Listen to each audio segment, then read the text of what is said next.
We have got to the point where literally anybody can build a fully working app without knowing how to code.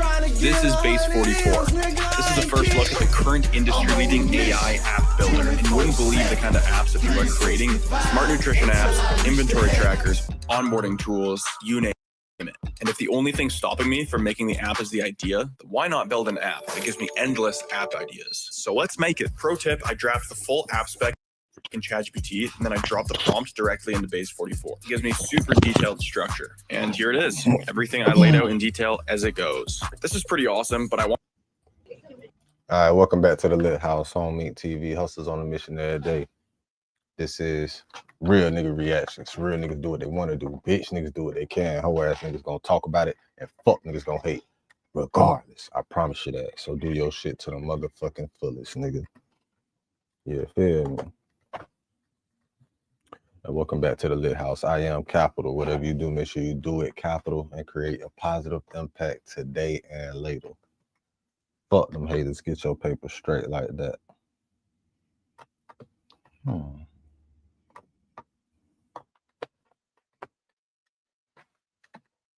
This is not the one. It's the old one.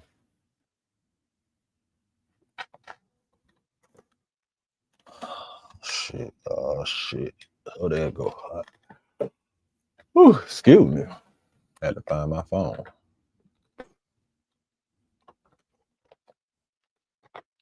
All right, so looks like the Asian community is at it again.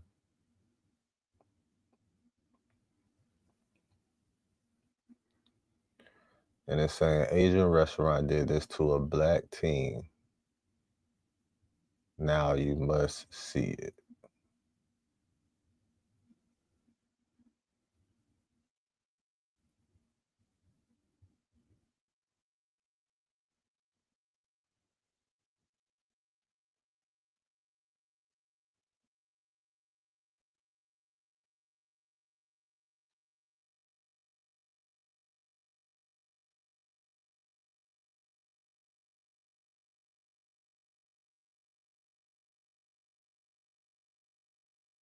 My hometown of Raleigh, North Carolina did this.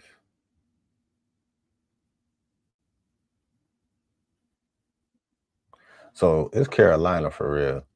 The Asians in Carolina, I see. It seems like the Asians in Carolina on some fuck shit.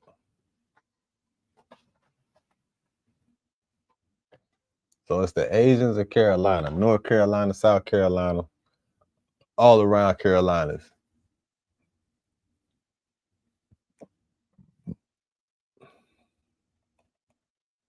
So let's see this.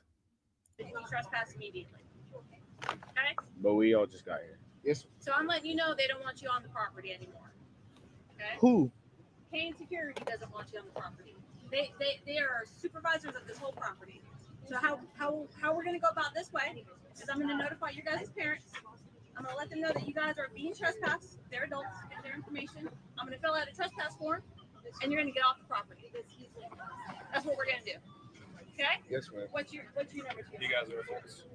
Okay, you say you're over 18. So you guys got IDs with you? Yeah.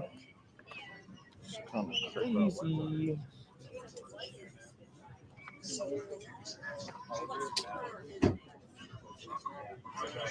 Appreciate you guys being cool. Like I said, we're just going off what Kane told us. I don't know what really happened.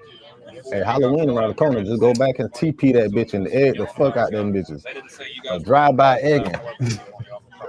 That is so just got out here, not even 10 minutes. Okay, so you guys don't know what happened with all that? No, we at all. We came out here to see a movie. Is that me? And we were just waiting until they were to sit right here. We just walked up to We pulled up to Target. We talked to 2 security guards downstairs. Then we came upstairs. We met our younger cousins, and then we came and sat down at Ben Jerry's. Okay. Where we were. Ethan, what's your phone number for you? 292 What's your date of birth? 5260. Okay. Here's that ID back to you. I'll grab your ID. Thank you. Can you contact your parents for the notice where kids are being trespassed and not going to be allowed back on the property anymore? Like ever? Yep. Even though we just got here? Nope. These fine officers and the yellow shirts are Kane Security. They said they saw you guys fighting. When you guys come up here and cause a disturbance, they don't want you guys back on the property, right? I didn't see those. Okay. No, yeah. That was for the young You don't want these What's people? your face? And you got your phone number, sir. 919-805-6211. I know Okay. these two, Let's grab it. when I was over there. Okay, so you're good with these Yeah, children? yeah. Well, then you guys are free to go. Were you- I'm going to You contact guys their said you were parents. here with them, right? Because you guys are adults. We all Yeah, just They're good. Okay. But they're here with them. Right. wasn't he one of the cops we just talked Yeah, to? we just talked to go. them. Yeah, you gotta go. So Damn. here's They the problem don't- now. If you're here with them, Yeah. they're not going to be allowed to stay. So either their parents need to come pick them up, or you guys need to take them off the property. Did you come here and drive them? Our other It's cousins cool if you guys did. take care of them and getting them off, but Alright. that saves us from having to go down there. Once we identify their parents and their parents are okay with that, then you would have to take them off the property because they can't stay here. Does that make sense? Oh my gosh, y'all finna go viral, bro. I'm trying to decipher. Is that really what they're offering you for your car accident? Seriously? Most people don't know what their case may actually be worth. So they accept the first offer the insurance Oh. company puts on the table. And that first Supposedly, somebody was up there fighting, but them jits just got there. And you saw them fighting? I seen them running until everybody got to go. There was a whole group of us fighting, and all of them ran up the stairs. Do you guys have better contact with your parents? Because unfortunately, you guys are juveniles and we have to notify them, and they're not picking up. Do you want to call from your phones?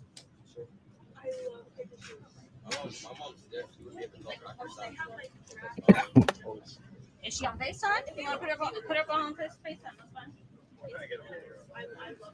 Oh my gosh. You're not calling her to act as parents, right? I really need to.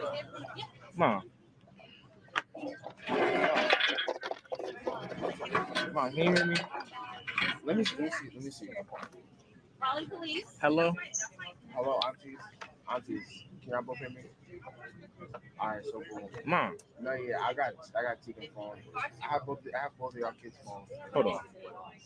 So me and AJ, we just got it right. Can you tell her that you're here with friends and security that's Ryan, property owner of this whole place? and, doesn't So want we you came other to friends North on the Hills. property, so We you're were being finna go to the trespassed movies and at 10:02. and now Bryce and Brian were here. They went to the event.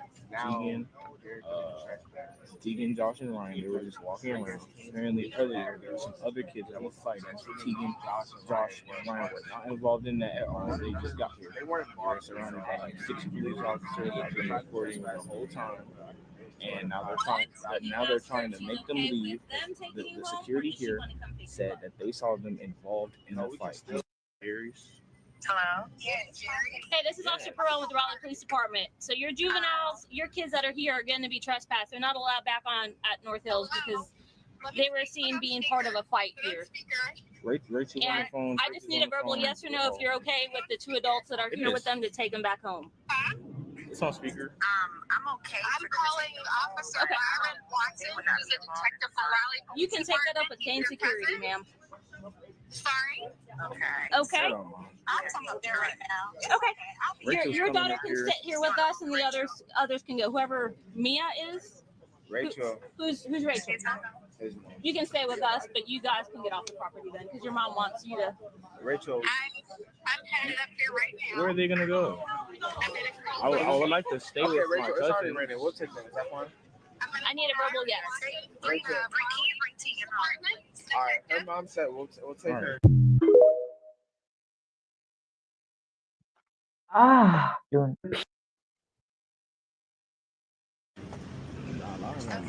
Video. 919 369 369 4089. 4089. Are you live? Okay. I'll get Video. These two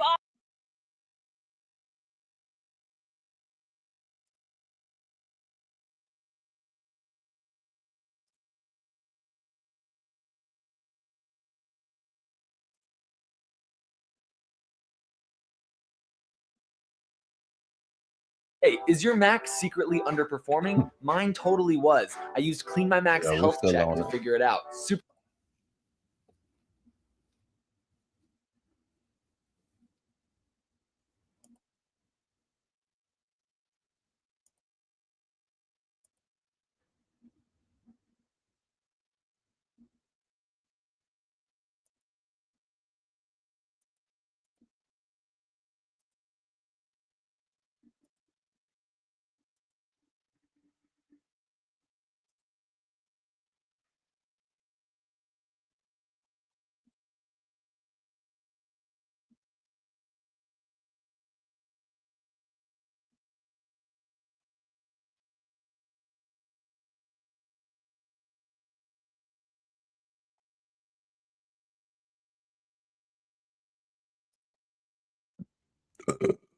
Excuse me. But what's going on with this? Now, you know, since I had went and got my job with the construction company, the fans was concerned about the music, you know. Yeah. So, like I was telling, I was like, man, you know, I've been doing a lot of streaming, working while I'm on the job. I'm providing the content so they can see what real look like. You know what I'm saying? But I can't forget the fans who love the music. So I said, you know what? And I thought about it. I'm like, man, we used to like jump off the bus and jump out the cars and go pass the CDs out and do these things. But we didn't have the cameras then. I say, what if I start me a tour? And I went on and put a tour together, B. And, you know, a lot of people thought I was playing, but my first stop was Lowe's, B. My God. I went to Lowe's, man, and I had my hat, this hat right here. I just went out there and just did it, you know. And I say, man, you know, I don't have, I'm humble. You know what I'm saying? I got God in me. I say, man, I'm about to do what's real. Come make sure, man, I come tap in, man. I'm on my lunch break again, man. Come on. Hey, I told him, I say, listen, I'm going to still do what I'm doing, B. You feel me? You can't stop me from doing what I'm doing. Man, I'm committed to my partner podcast, and we've been doing this for a long time. Come on, man. And, you know, if y'all got a problem with me, fire me. For real. That's what I told them, B. They don't let them fire man, listen, man, they got a lot of jobs out here, B. Those are fast. They got a lot of jobs, man. And, you know, me and the supervisor, he kind of like, you know, letting me get by. Now at first he found out who I was. And you know, I guess he kind of like see me, you know, all the people around, they doing their work, they doing their job, they coming to work because I'm there. You know what I'm saying? So man, shit, man, you know, it's as good and it's bad, I guess. I don't know, but it's all good with me. I got peace. Well, see, now speaking of peace, I done seen you cranking it up in front of Walmart, in front of Lowe's. I mean, you cranking that Turk wherever you go. Break that down. You feel me? Stood out there, man. Dude passed in the Jeep like, man, that's Hot Boy Turk. I say, yeah. Then my wife said, you want to buy a CD? You know what I'm saying? So what's wrong with me working, providing for my family, and providing a good time, the nostalgia to my fans in a humble way where they can touch me, where they could come up and get an autograph and they could take a picture. And bro, it's never been done like that before. I think I'm starting something new. You know what I'm saying? So I went on and went to Walmart. The next stop is Home Depot. Then the gas station. Then the flea market. Then the truck stop. Then the mall. And then I'm going to take them back to New Orleans. So what it is from Lowe's to New Orleans, and I'm just doing a quick little city tour for that Young and Thuggin' because it's the 25th anniversary, and we pushing Joseph at the same time. B, that's creative. Creative. Hey man, you can't knock the motherfucking hustle, man. Shout out to Turk, man. You can't knock the hustle, nigga. You can't knock the hustle, bro. For real, you got to know where this nigga came from, my boy. If you know where Buddy came from, man, if you know the obstacles that was put in that boy place, man, hey, man, you can't keep a good nigga down, bro. Nigga ain't got no pride. You know what? You know why he ain't got that pride? Because he knew in the Hot Boys, he wasn't the most favorite. He knew he was the least favorite out of all the Hot Boys. He the one ended up getting all that real time first out of anybody in Cash Money for some real gangster shit, a shootout with the police, a situation where this nigga supposed to die, bitch. I'm cracking shot over 100 rounds in this nigga, and he was in one room.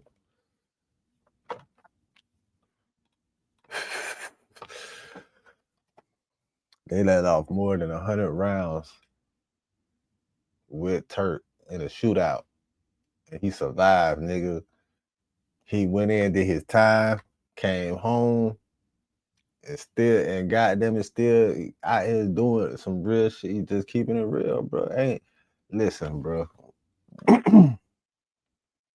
When it comes to real niggas out the industry, like real niggas, like real legitimate, genuine niggas, bro, I put Turk at the top of that list with any of them, bro.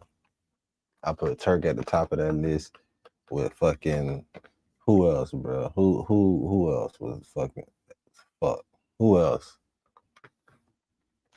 I don't even know a nigga that'll do some shit like some real nigga shit like that except Pop.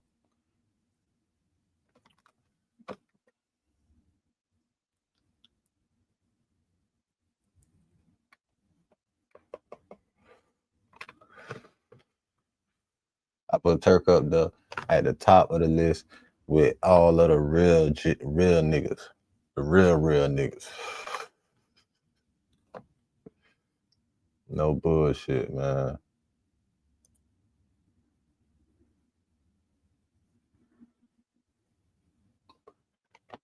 I met Kyrie Irving before. Yeah. I know you're talking junk about him. Yeah. You could guard him, you think? Oh, for sure. I can go at Kyrie. For sure. Believe that? Yeah. It was funny because he said it right then and there, and I think the whole world was looking like, okay, you know, yeah, you better know what you're talking about. And Hey, you got Kyrie. Yeah, I should have left Kyrie alone by saying, going saying that. I wish I could go back and take that back. Dribbling in the corner, Edwards is there. Self-esteem, back and forth, up and down the streets, feel like a trampoline. You never supposed to go against me, bitch. I'm the same team. I met Kyrie Irving before. Yeah. I know you're talking junk about him. Yeah. A lot of people are still paying 30 to. Yeah, hey, I ain't gonna lie. I was caught by surprise. The ATV turned over, and when I seen it happen, I prayed that it wasn't him. By the grace of God, he okay. Came out with a little bit of bruises. Now I gotta go get my son some ibuprofen and shit. Yeah, hey, I ain't gonna lie. I was caught by surprise.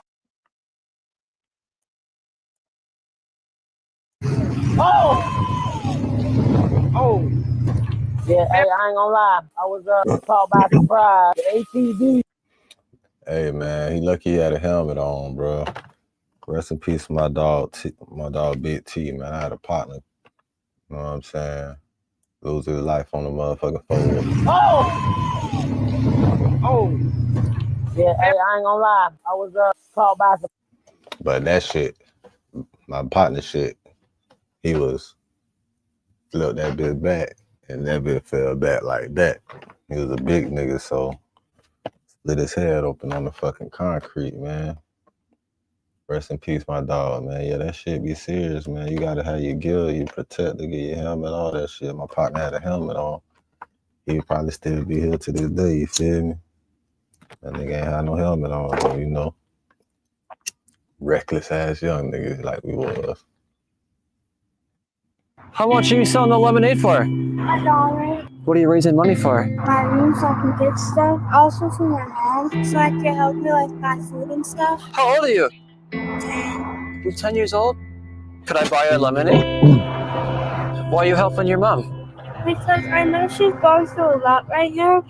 Yeah? A lot of parents need help with stuff. Is this your sister? Yes. How old are you?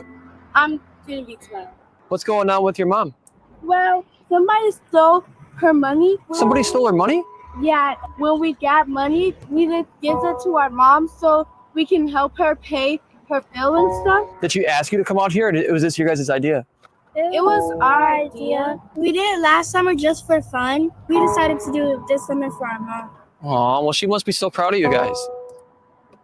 She was happy. Yeah. And she started crying. Does she work? Not anymore. She had a baby, but she's gonna start working again. How long have you guys been out here? We've been out here since 3. 3 hours? How much have you guys made out here today? Like $20. There was this one homeless person. You don't know if he's homeless. He gave us $1 for the lemonade, and then we just gave him 2 bags of chips for free. Oh, why'd you do that? Because it looked like he needed help. That's so awesome. Well, you guys are so sweet for helping your mom out. She loves us, and she treats all of her kids. Nice ass How much you kids. said the lemonade was? $1? Okay, well, this could pay Nice for ass a kids. couple 100 lemonades. Thank you. Yeah, give that to mom and tell her that she did a good job raising such amazing kids. I'll go tell her. You gonna go tell her? Okay. She was happy, and she started crying. Your mom started crying? That gotta make me cry. If you could tell the world one thing, what would you tell the world? I would tell the world to stop the violence. Amen. Stop Do the me a favor, give your violence. mom a big hug. Keep being you, okay? Stop the violence. How much are you selling the lemonade for? $1. Stop the violence. You heard what she said. She must be a young boy fan. She probably fuck with young boy. Stop the violence. Y'all heard what she said. That's her message to the world. She could tell something to the world. It'll be stop the violence.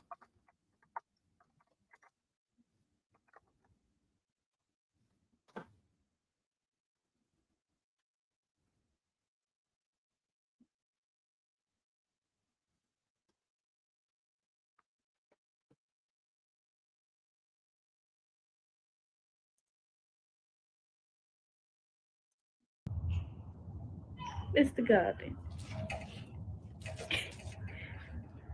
Hey, stop the violence.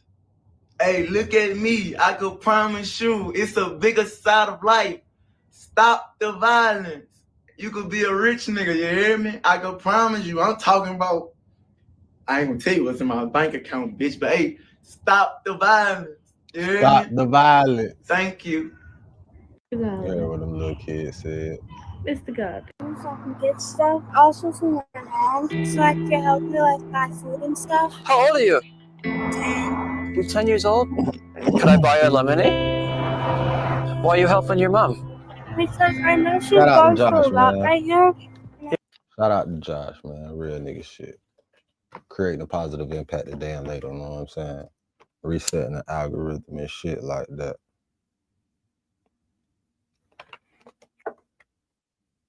Yeah, man. Y'all do y'all part. Create a positive impact today and later and do it capital. This is a real nigga reaction. Real niggas do what they want to do. Bitch niggas do what they can. Hoe ass niggas gonna talk about it. And fuck niggas gonna hate. Regardless. I promise you that. So do your shit to the motherfucking fullest, nigga. Straight like that. Airport cop terrified by UFC champ asking to fight. He lucky he didn't get shot. Airport cop must have didn't have a gun. But where your taser at? I ain't watching nothing with Trapmore Ross right now. I don't want to hear him talk. Don't want to hear him talk. Oh shit. Oh, this is some bullshit, bro. I just realized something. I just realized something, dog.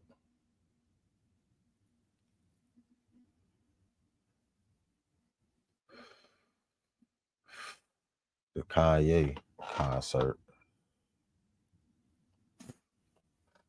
is this week. But he got a Sunday show too. I'm gonna see what's up with that Sunday show. Yeah. I got to see what's up with that Sunday show. Yeah, man. Kanye with us at the city. Well, Ye. I should say Ye. Put some respect on that man's name, right? He did change his name.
No deal is better than a bad deal. We decided to back out. We lost some money on the deposit. It was skin and bones when we had nothing. There was like Andy would call around and pick up work, and everyone who worked for loved him, but there was no Google, there's no back end, there's no marketing, there was nothing. By the end of the year, we were already on track to do $1 million in revenue. The quality of the business is really determined by the quality of the team.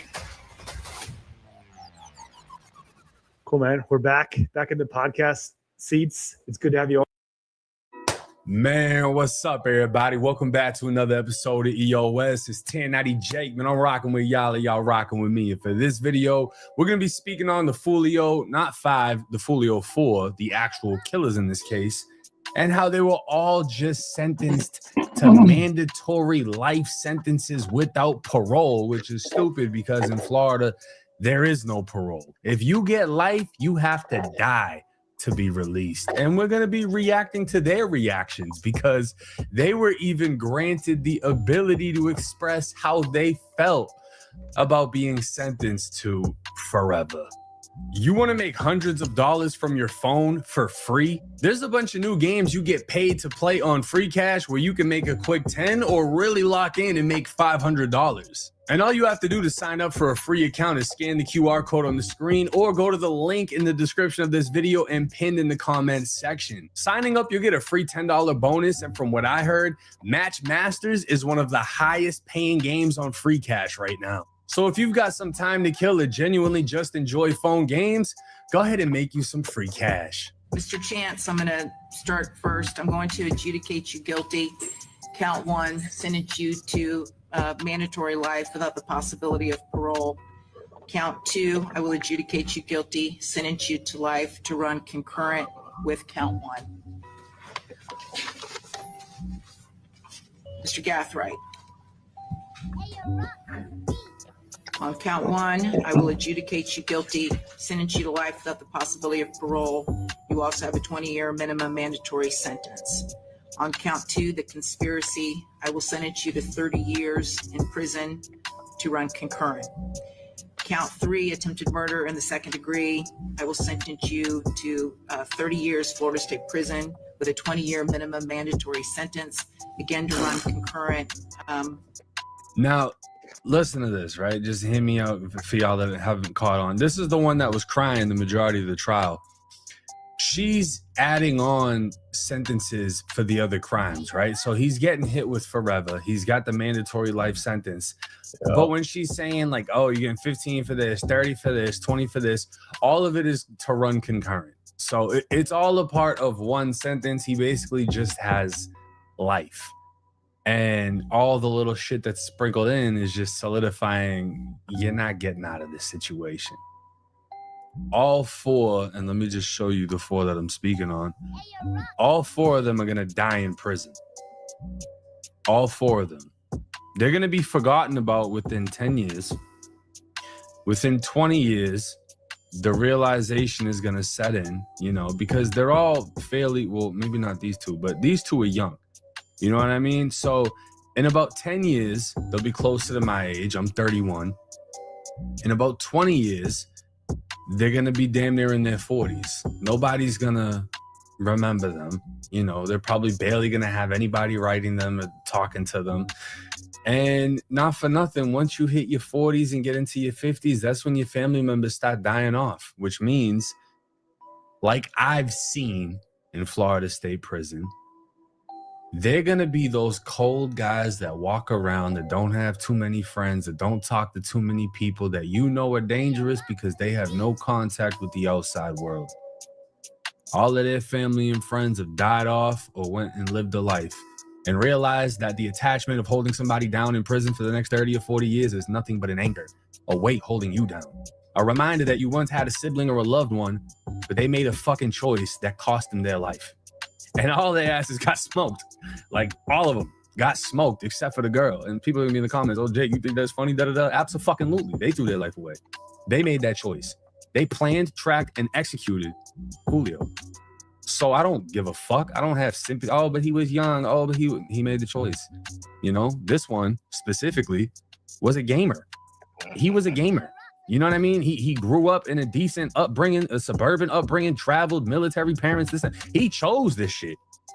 That was a solidified choice. He wanted to gangbang. He wanted to live this life. All right, well, you know, live the rest of it. That's how it goes. You're going to be in prison with the real gangsters. Y'all caught one body. You're going to be in there motherfuckers that got 5, 10 or better smackers and still catching them in prison. The violence does not stop when you get in there, bro. You don't just get to pick up a Bible and kick your feet up. That's not how the shit works. Prison is active. Motherfuckers is getting stabbed all the time. There's gang wars all the time. You don't go in there and pick how you politic. You have to abide by your surroundings. So the same excuse of, oh, I'm a product of my environment, you're going to be the same shit when you get in there because you don't get to pick and choose where you land at. You don't get to pick and choose the wars you walk into. All you get to pick and choose is whether you're going to go to confinement and hide in there or you're going to rock out. As to Davion Murphy. To Davion Murphy, Now, I'll say this. I'm going to give Davion his points, right? I'm going to give Davion his credit. I'm not going to say respect, but I'm going to give him his credit. You know what? I can't give him a little ounce of respect because if I'm not mistaken, it was his family member that got killed. He wanted revenge and he went and got it. And he did not fold at any point in this trial. He didn't cry. He didn't feel bad. He laughed at the other motherfuckers. You could tell he's really the crash out. He's really the one that's going to be in there living. He's going to be, you ever been in jail? If you've ever been in prison, you know how there's that one happy motherfucker that act like he ain't even in that bitch. That's going to be him. He's going to be fine. He looks like he can live life happily with an MP4, a tablet, whatever the fuck they got now, some honey buns and some soups. He's chilling. we're sentence you to life in prison without the possibility of parole, and you will have a 20-year minimum mandatory sentence. All right, we don't got to hear all the same shit 5 times over, but I want to show y'all another clip. Listen, what if you can start a profitable online business by helping other businesses get access to capital and funding? The number one problem that the small businesses currently have is that they need working capital, they need growth capital, they need startup capital. And the number one disappointment they have is they go through their bank to get access to capital. The problem here is that more than 85% of these loan applications are declined every single day, which creates a unique opportunity because even if you have no experience in the financial services, funding industry, or banking system, you can actually become a business loan broker and match these people who need funding with the lenders who have money and make a chunky commission. The average commission on successful deals is $2,000 to $4,000. I understand you're probably watching this video on either YouTube or Facebook on a social media channel, and you might be skeptical, rightfully so. So my name is Oz Konar. I had the privilege of helping a few thousand people. Shut the fuck up. What? I'm finna motherfucking get premium. I'm sick My of city, this man. It ain't worth it, boy. Like, it ain't worth it. Like, me being a rapper from my city and Fulio being a rapper from our city, it ain't worth it. Like, my mouth getting dry, sorry. Like, the dissing, the beefing, and, like, for what? Like, for what? Like, when you sitting in your cell alone, cold, lonely as hell in that bitch, everybody leave you. Like, nobody here for you. The one that's your ride or die, your girlfriends. Shut your ass up, nigga. You knew it was like that before all that shit, nigga.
I don't sweat hoes. Show I me wear Letterman. 25 M's. I'm about to, You nigga. still Be patient.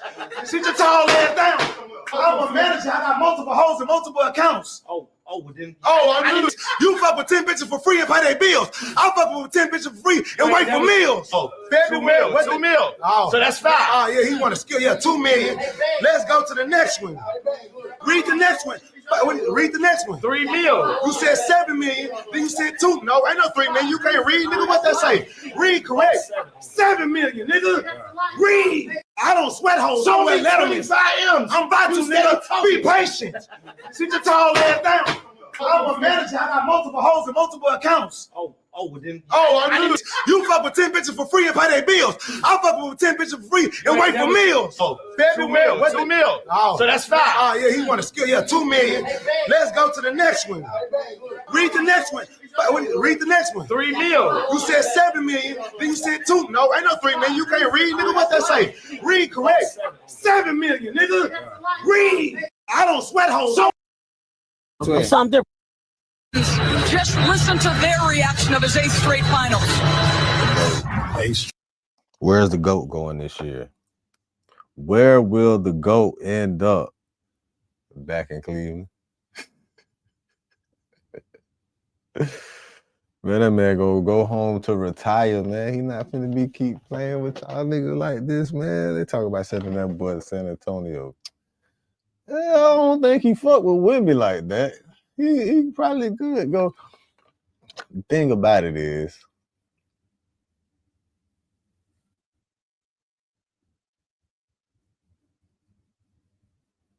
that would make a hella fire team if he went to San Antonio. He not going to San Antonio. I don't think he should go to San Antonio, though. I wouldn't be mad if he just out of spur of the moment just retire, bitch, and then come back next year. All right. I would be surprised if he retired, man. Like, what team would he really go to? Like, if he got to stay with LA, or he got to go back to Cleveland to finish out his motherfucking career. I don't see him going nowhere else. I don't see LeBron going nowhere unless it's to play with Steph for his last. I see that. I see him going. I see LeBron going nuts. But if he don't stay with the Lakers or go to Cleveland or play with Steph, that boy gonna retire. Ain't no reason for him to even be in the league. I don't see him going nowhere else. I don't see him going to San Antonio. I don't think he fuck with Wemby like that. I don't see him going nowhere.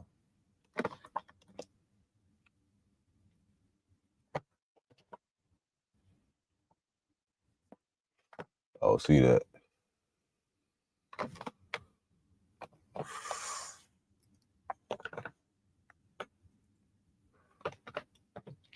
I just don't see it, man. I just don't see it. I just don't see it. I just don't. I don't see that shit. I don't see that boy going nowhere. I see him staying in LA, going to Cleveland to retire for his last season, or playing with Steph. Ain't no way in hell he going to San Antonio, bitch. Y'all niggas wish he'll go to San Antonio. Damn. Come on, man. In Jacksonville, dog. Damn, man. Jacksonville, man. Because they told us you pointed a gun at him. Okay, listen. All we want to do is talk. All we want to do is talk. Okay. All we want to do is talk. That's right. I don't want to hurt you. You don't want to hurt me, right? Okay, great. All we want to do is talk. Crazy as fuck. Okay. All we want to do is talk. Okay. What? I ain't did nothing. Okay. And we didn't. Came up. Okay. I told him what's up, and I went. Okay. That's fine. We have to figure that out. Okay. Do not reach for anything. You gonna die if some shit go down, boy. Okay. Let's not have that happen. Oh, shit. Okay. What do you want to talk about? Because Jit my tripping. betrayal is deep. I don't care what. Jit said you gonna die. You try something. Then he said my shit loaded. Oh man, Jit, what you doing, Jit? Why you so emotional, Jit? Jit, why you so emotional, Jit? What the fuck? You was fighting? All right, bro. You talking to the police, man? That man got an AR on you. Why you talking crazy, boy? You on? This nigga trained for this shit, and he got protective gear on, man. Oh man, dog. Jit, you ain't in front of no cover. You ain't got no cover. You talking wild out in the open, Jit. You out in the open, Jit. He right there. He look like he by a wall, like he can got there and take cover right quick. Your ass look like you finna trip and fall and stumble over some shit if you try to get right and get up out the way. You ain't got shit but them little ass steps that's in front of you right there, man. That shit, man.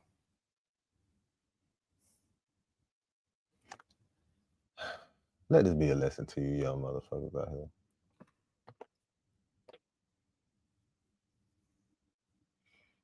Control your emotions. That's number one. Control your emotions. Number two, read the room. Read the situation and your opponent. Number three, don't never let your opponent know shit. Don't volunteer insight to your playbook, nigga.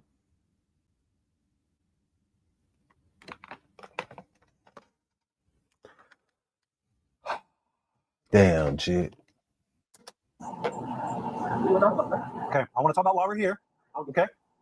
And say he was shot though, so maybe he ain't died. But Jit was talking crazy, man. Jit made three mistakes. Okay, great. All we want to do is 10 seconds. Okay, all we want to hurt.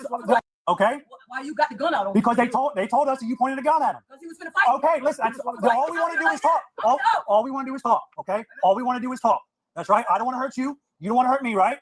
Okay, great. All we want to do is talk. Crazy as fuck. Okay. All we want to do is talk. Okay, what's up? Okay. Well, what? I ain't did nothing. Okay. And we didn't. Came up. Okay. I tell him what's up, and I went. Okay, that's fine. We have to figure that out. Okay. Do not reach for anything. You gonna die if some shit go down, boy. Okay. Let's not have that happen. All right. Look, my shit loaded, baby. Okay. What do you want to talk about? Because my betrayal is deep. I don't care. You done fucked up already, man. Okay. I want to You talk done about why we're said here. too much. Okay.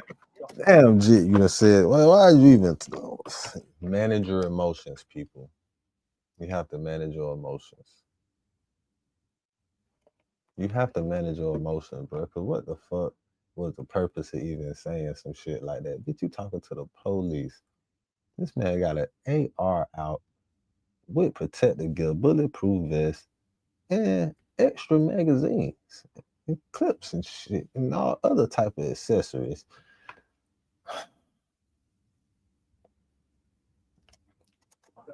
Don't play yourself like this nigga right here, man. You never play yourself like this nigga right here, man. Okay. What you gonna talk about? I want to talk about why we're here. Okay. Before we can move any further, okay, we're not gonna have a discussion like this. Well, you're the one who fucking came up with shit. Okay. You mean? We've been like this, right? I don't even know why the fuck you're here. Okay. Jimmy. Not Jimmy. Okay. Keon. I'm talking to you. Okay, I'm talking to you. All right. What do you want? Why you got guns on me? Because we can all go down. Okay. You know they fucked me over. Okay. Right? Do not reach. Do not reach for anything. Okay. I'm telling you. Do not reach. Okay. Okay. So what's up? Okay. I'm telling you. What's going down though? When you after you talk though, I want to know that. We're gonna figure out where we're at. If you haven't done anything wrong, which is great, you'll be on your way. Okay. To play my game. Okay. We ain't going nowhere. Okay. So at this point, here's what we're gonna do. Right? Because if we down, let's go out here. Let's No. Let's go. Let's go. You want to do it? You said we down, let's go out here. Hey, drop the gun! Drop the gun now! Get on the fucking ground! Get on the ground now! Get on the ground! Get on the ground! Get on the ground now! Get on the ground! Get on the ground! Leslie, get on the ground now! This is not what we want to do. What are you doing? We don't want to do that. We do not want to hurt you, okay? I gotta get on the ground. Why? I didn't do that. Keon, get on the ground. Tase him, tase him. God damn. Cover. God the gun. damn. Drop the gun. Nope. Stop. God damn. Legal, Jake. Yeah. God damn. He finna die. God damn. That's why you gotta manage your emotions, bro. And read the fucking fuck the room. Read the situation, nigga. Understand the severity of the situation, dude. You could live to fight another day. But my boy, if you going out too emotional, man, you gotta man up, man. That's that feminine shit. You get too emotional, bro. You can't be letting your emotions control you. Your emotions could end you. Your emotions could fuck up your survival. All right. HQ 5 Human instinct is self-preservation.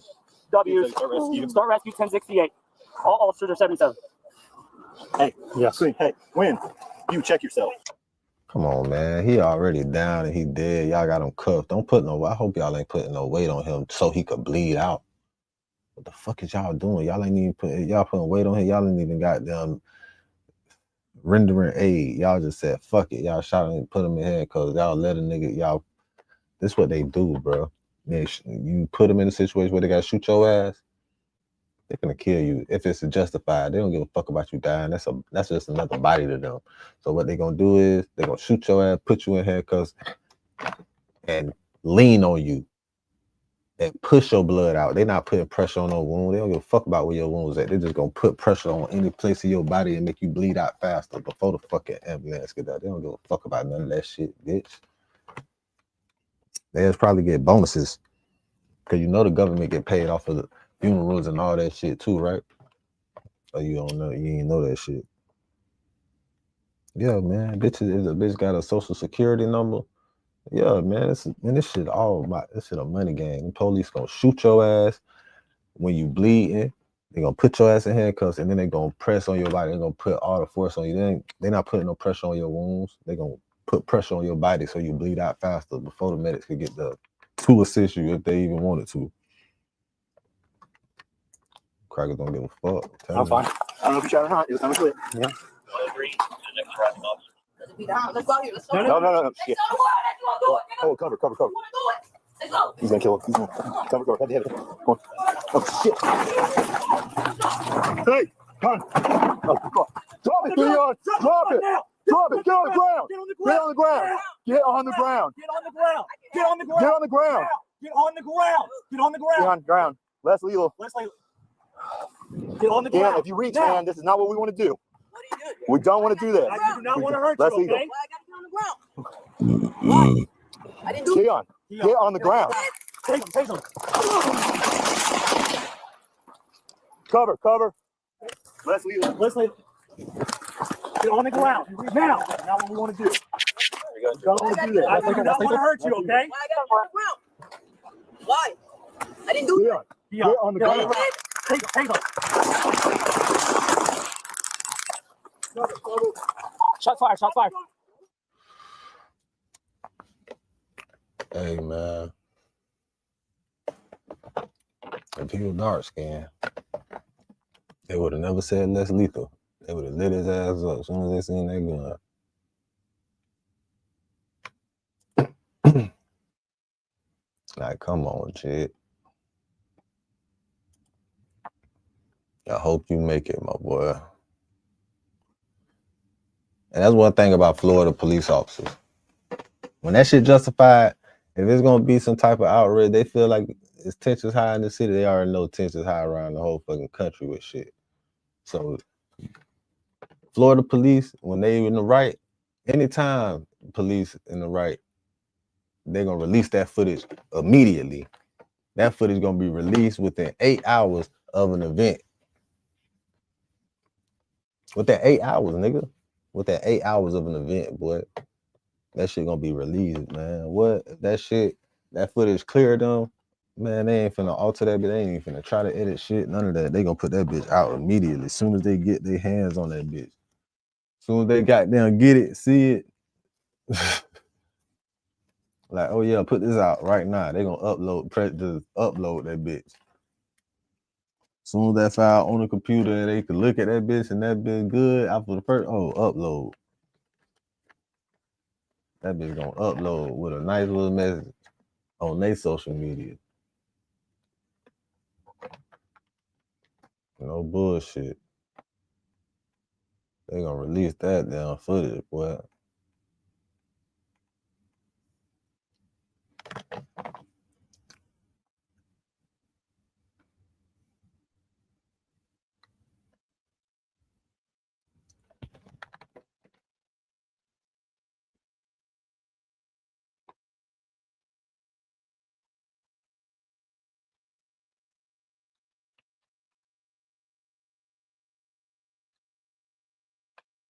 Damn, that's fucked up.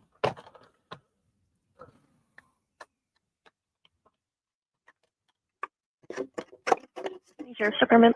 Hey, this is Tucson PD. I have the address of East Fenley Drive. Okay. I have an Axio Melendez holding here on the line. His phone number is...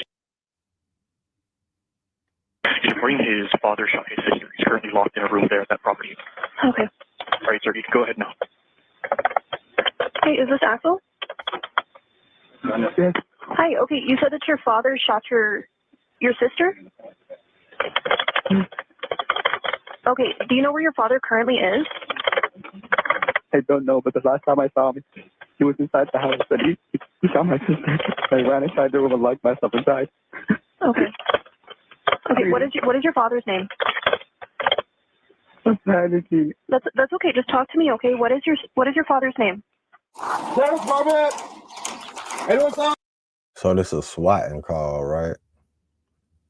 So I guess swatting calls is like them fake calls. People just call in shit on people. That's fucked up. That's some fucked up shit. That is some fucked up shit, bro. All right, come on, your hands up. If that's some fake ass shit, this shit fucked up. Sheriff, come in. Anyone inside, come out, your hands up. Okay. Get that quarter. Push up on this side. You can. Yeah. Sheriff, come in. Anyone inside, come out, your hands up. Sheriff, come in. Sheriff, come in. Damn, that's fucked up. Sheriff Department.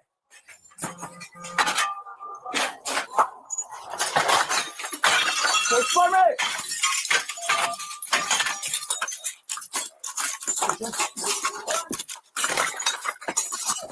Sheriff Department, come on, wash your hands. 80498. What the fuck? I ain't gonna lie, man. That's some fucked up shit. What the fuck is that about? Is that the procedure? Is that the motherfucking procedure, bro?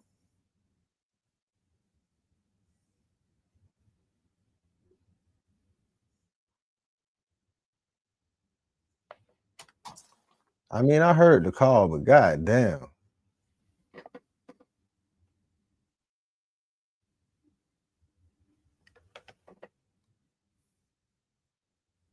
I don't even know where the fuck the shots came from. I can't even tell. I can't tell shit.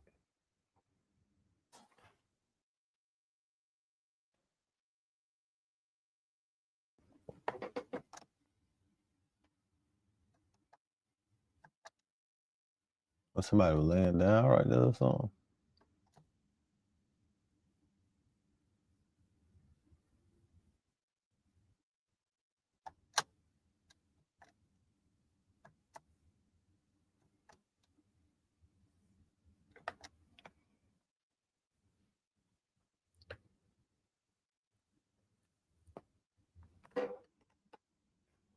I need help with this.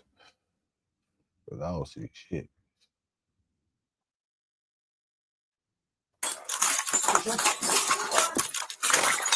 Oh, niggas in the court right Sheriff there. Department, come on, wash your hands. The fuck is they shooting at?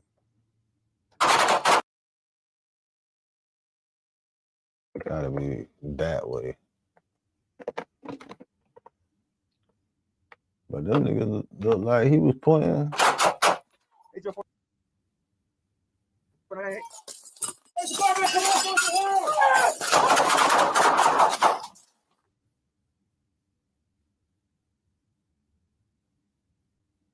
look like he almost shot his damn partner.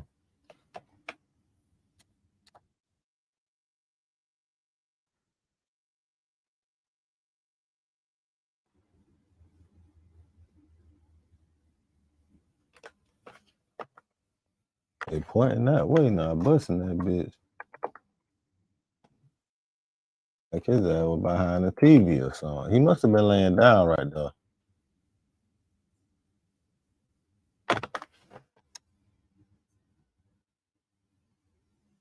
Is that a door? Ain't no way that's a door right there.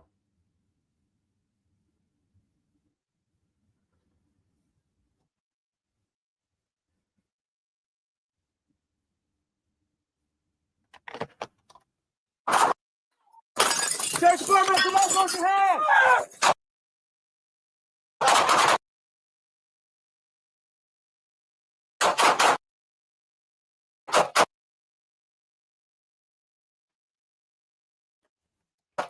It's your 498. Search department, come on, close your hand.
That nigga peeked out the door. And they lit that bitch up.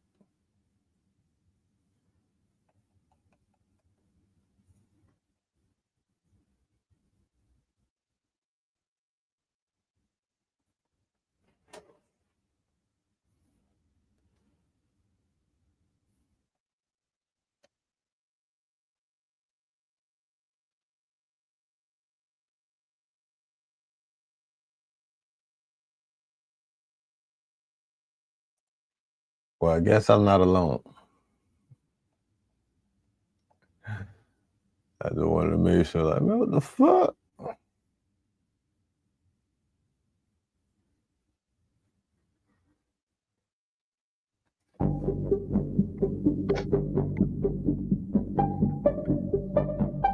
Ever heard the wisdom of the crowd theory?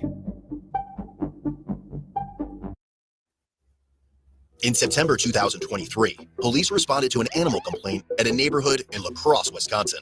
The caller reported her pit bull had escaped from her residence and was on the loose. She stated she feared the dog and mentioned it was aggressively lunging at bystanders. However, this was not the first instance of the dog's aggression.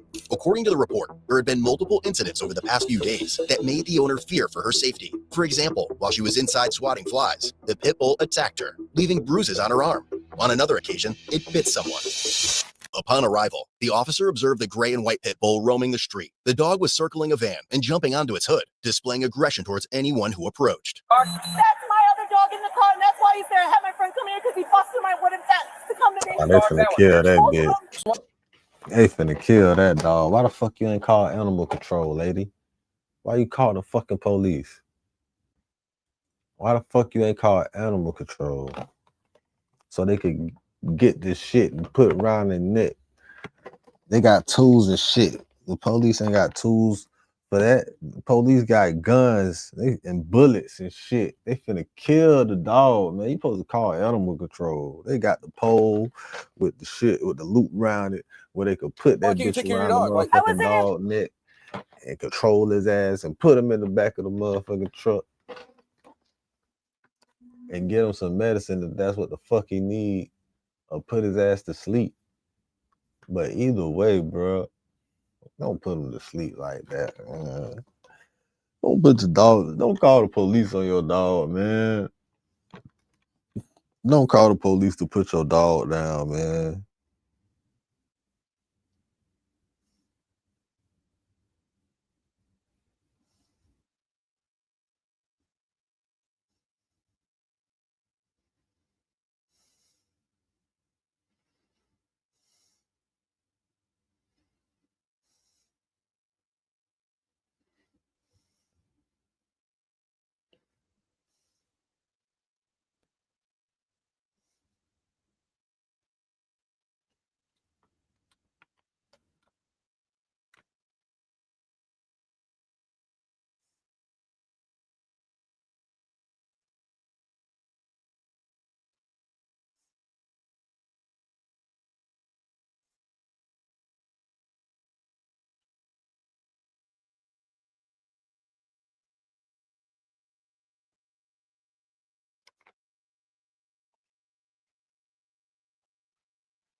But you need to go to the hospital, bitch. You could die from that leg shot. That bitch above the knee, you could die from that leg shot, bitch. You need to go to the hospital. I don't give a damn if you can't feel it.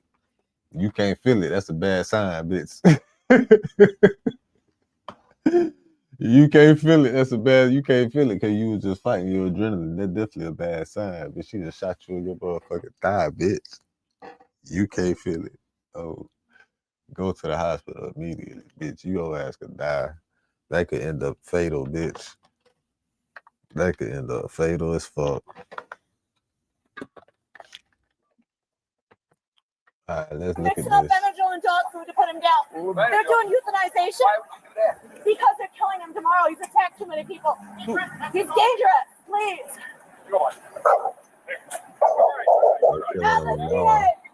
That bitch on top of the van? 68 to Hold 70. up, boy. That bitch on top. Hold on. That bitch on top of the van? Man, that's a dangerous pit bull if that bitch on top of the van. You know, niggas used to could get away from dogs by getting on top of the cars. I kind of caught the tail. Are you That good? bitch on the roof of that bitch. That bitch on the roof of that bitch roofing. They're doing euthanization because they're killing him tomorrow. He's attacked too many people. He's dangerous. Please. Alice, behave. Why are you scared? This is 68 to 79. I kind of caught the tail. Are you getting into that snare? It's currently on top of a car in the middle of the road. Oh, why would I chase the dog? It's not doing anything. It was chasing people down the street. No, I'm not going to chase the dog. We have a snare catcher thing coming, so the dog's just up there right now. I'm not too worried. She gave this dog like 6 Benadryls. I can only imagine what she's done. So, yeah, no, I'm just going to sit here and wait. I'm not going to. Yeah, I'm gonna say wait. Good call, officer. That's a great call, officer. Get up. Hey man, we gonna sit here and wait, man. I ain't finna fuck with that dog right now. That bitch on top of the car, he ain't fuck with nobody right now. He just barking.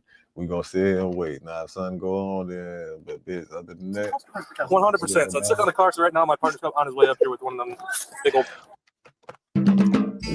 he is not fucking with that bitch, man. Well, that bitch on top of the car. Whole Right stop. now. Snare Leave thing. him Yeah, that's the alone. owner of the dog right there. Yeah. Yeah. Wait, animal control, The dog soon jumped off the vehicle and attacked the male bystander who was trying to help catch it. No, he shouldn't have been helping shit. Now he got to do Well, I something. mean, yeah. Well, I didn't know what. I don't think she made anything better. Good. Nothing bleeding. But no, I'd say. Why Just, tried telling him here, come back here. up the car door? Oh, I know. He's chicken. I think he must have did something to the dog. They're doing something. I'm back again. We're coming one of those big old pole snare things. So. I tried. Yeah. Here, come Yeah, back here. man. We'll talk. One pole Yeah, thing, me too. like I But at the said. same time, I ain't trying to get bit because someone can't take care of their dog. Well, You know what I mean? She said she gets along with other puppy in the car. Another officer soon arrived with an animal snare to assist in capturing the pit bull. Being aggressive. Yeah, I mean, he just tried to. I tried driving him once. How was it when you approach him? He attacked me. Yeah, you came with this gentleman here. He's, how long does that thing get? That's it. Yeah, it's the longest one we got. I don't think it's gonna work. I tried telling him he wants to get banned. I tried telling him to, but he's scared of this. I'm thinking if he could roll down the window and let the dog in the van, he can jump out the other side. That way he's in the van. It's a risk. So, I mean, that's So I don't know. He must who's not in the like it. van? I don't know. It must be her boyfriend. So the dog knows that He must van. not like it. What? In heat? Okay. She already attacked What's her name? me. That's all. Huh? What's her name? Stella. Oh, Dog. No, but she's in heat. oh. What's the dog's name? Come here, You Atlas. want a leash? Here's a leash. That's Atlas. I'm gonna try. Put her on a leash. Put her on a thing. Here, I already gave him Benadryl. Here, give her. Here, give her. Here's a milk bowl for you. Ready to drive her? He ain't gonna do that. Oh, whatever. There's lunch meat on the thing. You got this side. Put the phone down. Then the business. Yes. Get her off the phone. Who are you talking to? I have emergency other people on the phone. Okay, well, you're not taking care of your dog. It's bit people. Talk to her like you had her. Put her on the leash right away. And calm her down. If you have to, let her go, but leave the leash on. Atlas. Come here, baby. That's why I think he should get out of here with the other dog. I think that dog had to take him or somebody in the car. Well, it'd be worse because he'd be coming at you. That's what he did to everyone else until we pulled up. Every damn person. You wanna look at Stella? Have him and put him in control by the thing. Come here. Addie, pull it down further. Just so you know, I got this out. Yeah, I saw that. Atlas, come here. You want to see Stella Bell? She's right here. Come here. Now. Yeah, see, he's trying to grab him. Would he let you put this around him? No, you're going to put that around him. Come from the back. I'll distract him up here. Come here. Come here. Gotta move fast. That's a big ass dog. He's dangerous. Yeah. That's why we'll just take it slow. I gave Atlas. him already 3 freaking Benadryl. It's Atlas. That's what the Humane Society, everyone's like trying, because nobody will give me a fucking tranquilizer. The police don't help me. They don't do shit. Well, finally. We don't have tranquilizers. While the owner attempted to leash the dog, it suddenly charged at an officer, resulting in him losing his balance and getting bitten on the arm. Oh, shit. Oh, no. I don't.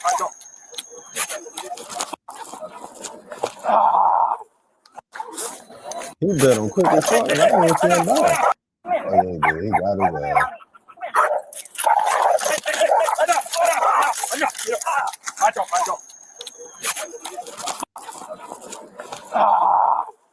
I looked at his ass like, bitch, what His you looking balance at? and getting bitten on the arm.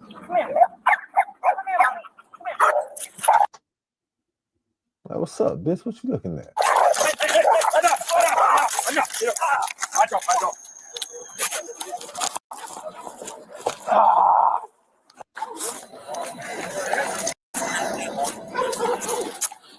I'm emerging for now. You good? Now he want to shoot that bitch. Now he like, all right, that bitch can't come towards me no more. I'm gonna shoot that bitch. Negative. You pepper sprayed the dog, so I don't know how it's gonna go going forward. Tell me again. It's fucked up because y'all see how patient these people is with this white lady dog. But these motherfuckers come to a black lady house on the welfare check and shoot that bitch at me. A dog don't give a fuck if the dog was playing or what. That's just how that shit looked. The dog came out, looked at that bitch, barked, and charged at the bitch and got on that ass. That the police did, right? But still, why the fuck this pit bull ain't get shot? That's a pit bull, bitch. That bitch looked at her ass and said, bitch, what you look at that? And got on his ass quick. That pit bull looked at him and seen the fear all on his face. That bitch, oh, you a bitch. You scared ass. He said, bring your scary ass. That nigga fell on the ground, got bit. Fuck it, Steve. Let me see. You want a tourniquet or you good? Get your scary ass on. What the hell is this thing? I don't know. Yeah, right, sir? No. He grabbed a hold of my foot and I called. Sir, let's not even try it anymore. Right now's the best. I got him pretty good. Oh my God, dude, he got you. Oh my God. Hey guys, get. I'm out. I'm gonna shoot it if it comes again. I told you. Don't You gonna let him shoot do that that. Hey, bitch. sir, back up. I told you. You It gonna just bit him. shoot that It's gotta bitch. be back up. If it comes again, it's That getting bitch shot. gonna die. You're not gonna pull your gun on it. If it comes like that, if it comes on him like that, it's getting shot. Let me try it one more time. No, I'll take it in my own hands. No, nope, we're not doing that. Why? He said, We got no, something I can put it's on over this. with. Here, gentlemen, we No. got gauze in here. Did he get road rash or No, he got bit. Oh, I bit. You got me, yeah. I got oxygen peroxide for you. Ooh. No, don't put that on. I got alcohol. You okay, man? I should have shot That him with bitch a probably gun. got rabies. Where is it? Under a set of van. Here, just tear it open with me. There is no animal control. They assigned it to us. Keep your eyes on him. Damn, it is no animal control. Watch, don't shoot when he's up. That's fucked up. They supposed to shot that bitch. Yeah, I can't do that. There's a guy. Yeah, I see that. I see that. I don't think we should even be here, gentlemen. Dude, they got him good. I think you should open up the back door while you come to the back door. Listen. I think he should open up the hatchback and let the dog go in the car and he jump out the front door. Dog, don't act like that. You guys got gauze. Gauze. Yeah, we got stuff here. I'll let them mess with it. I appreciate it, though. Thank you. What do you think you got for real? Dude, honestly, they can't be doing that. They can get shot, but the thing is, I'm not gonna shoot this. There's a guy in the car. I see that. Life, liberty, and the pursuit of property. Happiness. It should be happiness. Marity, my usual. Mr. Adams, Patrick Henry. Back up and get a wider shot. Well, if you're so good at it, you should time travel. I don't think we should even be out here with it. Got to stop for this? I don't know. Well, I mean, we got to.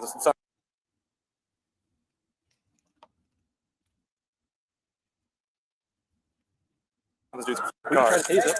I know, but I mean, I don't know how that would work. Direct them so they don't come at this dog. Gentlemen, never mind. God, how do you want to do this? Yeah, we can start blocking traffic. Why don't you go northbound here in Caledonia and just block off? Did it bite anyone else here? Yeah, bed this gentleman behind us. Why would you just tase him? You got a lot of recommendations for not doing too much. Oh, you're making an officer to get that? This is why I told you guys nobody did nothing. This is your dog, right? Yeah. Why are you blaming us for your dog? Don't just ignore her. This is ridiculous. Stop. Stay there. Stop. Come over this way. Yeah, go out there. Alice. Come here, baby. Alice, come here. You're gonna need more than that, dude. He just destroyed freaking his arms. I've sprayed it. So here's my plan. Right now, it died pretty hard when I sprayed it with the pepper spray right after one can. Doing that, we come right up and over the catch ball. It's the only thing I'm worried about is that he's gonna slide really quick off this. So, God, come here. Come here. Get your pepper spray on. You gotta remember, there's a passenger in the driver's car. So we just sprayed it. You just sprayed it. Yeah, I know, but when I sprayed it, it went down pretty quick. So if I could leave you spray this thing, and then he could try to catch pull it, what do you think? Terrible idea. What do you think the plan is, though? I think our best bet is to chase it and then just getting on top of it and holding its head. That's a terrible idea. It bit gentleman after you pepper sprayed it. Oh, I know. Well, I mean, it was simultaneously. I know, but yeah, if we walk So up do you want to tase it right now? we could try. Let's wait for command to get here and see what they say. No, don't call it. Go back in the bar. She's not going to listen to you. She's. Thank you. I appreciate. Thank you. If there's someone else in the car, I don't want the dog in the car. Oh no, I said he goes in one way, he goes No, opposite. I think we keep our distance from it. If it charges us again, dude, we can't take a bite from it. No shit. Yeah. I mean, we also have to do something. We can't just watch it all day. Well, there's no the crowd. I get that. It's a very dynamic situation. We got a very large crowd, so we got to be very careful when we do. Should we just have you guys move this way just in case it does run this way again? I don't want anyone to get bit. Come here, Addie. Hey, come here. Come put it down. Atlas. Okay. Just hook her up to the leash.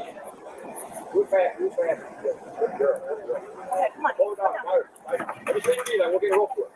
Put her on the fire hydrant. Got her under control. It's like, why couldn't she have done? We're telling him to. He's moving. Go. Well, why would you do that? Risk making me an attack again. It's your dog. Yeah, that's retarded. Walk him over. Walk him over. Yeah. We gotta take him to. Yeah. So you leave with the dog. Hey, careful. Get out of there. The dog's getting out. They're gonna sit there like a retard. Okay, are you going to be cooperative at all or no? I'm trying, but I can't. We got the dog on a leash.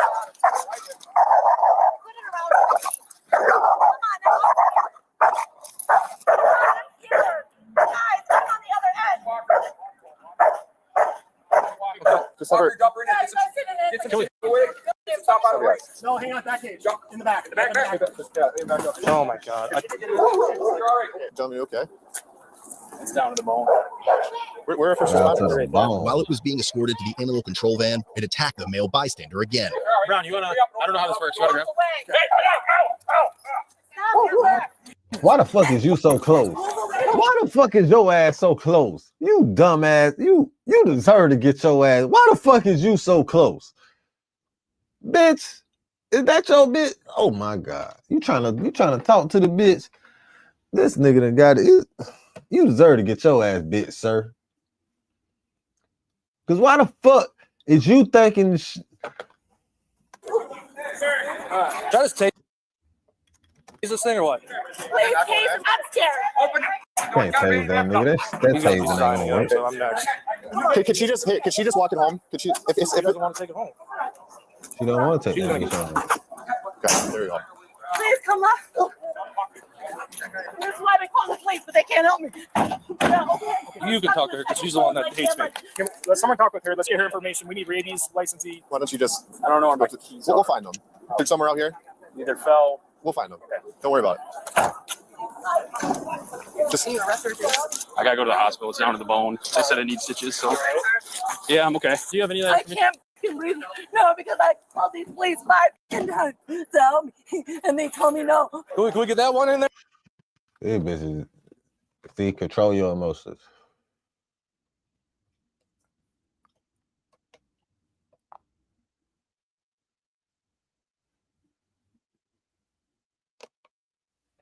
And just so I'm trying. Hey, sir, I'm not yelling at you, okay?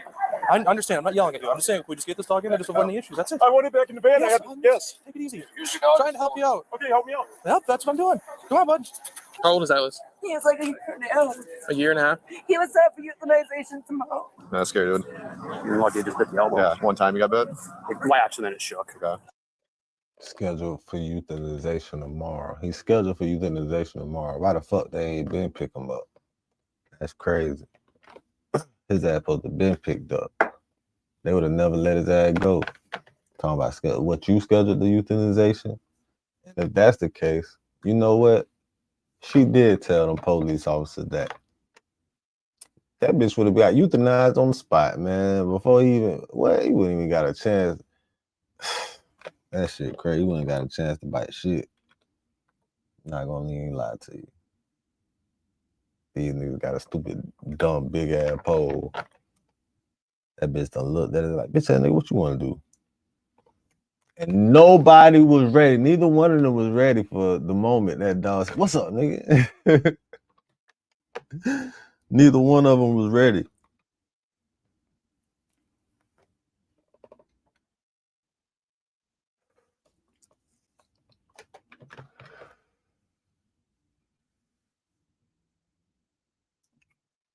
That's why I keep my dog contained. I let my dog know growing up, the entire time growing up.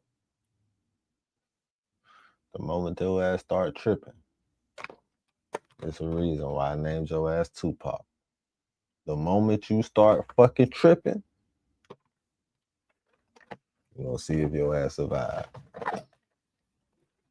The moment, if his ass start tripping, I let my dog know. I chastise his ass every chance I get. I'm like, yeah, nigga, you grown as fuck. Now you almost about goddamn 45 or some shit right now. Ain't no dog is. Yeah, nigga, if you ever acting senile, then you know, nigga. You fuck around, hit 70 before I even think about it and start tripping.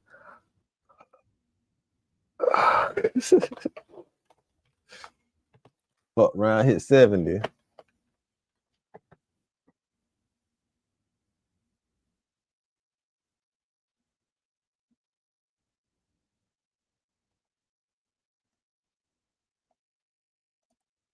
Oh, I got the pepper spray on my face. Can I say goodbye to him? Probably not the best idea. Oh, we're not opening it. That's all right. I actually got it there. No. How many? So you, him, and anyone else get bit? A couple others said they got. One guy said he got bit in the shoe, but he said like didn't break skin. I don't think anyone else actually got like bit. I don't even have my phone because I had to get out for emergency through my bedroom window. I had the pepper spray on my fucking eyes. No, shut the fuck up. You want to go with them or you want? No, I got my 2 dogs in the truck. Okay, I got all right. my own responsibility. So the Humane Society will not touch it if it's in the truck. So we are responsible for taking it out and bringing it into the building. So that's my only next concern is it's in there, but now we have to take it out and we have to kennel it. And I put it in state. And Yeah, we got the dog in there now. We got him in there.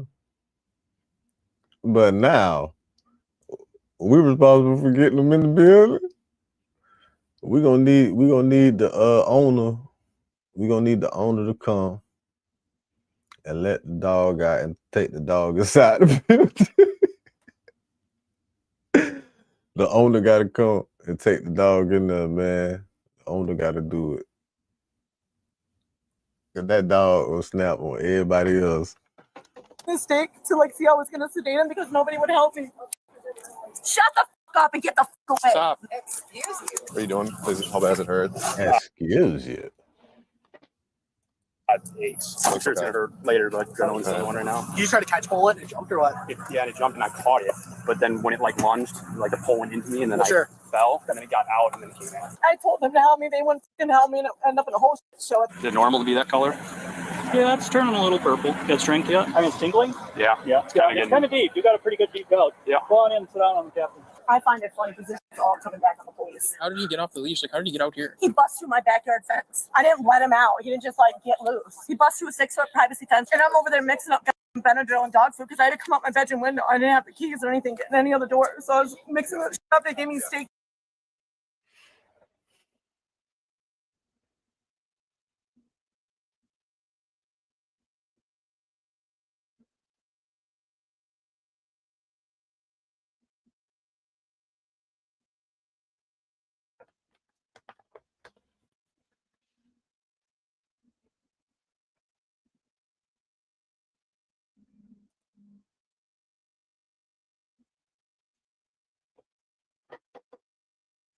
Oh, man. The government may owe you money, and BinVerified.com helps you see if there's any in your name. Go on. Okay, let's say you have money left over from an old job, a closed bank account, tax refund, pensions, inheritance, security deposit. Each year, millions of dollars like this go unclaimed. Wow, you need to tell me how I could check if there's anything for me. Just go to BinVerified.com to see. Soy de Oaxaca. America? English. ¿Me puede dejar pasar, por favor? Really? You bring down my property values? No. 5 minutes later. The Simi Valley Police Department actually arrested her over the confrontation. The case was then forwarded to the Ventura County District Attorney's Office for further review, and Sanchez is now facing battery charges. Oh, W! Don't go anywhere because we're not done yet. Here's where things get interesting. First, Mary has filed a civil rights lawsuit. Second, the attorneys for Mary B., who announced the lawsuit Friday morning at a news conference, are pressuring the FBI and the Ventura County District Attorney to prosecute the incident as a hate crime. You got the feds on your ass, too? This woman is cool. Now, there's nothing I love more than watching Karens completely destroy their lives. And I'm pretty sure you enjoy the same thing. That's why you put this video. So why don't we just enjoy watching that together right now? Right here. Yeah, let's do that, Run the man. clip. It's just what's in Real nigga shit, real nigga reactions.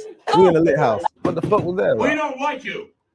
Okay? So today's story takes us to Lake Forest, California, where a 54-year-old man was caught on camera harassing a woman at her workplace, threatening her, shouting hateful and racist remarks, and physically assaulting her for no reason at all. What's new? The incident happened around 6 p.m. on May 30th at an insurance office near Ridge Route, but things stayed pretty quiet until June 2nd, when the woman involved posted the video online.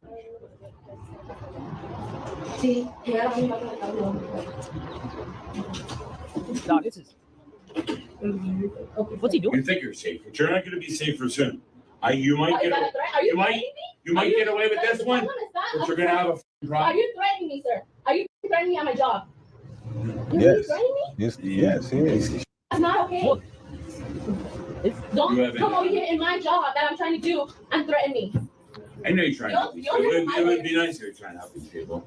But you're being an asshole towards these people. Okay, right off the bat, chat, you guys know I love playing this game. What kind of substance do you think he's on right now? Because obviously he's clearly not sober. What do you like? He's swaying back and forth. His eyes look lazy. You know what I mean? He looks disoriented, He's right? on a I'm whole gonna lot go with of the beer. obvious choice and say alcohol. But like maybe it's a curveball. You know what I'm trying to say? Because that just seems like the obvious choice. So like my second choice is probably like he might be off that. I've never done before. Okay, never planned to do it, but I imagine this is how it goes down. You're really actually doing them a disservice. You're doing them a disservice. You want to go through this? Look at her smile. You're a bastard and your is heavy. Oh my God. Nobody loves you and you stink. In America, we don't like you. Okay? Shit, bro. We don't like you. Oh my God. He said that stank like Uncle Ruckus. Oh no, he said that stank. He said that stank like David Chappelle said that. Say that shit. When David Chappelle playing that motherfucking racist blind man. The blind black supremacists. I mean black white supremacists.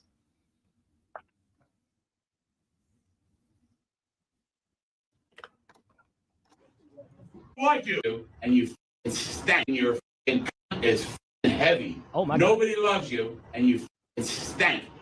In America, we Look don't how he love said it, you. though. You're He said that bastard, shit like and your Foghorn Leghorn. Oh my God. You're a bastard, and your is heavy. Oh my God. Nobody loves you, and you stank. In America, we don't like you. Okay? Shit, bro. We don't like you. Oh my God. Let him come. What are you looking for? This guy seems like an abusive stepdad. Yeah, we're ready. They're not even saying anything. Listen. So get out. Listen. What we have in our town.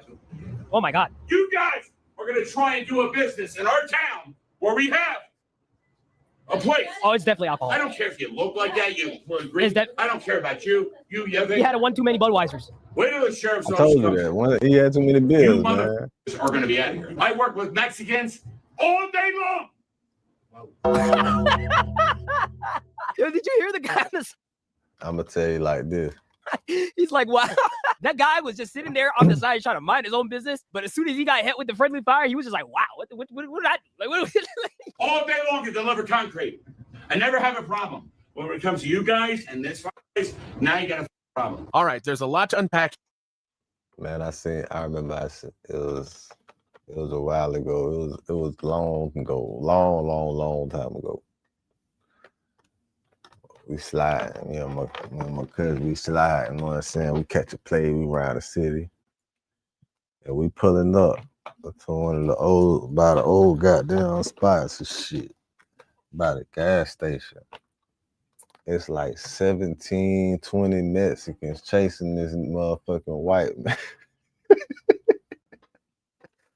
Nah, I don't know what this white man did. I don't know if he owed them somebody from work. I don't know what that man did to deserve the ass whooping these Mexicans put on him.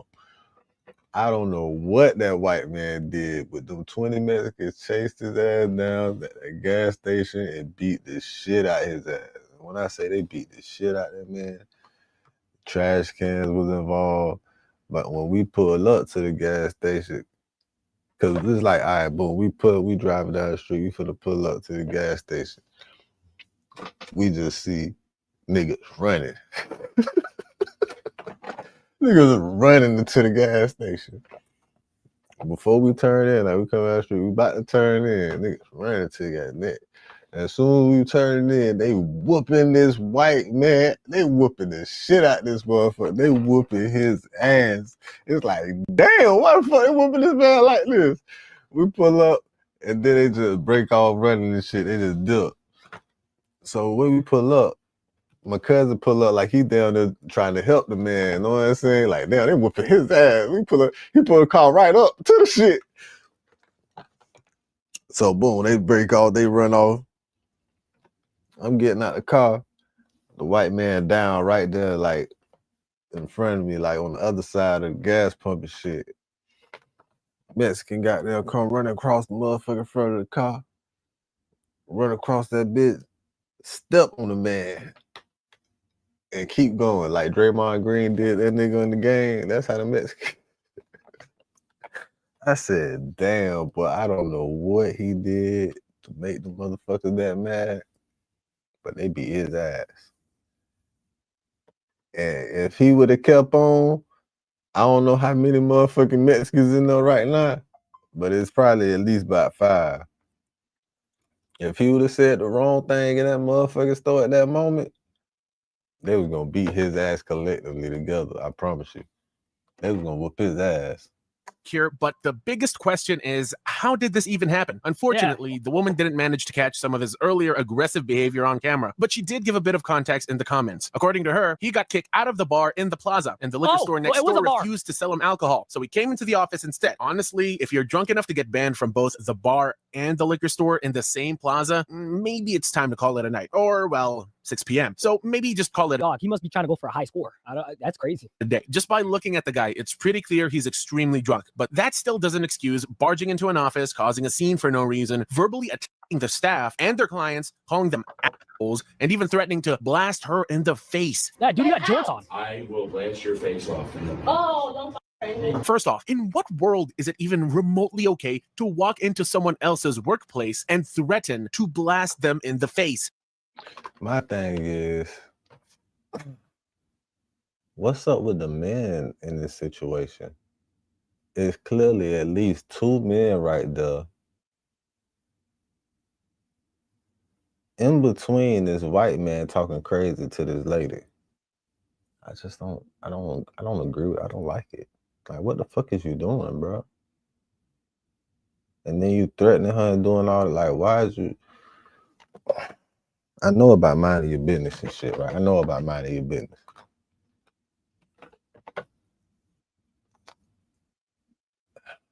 And I don't even want to make no assumption about no shit like that. And some people just don't want trouble. Some people just avoid trouble as much as possible. So I can understand that. But this is what people mean when they say protect women, bro. What? That shit should not have even been able to go on that long, bro. Like, after, you know what I'm saying? After you notice this nigga belligerent, you know what I'm saying, intoxicated, and he getting disrespectful with the lady, like, man, what?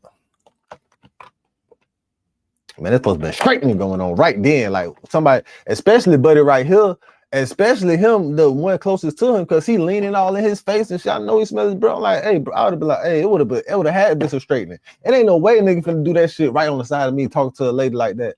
Right on the side, I'm gonna just sit down. First of all, I don't even like the energy. I don't like you too close to my presence. I feel like I don't know what you must feel like. I'm a bitch, so let me stand up and goddamn make my space known in this bitch and goddamn get some authority in the situation. But that shit be like, how the fuck these men right here just let this motherfucking... This guy's clearly unhinged. It just looked like a bunch of soft shit. I don't give a fuck. I don't give a fuck how much problems you trying to avoid. I don't give a fuck what kind of problems you trying to avoid. There's no reason. There's no way. I wouldn't never let no shit like that happen. I'm not gonna let no motherfucker talk crazy to a female, like right on the side of me. I don't know this nigga. Like, you talking crazy, you talking about shooting the bitch face off, and then you leaning over like you saying it in my face. I feel offended. And then he remains to sit down, and this is first time even looking that man way. Oh, don't. First off, in what world is it even remotely okay to walk into someone else's workplace and threaten to blast them in the face? This guy's clearly unhinged. He took a quick breather, maybe recharged his crazy, and strolled right back in for a round 2. Come here. It's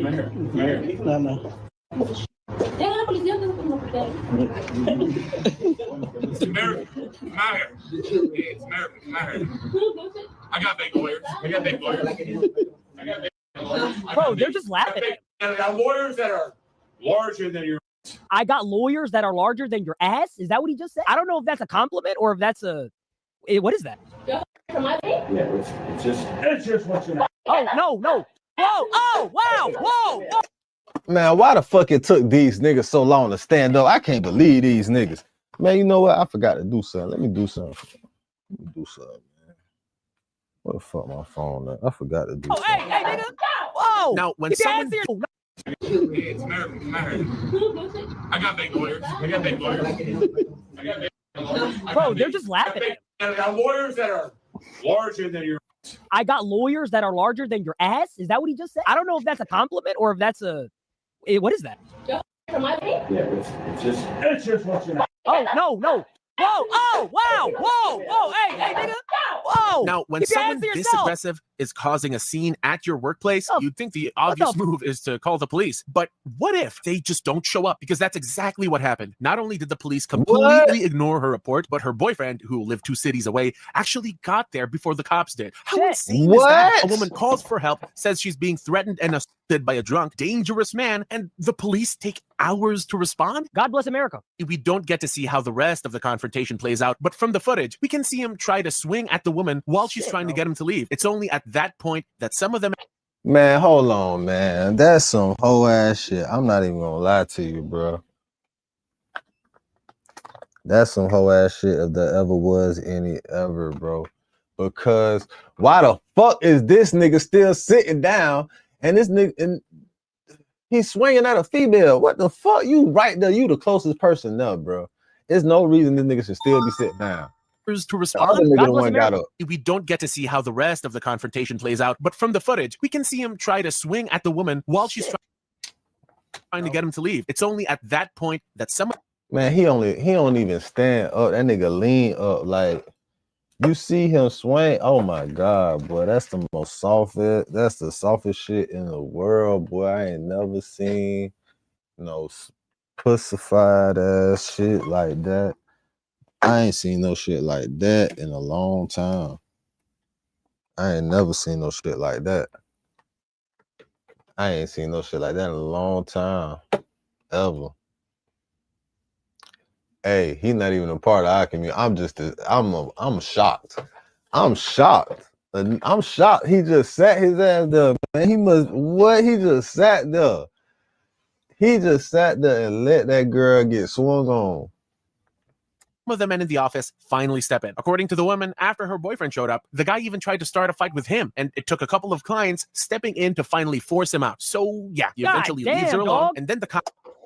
My thing is, start a fight with him. The boyfriend should have got them popped it off and ended that shit. What the fuck? What the fuck with these niggas, man? What the fuck is going on? What the fuck is going on?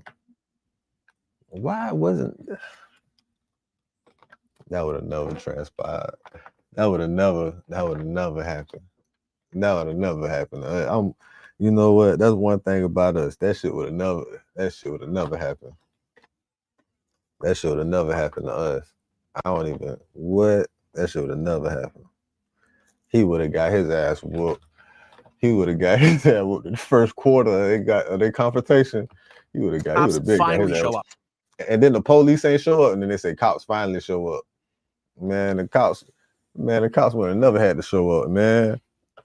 He would have been got his ass whooped and took off somewhere. Take a report and just go on with their day. But seriously, what if things had taken a darker turn and he actually hurt her? And what was up with the men in the office just sitting there while all this was happening? They could have stepped in and shut it down way before the boyfriend even showed up. That's exactly what I just said. But they being on some soft ass shit. All these soft ass niggas like, I don't even get that shit, bro. What the fuck? And then if this the lady that's ahead of the office and management or something, y'all could have earned cool point, whatever. If y'all renting at least whatever the fuck y'all doing, y'all let that lady get swung on. Y'all let the racist white man come in there rent and drunk, belligerent, fully intoxicated, over the limit, violating, right in front of your face, breathing high breath, right on the side of you, threatening that lady. And you sat your ass down, even swung on that lady, and you still sat your ass down. You ain't even get your ass up at all.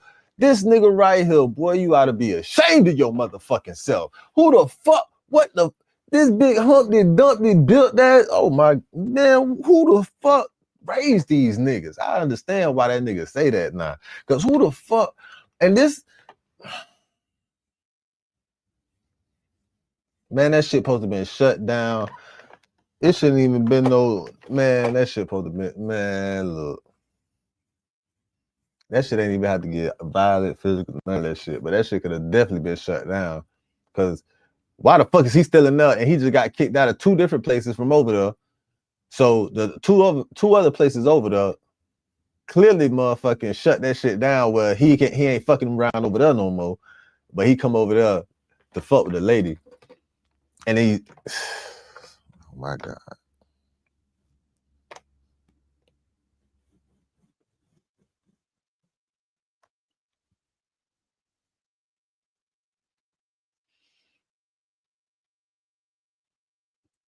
They call the police. Police don't even show up. The girl boyfriend show up, stay 2 cities over and show up before the police. He trying to start a fight with the boyfriend. The boyfriend, man, look. I remember one time I was fucking with my baby mama. She called me. She said a nigga disrespected her. It's something like 2 cities over. Man, that shit was something like 2 cities over, man. It probably take a nigga got about a good 30 minutes to get the 40 minutes to get the. I got that bitch like 25 minutes. I said, man, what? Let me get over here right quick, man. My bitch fucked up. The way my bitch called, like, I ain't never heard my bitch sound like this. She must really feel trapped. Fuck that. Let me go. I ain't got shit to do right now. I got shit to do right now. Yo, ignorant that nigga. I'm plotting no motherfuckers calling. Like, all right, I know the location over here. Okay. I'm over there just walking around. Shit. I'm just hoping somebody come out here talking shit. I'm just gonna start shit with anybody. I don't give a fuck. I'm just hoping some shit.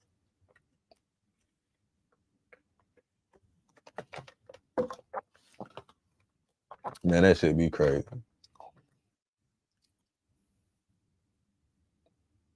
The boyfriend ain't even fight, and I bet he ain't start nothing because his girl told him not to. But man, what? I know she told him that man swung at her. It wouldn't have took nothing. Man, it wouldn't have been nothing that would have stopped me from getting on his ass, man. I ain't gonna lie to you. That nigga swung that weak ass punch. I don't think he connected. It looked like he probably hit with the first one, but I don't know. Either way, that shit lame as hell. This nigga soft as a bit. This nigga so soft. This nigga Humpty Dump. This nigga Humpty Dumpty. Humpty Dumpty. He's so soft. The other nigga, it looked like he was there with a bitch. That 2 other niggas. Cities away. Actually, God bless America. We don't get to see how the rest of the confrontation. That a bitch. That's a female. So he probably ain't get up. This nigga right here ain't get up into the shit. But he got up though. He still got up. But he got his girl, so he probably like he ain't intervening because like shit, that ain't my business. You know how your girl be like, hey, you ain't gotta be defending no one said all that. But either way, that shit ain't supposed to went down like that. Cause why the fuck is this nigga right by the door just letting that shit go on? Some niggas ain't built for that shit. I guess niggas ain't built for that confrontation shit. I don't know what it is. That shit soft as fuck to me though. Plays out, but from the footage, we can see this nigga swung and hit her. He don't even move. He still don't move. Him try to swing at the woman while she's trying to get. When he swung like that, he seen that shit. He got up. He like, man, what the fuck? Him to leave. It's only at that point that some of the men in the office finally step in. According to the woman, after her boyfriend showed, dangerous man, and the police take hours to respond. God bless America. We don't get to see how the rest of the confrontation plays out, but from the footage, we can see him try to swing at the woman while she's trying to get him to leave. It's only at that point that some of the men in the office finally step in. According to the woman, after her boyfriend showed up, the guy even tried to start a fight with him, and it took a couple of clients stepping in to finally force him out. So yeah, he eventually leaves her alone, and then the cops finally show up, take a report, and just go on with their day. But seriously, what if things had taken a darker turn and he actually hurt her? And what was up with the men in the office just sitting there while all this was happening? They could have stepped in and shut it down way before the boyfriend even showed up.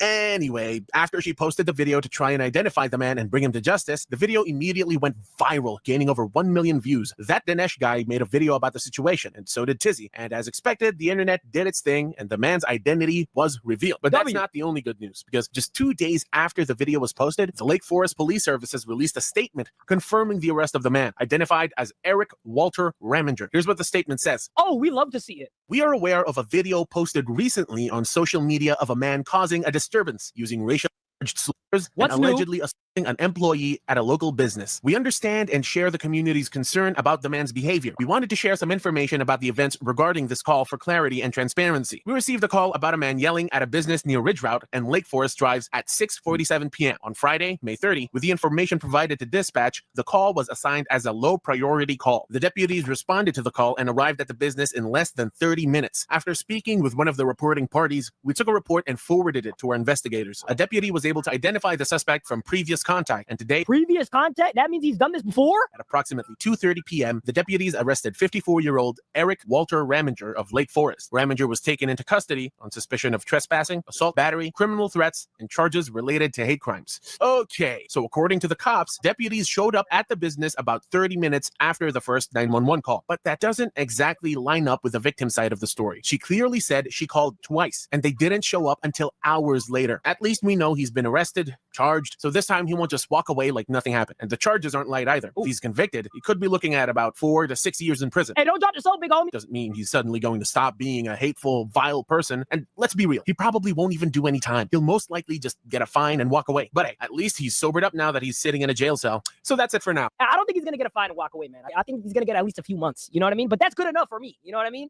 Him being in jail, traumatized for those few months. And in those few months, he better be on his best behavior, if you know what I mean. This entire situation is just sad. I mean, you are a 54-year-old grown-ass man. How do you have the energy to be doing all this? Like, by the time I'm 54 years old, bro, I hope and I pray to God that I have my life set up to where, like, this will never happen. This is the type of nigga that when he comes home and the food is cold on the table, he just starts domestically abusing everything. Like, swear to God. And you 54 years old, man. You got to get your priorities in check, bro. You go into a random store and G-checking and being racist to a bunch of Mexicans. Like, come on, dog. Like, what are we doing right now? Like, you know what I'm trying to say? Soy de Oaxaca. America? English. ¿Me puede dejar pasar, por favor? Really? You bring down my property values? No. What would it feel like to wake up on your terms, work from anywhere, and actually enjoy what you do while helping others? My name is Alex Conner. I'm the founder of Business Lending Blueprint. I had the privilege of helping over 4,000. Hey there. Let me ask you this. What happens when you get caught on camera on someone's home surveillance yelling racially charged stuff and pushing a 7 months pregnant street vendor to the ground? Well, you get exposed and probably fired. Now, we're still waiting on the fired part, but you ¿Me puede dejar pasar, por favor? Really? You bring down my property values? No.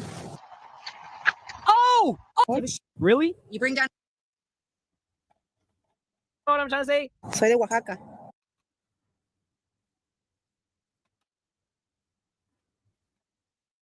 Domestically abusing everything. I'm 54-year-old. Won't even do any time. He'll most likely just get a fine and walk away. But hey, at least he's sobered up now that he's sitting in a jail cell. So that's it for now. I don't think he's going to get a fine and walk away, man. I think he's going to get at least a few months. You know what I mean? But that's good enough for me. You know what I mean? Him being in jail, traumatized for those few months. And in those few months, he better be on his best behavior, if you know what I mean. This entire situation is just sad. I mean, you are a 54-year-old grown-ass man. How do you have the energy to be doing all this? Like, by the time I'm 54 years old, bro, I hope and I pray to God that I have my life set up to where, like, this will never happen. This is the type of nigga that when he comes home and the food is cold on the table, he just starts domestically abusing everything. Like, swear to God. And you 54 years old, man. You got to get your priorities in check, bro. You go into a random store and G-checking and being racist to a bunch of Mexicans. Like, come on, dog. Midlife What are we doing crisis. right You now? going Like, you know through what a I'm trying to say? midlife crisis. Midlife crisis, nigga. English. ¿Me puede dejar pasar, por favor? Really? You bring down my property values? No. Hey there. Let me ask you this. What happens when you get caught on camera on someone's home surveillance yelling racially charged stuff and pushing a 7 months pregnant street vendor to the ground? Well, you get exposed and probably fired. Now, we're still waiting on the fired part, but she's definitely facing serious backlash and legal consequences. So, yeah, this ought to be good. 4 p.m. at the corner of Torrance Street and Brandon Avenue in Simi Valley, California, a pregnant street vendor named Mary B was rolling her food cart down the sidewalk just like she does every afternoon. Then her neighbor showed up and started blocking her path. Eventually, things escalated, and the woman began shoving Mary's cart, trying to force her off the street. At one point, she told Mary to speak English because she was in America and kept pushing until Mary fell to the ground. But hey, why just take my word for it when you can watch the footage yourself? I don't believe it. I told you. I don't want you down the street. Voy a pasar. No.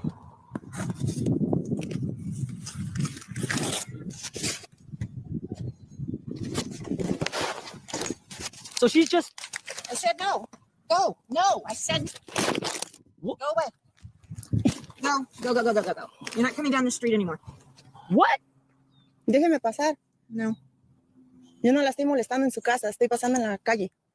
¿Sí? English. No. Yes. No puedo. Who the f Soy de are you, Oaxaca. lady? America.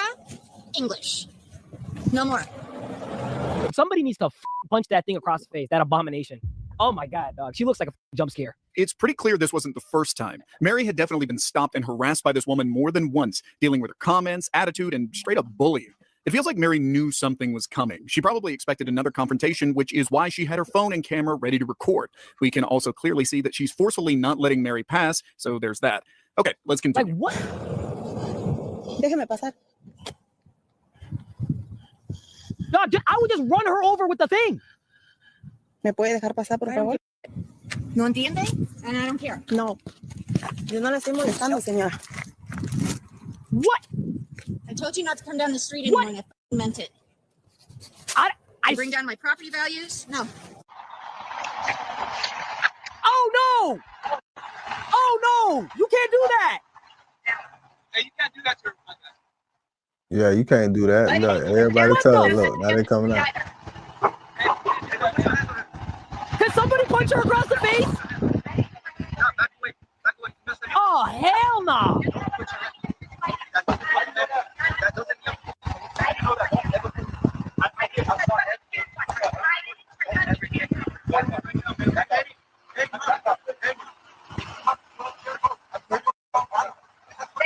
How sick of a person do you have to be to push a vulnerable pregnant lady down on the ground who is on the street trying to make an honest living, trying to sell snacks from her food cart? First of all, a fall like that can cause some serious harm, bruises, early labor, or maybe even worse. So yeah, this is not a joke. Fortunately, a few hours after the incident, Mary went to the hospital to get checked out, and doctors told her she was okay, but she did have some bruising from the fall. The Simi Valley Police Department responded shortly after the call and identified the aggressor as Julie Christine Sanchez. Sanchez? A 56-year-old registered nurse. Let me reiterate, her last name is Sanchez. So the plot thickens. Holy shit. So wait, so this was friendly fire? You were friendly firing on your own people this whole time? The irony is very strong with this one. So with police on scene, Sanchez was given a citation for battery, but later, the Simi Valley Police Department actually arrested her over the confrontation. The case was then forwarded to the Ventura County District Attorney's Office for further review, and Sanchez is now facing battery charges. She's also been issued a summons to appear in Ventura County Superior Court on May 14th. A round of applause, everyone, but don't go anywhere because we're not done yet. Oh, Here's where really? things get interesting. First, Mary has filed a civil rights lawsuit. Second, the attorneys for Mary B., who announced the lawsuit Friday morning at a news conference, are pressuring the FBI and the Ventura County District Attorney to prosecute the incident as a hate crime. You got the fence on your ass, too?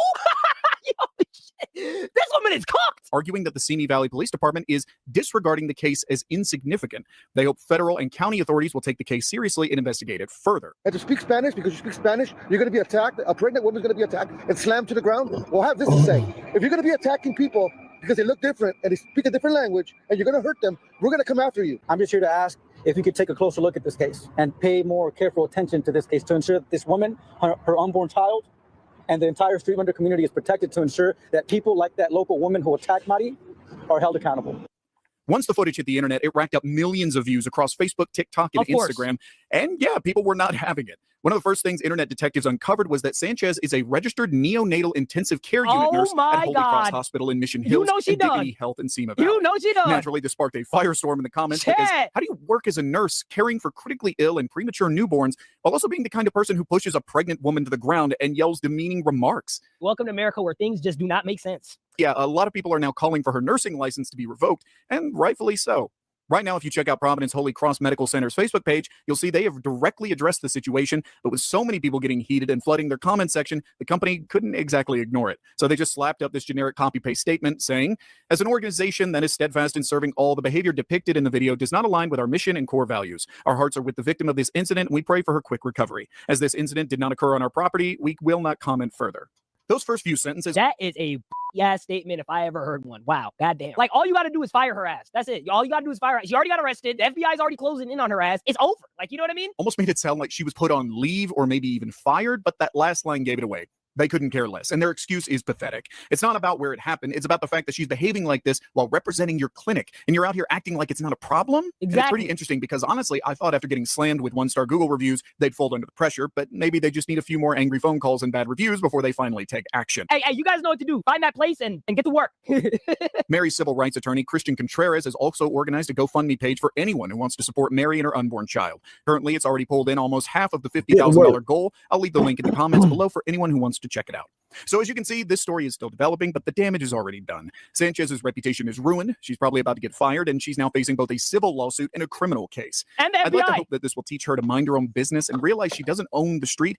But let's be real, that's probably not going to happen. She's just going to be more cautious from now on. If the story takes another big turn and I think it's worth updating, I'll definitely do that. Imagine like being married to that. That's got to be, God had to have cursed you. Hey, her dog didn't even look like he wanted to be there, man. He's trying to just get the out of there. Yeah, that's the sad part about it. You know what I mean? Like, that motherfucker dad wanted no business in that situation. He knew what was coming of that shit. The dog sensed the hate crime and wanted to evacuate the premises immediately. You know what I mean? But he's on like a leash. Dude, this is like even animal abuse at this point. Like, she got a whole bunch of charges. Like, it's done. Hey, Sanchez, if you're watching this video, I wish nothing but the worst for you. I hope you get fired. I hope you go to prison. And I hope your dog gets sent to a better home. And I hope you get divorced. That's if you're married. See someone try, you pulled out. Whoa. No, you pulled in front of me. You pulled in front of me. Did the whole thing.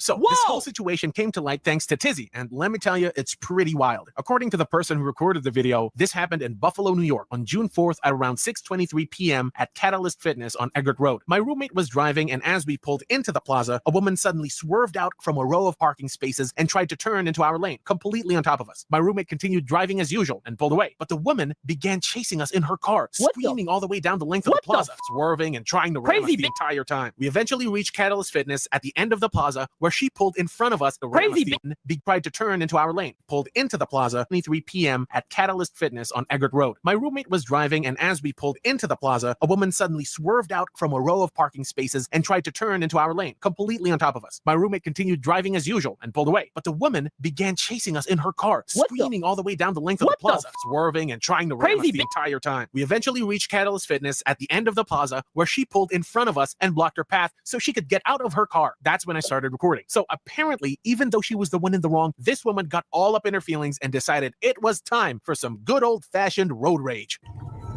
What are you doing? Are you? Oh my god! Oh my god! Man, oh my! Oh my god! Oh my god! Is she serious?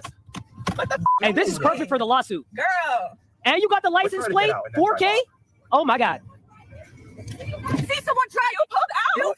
No, you pulled in front of me. You pulled in front of me. Did the whole thing. I now pronounce you husband. Wow. Oh dear. Mylanta Gas relieves gas and. See, lady, now you done up. And you got the license plate, 4K. Oh my god. See someone. And you got the license plate, 4K. Oh my god. See someone try, you pulled the. Good old-fashioned road rage. What are you doing? Are you? Oh my god! Oh my god! Man, oh my! Oh my god! Oh my god! Is she serious? Hey, this is perfect for the lawsuit, girl. And you got the license plate, 4K. Oh my god! See someone try, you pulled out. No, you pulled in front of me. You pulled in front of me. Did the whole thing. See, lady, now you done up. Why would you do that to yourself? What do you think is going to happen to you now? What do you think is going to happen? You think you're going to get away with this? Do you honestly, seriously think you're going to get away with this? This is crazy, dog. Oh, my God. There it is. Crazy. Oh, wait, she's still going to jail. Crazy. Oh, my God. Oh, she's going to jail. Again? So yeah, this woman is absolutely unhinged. You can clearly see her reversing aggressively toward the victim's car, and at one point, it honestly looked like she was trying to floor it and ram right into them. I mean, I understand that road rage is a part of the driving experience in America, but what's not okay is using your anger as an excuse to hurt someone or throw slurs at them. You could tell from the person filming that this wasn't their first rodeo dealing with someone like that. I'm just genuinely confused. Who told this hammerhead shark-looking to come out here and do this? I'm like, I don't. Once Tizzy uploaded his video, it didn't take long for the internet to do what it does best and uncover her identity. And just take a wild guess what kind of job someone like her probably has. Buffalo, New York, someone do me a Don't favor. tell me she's a teacher. Tell me who she is. Don't tell me she's a teacher. Not from Buffalo, Tizzy, but I got this. Hold on just 1 second. And ladies and gentlemen, Melissa Sanfilippo has been found. And if you look at her LinkedIn page, she's a full-time nanny. That's right. For the low, low price of whatever the hell she charges, you can have a racist raise your kid. No!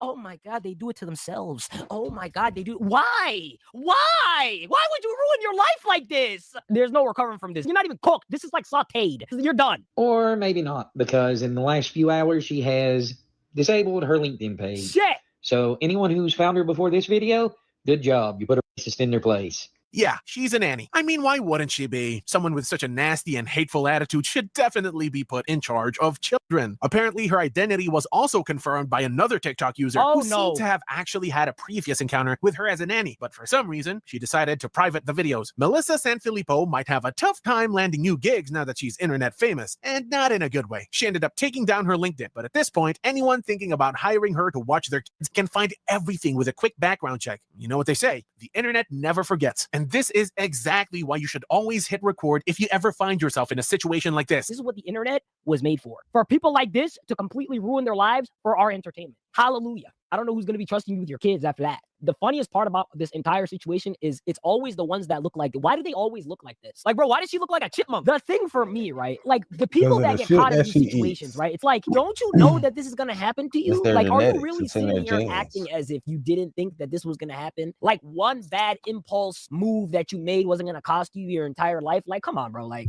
what are we doing right now? Like, you niggas are getting fired from your jobs. You guys are getting arrested. Like, what did you think was going to happen? Like, you know what I'm trying to say? It's just really sad because, like,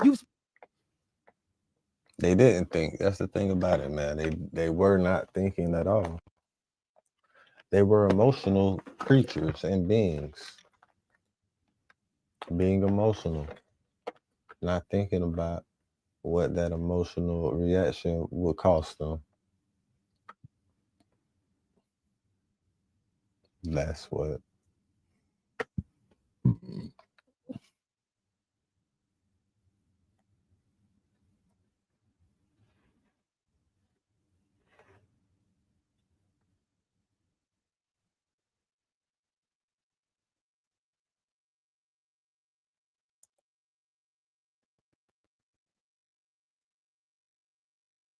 He crashed out on niggas. They ain't standing on business though. We gotta fight or fuck. Y'all gotta go ahead and fade though. Y'all gotta go in that room for at least one of the two. We gotta fight or fuck. Fight or fuck it out. He crashed out on niggas. They ain't standing on business though. We gotta fight or fuck. Y'all gotta go. My daddy took me and my twin fishing all the time. Love him to death, man. And then he wasn't my biological father, but my whole life I called him my dad. I look up and he gonna marry another woman. That shit hurt me to this day. I can't call him. One day I'll call you though. Nigga, I love you, nigga. You know, you the reason I'm who I became. You the reason I got the heart I got. You the reason I got a lot of attributes I got. You the reason I gambled as much, nigga. All I did was look up to you. But, you know what I'm saying? But you hurt me though, but you still my daddy though. You do real drugs. You do real drugs. Do You picked the clip that would make me mad? Yeah. You seen it? No. So I ain't never seen it. Blood, I just sit in the car with you. Nigga, you asked me to sit in the car with you. Nigga, you jumped in the car, your son in my car. Yeah. Let's roll. We're not waiting on nobody else. If they in their own cars, let's go. We're not. Let's just pull out. Like, we're not asking them niggas to ride with us. They don't know what's going on. They want to ride in their own cars because they want to get high. Fine. Let the drugs do something. Nigga, you do more drugs than anybody in the house. You do real drugs. You do real drugs. Do I ain't, but I love you to death. I'm not mad. Mm-hmm. And then I mean my other clip. Can I give my other clip when I gave him his backpack back? I said, "What's up, Sauce? We love you, nigga." Huh? Gotta get your bag, Papa. We take our own charges. What bag that is? His. With his stuff in there. Nigga hitting the hardest. Hardest where niggas Yo, want to Sauce, hear. Sauce be playing other music. He don't. Sauce don't play on his shit. But Sauce is into himself though. Yeah, he's into himself a lot. that's good. That's how he's supposed to be though. Yeah, that's how it's supposed to be. Especially like if you got that many diamonds in your mouth. You do real drill. You do real. Nigga I'm side. asking you now to be upfront with me. That nigga slick taking on sauce. Have you been in our room and got that cell phone? No, sir. You positive? Yes, sir. So you know if I'm asking you something, I already know the answer to it. Yes, sir. But I don't have my phone. You don't have your phone. No, sir. I don't know where you put it or anything. You don't know where I put it at. No, sir. Okay. So the point of it is, when I looked at my cell phone, I pinged the cell phone just a few minutes ago. You know what that cell phone says at? Right here. On the back side of the house. I don't got it. So you mean to tell me the cell phone is out here somewhere? It's saying it's out here. So apparently somebody took it and put it out here? Well, Jillian probably got it. She out here. Where she went to? Because I don't see her. She probably. Where did she go to? She went around there. Okay. So you saying she got it? Yes, sir. You ain't got it on you? Put the ball down. Put the ball You ain't down. got the cell phone on you. You finna jab his ass. Well, what you holding your arm like that for? Why are you holding your arm like that? And I'm asking you nicely. Y'all said I was too hard on you, so I'm talking to you nicely. Do you have a cell phone? No, sir. Let me see. Hold your hands up. You ain't got the cell phone. All right. So what's that in your pocket, Keon? What's in your pocket? Where did this come from? Where did this come from? I didn't grasp it. Where did this come from? I don't know. Where it come from, G? You sit up and you lied to me. You lied to me. Where did this phone come from? Where it come from, G? Why did you lie to me? Now see, that's that jab grab. Hey, that's the jab grab. Why Hold you lie? on, that's the Where jab did this come grab. from? You gotta be on point. I missed that. If you miss it, boy, Where that did this boy come quick from? with it. That's the jab You sit up grab. and you lied to me. You lied to me. Where did this phone come from? Why did you lie to me? The jab grab. Why did you lie to me? And you wonder why y'all can't get nothing. This is the very reason why. Oh, I get it. It's clocking to me. The jab grab. He wanted to hit that boy in the jaw, but he had the camera on.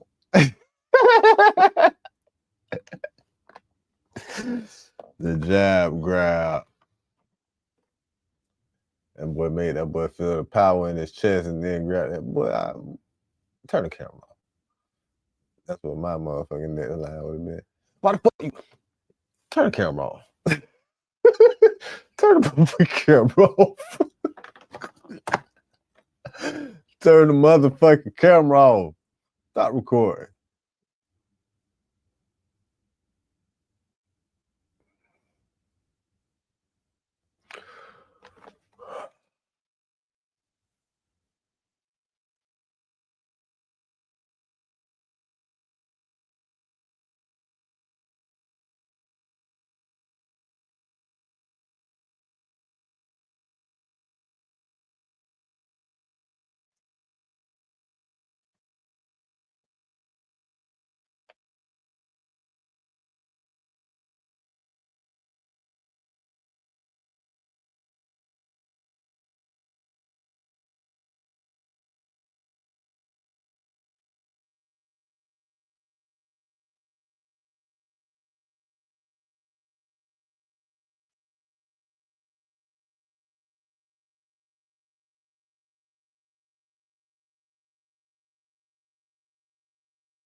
I don't know that nigga like that to be talking to me like that.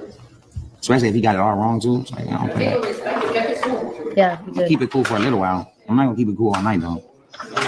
As long as it doesn't keep getting dragged, then you feel me? Like Forgetting what drag, like he completely wrong. He didn't even want like if a nigga said something I said, I would look at what the nigga said and then I go make my assumption. You're just looking at what the chat said and then come at niggas like that, bro. It's not gonna end the way you think, bro. I appreciate that. I'm trying to figure out how to deal with it right now in my mind. I'm just saying, it's not gonna end the way niggas think. Niggas wanna go money for money, bro. If you don't slow down. Like, I used to charge women to have sex with me. I come from some pimping. Who? From some pimping. Boy, I put girls that you like in the strip club, make them sell their vagina to buy me China. Yes. I said a white pussy and black pussy and Spanish pussy. I'm some real pimping. Real. Excuse me, dummy. So, but it's yes, I sell vagina before I became a rapper. ATTA. My mama a stripper. I come out of a prostitute pussy. You ain't got no self-control though. You say you can't smack you smack a girl. She wouldn't be, and she will invest. She shall invest. My dick ain't for free. This shit's charged. Yeah, this shit right here is electronic. This shit ain't gas. You can't gas up this dick. You gotta charge it, bitch. It's like a credit card. Black card. I'm an alpha male. I'm something different. I don't hang with bitches for free and for fun. Everything has a purpose in life. Life is about purpose. I'm a man of purpose. A woman has a purpose around me, or she don't need to be around me. But that's the crack you is the purpose. No. I sell hoes. You probably get cracked and bitch play your ass. I'm a gangster. Ain't nobody. They probably did. I don't know, baby. You fuck hoes for free. I don't do that. I charge bitches up. This what Blood said that made the chest off. He probably said some more shit too. I don't know. All right, look. Bro, say not waiting on nobody else. If they in their own cars, let's go. Now, seriously, let's just pull out. Like, we're not asking the niggas to ride with us. They don't know what's going on. They want to ride in their own cars because they want to get high. Fine. Let the drugs do it. Let the drugs do something. Nigga, you do more drugs than anybody in the house. You do real drugs. You do real drugs. I ain't about to let you know. I'm not mad. And I mean my other clip. Can I get my other clip when I gave him his backpack back? I said, I want that clip. Take your backpack, brother. We all grown, man. We take our own charges. That's all I said. We men. Y'all got me fucked up around this hoe. Who a nigga think of riding away? What you nigga talking about? Him? He said, who saying I'm riding away? Who saying I need my music played? This nigga's a bum. Nigga don't play with me, man. You backstage dancing ass nigga. Can't sing ass nigga. Fuck are you talking about, nigga? You branded little brother, nigga. I don't know what's going on around this bitch. But I get physical, nigga. Fuck, I crash out for real. I'm a real crash out boy. In real life. So I had to tell my brother here earlier, talking about some snaking and shit. Nigga, I grabbed snake, whatever I came in to do. Work. No, it's about what another nigga saying about me. Don't speak of, hey, I'm a player, bro. I pay for it. I do all the comedy and all that shit, but I am a millionaire. Bro, I'm just letting you know, brother. Cool. I'm just letting you know, brother. I love this young nigga. I appreciate everything you do for me, brother, but I don't give a damn if I never stream again. I just want you to know that. Fuck the comments. I read attitudes and what people say is sleep. It's like I told Tarzan. What are you talking He about? fucked up by me saying I'm a Texas nigga and I battle and rattlesnakes. I rattle a snake or an alligator, a tire, or security guard, or whatever.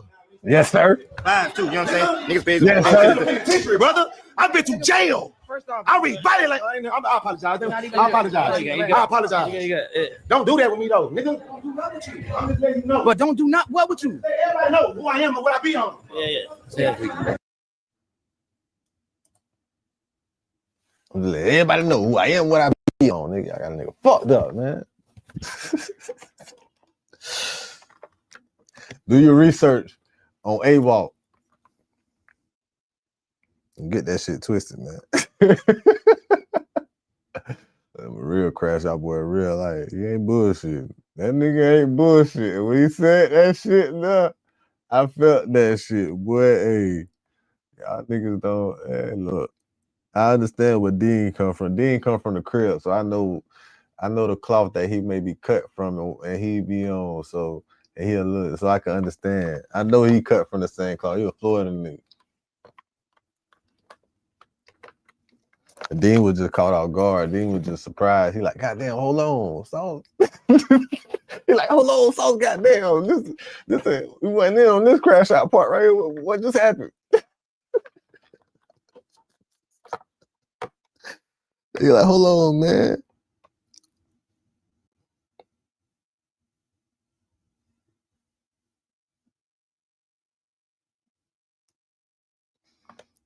Shout out them boys though. That's what it's about though. Generate that motherfucking clip. Keep it generating.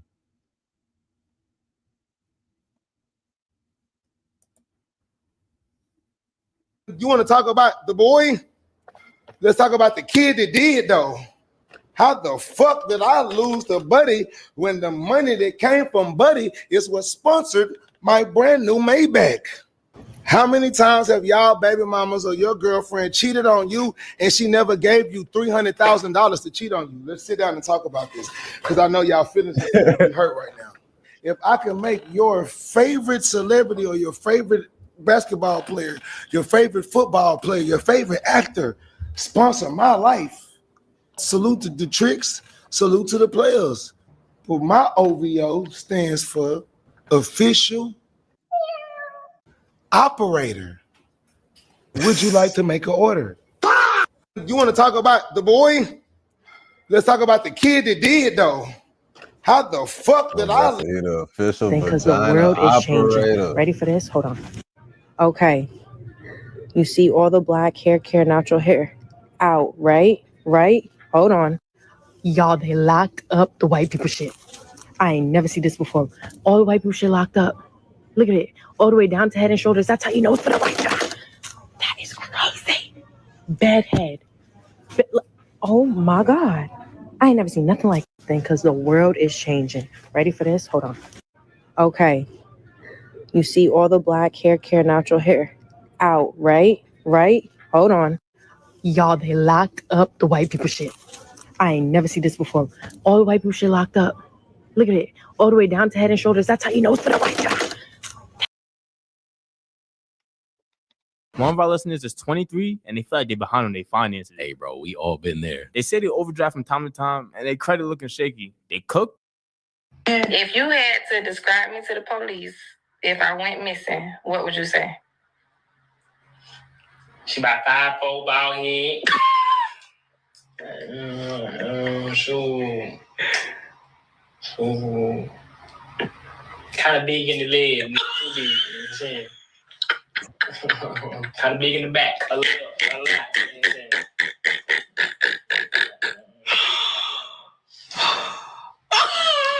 I'm saying?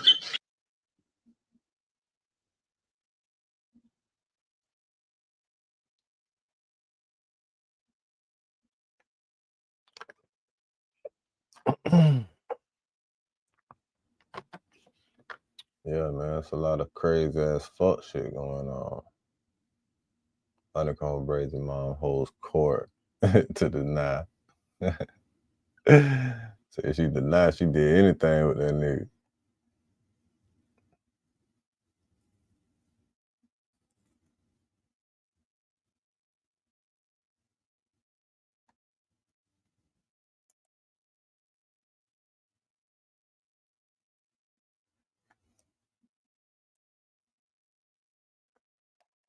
When you've got a one-track mind, you go where the cravings take you. Because once you stop at Racetrack, no other stop will do. Same time tomorrow? Oh, yeah.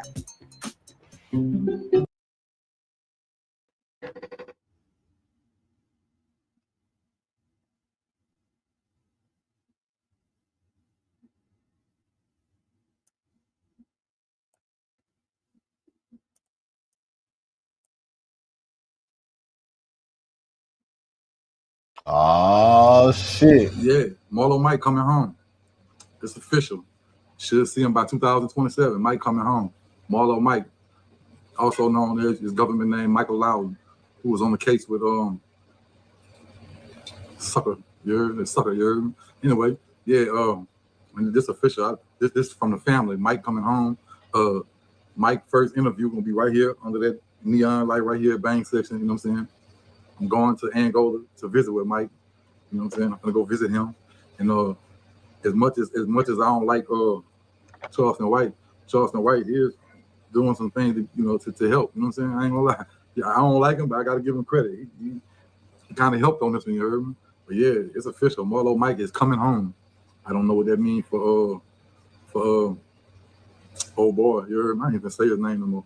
Say, bro, if you speak Coward's name to me, like I can't even beef with no coward. You heard me? So anyway, yeah, Mike coming home, man. That's a good thing, man. We over here, we throwing a fish fry, man. We celebrate, man. Because every time I talk to Marlo Mike, he in good spirits. You heard me? Dude, real cool dude. See, I've been knowing.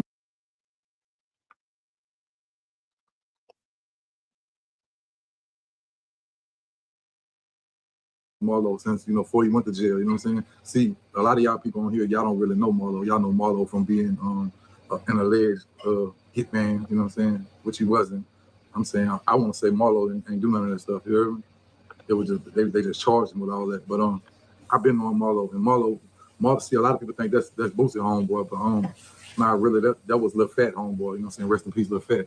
That was Lil Rest Fat in peace, homeboy. Lil They was Fat, real channel, they were man. good friends. And that's Rest how in peace, Fat, he got to man. hang around Boosie. But yeah, it's official. Probably 2027, Mike gonna be home. Mike gonna be on the Bang Section podcast. Gonna go up there to Angola and see him. I'm not gonna release my source. I'm just gonna tell you it's somebody close to him. It's official. The boy coming home, man. And he ain't Boosie, you don't gotta sweat it. Ain't nobody gonna lock you up or nothing. So don't go to crying in your mansion. Like we know you'll get on IG and get the crying, man, he coming home. He go to no, you ain't gotta get on IG and cry. Nobody trying to send you to jail, sucker. Anyway, yeah, Mike coming home, man. I'm glad it's overdue because the little dude shouldn't have never went to jail. The little dude was 15 years old. You know what I'm saying? When they took him to jail, gave the man all the time, sentenced him as an adult. Got him in Angola. You know what I'm saying? I should be going down there this month to go visit him. You heard me? And yeah, man, I'm looking forward to that because dude don't really deserve to be back there on all them charges that he didn't do. You heard me? You know what I'm saying? And they claim he did all this stuff, but when they claim he did it, he was 15 years old. So even if he did or didn't do it, he was a child. He shouldn't have been sentenced on them type of guidelines. You know what I'm saying? And people get influenced by clowns, characters, all kind of stuff. Let's just say if he allegedly did do it. You know what I'm saying? That would have been he was influenced by a clown who he looked up to, but he ain't do nothing. He ain't do nothing wrong. They got the wrong man. And dude coming home.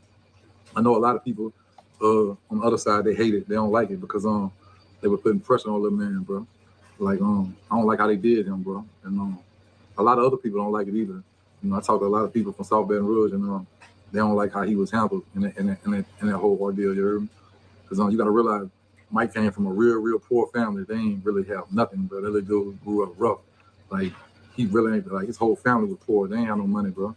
So he was in the streets wilding out, tripping because he ain't have nothing. Man. He was trying to get some food, trying to get something to eat, like literally trying to get food to eat. You know what I'm saying? So that's why he turned to the streets. But just like me, he got misled by them older dudes in Baton Rouge. And I'm just gonna say, but y'all dudes in Baton Rouge was not OGs. Y'all wasn't shit. Y'all misled all us youngsters. Baton Rouge ain't shit. Y'all misled all of y'all. Misled me. Y'all misled Marlo, Mike. Y'all misled all of them. Cause I remember when growing up, like all them dudes from Baton Rouge, they used to tell me, yeah, little Josh, go rob him. Go do this. Go do that. And man, y'all was grown men teaching a little 14-year-old how to rob and sell drugs and all this here. Like y'all wasn't no real OGs. Y'all wasn't no real leaders. Y'all wasn't no real men. I was misled, and so was Mike. But yeah, Marlo Mike coming home. It's official. Boy about to touch. And he will be his first interview right here on this microphone right here. And but yeah, I'm going to Angola. I don't think they're gonna let me bring no cameras in Angola to go visit him. But I'm definitely going. And I just don't want to speak too much about the band case because I don't, you know what I'm saying? I ain't trying to ruin what he got going on because of social media. I'm just gonna say with his people allowing me to say I can come on here and say, yeah, he is coming home. You're about to lose $50,000 for your car. I mean, shit. It been about a good dub. It been about a good quarter.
I ain't gonna lie, bro. Ain't nowhere safe. Like, you gotta be on point wherever you go. Even if you in Denver, Colorado, like you can't let your guard down nowhere. It don't matter. So like just gotta be prepared. All I can say. And you said no place is safe, but does Memphis feel like home still? Does it feel like it's always home? It's like it's nothing. I just know when like for me to go down there, it's really no reason. You know what I'm saying? My family ain't even there no more. So if I go down there, it's strictly for business. Giving back or giving back? Yeah, business. Yeah, for sure. So you got everybody up out of there? Yeah, I've been gone. Yeah. I don't know what people be thinking. Like when I graduated, once I got out of high school, Doc asked me to come to Atlanta with him. That's what I did. I've been out of Memphis. I just don't let everybody in on my business, basically. You feel like Memphis is a place that they don't like to see their own?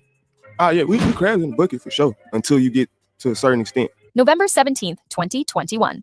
Key Glock loses the man who raised him in the industry. His uncle, his mentor, Young Dolph, shot and killed outside a cookie shop in Memphis. Most people in that position fold. Key Glock did the opposite. He built one of the most legitimate independent empires in modern rap, and he did it standing entirely on his own 2 feet, carrying a label that wasn't even supposed to be his to carry yet. This is the story of what that empire actually looks like, dollar by dollar. Marquavius Cathy was born February 3rd, 1997, and grew up in South Memphis, one of the highest poverty and crime rate areas in the entire country. The way out for him was always going to be music, and the connection that changed everything was blood. He's the nephew of Adolph Robert Thornton Jr., known to the world as Young Dolph, a man who turned Long Lil Dolph. We ain't finna get into that right now. But one of my favorite songs by that boy Key Glock is Chromosome. I play that bitch on repeat, nigga. Slow down, nigga. 1, 2, 3, 4. Yeah, bitch. All right. What's next? Whatever the fuck we want to be next. I was finna roll up and shit, right? But I said, fuck that. Ain't no reason for that. Cause I still got a little joint left. But yeah, man, it's an evil world we living in, man. You gotta pay attention to body language. You gotta pay attention to the words that's not being said.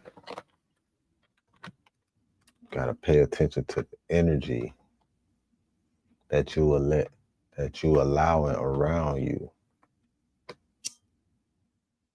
You just gotta pay attention, you feel me? Invest in the attention of securing your motherfucking self out here. Because it's always some fuck shit.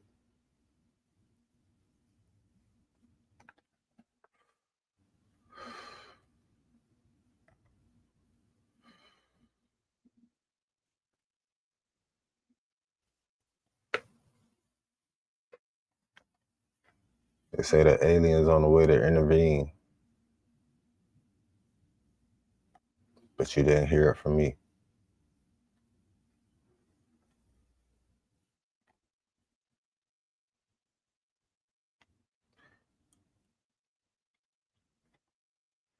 Is it destroyed? I don't know.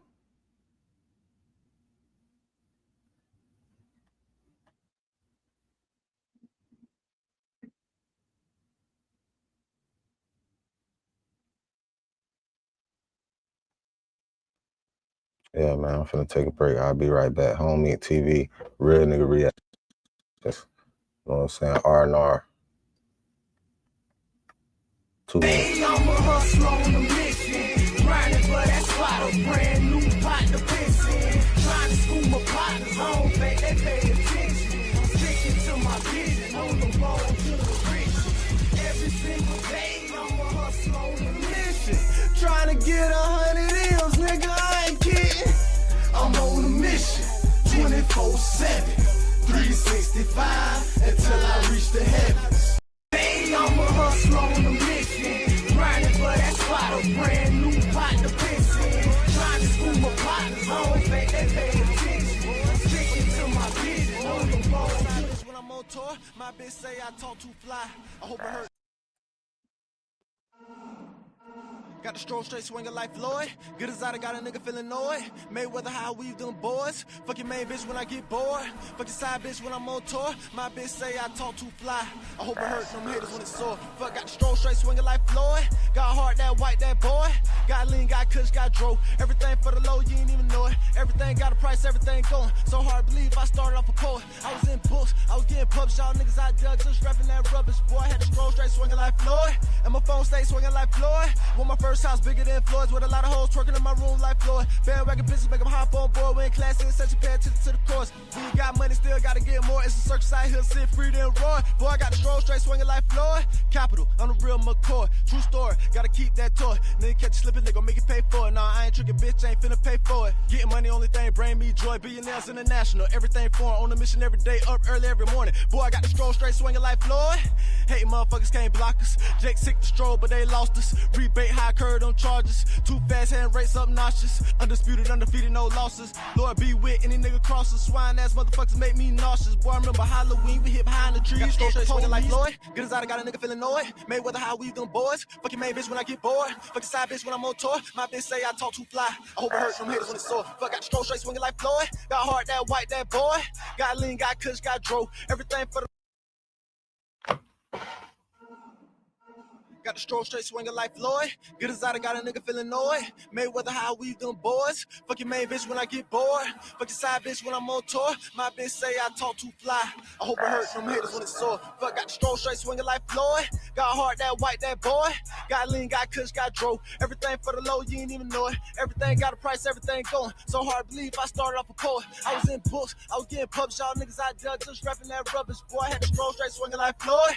And my phone stayed swinging like Floyd. Want my first house bigger than Floyd's with a lot of hoes twerking in my room like Floyd. Bandwagon bitches make them hop on board. We in class in such a pay attention to the course. We got money, still gotta get more. It's a circus out here, sit free then roar. Boy, I got the stroll straight swinging like Floyd. Capital, I'm the real McCoy. True story, gotta keep that toy. Nigga catch you slipping, they gon' make you pay for it. Nah, I ain't tricking, bitch, ain't finna pay for it. Getting money, only thing, bring me joy. Billionaires international, everything foreign. On a mission every day, up early every morning. Boy, I got the stroll straight swinging like Floyd. Hating motherfuckers can't block us. Jake sick the stroll, but they lost us. Rebate high curve on charges. Too fast, hand rates obnoxious. Undisputed, undefeated, no losses. Lord be with any nigga crosses. Swine ass motherfuckers make me nauseous. Boy, I remember Halloween, we hit behind the trees at the police, then we would dip. That was back in school when I broke the rules. Niggas called me Cliff like I was Tip. But my name Cliff, I got the key. Ain't there another nigga stopping me. Whoop a nigga ass, get away with it like I started up my own boxing league. Boy, stroll straight swinging like Mayweather. Can't beat me, boy, cause I'm way better. I bet with the money T, cause they pay better. When the fight is made, that's made cheddar. Keep bad yellow bitch, she stay with her. Never tell me no for her answer. So that flamingo, that Pink Panther. Pussy on chemo, no cancer. Ooh, got stamina to go 12 rounds. I knock it out like Pacquiao. Soon as I'm done with my blunt, I'm out. And at these last few couple packages out. All the yak yapping and flagging loud. I don't really know what that's about. That's access to some 100 rounds. Clear all that damn traffic out. Have your block barricaded like bar. I ain't fucking with you, ain't with the mall. If you broke, motherfucker, get a jaw. Ain't no front side here, motherfuckers rob. Nigga still owe me 9, nigga might get raw. 480s played all praise to Allah. Light a nigga up like I'm flaming the gar. Master gas on him, I ain't talking the car. Boy, I'll bust a nigga ass like Floyd. You never miss on the cars I'm scoring. Catch me speeding around the track like Jeff Gordon. Watching me entertaining like Jordan. If that bitch with me, she gorgeous. If I ain't getting money, then it's boring. If it ain't about money, ain't important. Boy, catch me running to the money like Forrest. The stroll swinging like Floyd. I ain't talking about boxing. Stop all that bullshit. It ain't about a profit. Capitals going for what's in your wallet. Don't care about your blood, bitch. Show me where the socket. Do it capital, man. Create a positive impact today and later. No one time.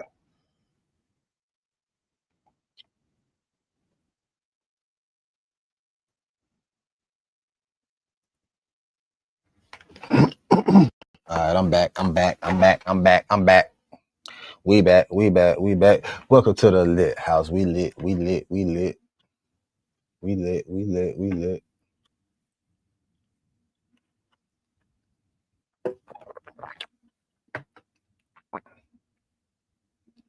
Fucking animal. Niggas a fucking animal, man. All right. He is alive. That's what they say. They say he alive.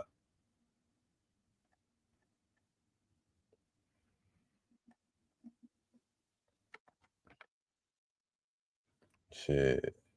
But he might be. He might be.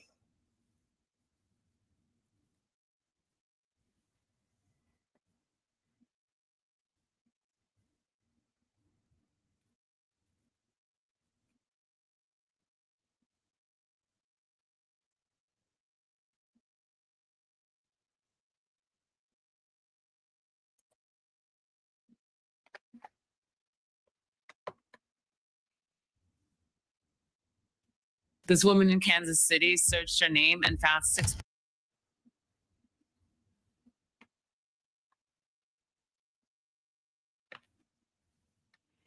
Tay Keith's lawsuit looks a lot darker after Sexy Red's new response. What was Sexy Red's new response? $0.1 million in unclaimed money. Like what? Wait. What the She had fuck him off. you Sounds like respond to? some insinuating going on. And who is Sexy Red signed to? What's the point of this post? She had him off. Sounds like some insinuating going on. And who is Sexy Red signed to? What's the point of this poster? LOL, she was posting the hell out of him. Nah, don't bring Missouri into this. OMG, I knew they would try to paint this narrative. Why is this our business? Do tell. The plot thickens. Let me catch y'all up on everything because this got weird. Breaking news. Hip-hop producer dead at 29. Tay Keith, the Grammy-nominated producer, best known for crafting some of hip-hop's biggest hits, including Travis Scott's 2018 single, Sicko Mode. Like, this has to be the biggest shock. This has to be the biggest. Like, this shit's so shocking. I still don't believe. Like, this has to be the biggest shock to hip hop. In a minute, man. I want to say since Takeoff, but this wasn't no situation like Takeoff song. But this shit here it's just unbelievable, bro. Like I said, like what? Like you just ignore shit. Like I just was ignoring shit because you don't want to believe shit. Like, man, what? I don't believe that shit. But shit, man. That shit for real. Is dead. Tay was found dead Thursday in his Nashville apartment, according to Metro Nashville Police. The cause of death is unclear. Cops say foul play is not suspected. Police say he was found during a welfare check at his home, as well as earning a Grammy nomination for Sicko Mode. Tay, whose real name is Bytavius Lakeith Chambers, won critical acclaims thanks to his works with Drake, Eminem, Lil Baby, and Block Boy JB, and more. Most noticeably, he co-produced Drake's Nonstop, Block Boy's JB Look Alive, and also produced a bonus track, Before I Let Go, on Beyonce's Homecoming, the live album. All major commercial success. Damn, I didn't know that.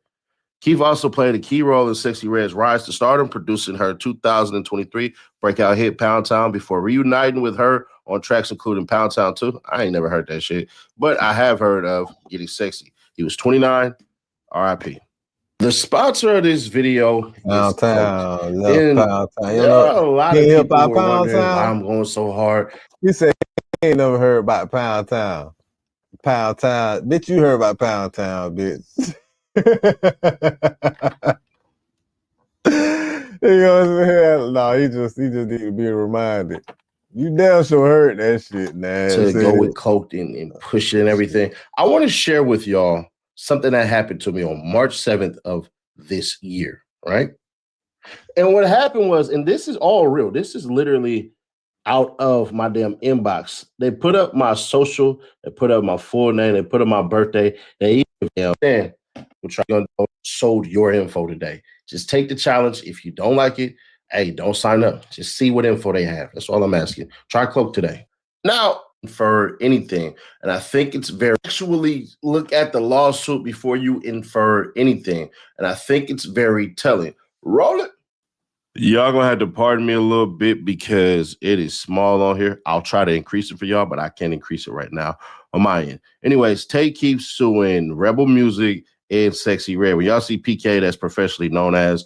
So it basically says Tay Keith, by through undersigned counsel, files this complaint against defendants Rebel Music and Sexy Red, and in support thereof as follows. The overview.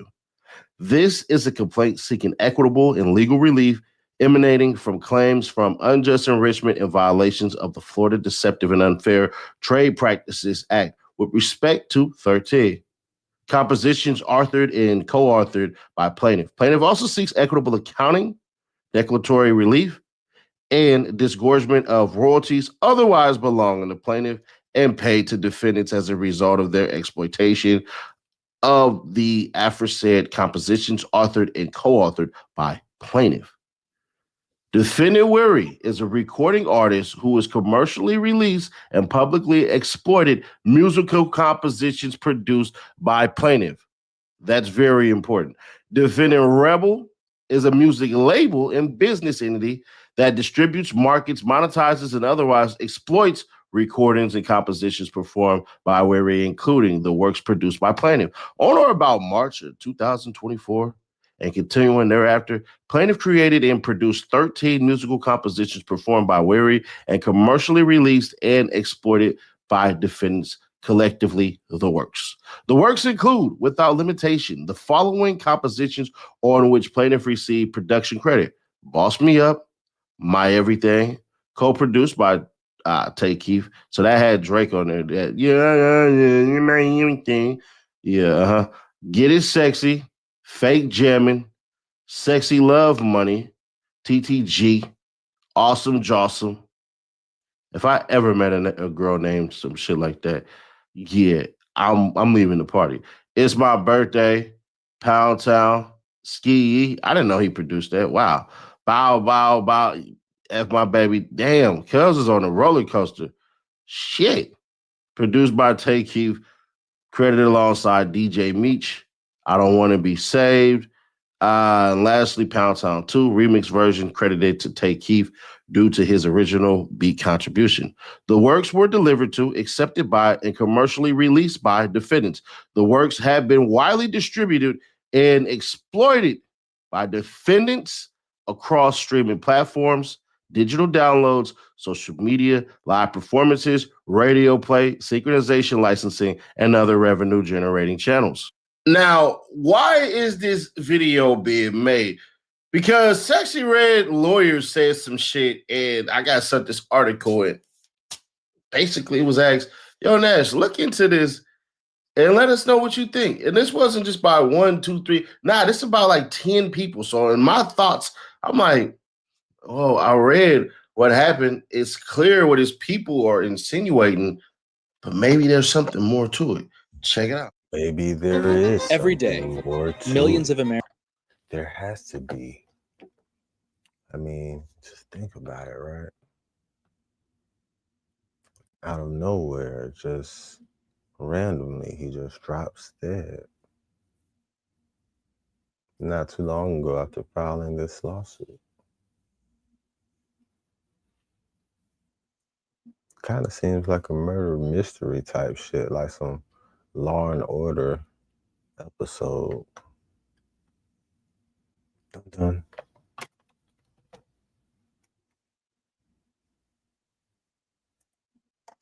Exclusive, baby. Music producer Tay Keith, legal fight with Sexy Red label over money was being resolved when he died. Tamika Davis, attorney for the Rebel label, tells TMZ Sexy Red is overwhelmed with grief at the devastating loss of her dear friend and artistic collaborator, Tay Keith. Tay was a brilliant artist, and though his close musical partnership with Sexy, he became a genuine friend to everyone at Rebel. We send our sincerest condolences to Tay Keith's family and loved ones. Tamika adds, royalty negotiations are handled by labels, not artists. And I've worked closely with the legal counsel and team for Tay K to finalize the royalty agreement to fully compensate him for his valuable contributions as a musical collaborator with Sexy. In fact, we are in the final stages of getting Tay Keith fully compensated before his shocking passing this week. We are expediting the finalization of this work with Tay Keith's attorney so that full payment can be made to his estate as soon as possible. A rep for Tay Keith said the dispute is between the parties, respective labels, and naming Sexy Red in the lawsuit was a legal formality. Any allegations are directed at the label, not Red personally. Both labels have been cooperating, and the matter is close to being resolved. Tay and Red remain friends, and he considered her a sister. They were in the studio together as recent as last week working on new music. We appreciate Red's sentiments and condolences during this difficult time. Music producer Tay Keith had yet to resolve his legal battle with Sexy Red's label over royalties. He claimed he was owed at the time of his death, but the parties were working towards a resolution, TMZ has learned. According to court documents obtained by TMZ, Tay sued Sexy's label back in March 2026, claiming he produced 13 songs for her in 2024, including Pound Town, Just Left Pound Town. I'm not for to sing the rest. Tay claims Sexy song made millions from sales and streaming, but he says he never got paid for his services. In the suit, Tay claims Sexy's label was also refusing to provide him with any accounting for the revenues generated by the songs so that he could get his cut of the royalties. The music producer asked the court to force the label to turn over an accounting, declare that he was owed money, and award damages. On Friday, Sexy posted about Tay's death, writing, "Blood in, blood out. We brothers, but not related. I love you, brother. Tay Keith still the best duo, us 5 life." As TMZ reported, Tay was found dead this week after a welfare check at his home in Nashville. The cause of death is yet to be determined, but cops say foul play is not suspected. Here's what we're going to do. We're going to be fair, but we're also going to gift a little bit of game because unfortunately or fortunately, you have too many motives. Wait, what? Hear me out. The lawyers should have never said that he wasn't suing her personally when obviously he is. The label's name, Sexy Red is named. So you can't say that because we see this in the documentation. Now, that's a common practice. And that's what they should have said was, hey, Sexy Red's only in there because of the music and all this stuff and everything and who got paid and blah, blah, blah. They could have explained that real simple, but they didn't. And when you leave things to speculation, people will speculate. That's how that goes. So I thought that was pretty damn dumb. But lawyers aren't a PR team. That's why a PR team exists where lawyers don't. So no. Then the second thing is we don't know how the hell he truly died. They say they suspect no foul play, but they ain't confirmed shit. So all that other all that other bullshit, nobody care about none of that. We need what we see as the truth. Right. But here's the most important thing.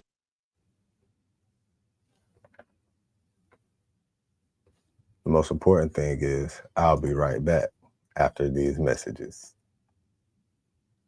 I'm a hustler on a mission, grinding for that spot, a brand new pot to piss in. Trying to school my partners, I don't think they pay attention. I'm sticking to my vision, on the road to the rich. Every single day, I'm a hustler on a mission, trying to get 100 M's, nigga, I ain't kidding. I'm on a mission, 24/7, 365, until I reach the heavens. I'm a hustler on a mission, grinding for that spot, a brand new pot to piss in. Trying to school my partners, I don't think they pay attention. I'm sticking to my vision, on the road to the rich. Every single day, I'm a hustler on a mission, trying to get 100 M's, nigga, I ain't kidding.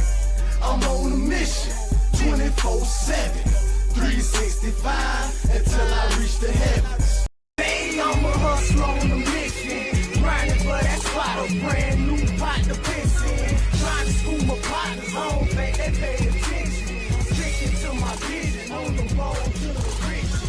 Every single day, I'm a hustler on a mission, trying to get 100 M's, nigga, I ain't kidding.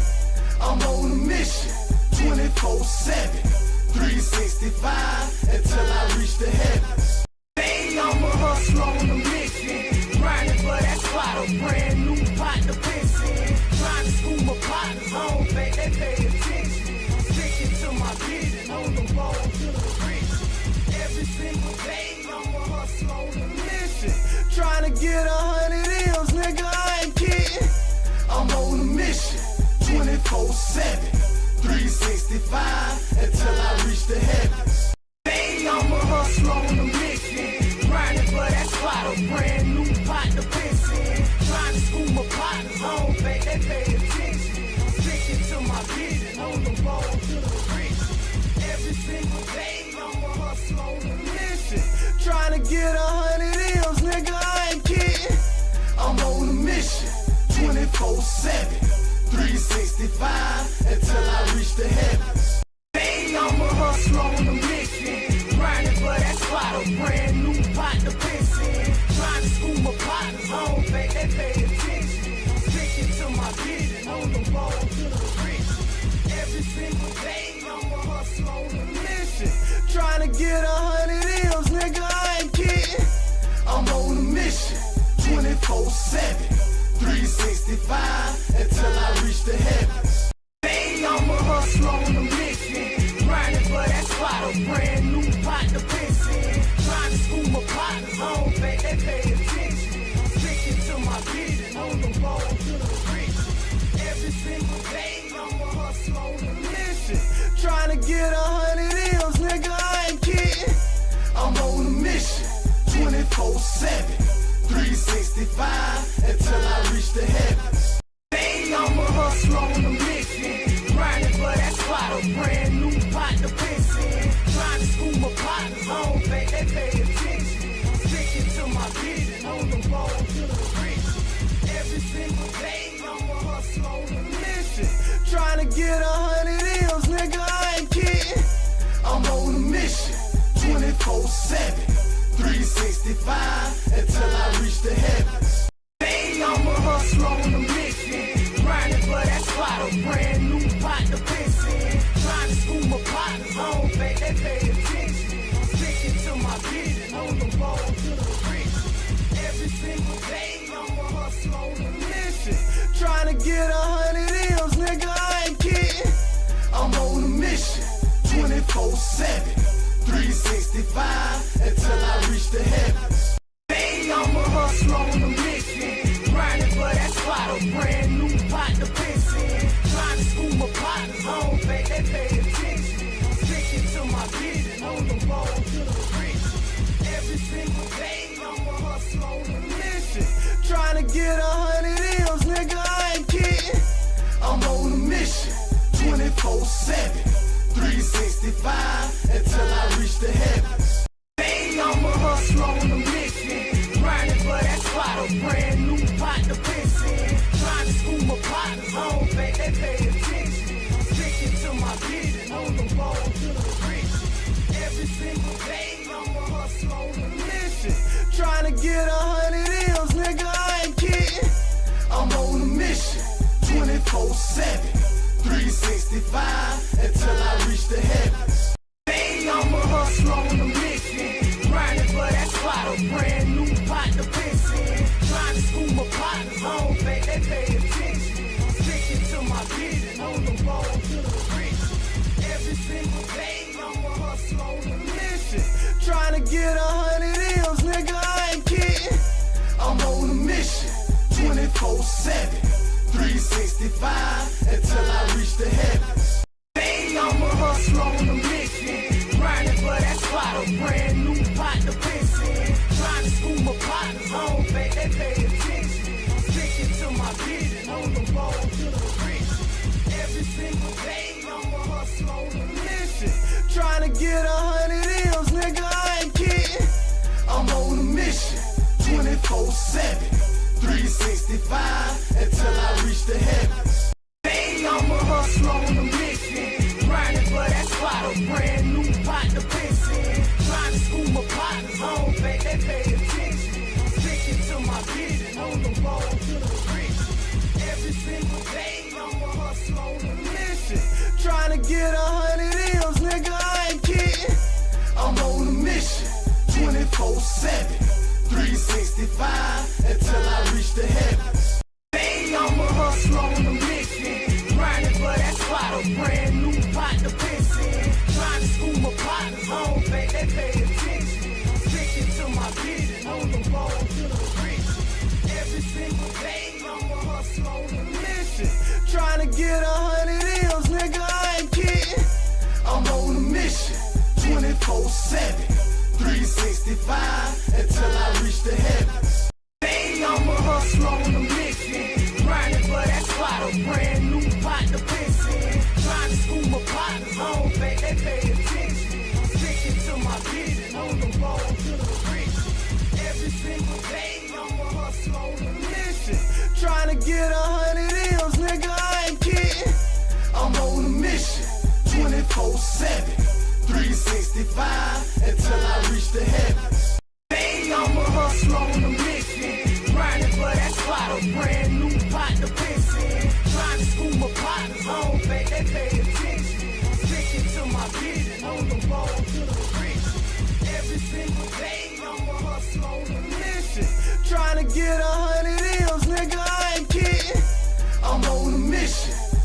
24/7, 365 until I reach the heavens.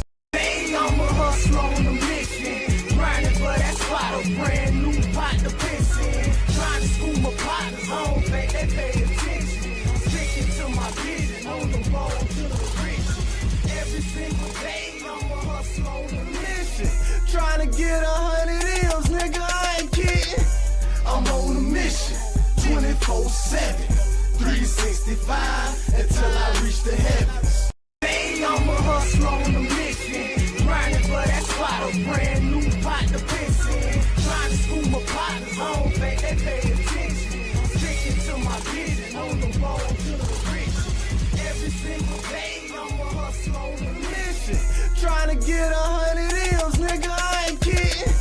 I'm on a mission, 24/7, 365 until I reach the heavens. Hey, I'm a hustler on a mission, grinding for that spot, a brand new pot to piss in. Trying to school my partners, I don't think they pay attention. I'm sticking to my vision on the road to the rich.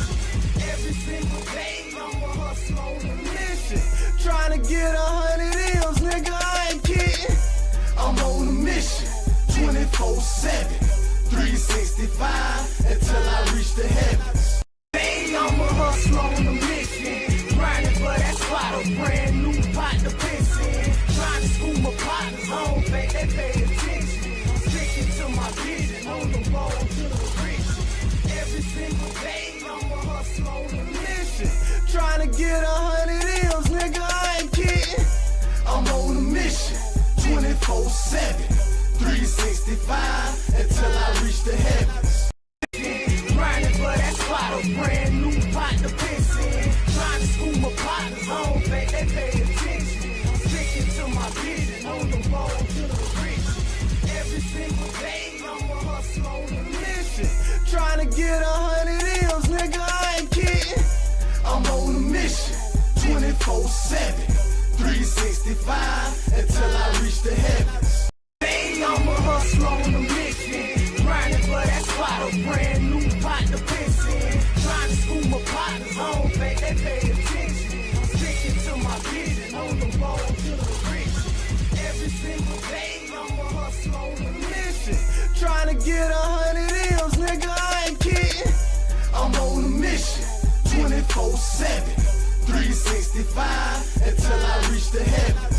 Hey, I'm a hustler on a mission, grinding for that spot, a brand new pot to piss in. Trying to school my partners, I don't think they pay attention. I'm sticking to my vision on the road to the rich.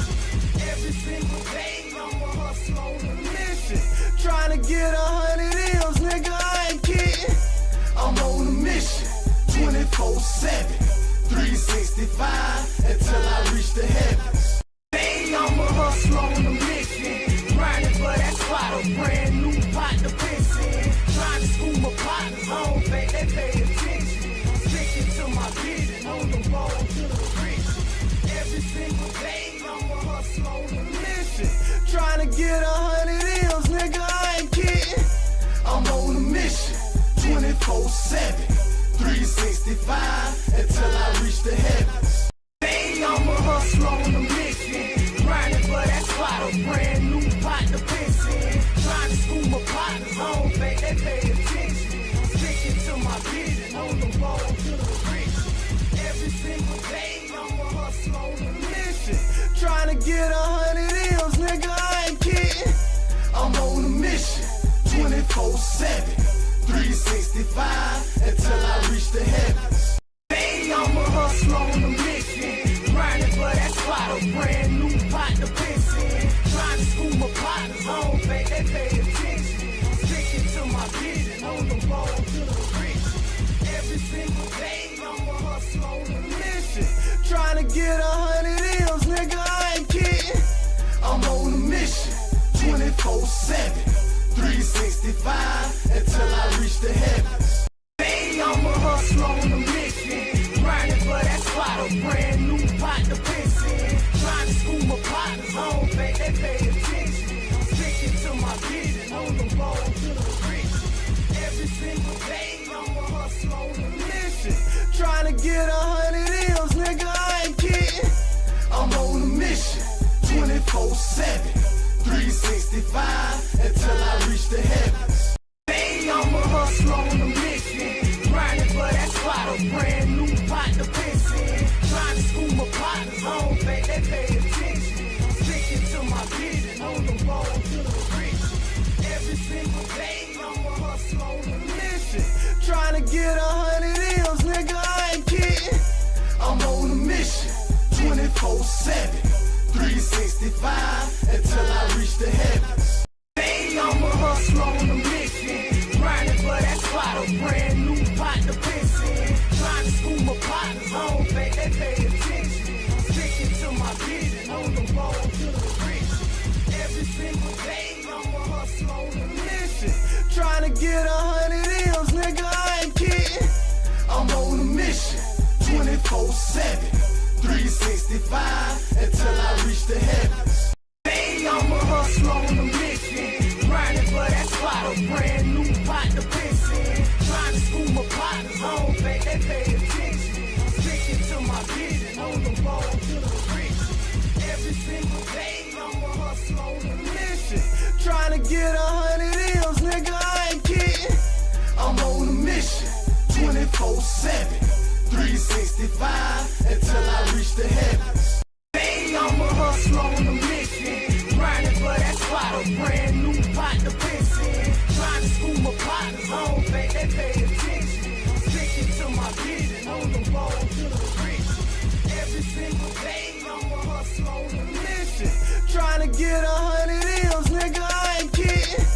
I'm on a mission, 24/7, 365 until I reach the heavens. Hey, I'm a hustler on a mission, grinding for that spot, a brand new pot to piss in. Trying to school my partners home, babe, they pay attention. Sticking to my vision on the road to the rich. Every single day, I'm a hustler on a mission, trying to get 100 M's, nigga, I ain't kidding. I'm on a mission, 24/7, 365 until I reach the heavens. Hey, I'm a hustler on a mission, grinding for that spot, a brand new pot to piss in. Trying to school my partners home, babe, they pay attention. Sticking to my vision on the road to the rich. Every single day, I'm a hustler on a mission, trying to get 100 M's, nigga, I ain't kidding. I'm on a mission, 24/7, 365 until I reach the heavens. Hey, I'm a hustler on a mission, grinding for that spot, a brand new pot to piss in. Trying to school my partners home, babe, they pay attention. Sticking to my vision on the road to the rich. Every single day, I'm a hustler on a mission, trying to get 100 M's, nigga, I ain't kidding. I'm on a mission, 24/7, 365 until I reach the heavens. Hey, I'm a hustler on a mission, grinding for that spot, a brand new pot to piss in. Trying to school my partners home, babe, they pay attention. Sticking to my vision on the road to the rich. Every single day, I'm a hustler on a mission, trying to get 100 M's, nigga, I ain't kidding. I'm on a mission, 24/7, 365 until I reach the heavens. Hey, I'm a hustler on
24/7, 365 until I reach the heavens. Hey, I'm a hustler on a mission, grinding for that spot, a brand new pot to piss in. Trying to school my partners, I don't think they pay attention. I'm sticking to my vision, on the road to the rich.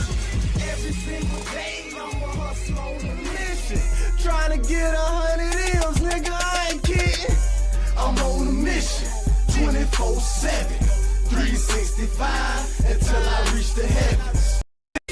Grinding for that spot, a brand new pot to piss in. Trying to school my partners, I don't think they pay attention. I'm sticking to my vision, on the road to the rich.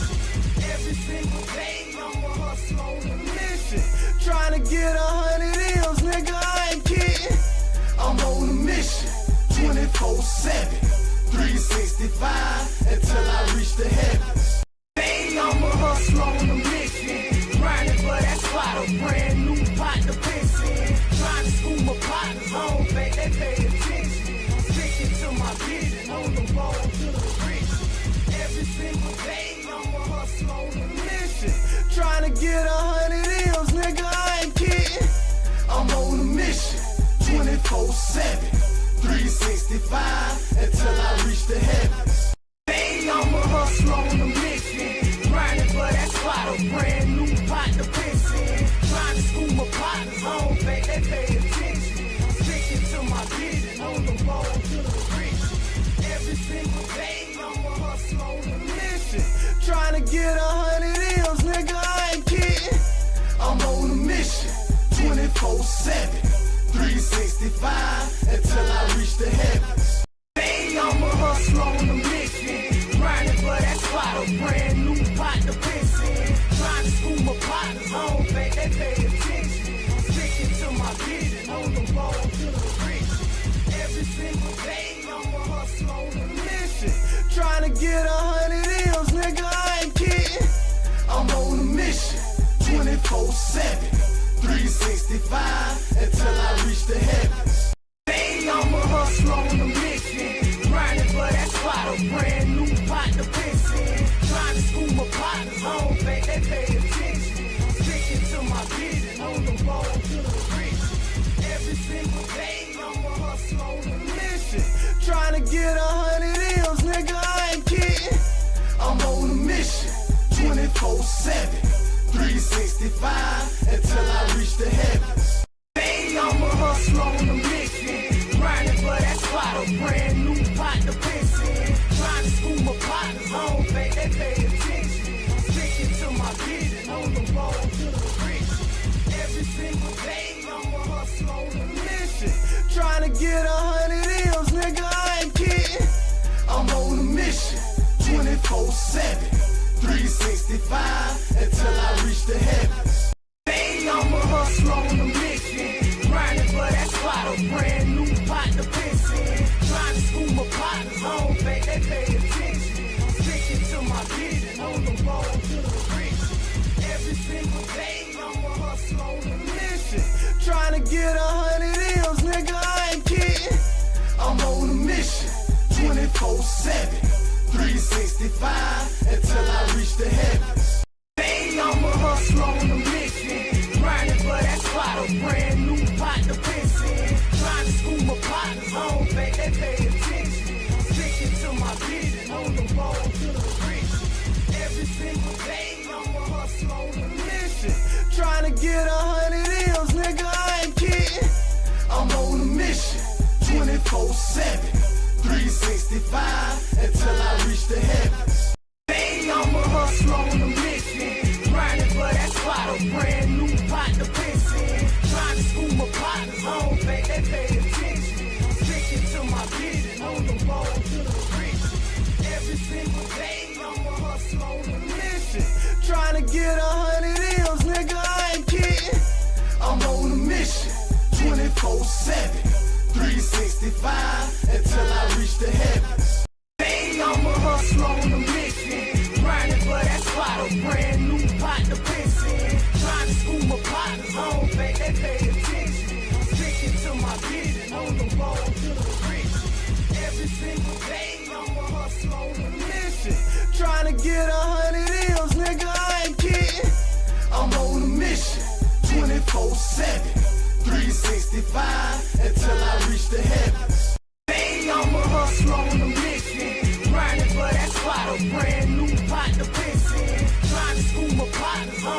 they pay attention. I'm sticking to my vision on the road to the rich. Every single day I'm a hustle on a mission.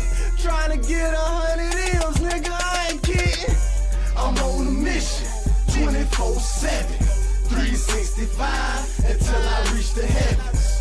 Hey, I'm a hustler on a mission, grinding for that spot, a brand new pot to piss in. Trying to school my partners, I don't think they pay attention. I'm sticking to my vision on the road to the rich. Every single day I'm a hustler on a mission, trying to get 100 M's, nigga, I ain't kidding.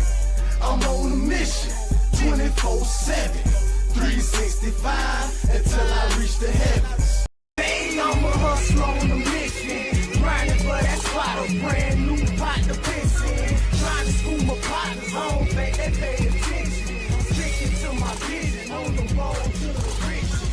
Every single day I'm a hustler on a mission, trying to get 100 M's, nigga, I ain't kidding.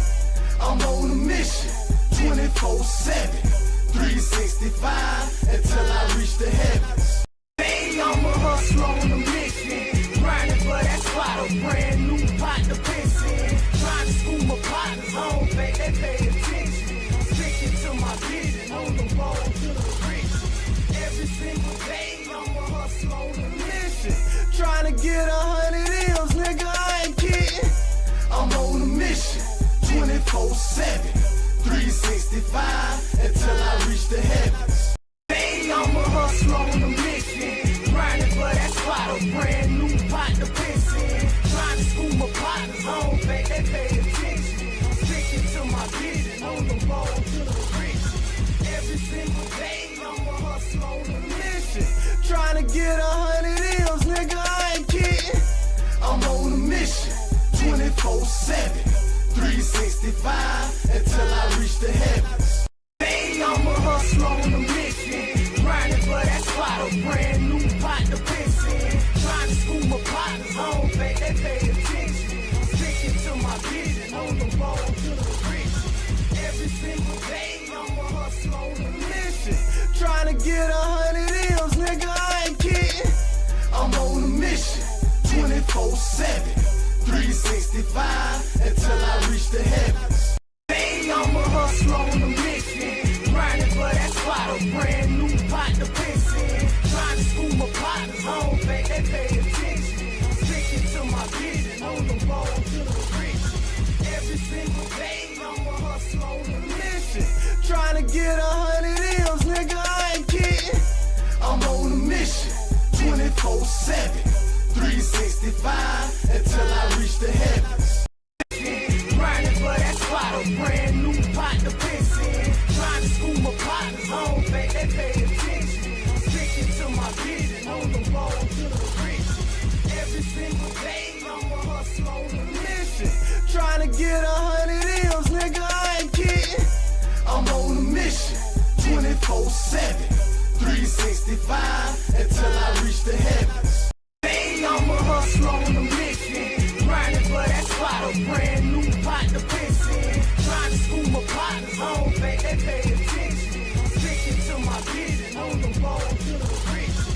Every single day I'm a hustler on a mission, trying to get 100 M's, nigga, I ain't kidding. I'm on a mission, 24/7, 365 until I reach the heavens. Hey, I'm a hustler on a mission, grinding for that spot, a brand new pot to piss in. Trying to school my partners, I don't think they pay attention. I'm sticking to my vision on the road to the rich. Every single day I'm a hustler on a mission, trying to get 100 M's, nigga, I ain't kidding. I'm on a mission, 24/7, 365 until I reach the heavens. Hey, I'm a hustler on a mission, grinding for that spot, a brand new pot to piss in. Trying to school my partners, I don't think they pay attention. I'm sticking to my vision on the road to the rich. Every single day I'm a hustler on a mission, trying to get 100 M's, nigga, I ain't kidding. I'm on a mission, 24/7, 365 until I reach the heavens. Hey, I'm a hustler on a mission, grinding for that spot, a a brand new pot to piss in. Trying to school my partners home, babe, they pay attention. I'm sticking to my vision on the road to the rich. Every single day, I'm a hustler on a mission. Trying to get 100 M's, nigga, I ain't kidding. I'm on a mission, 24/7, 365, until I reach the heavens. Hey, I'm a hustler on a mission, grinding for that spot, a brand new pot to piss in. Trying to school my partners home, babe, they pay attention. I'm sticking to my vision on the road to the rich. Every single day, I'm a hustler on a mission, trying to get 100 M's, nigga, I ain't kidding. I'm on a mission, 24/7, 365, until I reach the heavens. Hey, I'm a hustler on a mission, grinding for that spot, a brand new pot to piss in. Trying to school my partners home, babe, they pay attention. I'm sticking to my vision on the road to the rich. Every single day, I'm a hustler on a mission, trying to get 100 M's, nigga, I ain't kidding. I'm on a mission, 24/7, 365, until I reach the heavens.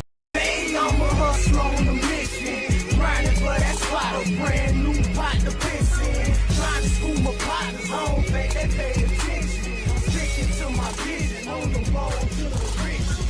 Every single day, I'm a hustler on a mission, trying to get 100 M's, nigga, I ain't kidding. I'm on a mission, 24/7, 365, until I reach the heavens.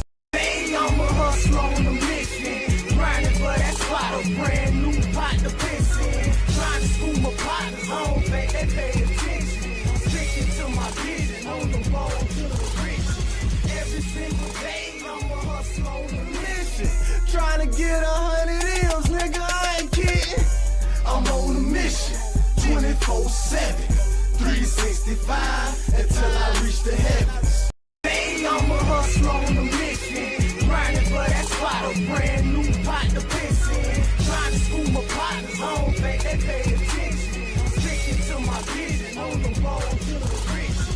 Every single day, I'm a hustler on a mission, trying to get 100 M's, nigga, I ain't kidding. I'm on a mission, 24/7, 365, until I reach the heavens. Hey, I'm a hustler on a mission, grinding for that spot, a brand new pot to piss in. Trying to school my partners home, babe, they pay attention. I'm sticking to my vision on the road to the rich. Every single day, I'm a hustler on a mission, trying to get 100 M's, nigga, I ain't kidding.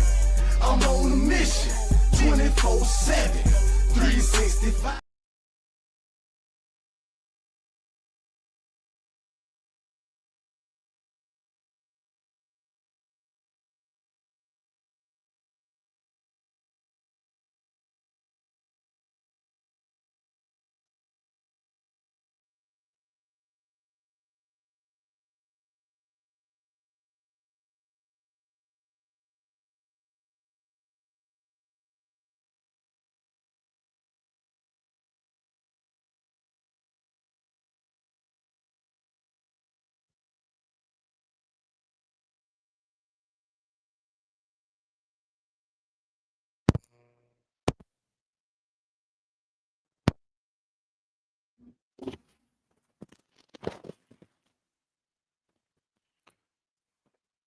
We back. Welcome to the Lit House. So,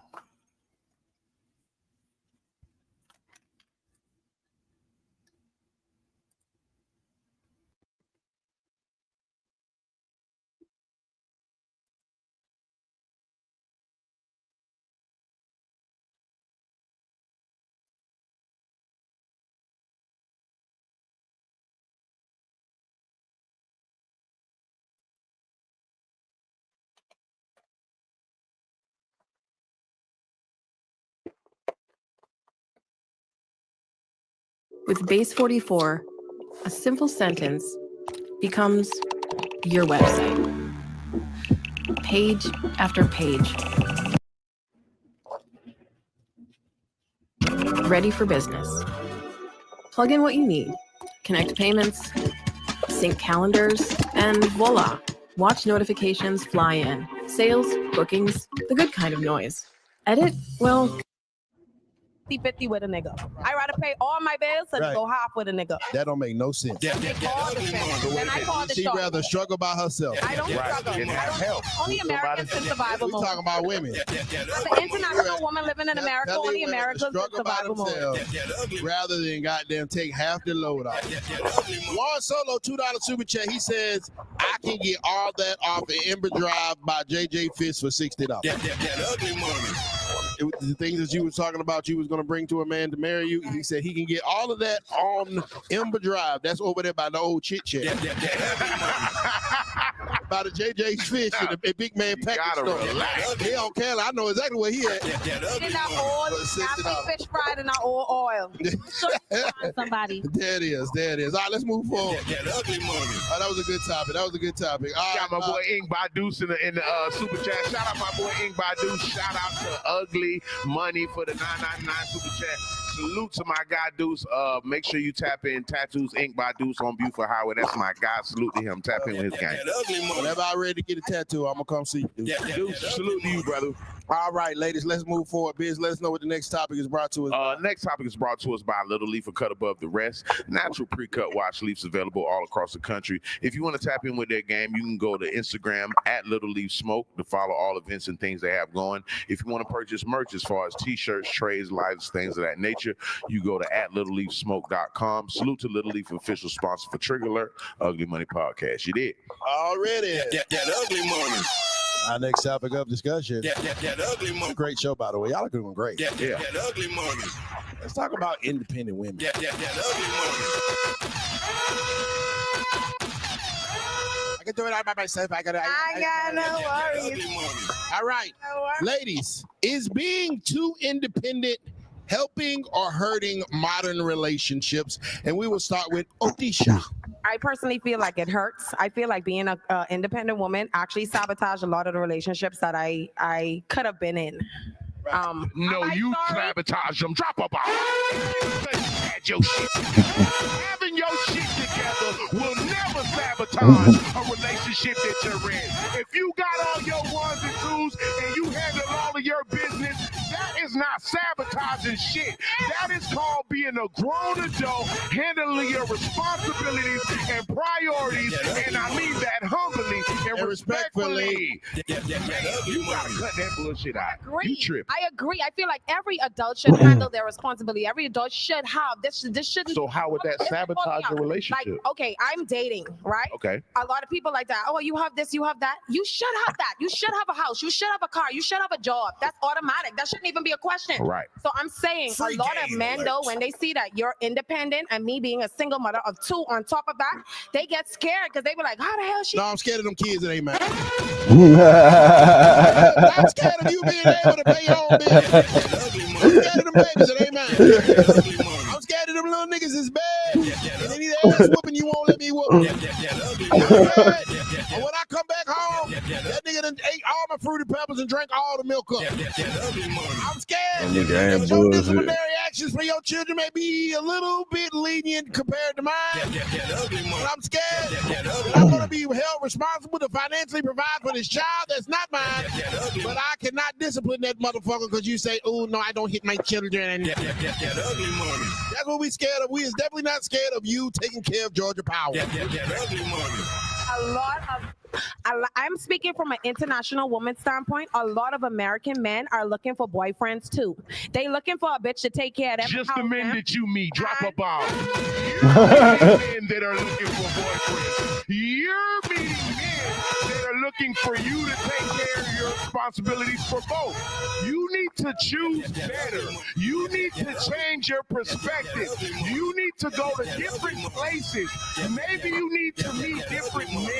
Let's help yourself. Not all the men out here. It's the men that you're meeting right now, humbly and respectfully, man. It's the men that only require a woman to cook, clean, and fuck. It's the men that don't require a woman not to shut up. That's the type of niggas you fucking with. That's the type of niggas. Yeah, so. The next time you're worried about it, why you have to find a good man? Because the good man is going to make you shut up. A good man that don't want a boyfriend, he want a girlfriend and a wife going to ask you to be quiet. If you're not be quiet, he send you back to department immediately. See, that's why I'm independent, because no one could know. You can't trick and stylist. You can't send me to no apartment. You can't. You independent because you won't shut up. Drop a bomb. Right now, because your fine ass won't shut the fuck up. There's a man out here that will come and pay all these fucking bills. Sure. But until you want to keep running your mouth and doing it your way and controlling the situation, you're going to have to take care of it by yourself. Once you learn to shut the fuck up, this nigga will magically appear, and I mean that humbly and respectfully, man. Yeah, you gotta follow that protocol. You think you could do everything but shut up. Yeah, that's gonna be a problem. I need peace and quiet if I'm paying bills. While I'm paying bills, I want it quiet. Okay. If I'm paying bills, I want quiet.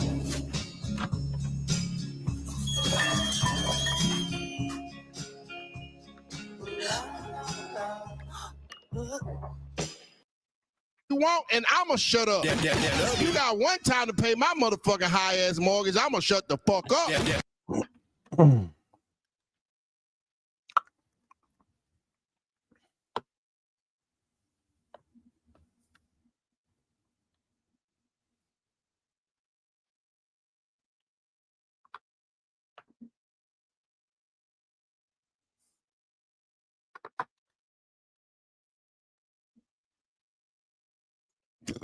This is my old.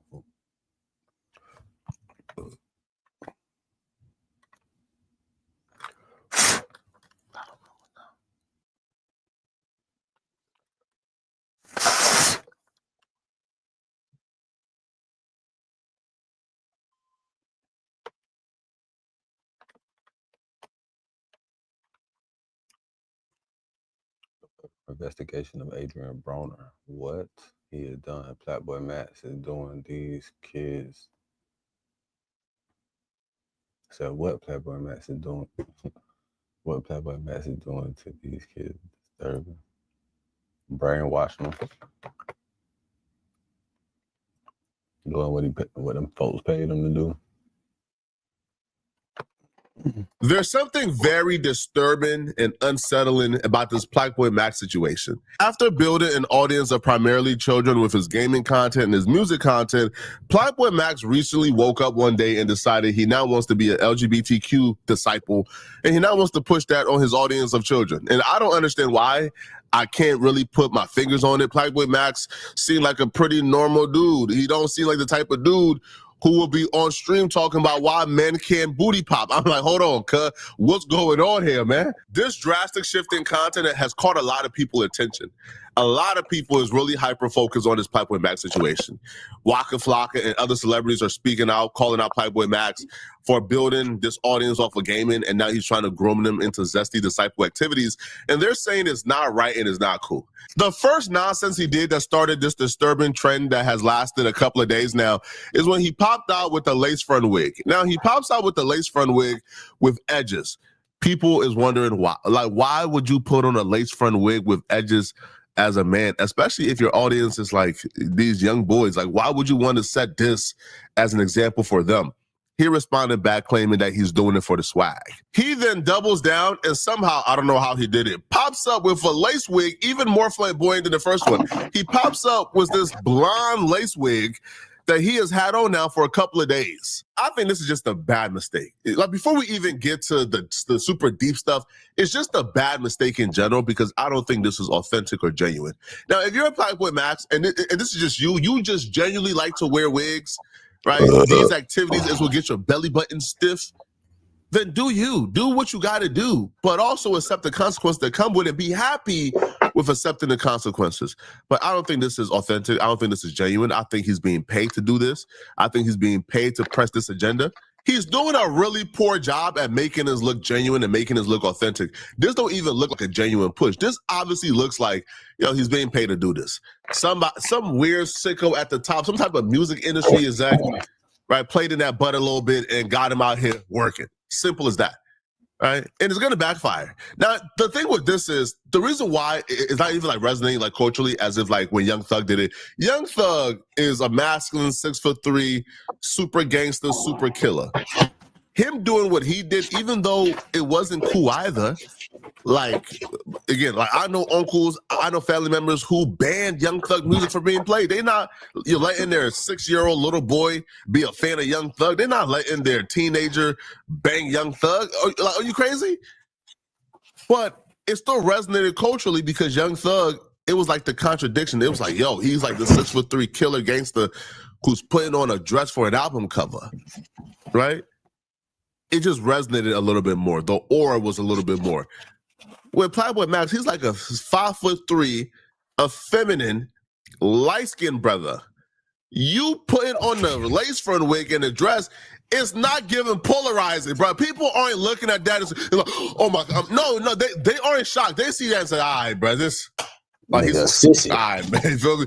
That's what they be on, right? Where Young Thug's like, yo, what you doing, Thug? That's what they be on.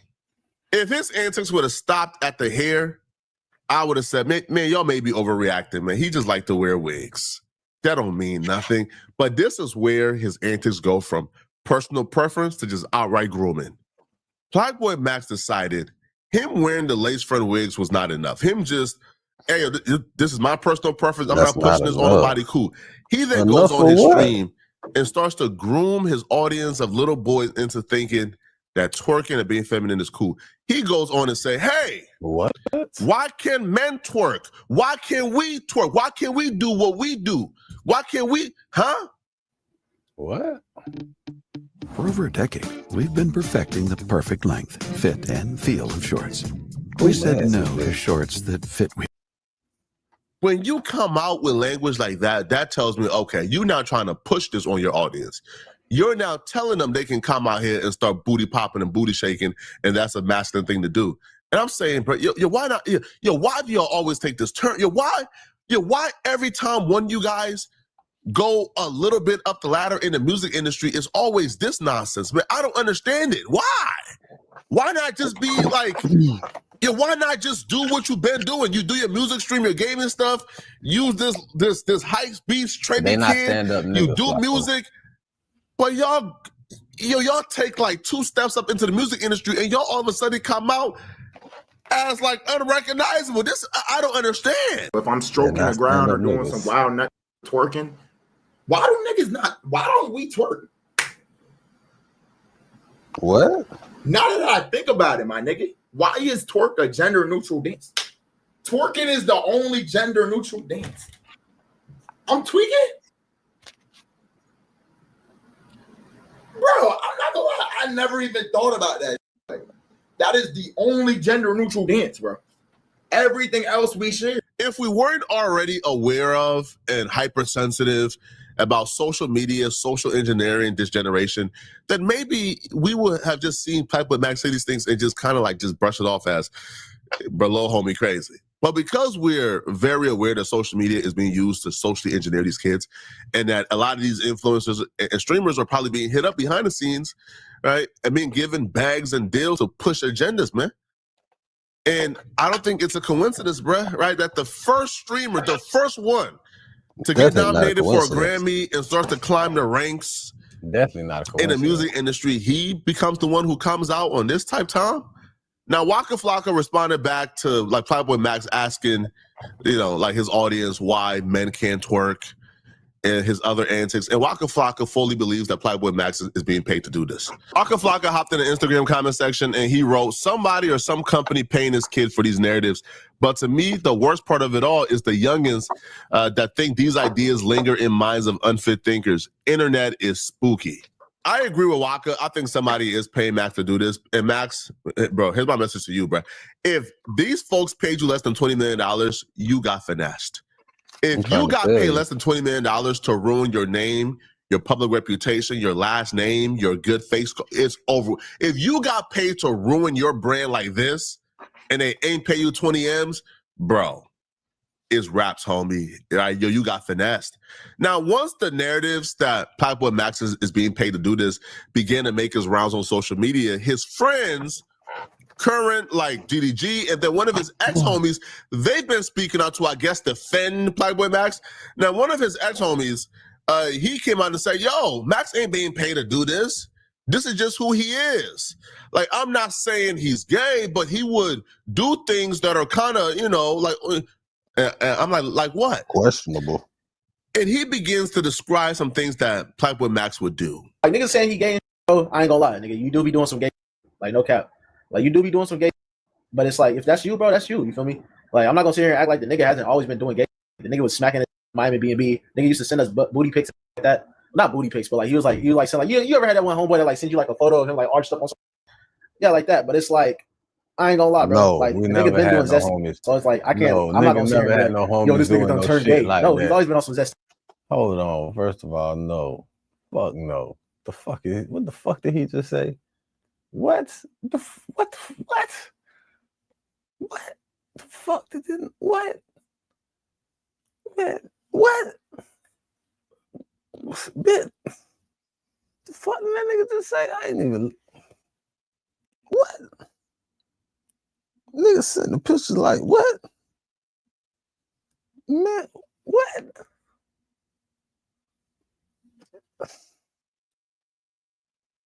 Huh?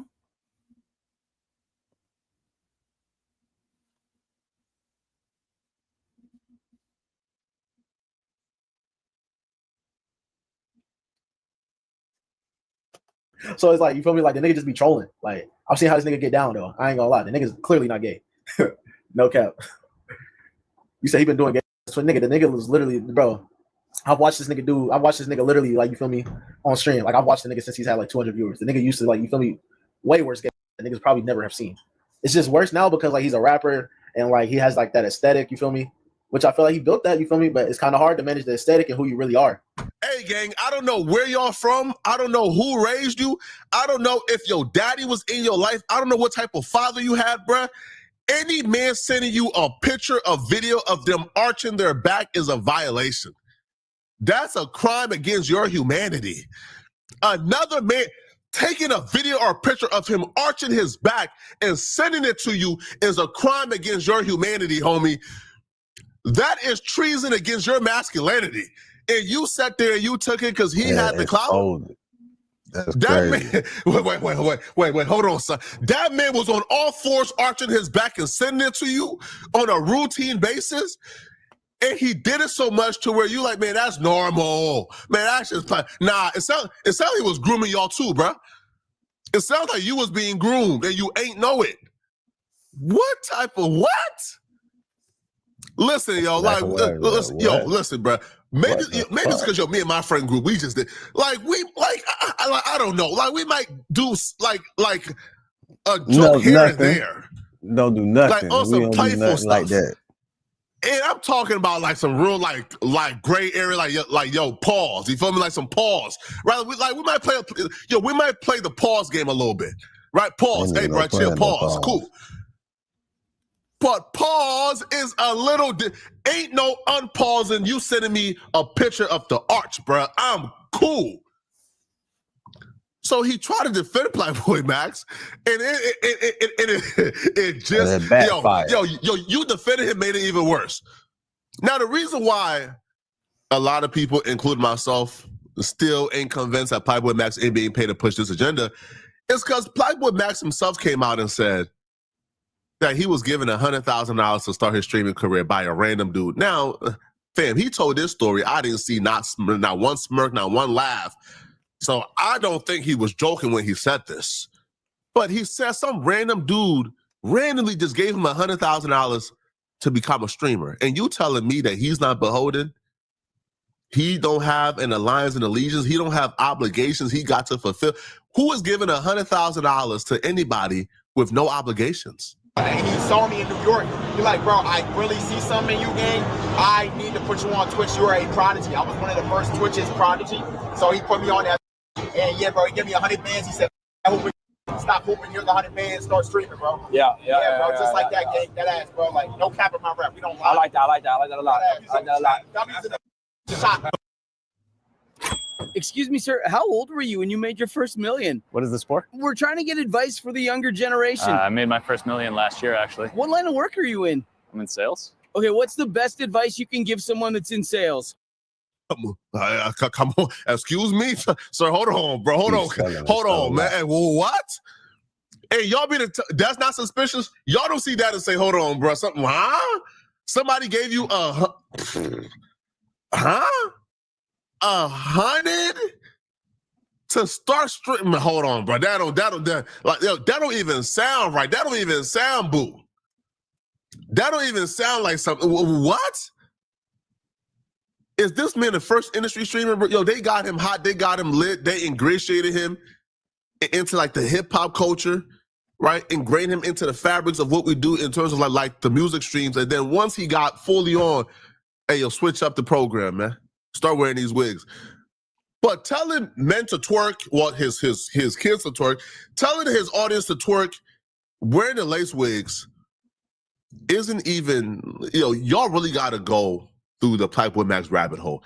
This man was just telling his audience a couple of weeks ago that he got a vasectomy at like 23 years old. Again, people understand, this is textbook grooming. You start telling them, hey, don't have kids, right? You telling an audience of young men, hey, don't have kids, bro. Hey, bro, I got a vasectomy, bro, at 23. Like, that's normal. Then you start adding, hey, brother, wearing the lace front wigs is normal. Hey, bro, twerking is normal, huh? So don't have kids, dress feminine, act feminine. That's the message right now that Playboy Max is pushing. But you know I got a vasectomy though? Why? I'm not saying you playing it. I'm not gonna lie, I slipped up and I was just like, no more. Like, I'm not slipping up no more. But you can reverse it though. But there's a chance that you think that's stupid?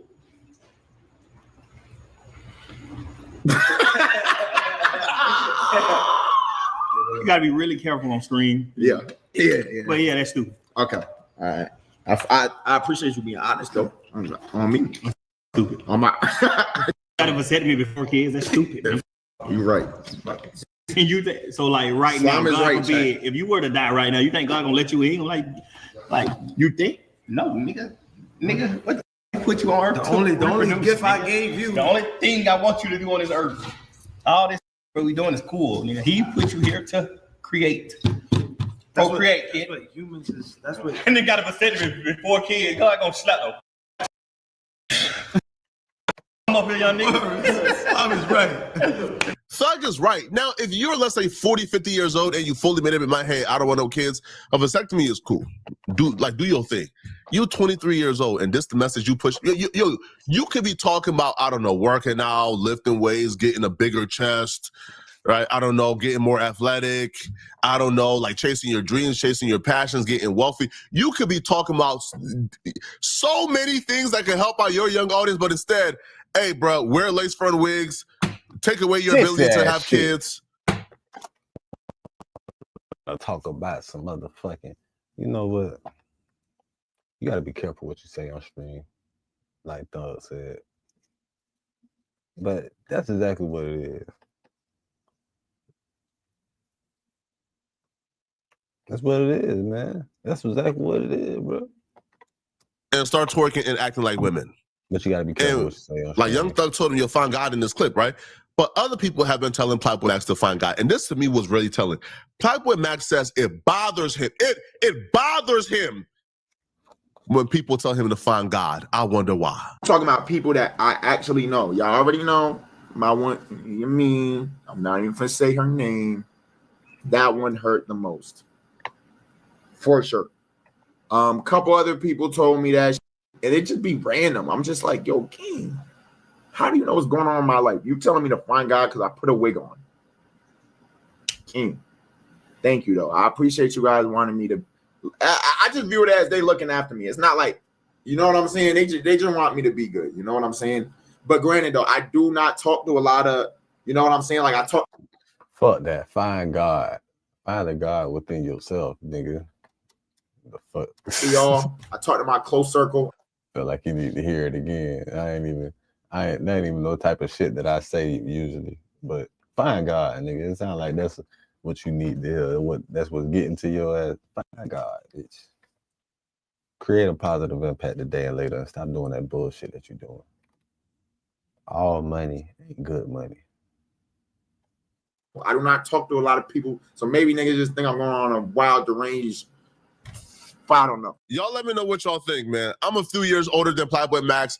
Am I just an old hater, or do you guys understand where we're coming from? Let me know in the comment section, okay?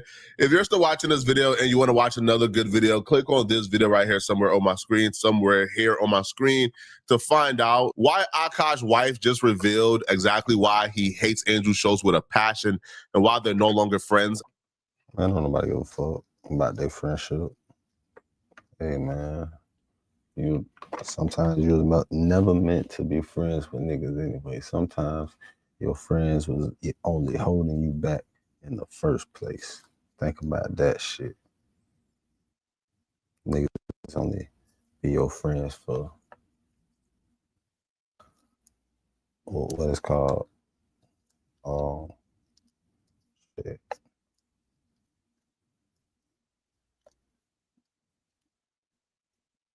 Beneficial purposes, or whatever the fuck you want to say, whatever you want to call it, bitch. We in the lit house. Hustlers on a mission every day. Dividendsapparel.com. Whatever you do, make sure you do it capital and create a positive impact today and later. Fuck them haters, get your paper straight like that. This is a real nigga reaction. Real niggas do what they want to do. Bitch niggas do what they can. Whole ass niggas gonna talk about it. Fuck niggas gonna hate. Regardless. I promise you that. So do your shit to the motherfucking fullest, nigga. Yeah, that boy saw spaz on Ray J. Ray J, I bet Ray J won't get in the ring with him though. Ray J want to respond and talk shit. I bet he won't get in the ring like he did with Super Hot though. I bet he won't get in the ring again, though.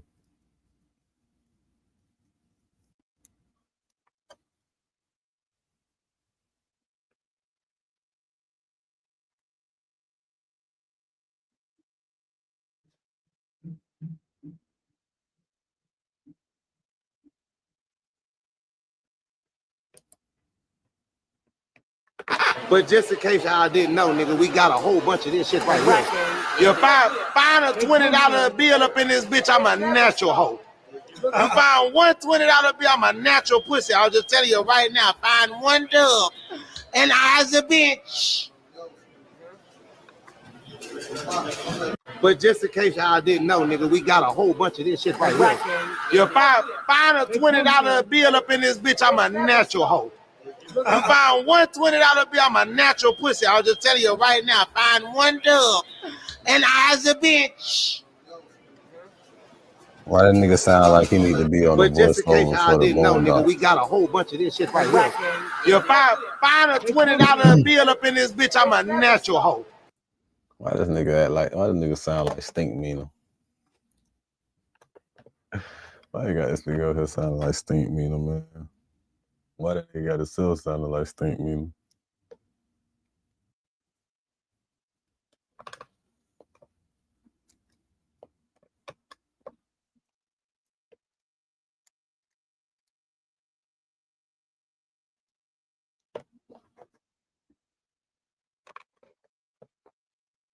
Dun, dun, dun.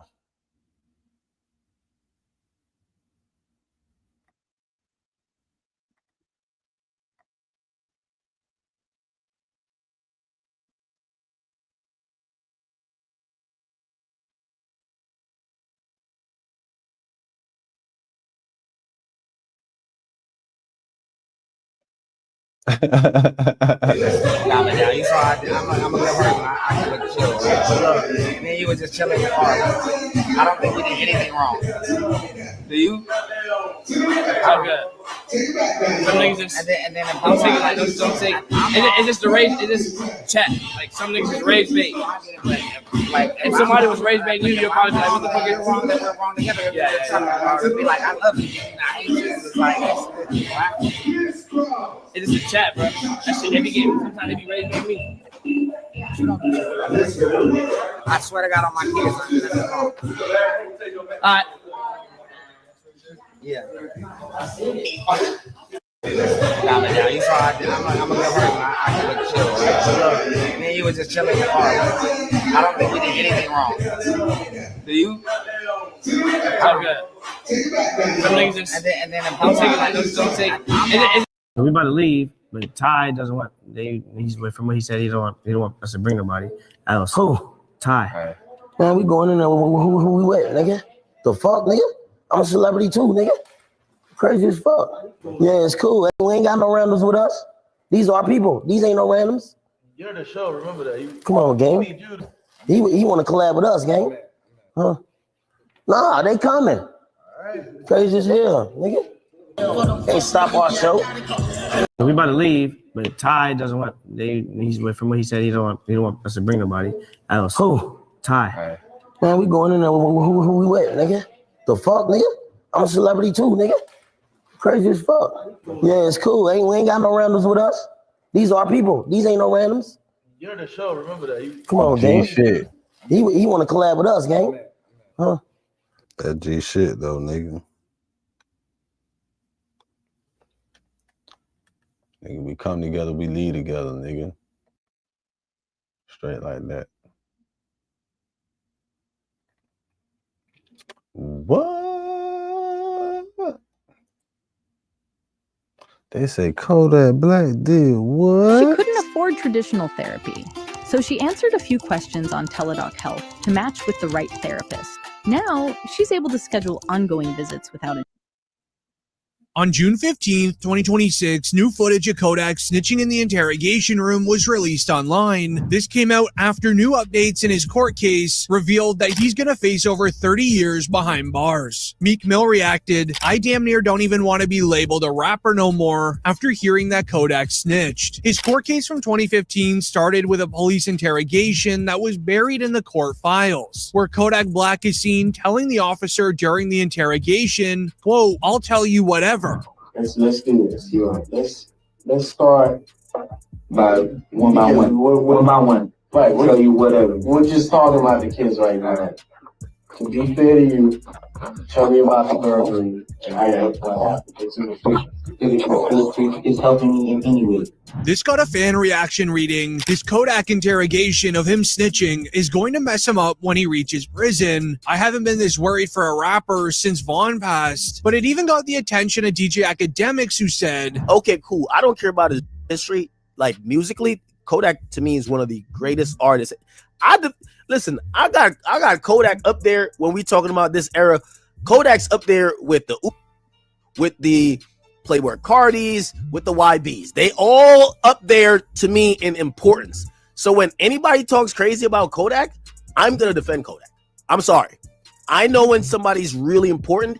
Making sure everyone knows the importance of Kodak in the rap industry. Many have told Kodak he's one of the greatest of all time, but his actions outside of music is now beginning to ruin everything. However, with the snitching footage leaking right when he's about to go to trial for his new case, this could be the end of Kodak as we know it. And let me explain. Because XXL wrote, Kodak Black has been arrested in Florida for trafficking. On Wednesday, Kodak was booked into Orange County, Florida. According to police records obtained by XXL, he faces 1 count of trafficking, a synthetic, an item with stimulant properties, as well as a product made on the TV show Breaking Bad. Kodak's attorney Bradford Cohen tells XXL the South Florida rapper turned himself in to connection to a 2025 case where the police searched a car that Kodak was not a passenger in and discovered a bag containing a bottle of prescription syrup, which allegedly had Kodak's fingerprint on it. When Kodak Black reached his county County Jail, he would then check into protective custody. This got the attention of Boosie, who actually expected the arrest to happen eventually, but then called out Kodak for what he did. Mr. PC, you check PC, man. Nothing you rap is valid anymore, bro. Nothing you rap is valid, bro. Not to know, you ain't got more respect than who never made a hit, bro. Who trying, man. You ain't got more respect than him, bro. I respect them way more than you, man. You check PC, man. You not like that. Should I name all the rappers who been to the Fed, man? And ain't check PC, man. The worst of the worst, man. You walk that way, man. After the charges against Kodak Black was revealed to be 30 years in prison, Boosie would then react once again, but this time explaining how he will not survive while in prison. This is all because he worked with Tekashi 6ix9ine on music. But when you add this alongside the new snitching interrogation footage, who knows if Kodak will even last 1 week when going to prison. You know, Kodak done been in jail, bro, so that was a detrimental move to him, bro. Like 6ix9ine, I'm gonna tell you this, Black, and I'm pretty sure 6ix9ine knows this too. 6ix9ine is the most hated person in prison. Really? You hear 6ix9ine name damn near every other day. When people looking at their case, this motherfucker 6ix9ine. Like he is hated. He's hated. He's hated, bro. What Kodak did, he's gonna have to stand on that. He better stay out of. I got 9 calls from the feds, from the state, everything. Like Boost. Is it true? I know people are, bro, they gonna get on Kodak for that, bro. If he ever revealing that with Kodak making music with 6ix9ine, it's going to affect him in the prison system with convicts not respecting him due to what he did with the biggest snitch in music history. However, this is where the story gets very interesting. In his court case, the new evidence file against Kodak will put him away for 30 years behind bars, all because of the self-snitching he did. You tell me. That's the max that he's facing. It won't technically put him away for 30. That's what he could face as the max. But it could put him away for 30 though. If he sounds guilty after hearing it all, starting with this IG story of But it's Kodak not gonna literally happen. admitting That's how to they'll using happen. the same product that's made on the TV show Breaking Bad 1 week prior to being arrested, while also being charged with having this product on him. Yeah, it must be off today. You can see eating good. What you mean? You mean like as in like I must be off it, or I must like not be on it? What you trying to say? Whoever his name, Mellow Fellow. You know me. I eat good. I eat good every day, all day, yeah, man. High or not, I'm being a. I tried it though. You said keep. I don't for real. But I'm gonna tell you, I just say it like that right now. Man, everybody be on. It's relevant every. You feel me? That's why I said that. That's why I had said that. You feel me? While being on these products, we even saw Kodak eating chicken in the middle of the road. He looked completely out of it, confirming that what he was saying was true, allegedly when he said he was using it. The wrong thing. Take a seat next to him. Take a seat next to him. Enjoy that food. Enjoy that. Take a seat next to him, brother. Oh,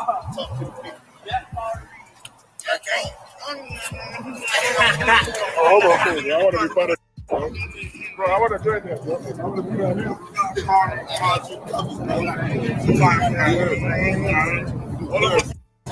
What's important is that the investigators even noted to the judge his peers are also nervous for him. They even tried reaching out trying to save Kodak, but he didn't listen, confirming Kodak needs to serve a prison sentence for the charges he committed rather than going to a rehab, because it reads, Wallow and Gilly give life advice to Kodak, saying don't ever doubt yourself, you got them babies counting on you.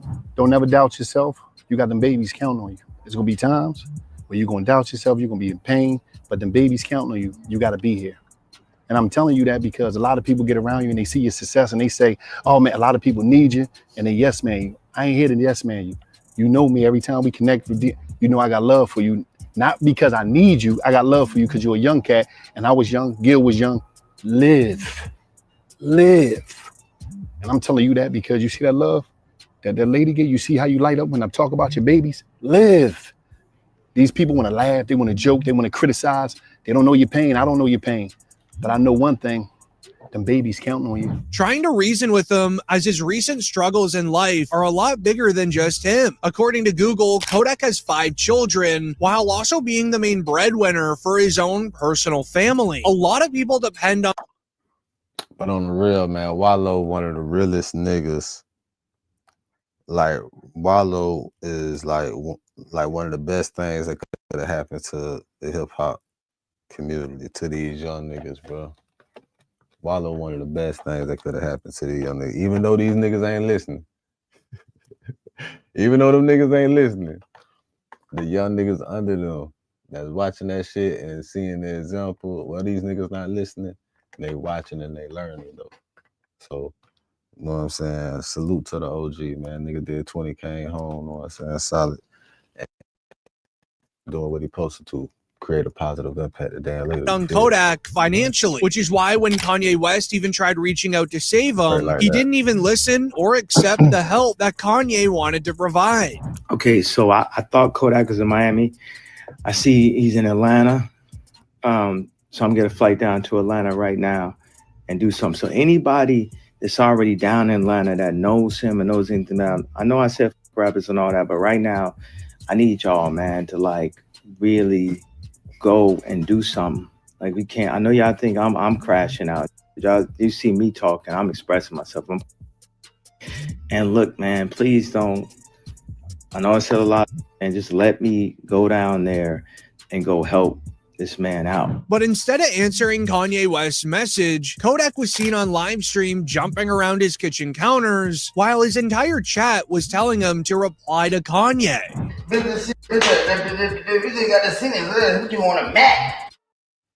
Listen, what if you can start a profitable online business by helping other businesses get access to capital and funding?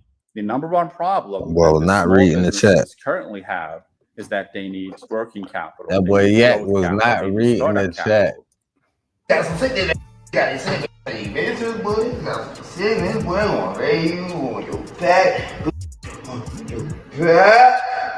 Stuck on the mat. Hey, stuck on the mat. Yeah, bed rest. There's a long nap because she took it out of it and you can't do it back. You can't help. This got fan reactions reading. Every time I see Kodak, I get so sad. That man has like 4 baby mamas, and not one of you greedy women care about him for real, because why are y'all not helping him? You're probably sitting around waiting for him to pass. Kodak actually read this tweet and even talked about it during an IG live, agreeing with it, saying that he is just waiting to pass. Everybody getting while we waiting on other people too, right? Other people, they don't know how to let time do its thing. Hey, bro, like let time do it, bro. Time is the best. What you call it? Whether it's gonna heal or whatever, it's gonna like, you know, let time do it. You gotta be patient. Love is patient. Love is kind.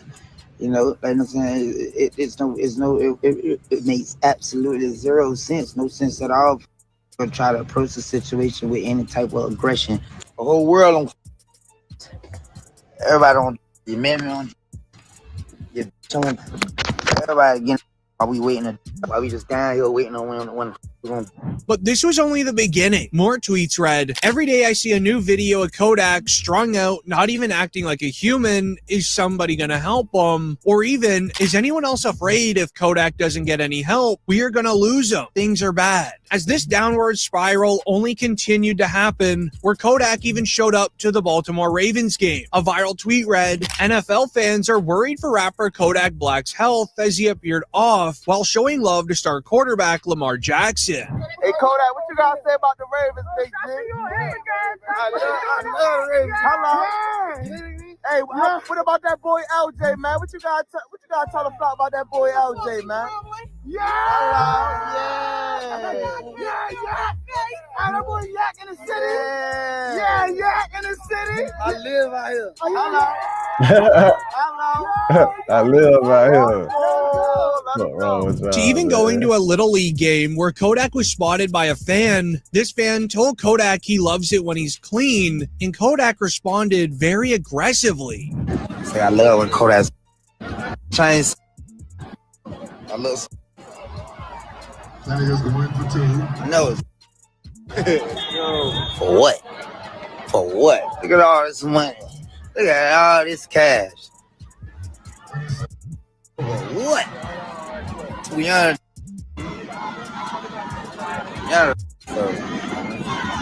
Having made millions of dollars in the music industry, being a famous celebrity, it raised the major question of why is nobody trying to help Kodak, or why doesn't Kodak want to save himself? The truth ended up being revealed only 1 week later. A video would be released online of Kodak pacing around his room claiming that he is Drake's favorite rapper. Now he definitely could be, however, this is more of a confirmation he is hanging out with the wrong crowd. Kodak is clearly in a strung out state, likely not knowing anything that is happening in this current moment, and his so-called friends are sitting there in the corner of the room recording him and posting it online rather than trying to help him. I'm Drake's favorite rapper.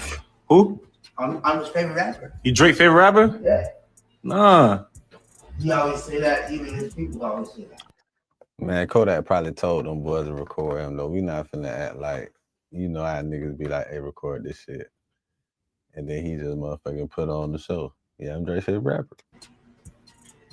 Drake probably just told him that shit before he did that. You know what I mean? Even when he ain't around, so shit like, oh no, it's for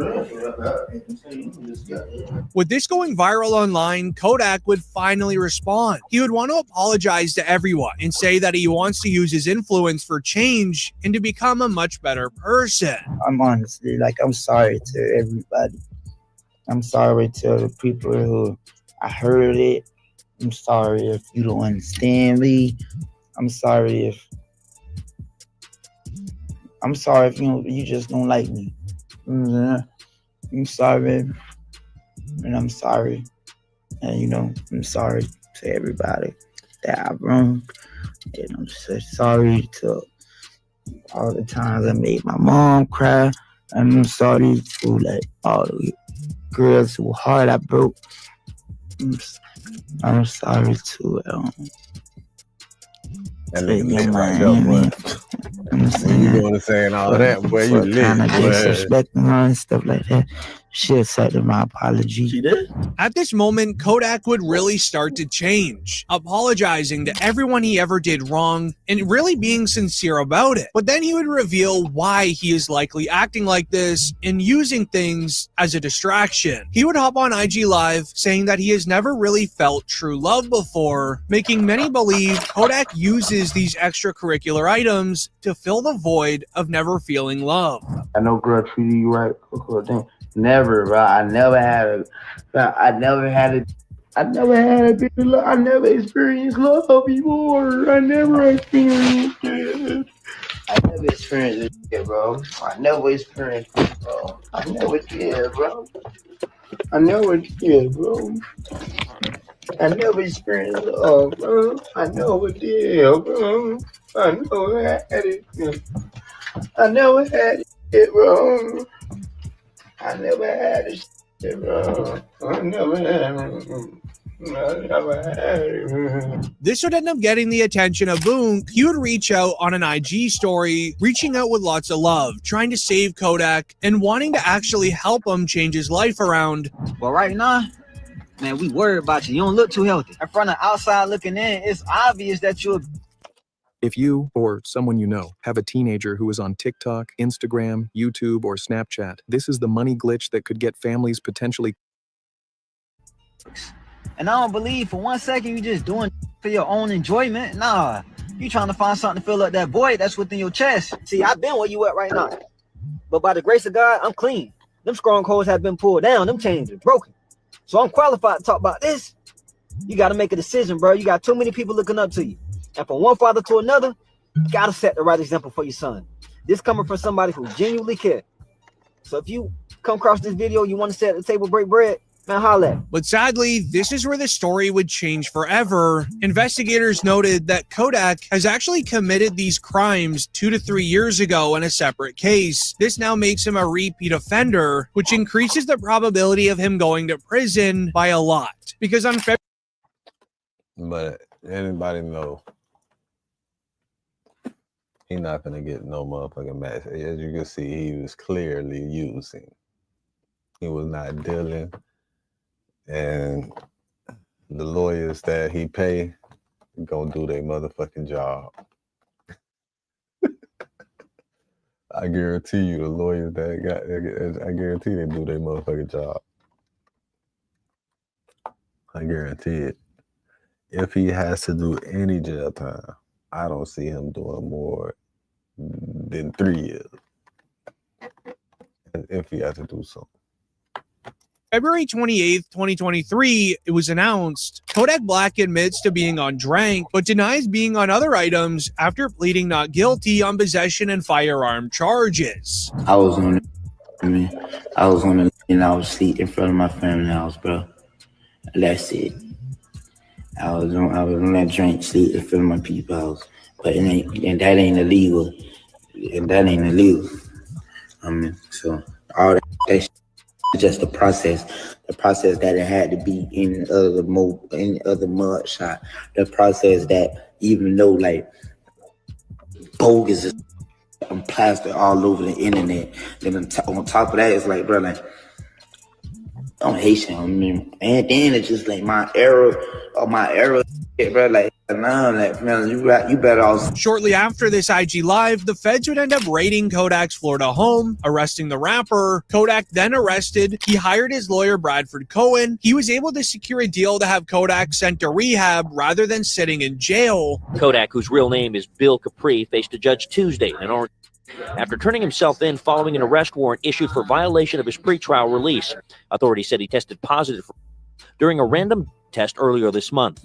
It is just unjust and not right about this situation.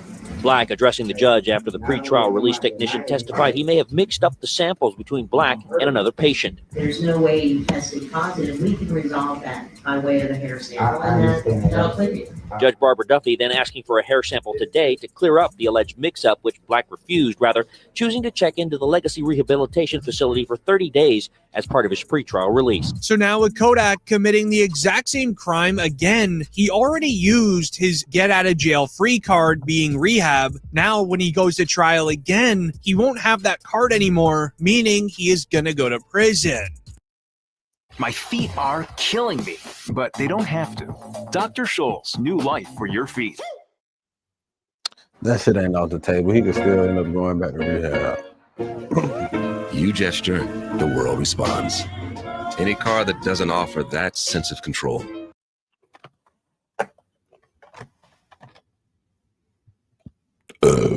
Excuse me. Excuse me. Excuse me. Excuse me. This shit trending. The Young and H Rico situation just got real. That was 2 weeks ago. It couldn't have been that real. You know what? It was something else. It was something else that I was finna go to. You know what it was? Something on Facebook. Yeah, it's always something on Facebook and Instagram. You can't stay, you know what I'm saying? You can't stay on YouTube all the time. You feel me? You really shouldn't even be on YouTube anyway. I really should go on X for this shit.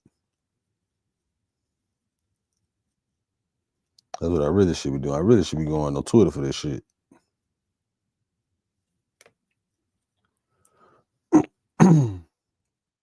Yeah.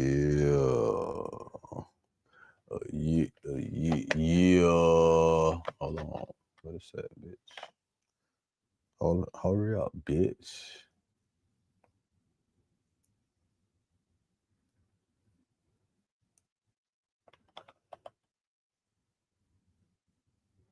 I never did, and I don't give a fuck about doing it now.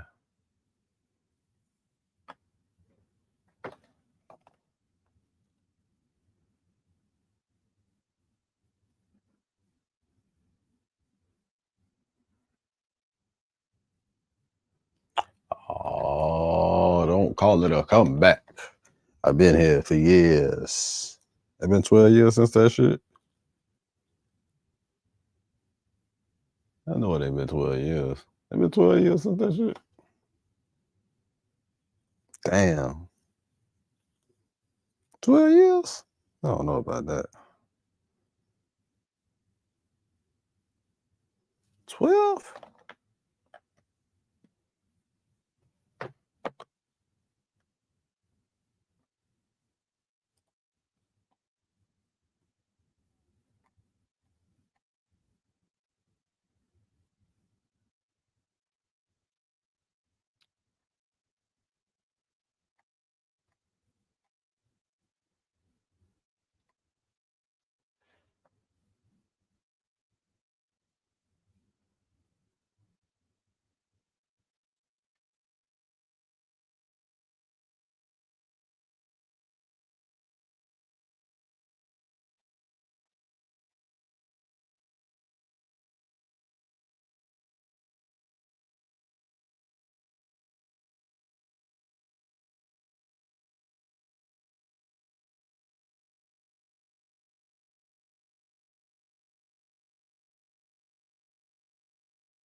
God dang.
What the fuck is that, man?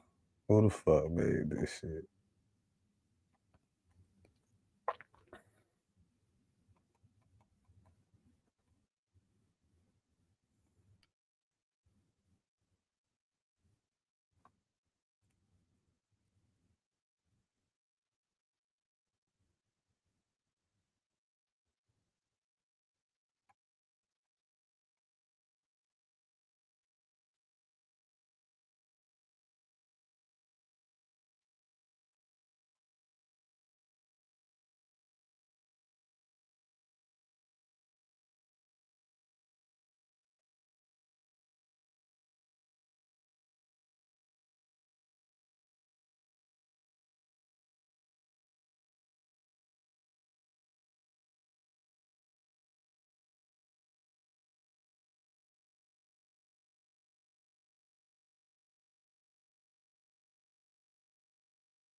Oh man, that's fucked up.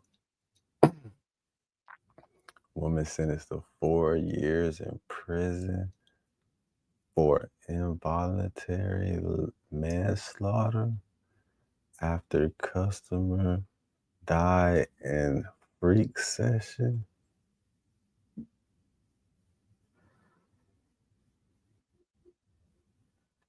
So she a sex worker and she killed a nigga. And she get 4 years. They gave the bitch. Hold on. They gave the bitch 4 years. Listen to me. The bitch probably went to make $40. They gave that bitch 4 years.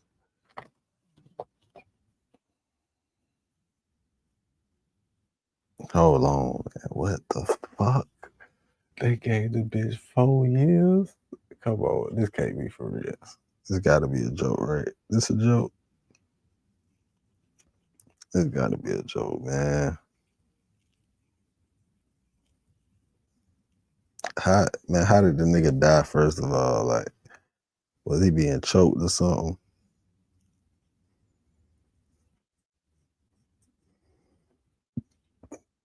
That nigga requested have his ass choked or something. That's the only way I could. But even then, that ain't her fault. If that's what he wanted. That's crazy. Shit, it could have been a bitch. What I'm talking about. Man, what a story yet. I need to read the whole story, man. What is the whole story? Do they even got the story? Ain't no story. I don't see no link to nothing. That's crazy. 27-year-old Corey was working at Dunkin' in Tampa when an angry 77-year-old white man entered the store complaining about his order. The man was yelling at the workers and called them a bunch of niggas. Corey had asked the man to leave a few times, but the man kept calling them niggas. Corey told him, say it again. The man said it again. And Corey punched the man in the face. The man fell to the floor and bumped his head. He spent 3 days in the hospital and died. Corey was arrested in a store. He was charged with aggravated manslaughter of an elderly adult. Prosecutors offered Corey a plea deal because he didn't have a prior criminal history, and the fact that he never attempted to kill the man.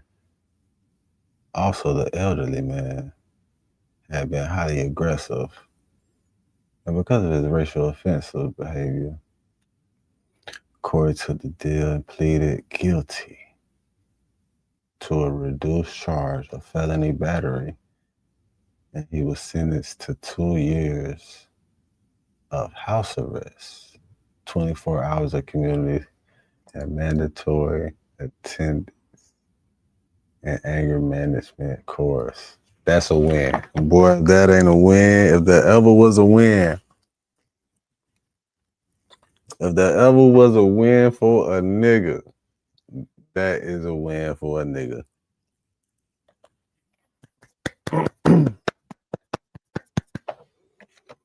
If there was ever a win for a nigga, that's a win, boy. That's a win.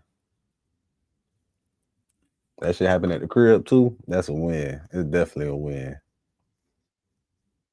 That's definitely a win at the crib, because boy, they would have did them dirty. And you know what? The 77-year-old man, he probably was elderly, but he probably ain't look elderly.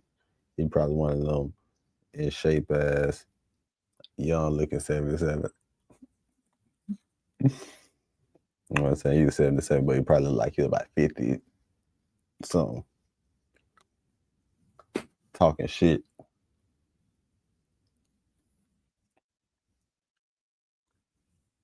And got killed from a punch.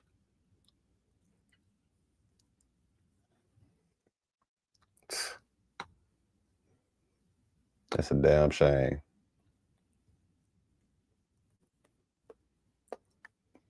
Nigga died from a jab. At 77 years old, he died from a jab.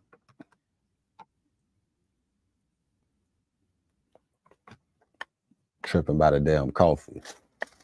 Early in the morning at Dunkin' Donuts. Got his ass dumped.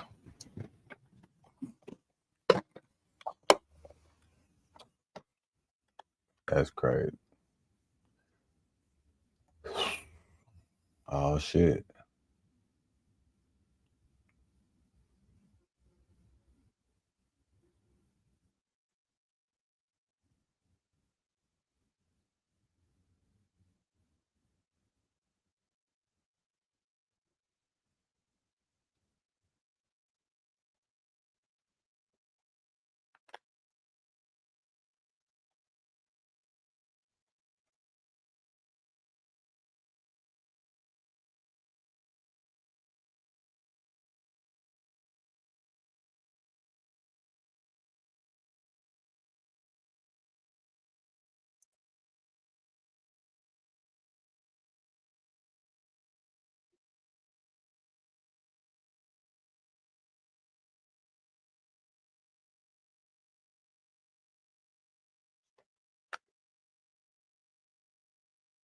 Man, LeBron not going over there fucking with them niggas.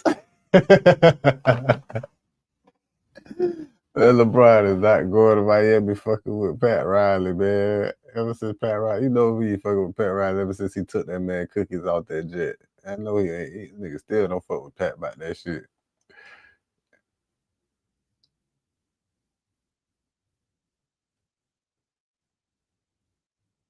Uh-oh. You don't want to fight no more. Bitch, you should have left your phone in your pocket.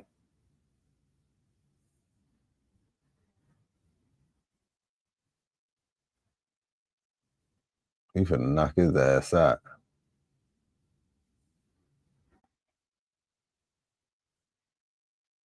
Oh shit, he finna knock his ass out. He can't see out that lefty. He got his hands down like he that On man for neighborhood real. grip, nigga. Don't want to play none of that shooting shit. That bitch in the car, too. That bitch in the car. That bitch You in ain't the let me car. put my phone down. That bitch in the car. Let me get your phone. Get his ass. Eat. You better eat.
Them, but I'm not even gonna blame them either. Peace. Love you too, bro. Appreciate you. Yes, sir. Appreciate you. But But no, me and my teammates who won the championship together in 2016, we are straight, y'all. All right? It's all love. And when I get back to the States, I'm gonna pop in with them. We're gonna chop it up. We're gonna have a great time. All right? We're gonna leave it at that. Because the immaturity behind using media to spin narratives, psychotic, bro. Psychotic. You gotta understand, I've been in this media storm for about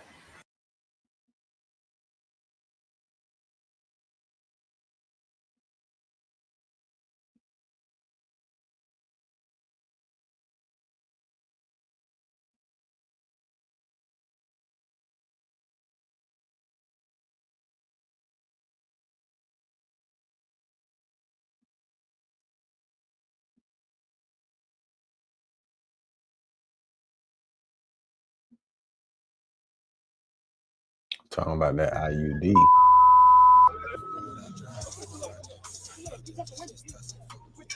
Oh.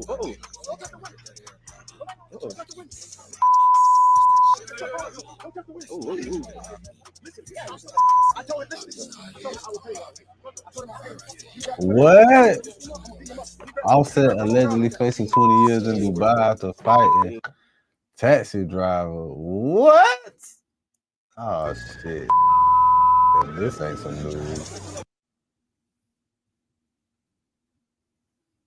This some fucking news for your ass, huh?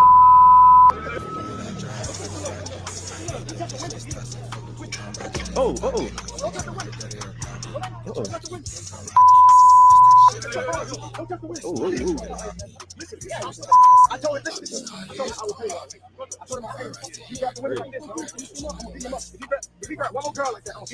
Yeah, he ain't working, man.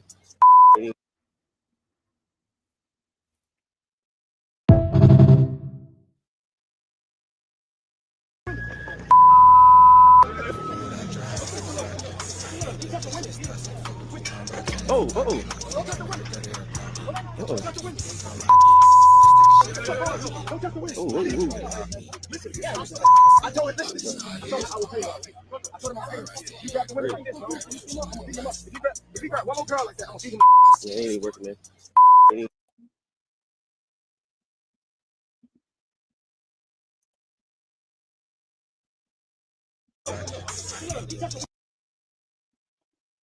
With my boy today, man. Demure. I ain't gonna lie, you got that shit on, my boy. What you wearing, man? Super cool, chill, calm fit, flared out Balenci.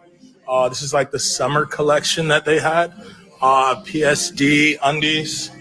I went crop on those as well. Went Prada on the boot.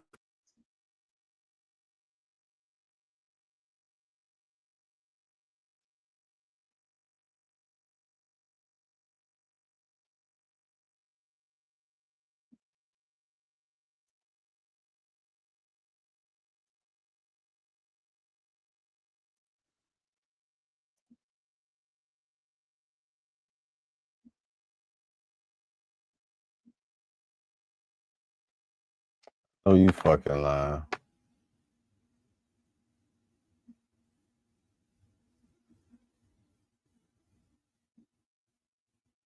That's why that shit not in the title right there. That shit on the motherfucking front of the picture.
Remember Chris Bosh, the ferocious Dino Bosh of the Miami Heat, who once dominated the NBA alongside LeBron James and Dwyane Wade? At age 42, Chris Bosh's recent appearances have stunned the basketball world. The once muscular force of the Miami Heat is now a starkly leaner, graying figure, a visual reminder of a legendary career cut short by a brutal medical battle. The contrast is sharp. Blood clots, I forgot. Chris Bosh had blood clots. And it hits fans hard. But this appearance isn't just the toll of time, it's the scar of a fierce battle, where he traded his career just to fight for his next breath. What is the real truth behind Chris Bosh's health today? Let's find out right now. 15 years ago, he was a 2 meters 11 monster, proud, bulky, and full of muscle. 15 years later, the multi-time champion has transformed into a remarkably lean, altered figure, where only his towering height reminds us of the dominant giant he used to be. The ruthlessness of time can whiten hair, but it is the cruel disease itself that has stripped away the vitality of a legend. These recent leaked photos are not the product of a bad camera angle, but a mirror reflecting a cruel reality. Chris Bosh has just returned from the brink of death. In a moment that left the entire sports world stunned, Chris Bosh laid bare his painful reality through a personal video and article called "Return from the Darkness." No longer just rumors, the man himself sat before the camera, pointing at the deep, hollow circles and the pale, anemic skin under his eyes, choked up as he admitted, So I woke up covered in my own blood. Damn. It was crazy. It was fast. It was instant. There was no warning. I didn't have any time to prepare for it. It was a normal evening like any other. He was excitedly preparing for a romantic date night with his beloved wife. But in just a split second, a numbing sensation shot down his left leg. Consciousness went completely dark. Bosh wrote on his blog, "I blacked out. I didn't see my life flash before my eyes. There wasn't fear or a flood of thoughts. There was only confusion. Everything happened so fast. I slowly came to in a pool of my own blood, while my wife frantically spoke with 911. The once legendary player did not hide his fatigue and shock. I won't get into specifics, but you can kind of see I'm still recovering. I'm not going to try to hide that one in case I look different, but it was a scary thing and it came fast. Medical experts and the media quickly realized that this was not a random accident. This was the brutal resurgence of blood clots, the medical phantom that once suffocated his lungs and legs in 2015, and was also the exact reason that stripped him of his jersey forever in 2016. This disease never left. It merely hid in the dark, waiting to strike a devastating blow to his life. Damn, bro, blood clot is a disease. I ain't never even think about that shit like that, bro. And a lot of tall people get that shit, like people his height and shit. Like, damn, bro, that shit fucked up. I don't even want to hear about this shit. Nigga say he blacked out, woke up in a pool of his own blood. With a girl on the phone with 911. Oh, what's up, man?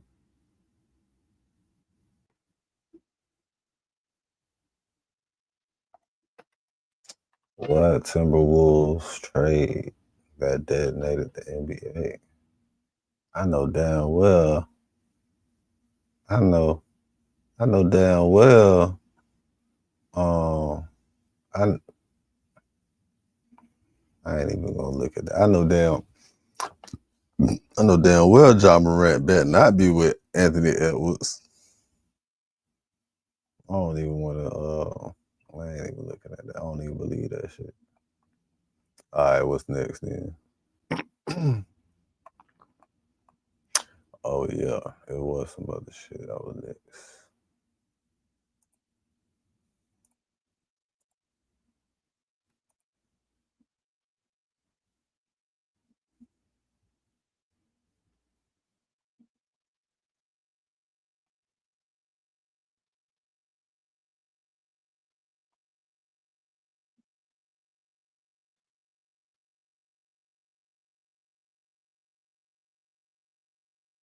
Hey, is your Mac secretly underperforming? Mine totally was. I used Clean My Mac's health check to figure it out. Super quick, take a look. Clean My Mac instantly shows battery status, CPU load, and background memory hoggers.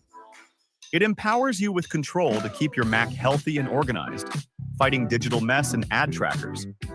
Oh, and Apple even named it one of their favorite apps for 2026. Create a free account and use all tools at zero cost for 7 days.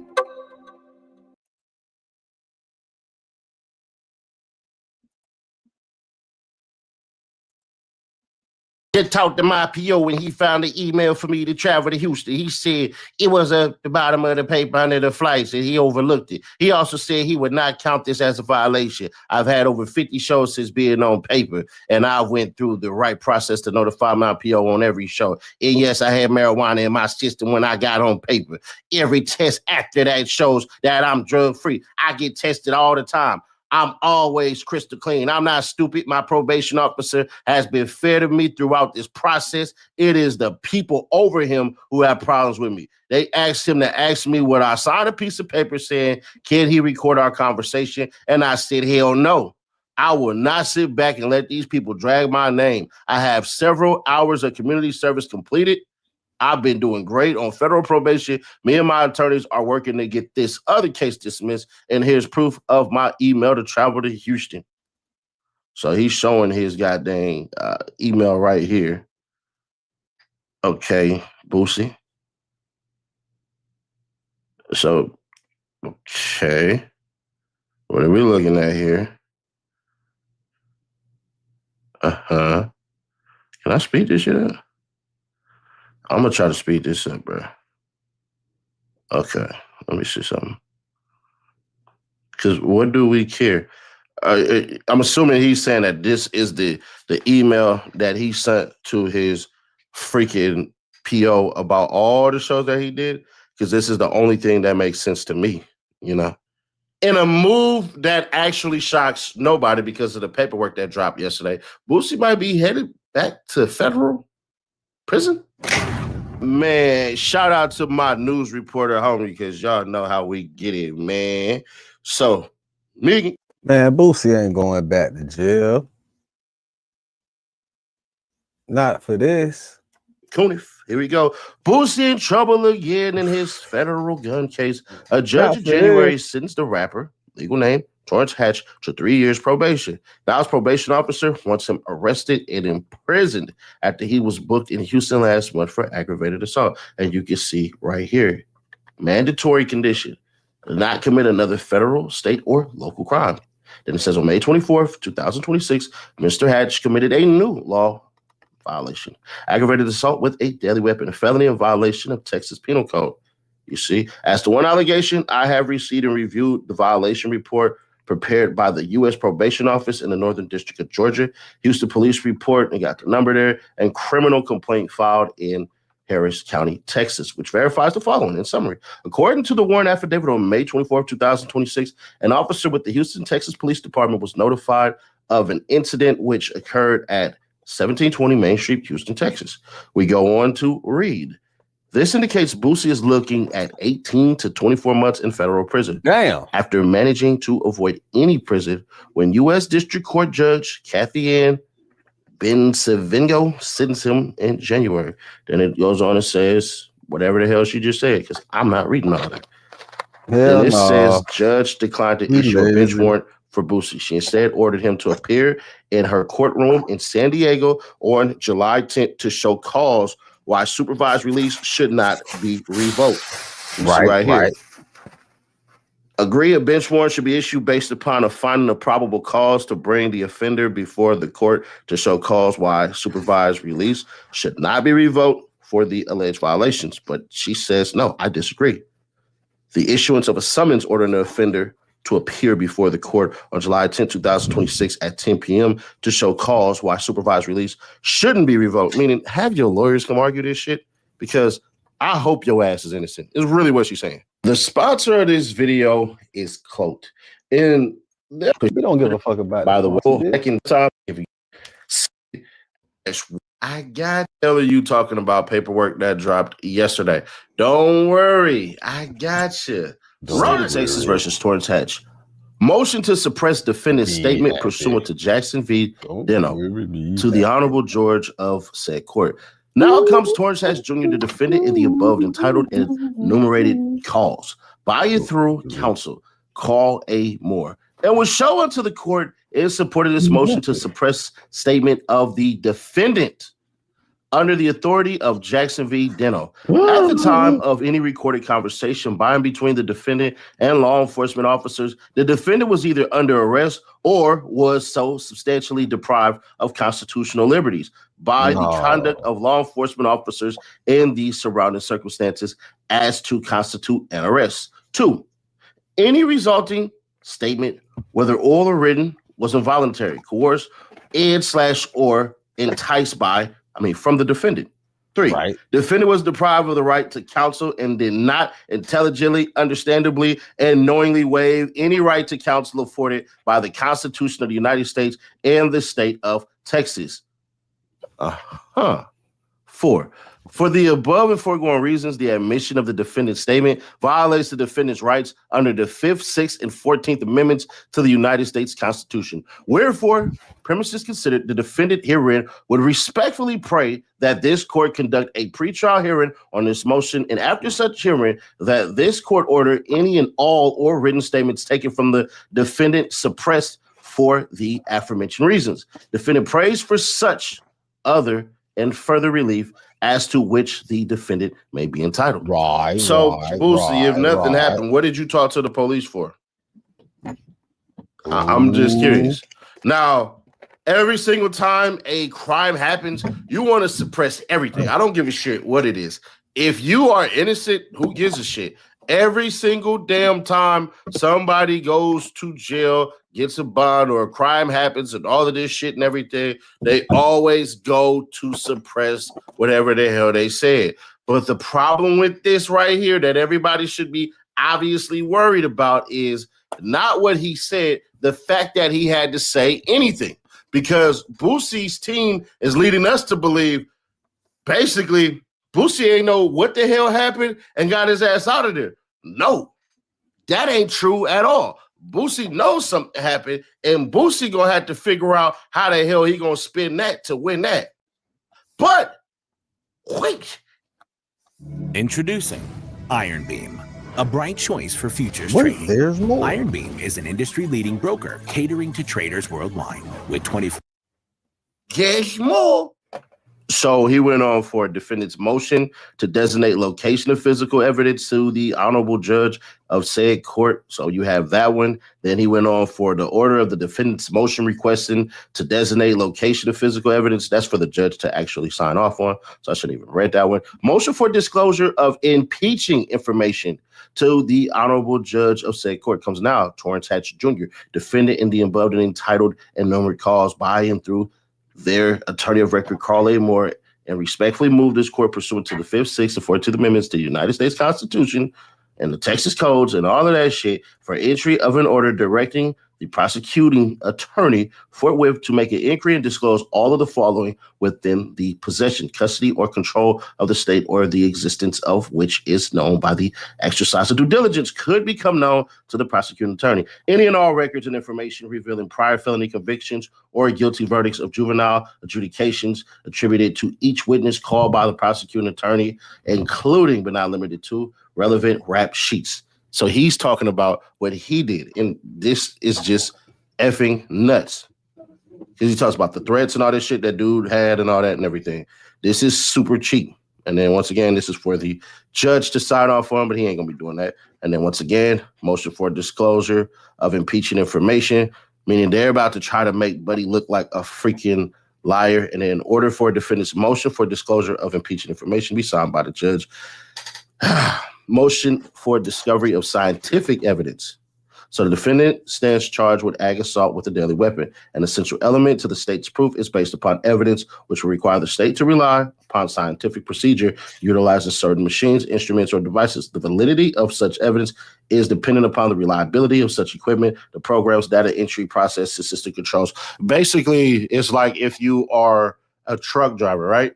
They want to make sure that all the shit is good to go, which is not a bad thing on the defense. It's not. You want to make sure everything is good to go. Let's see.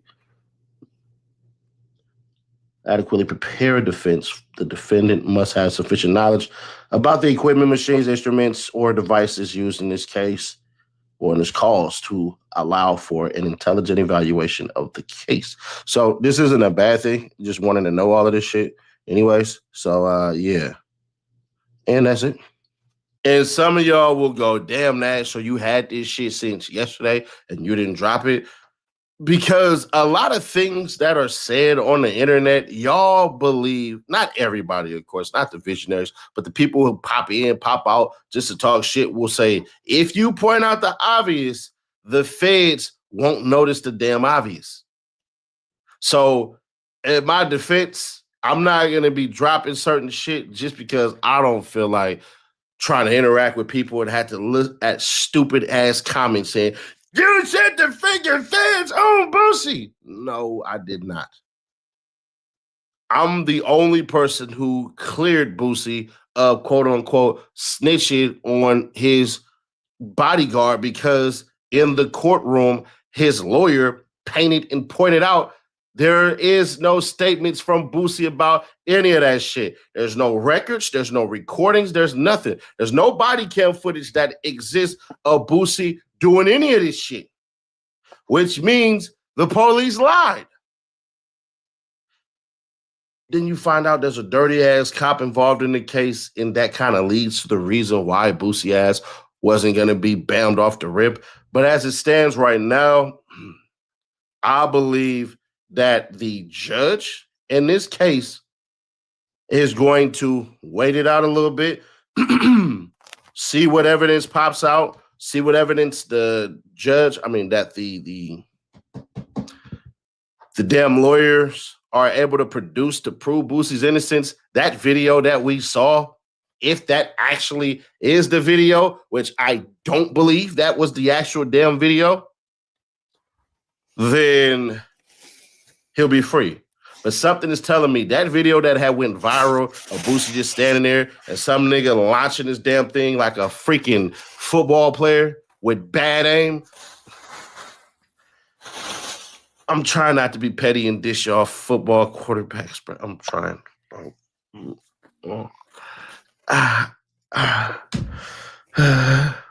So now pull a Jalen Hurts to Dakota Prescott. Sorry. I couldn't help it, man. But I know the Cowboy Eagle fans is like, fuck you, Sadie Nash. Black bastard. I know.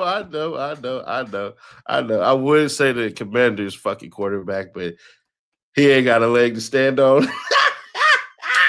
I crack myself up. But now on a serious shit. Oh, I probably shouldn't have said that. Oh, golly. I shouldn't have said that one. I'm not cutting it out. I don't give a damn. But now, on a serious note, I don't believe that the video that's out is the one that Boosie is fighting because his lawyer tried to make it seem like it's self-defense. Self-defense, you say? We're going to see that footage eventually, and it's not going to be good. I'm just going to be honest. I think Boosie ass has a higher chance of going to prison than anything. But y'all, let me know y'all thoughts on this one. Click right here to see how Cartel Bo and his baby mama is fighting. He might be going to jail. Click right there for that video. Click right here for the playlist, and I will catch y'all in the next one. Memo paperwork dropping after this video. Let me get the video set up. Y'all don't want to miss. You fighting with your baby mama, boy. Listen, did you know that there's a way to earn from home by helping businesses get the money they need? Most people have no idea this is even a career option. Every day, small business owners are getting turned down by the banks, and they need the money, capital. Rapper fights kidnappers and saved his children last night. Both suspects have been arrested for assault with pending charges, attempted kidnapping of a child, but you just said you saved your children, but it's just a child? Okay. Burglary and trespassing. Suspects are a Uber driver and a local P who are believed to under the influence of Scante, this is very real. Pray for me. Cartel Bo just did the most heroic thing you can do and save your kids. Hit the abductors with the boop, bop, boop, bop, boop, bop, bam.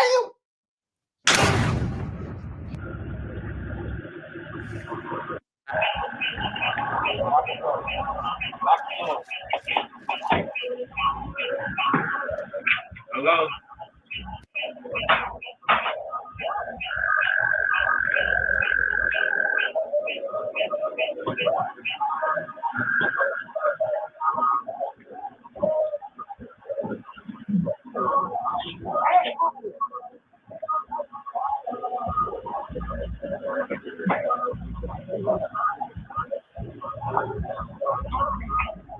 Hold up.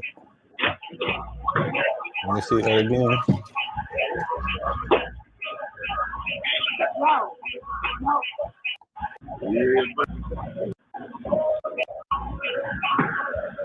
Hello?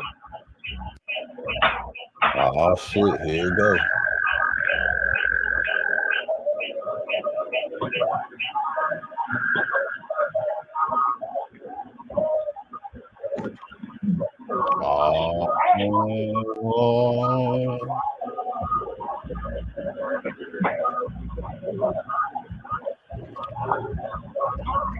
Yeah, buddy.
Hello?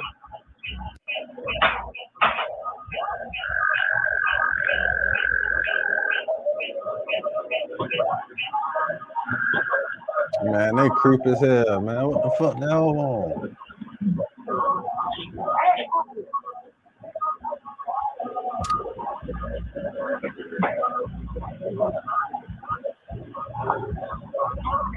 Yeah, buddy.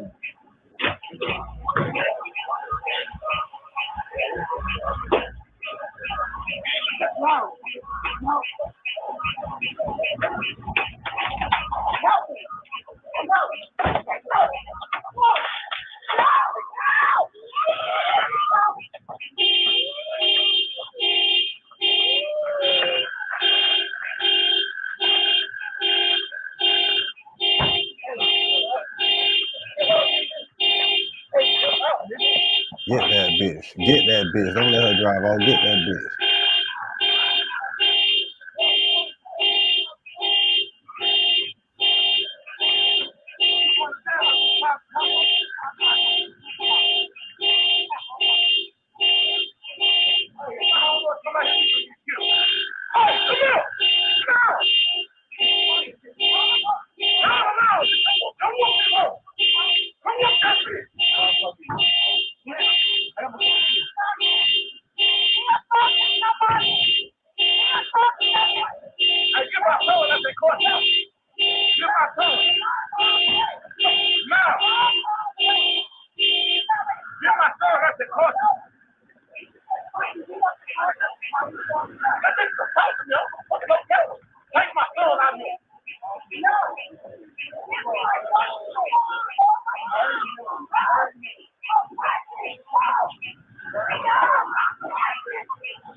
Give me my baby because he doesn't have it. Give me my baby. Hey, yo, you won't come. Give me and I'm fighting. Give me and I'm fighting. Get away from me. You're stronger than next to me. Give me my kid now. You have my son, and that's not his son. That's not your son. That other baby is not his son. Hey, you were talking to me and you broke his phone. You're going to jail. That lady saw it and he's arrested me. You're going to jail. Then the Houston theme of the year. It's just a little baby mama drama. You're one sentence away from launching your website with Base 44. Since the beginning of the internet, there's never been such a fun, fast, and intelligent way to launch online. Landing pages, content hubs. Roll it. Do you understand that? I could die. Yeah, I understand. Okay, so I need you to repeat that back to me. Your high heart rate could lead to death. Did you say that? Yes. Well, let's do I have to tell y'all that I acknowledge that I could go home and die tonight because my heart rate is so high after my kid's father beat me up and I'm pregnant. I acknowledge that you guys are telling me this in the back of this ambulance truck. Why wouldn't I go get my baby? Y'all wouldn't go get your baby? And while y'all talking, oh, she's pregnant. Who said I'm keeping a baby? I had already scheduled to abort. Now this fool attacked me because I want to get my son after he stole him from me and I'm bleeding. So obviously the doctor has said this could result to a miscarriage. But y'all cheer him on. Y'all go ahead. Now, here's where things get interesting. In a prior interview, Cartel Bo says he has basically full custody, full on control of his kids, meaning he's the sole parent. They gave him custody. Right, full custody. Check out part 1. So that bitch going to my jail. son because I had some crying days. But it is what it is. He'll get older. I got text messages. I can show him everything. You see this? I've been trying to get you for the longest. You see what she's saying? Right. And let him do that. I don't have to, you know what I'm saying? Because at the end of the day, I did everything in my power, and it's not my power. You know what I'm saying? How was the experience too, like being a single father? You know, the full custody experience, because it sounds good, you know, on paper, but the reality is, bro, like it is a certain level of responsibility that comes with that. You know what I mean? I put my daughter on the bus every day and pick her up every day. The reason I don't drop off because I want her to live an everyday life. The reason I'm there to pick her up and I'm there to drop off is because I want her to have the experience, you know what I'm saying, of being there and being a father. With everything I got going on, I still wake my baby up in the morning to get her ready for school, and I still at that bus stop when she get off that bus. You can't buy them moments back. I can get these moments back. I can get all this rap shit back. I already did. I already lost all this shit, got it all back times 100. So I don't get this, but I can get that back. So like that's important. You know what I'm saying? But at the end of the day, I could bring my baby everywhere.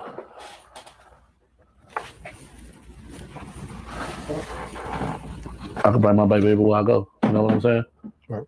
I bring my baby everywhere with me. That's why y'all see me. She was on the Tenderism post, dancing in the restaurant in the circle. She was in the restaurant every day. She know Fred. She know this. You know that. She see everybody else. She know her daddy rapper. She love daddy. My daughter mean as hell. You know what I'm saying? She mean to them. She hate my music. Oh, that's my biggest critic. But that's my partner. It's just us against the world. You know what I'm saying? Until we get Trey, possibly. You know what I'm saying? It's just us against the world. Then part 2. I ain't got time for that shit. I just please, something to go get her, please. Like, goddamn, something to please.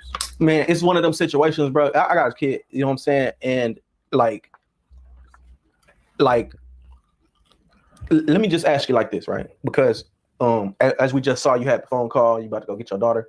You know what I mean? Like, how was that you being a father? You know what I'm saying? Like, well, I got full custody of Miracle now.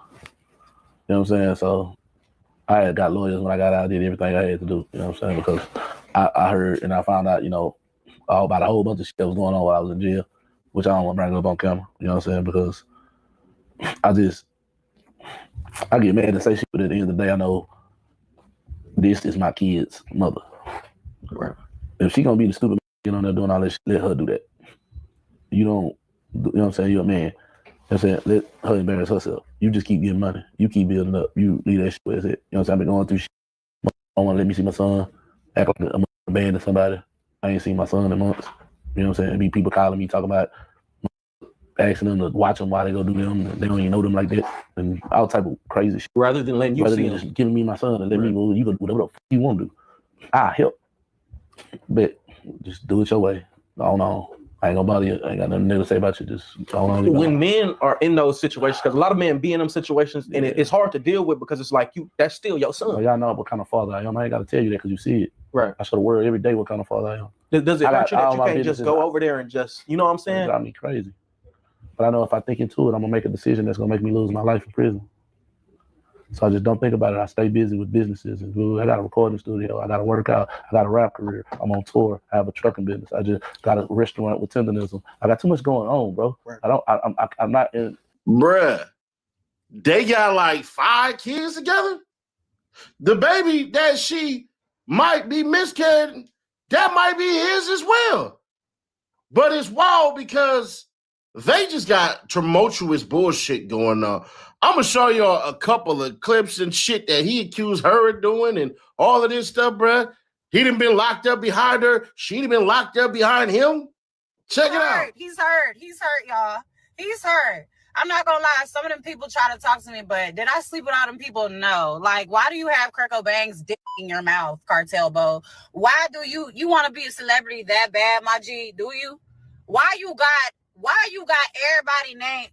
You shook hands with Zero recently at an event.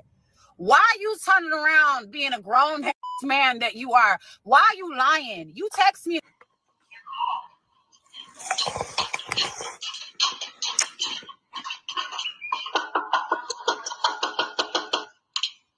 I need my stuff. I don't care about the police. I've already contacted them and I recorded the baby. So you need to bring my son outside. Your call has been.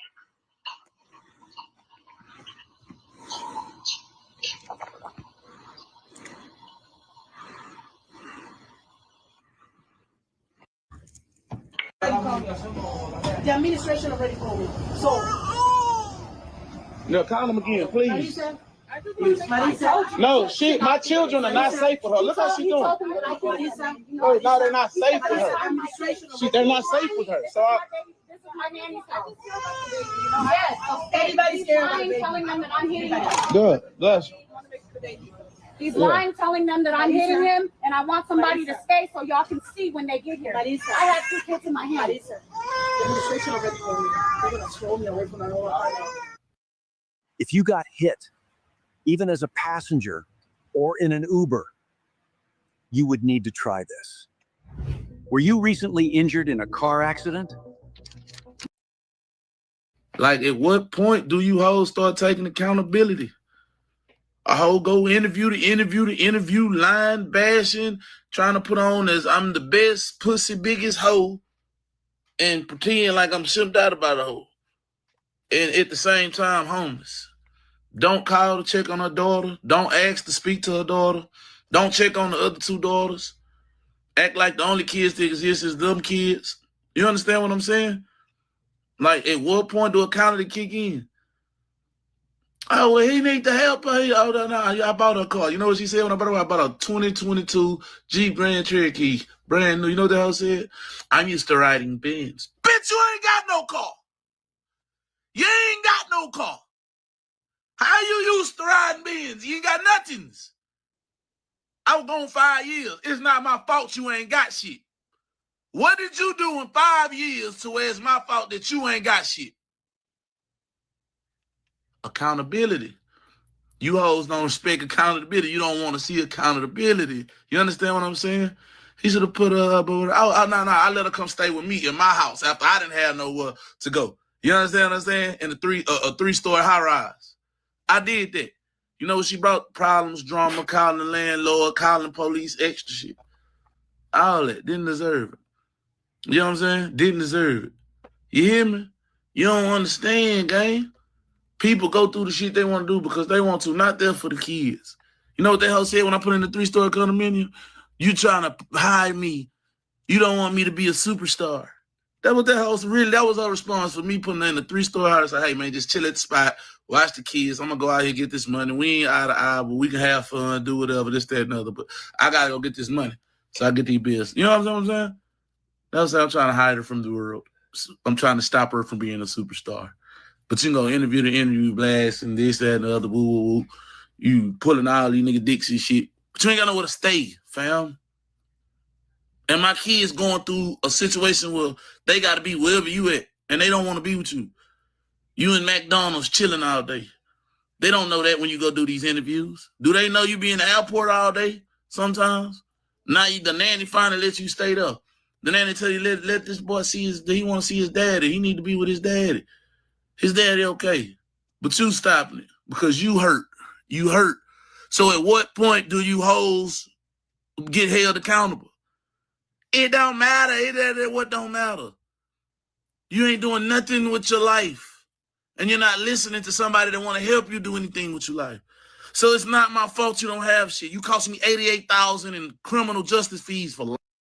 Y'all know that Keisha Cole song, right? Ruin the song with me. Love, never knew what I was missing, but I swear when we start kissing, I feel, bruh, God.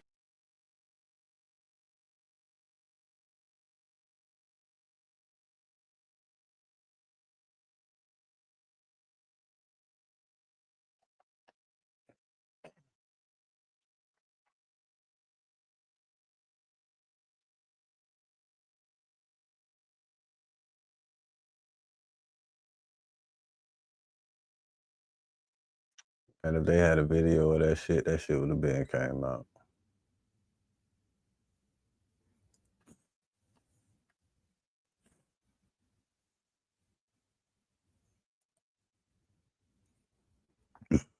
About me, I'm diving 556 is living, cheering up, flexing, bitch, try to stick and take a shit. Bing, bow. About me, I'm diving 556 is living, cheering up, flexing, bitch, try to stick and take a shit. Bing, bow. About me, I'm diving 556 is living, cheering up, flexing, bitch, try to stick and take a shit. Bing, bow. About me, I'm diving 556 is living, cheering up, flexing, bitch, try to stick and take a shit. What you doing, bro? Perform.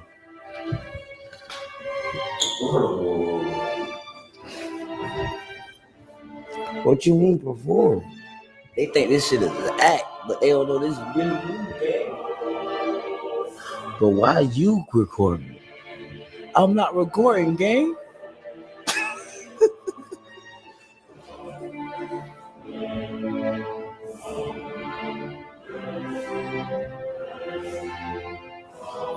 Okay. This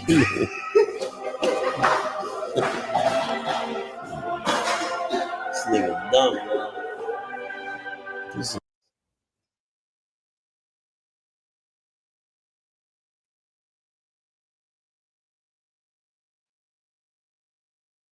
Damn. Yeah. Fuck, I forgot about this. Rest in peace, Zoo, man. Ever wondered if your Mac is underperforming? If you have spare 4 minutes, check it with Clean My Mac. It gives you a full health report and some curious little details about your system.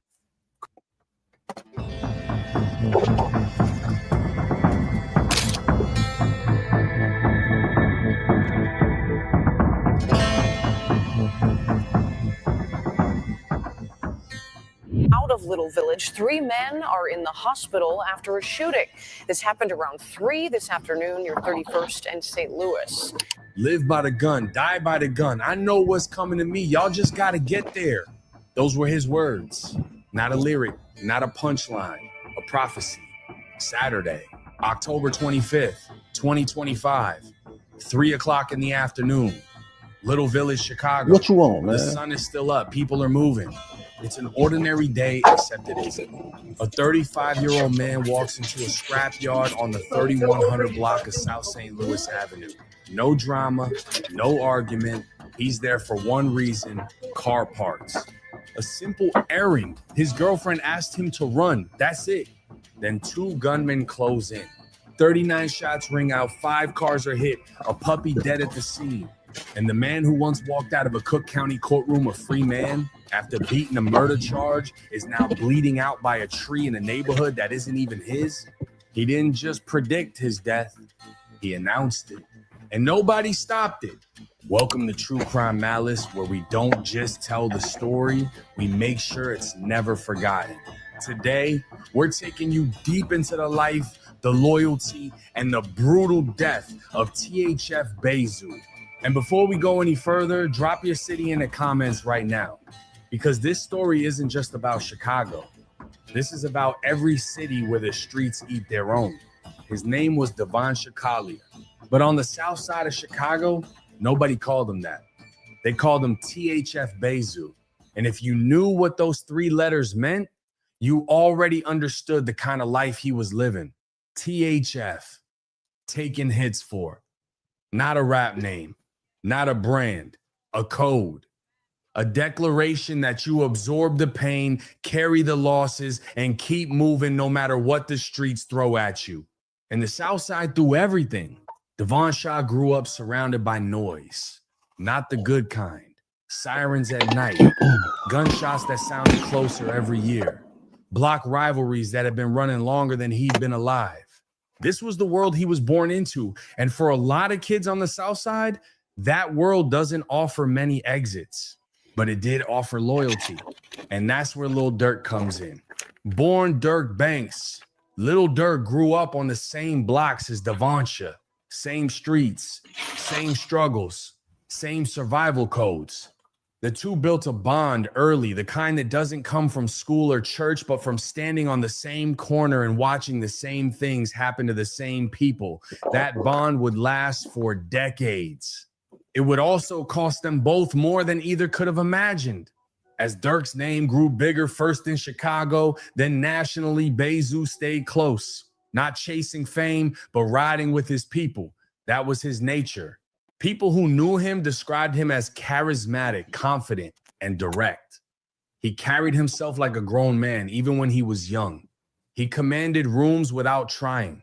He was the energy in the building before the music even started. And speaking of music, Bezu wasn't a chart topper. He wasn't selling out arenas, but what he put out was real. In 2018, he officially signed to Only the Family OTF, Lil Durk's label. That same year, he dropped Beat Dat Body alongside the late King Von, a record that meant more than just music. It was a celebration. Both men had just beaten murder charges, and they put that energy directly into the track. He also appeared on OTF compilation projects, including the 2023 album Nightmares in the Trenches. Beyond that, he had unreleased music recorded with both Durk and Von tracks he teased in interviews, but never officially dropped. That music still exists somewhere, unheard, unfinished, a reminder of everything that was cut short. Every line he recorded carried the pain of a man who had seen too much and lived to tell it. For a while, at least. Because in Chicago's drill world, the closer you are to the top, the closer you are to the crosshairs. To understand how Bezu died, you first have to understand what he carried. Because by the time that Saturday afternoon came around, this man had already buried more than most people see in a lifetime. And every single loss left a mark. Let's start with the one that hit closest to home. Raheem Dameron was 14 years old. He was the son of Bezu's wife, Tiffany. That made him Bezu's stepson, and by all accounts, Bezu treated him as his own. But around 2016, Raheem got pulled into the same street current that had swallowed so many before him. He allegedly attempted to kill a rival. 1 week later, that rival's people found him first. Raheem was shot and killed. And where was Bezu when it happened? Locked up, fighting his own murder case, unable to do a single thing to protect the boy he loved. That kind of guilt doesn't leave a man. It settles in and stays.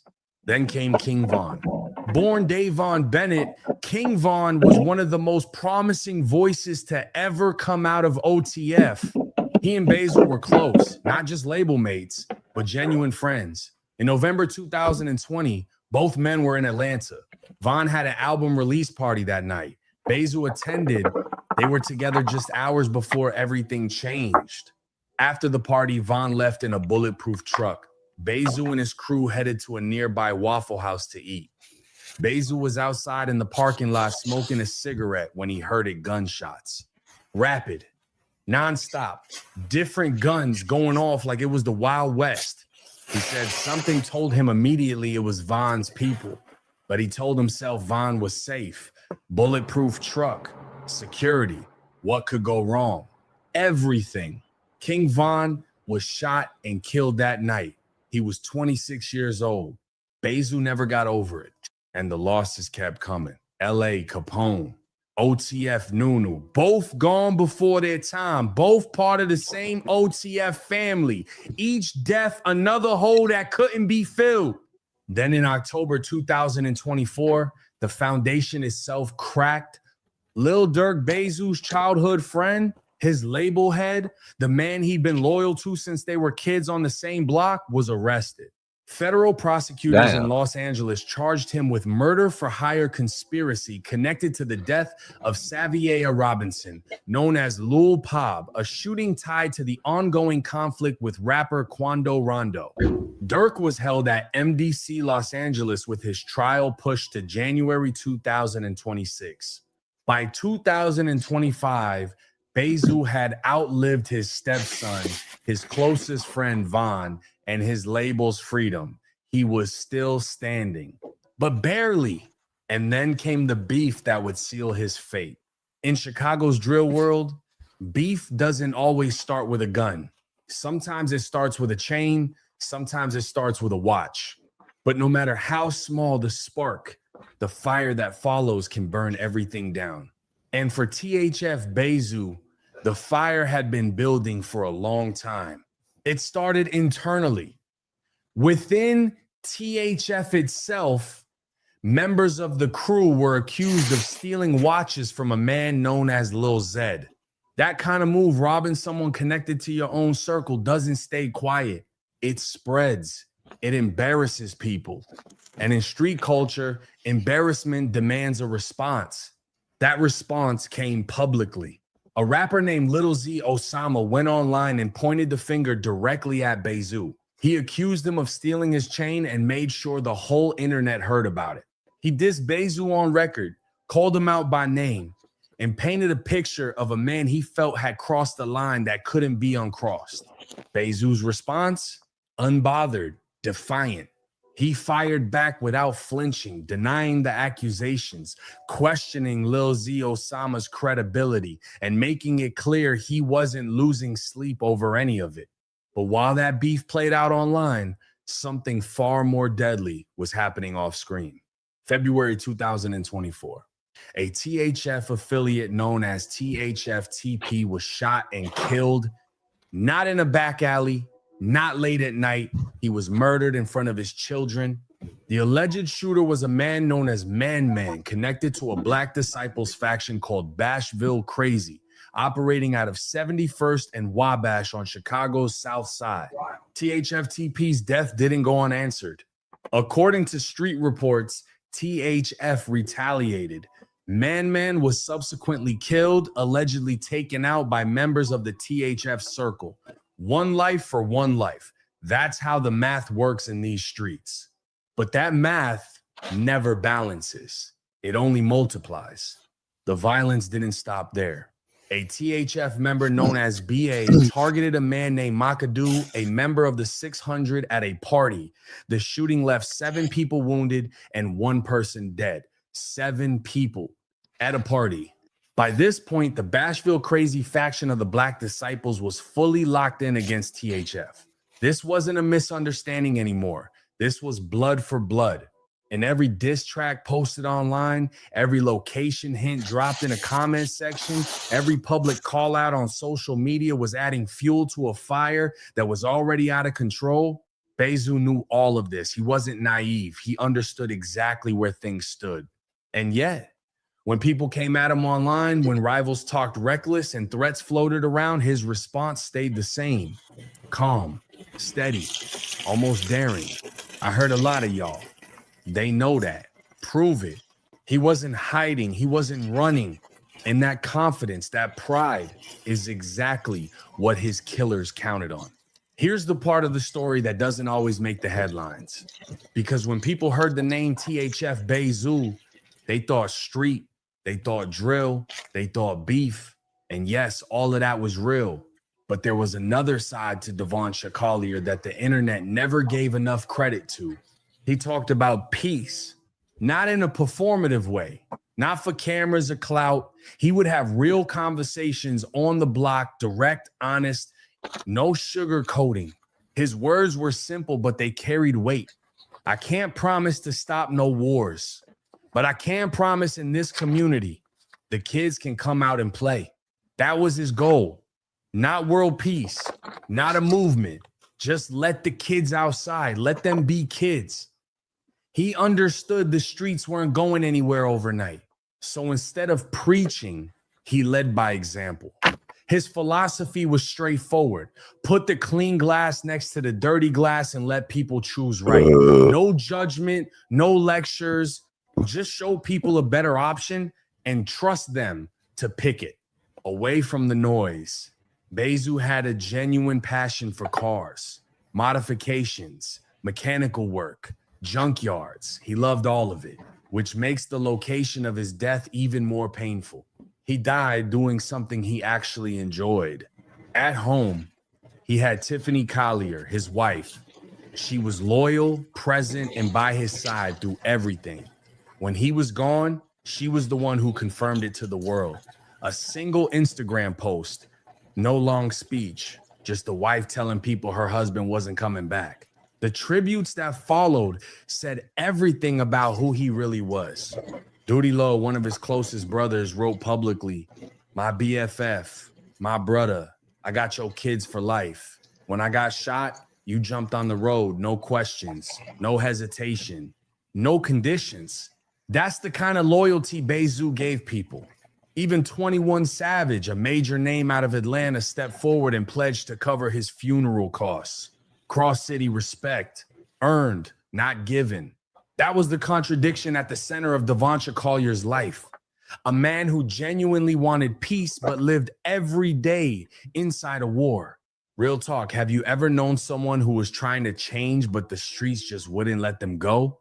Drop your thoughts in the comments. This is a judgment-free zone. Saturday, October 25th, 2025. No different from any other afternoon in Chicago. The sun was up, people were moving, shops were open, life was going on the way it always does, right up until it doesn't. Beizou wasn't planning anything major that day. No shows, no studio, no meetings. His girlfriend had asked him to do something simple, go pick up car parts. And here's the detail that matters. Those parts weren't even for his vehicle. They were for a female associate, a favor, the kind of thing you do without thinking twice. People close to him later reflected on this moment with real pain. The conversation went something like this. Your girl asks you to do something, and even if something in you says you shouldn't go, your pride won't let you say no. You don't want to look scared. You don't want to explain yourself, so you go. And Beizou went. He pulled up to a scrapyard on the 3100 block of South St. Louis Avenue in Little Village, a neighborhood on Chicago's southwest side. This was not his turf.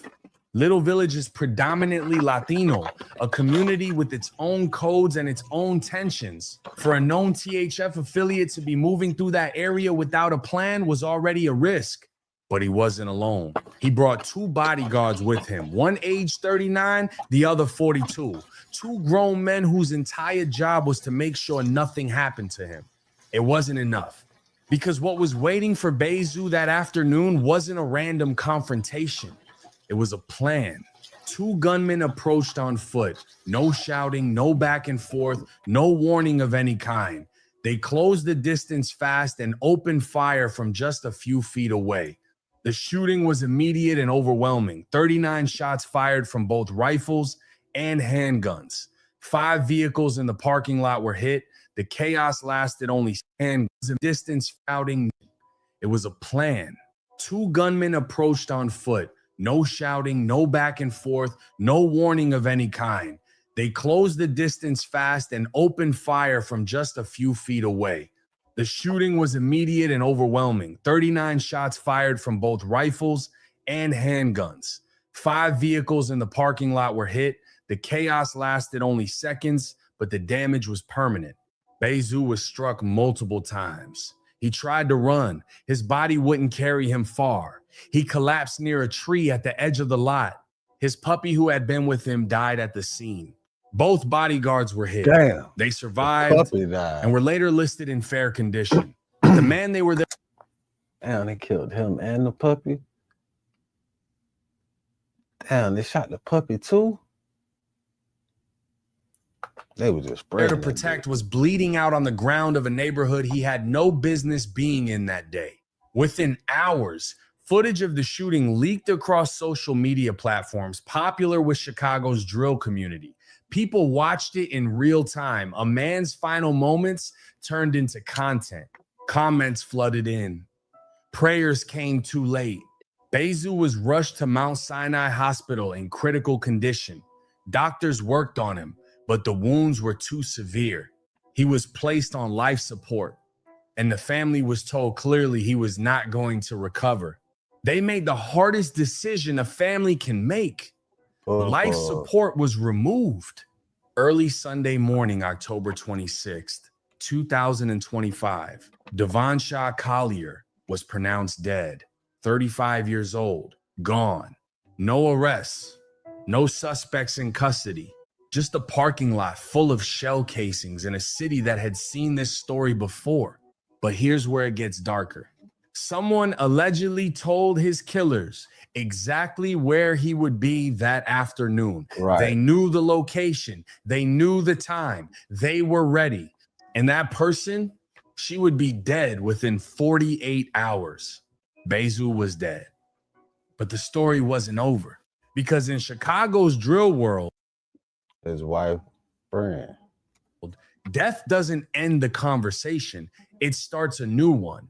And the question everybody was asking was the same. How did they know where he was going to be? That question led straight to a 26-year-old woman named Ariana Bosny, known on the wife's friend, online and in Chicago rap circles as G. Ari. G. Ari was an upcoming artist affiliated with a rival faction. She wasn't shy about where she stood. Her music made that clear. Tracks like Want All the Smoke and Not My Problem were direct, publicly dissing rivals, putting her name in the middle of active beef. She wasn't standing on the sidelines. She was in it. Her background added more weight to the story. Her father was incarcerated on multiple murder convictions. Violence wasn't something foreign to her world. It was something she grew up around. After Bezu was killed, bloggers and online commentators began circulating a theory that G. Ari had allegedly shared Bezu's location at the scrapyard, giving his killers the information they needed to set up the ambush. No official charges were filed. No law enforcement confirmed it. But the theory spread fast and wide across every platform that covers Chicago street news. Whether it was true or not, the streets responded as if it was. And the streets gonna hold court, boy. The streets gonna motherfucking hold court, nigga.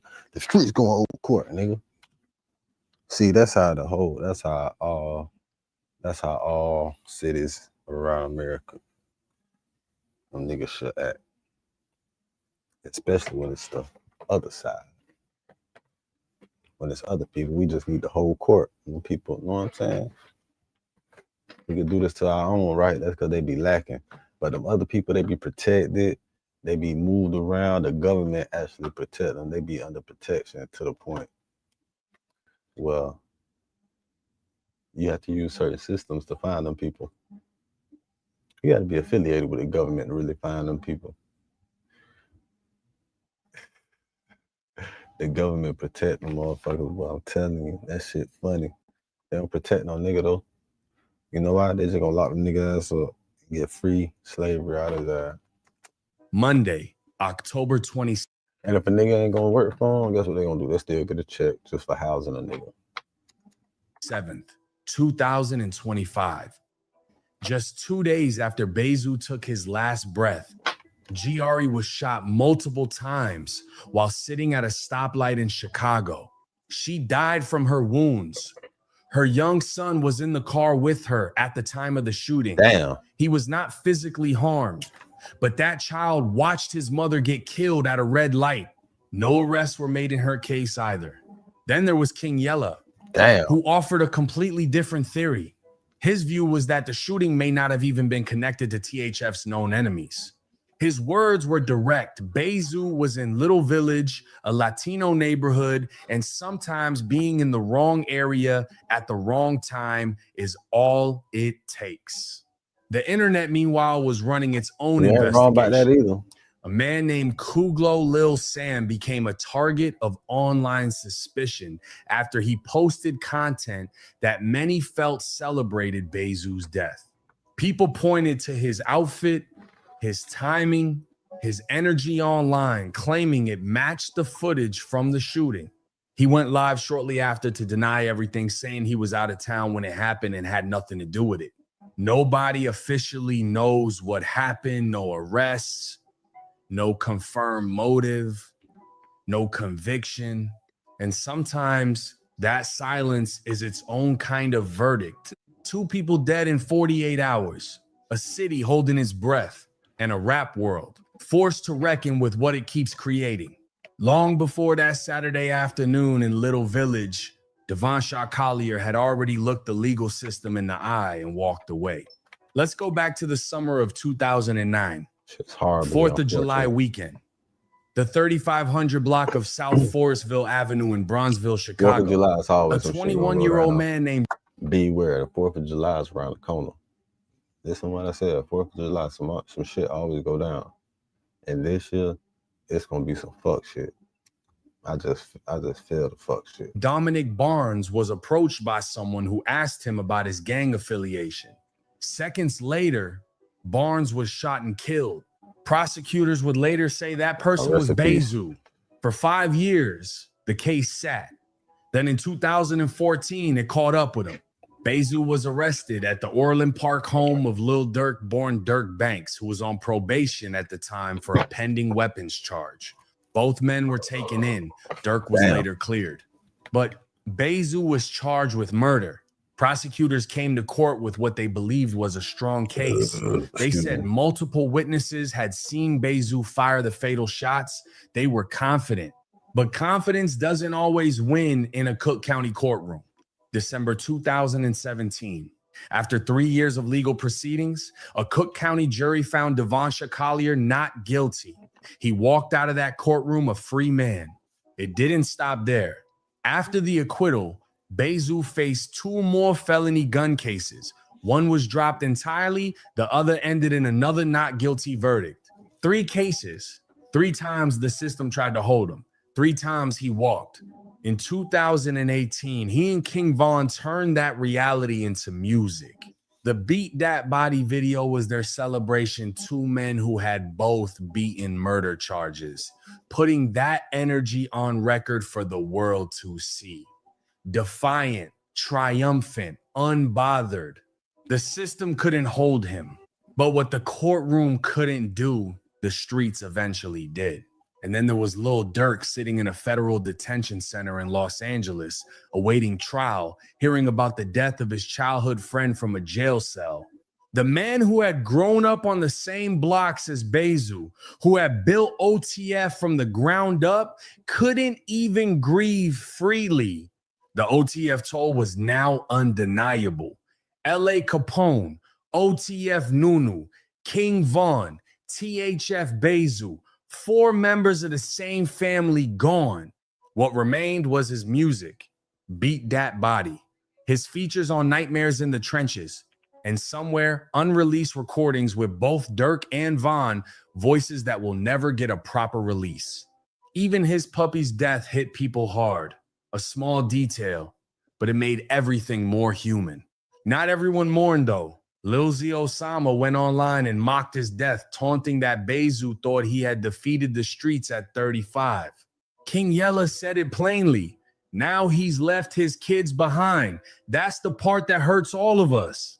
No arrests, no justice, just silence and a video that should never have existed. Step back from the details for a moment. Stop counting the shell casings. Stop tracking the timeline.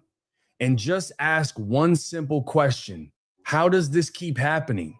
Start with the smallest thing. Bezu died because he went to pick up car parts, not because he was out looking for trouble, not because he walked into enemy territory on purpose.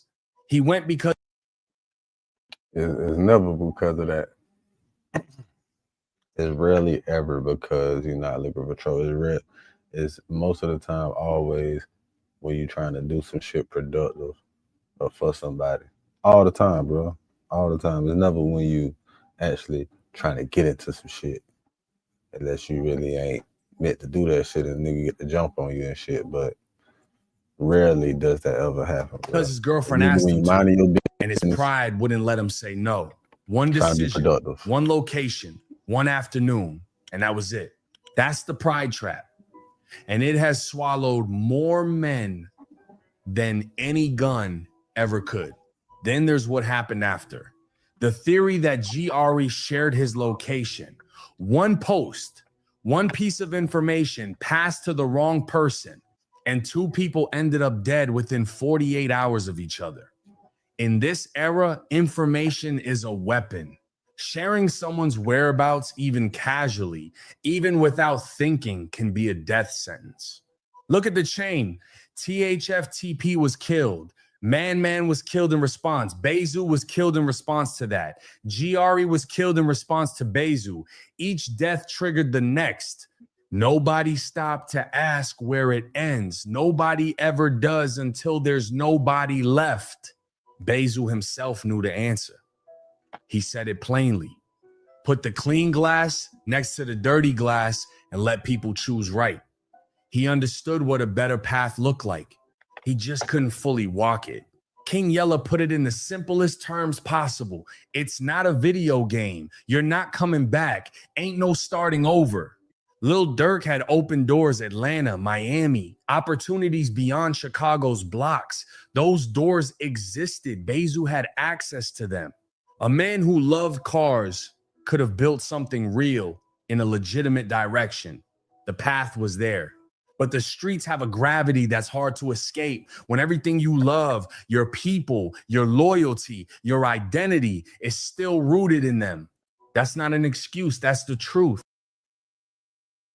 The motherfucking truth. Oh, bullshit. It's the motherfucking truth.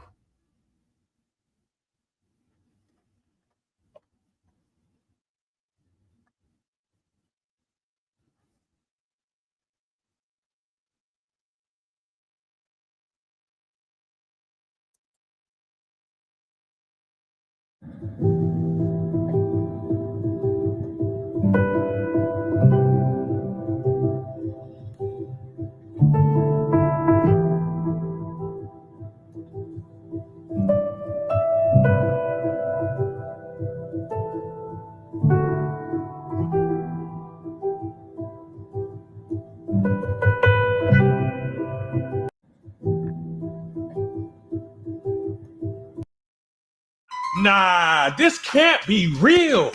This entrepreneur named Distressed Life runs his own high-end cleaning service for celebs, sneakers, and handbags. This is crazy. Back in my day, we used to use a toothbrush to wash our sneakers.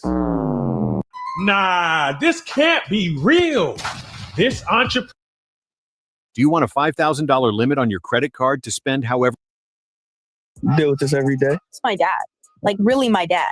He said, you deal with this every day. I said, like, we really live in the same house, like my dad for real. You know what I mean? Like, people be fake dads. Like, this is my dad. I'm going to go back. I'm so serious. Like, we ate breakfast together, like, you know, turkey, bacon, eggs this morning. That's a fish.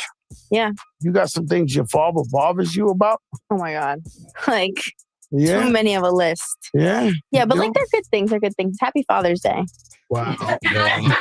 Our dog, her dog, okay? I didn't want another dog. His name is Bear. Bear's my guy. Bear's fucking loyal. Like, while I'm doing my graffiti, he won't leave. If it's 3 a.m, he'll wait for me. He be a zombie. He be looking at me like, yo, please, let's go. Do you want to find?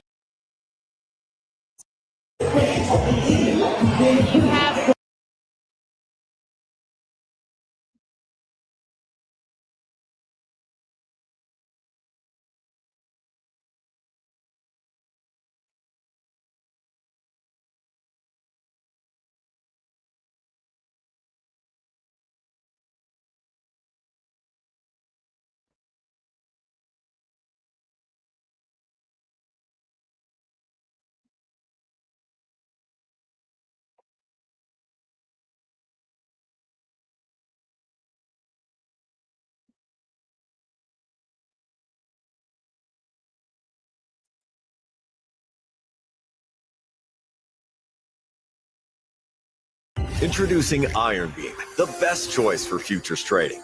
Iron Beam is the industry-leading broker. For all the racists keep saying they have black fatigue, I think it's time we set the record straight. You don't have black fatigue, you have history fatigue. You're tired of being reminded that black people didn't just participate in the world, they were a huge part in shaping it. Every race and every culture has benefited from the sacrifices that black people have made. The civil rights movement didn't just open doors for black Americans, it expanded freedoms for everyone. And the shameful part is black people hardly, if ever, get the credit for it. Black people aren't just in music and sports. You guys need to get out more, okay? Black people are doctors, lawyers, pilots, judges, engineers, educators, innovators, and the list goes on. They hold up systems that people rely on daily while pretending that contribution doesn't exist. And no, this isn't pandering. This is lived experience. I grew up in an all-white neighborhood with very few black people and no other Asians. And at that time, the only culture that accepted me without question was the black culture. So when people talk about a world without black people, they expose how very little they understand about the world they already live in. Without black people, you don't get a world with less noise. You get a world with less creativity, less freedom, less culture, and less progress. If that truth exhausts you, it's not fatigue. It's discomfort with knowing how much you benefit from this world without acknowledging the source. Hello, brothers and sisters. Now, the whole of this. That's the exact reason why this is a problem. Whenever there's a problem, Asian people go, oh, oh. Oh my God. And nothing changes. That's probably the biggest thing that pisses me off about Asian people. You realize the current situation is literally a crime against humanity. Look, I think 70 to 80, 90% of us can agree that if they take illegal immigrants that commit crimes or whatever, look, that's whatever, okay? But they're stripping people of citizenships and they're also taking people that are citizens. So what the hell does that mean for me? I was born here as a citizen. I can't imagine my mom or my sister, or think about it, like you're a close family member. Imagine they just get taken for whatever good reason. And at this rate, I ain't gonna lie, for an Asian, he sounds like a real American. I don't think I've ever heard an Asian descendant sound as American as this Asian does right here. I haven't. I have never heard an Asian sound this American. Hold on. Because in their culture, they have to learn their language. So it's embedded in them. But family this member, imagine sounds whatever, okay? But they're stripping people of citizenships and they're also taking people that are citizens. So what the hell does that mean for me? I was born here as a citizen. That is an American. He don't have no Asian accent. I can't imagine my mom or my sister. That's surprising. Or think about it, like if you're a close family member, imagine they just get taken for whatever good reason. And at this rate, they're not even finding a good reason. You know what they're doing? He don't even have a hint of Asian accent. Oh, he's brown. Let me take him. Oh, he's yellow. Let me take him.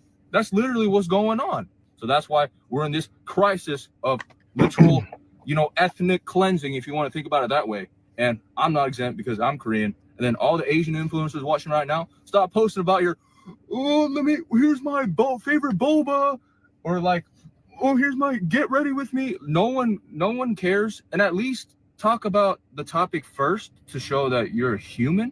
And then you can start posting about your freaking stupid get ready with me. Oh, here's my favorite boba.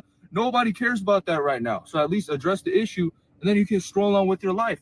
You'll probably gain a lot more followers that way. And who am I to say this when I only have 2,000 followers? Yeah, I know you're probably thinking that. But guess what? There's a lot of things that happens behind the scenes, and I've seen tremendous growth. Thank you guys so much for. Hey, and who am I to say that? I only got almost 4,000 subscribers on YouTube. But I'm on a mission every day. I do different shit. I've been helping out the people for real. I've been creating a positive impact today and later in the real world, like for real. So we in a lit house, keep the light within you shining bright. You feel me? Fuck that shade, get paid, and that's every single. Hear me out and share my content. I appreciate you guys. It's time to go to the Ignacio. Let's go. African diaspora. At this point, we are fucking resting. We don't give a shit. Now, if I don't speak, if I don't speak for you, that's fine. But I can guarantee you, a good chunk of Black America is sick of everybody's shit. So it don't matter if you come from the freaking diaspora or any other group. We don't care. This woman in Kansas City searched her name and We don't care. We don't care. I don't think we ever gave a fuck about that shit. What the fuck they gonna send us? This is our shit for real. Deported. Where are we going? Black people are indigenous in this country. There were Black Americans in this country before slavery. Okay, the only ones who are being deported are naturalized citizens. Okay, they are the only ones who can become denaturalized and deported out of America. Please stop the BS. And I know a lot of you are doing this for clicks and views and things of that nature, but you're sending the wrong message. These same Africans that's coming on TikTok calling us all kinds of names, calling us lazy, we're on welfare. There are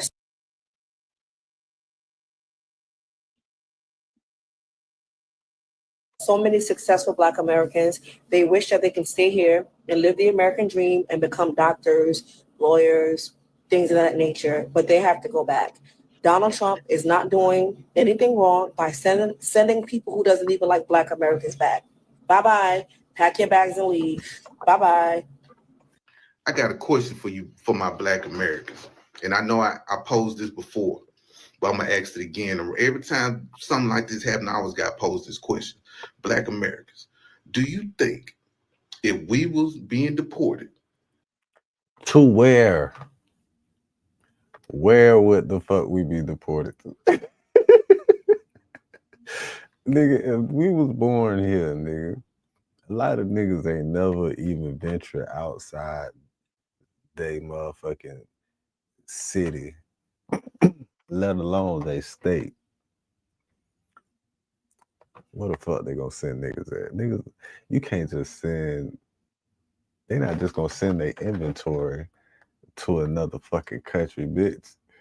America is a corporation. Everybody got a birth certificate, born in this bitch, all that social security number, that ain't shit but a fucking barcode number, bitch. Niggas is inventory in this bitch for real. And niggas don't know it. So no, bitch, they not finna motherfucking send their inventory over there. But what? Anywhere. They're not finna send their inventory anywhere. Because they're from here. It was made here. This is our land, bitch. What the fuck niggas gonna go? It's just a stupid ass statement to even start with. Black Americans, if they was deporting. You don't shut the fuck up. How, what deporting us well? What the fuck? How? How, nigga, how? This is just shut the fuck up. Cause anything after that is some bullshit. Cause this is imaginary. We live in a fairy tale. You talk about what if? Man, shut the fuck up. If ICE was looking for us, they say, hey, we want all the Black Americans. We want. Man, they been looking for us, man. They just gave them a new name and a new department. These the same niggas that been looking for us. These niggas that was in war on crime. These the same motherfuckers. They just gave them a new motherfucking name and a title and a new focus. Bitch, what the fuck? All the indigenous Black people. We want all the Native Blacks. We want all the freedmen. We want all the emancipated people. We want all the FBAs. We want all of them. And we're going to ship them off somewhere. Do you think these immigrant groups over here going to fight for us? I want y'all to think about that. Do you think these immigrant groups in America is going to fight for us? Do you think? Man, ain't nobody ever fought for a nigga, man. Ain't nobody ever fought for a nigga, regardless of the situation. That's why I said anything he say after that is some bullshit, bro. What the fuck? We know, man. What the fuck? Think they're gonna put themselves, their life on the line for us? Do you think they would get on? Man, cut it out, man. What the fuck? This some giving shit. You know what? I don't even want to hear this shit no more. Do you niggas think? Man, we know. Shut up. Shut up, bitch. You ain't gotta tell that shit. We know for real. He must be talking to he must be talking to a specific type of audience.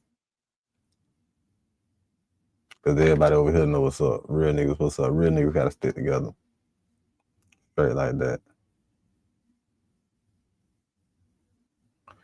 Boosie hit with federal motion to request to violate his probation.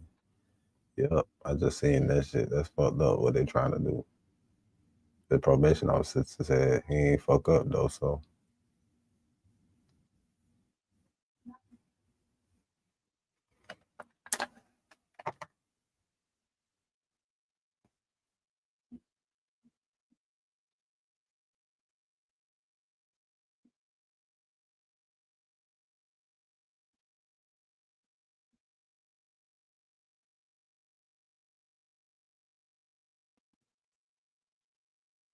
That Hot Boy did an interview with Bank. Was this recent? This had to be old as a bit. He must be about to come home or something.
See, this is the type of shit I be talking about.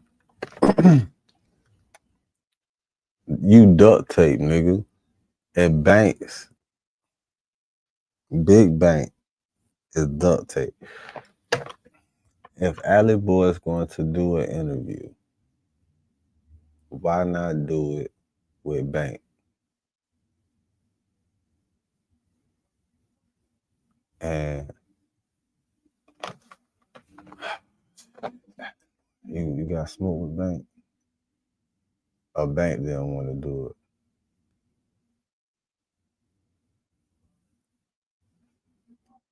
I don't want to click on it because it ain't Bank.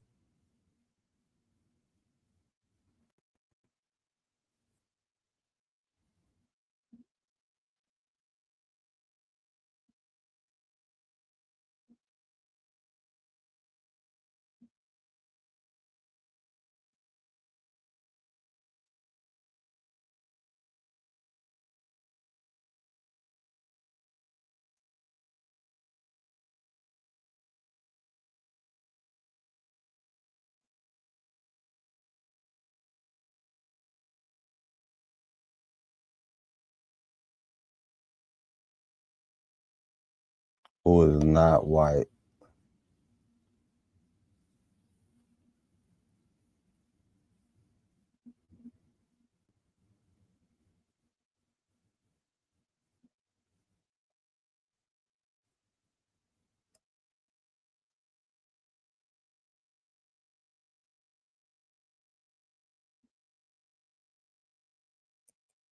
I ain't gonna lie, that's some bullshit, Jubilee. Jubilee, that's some bullshit.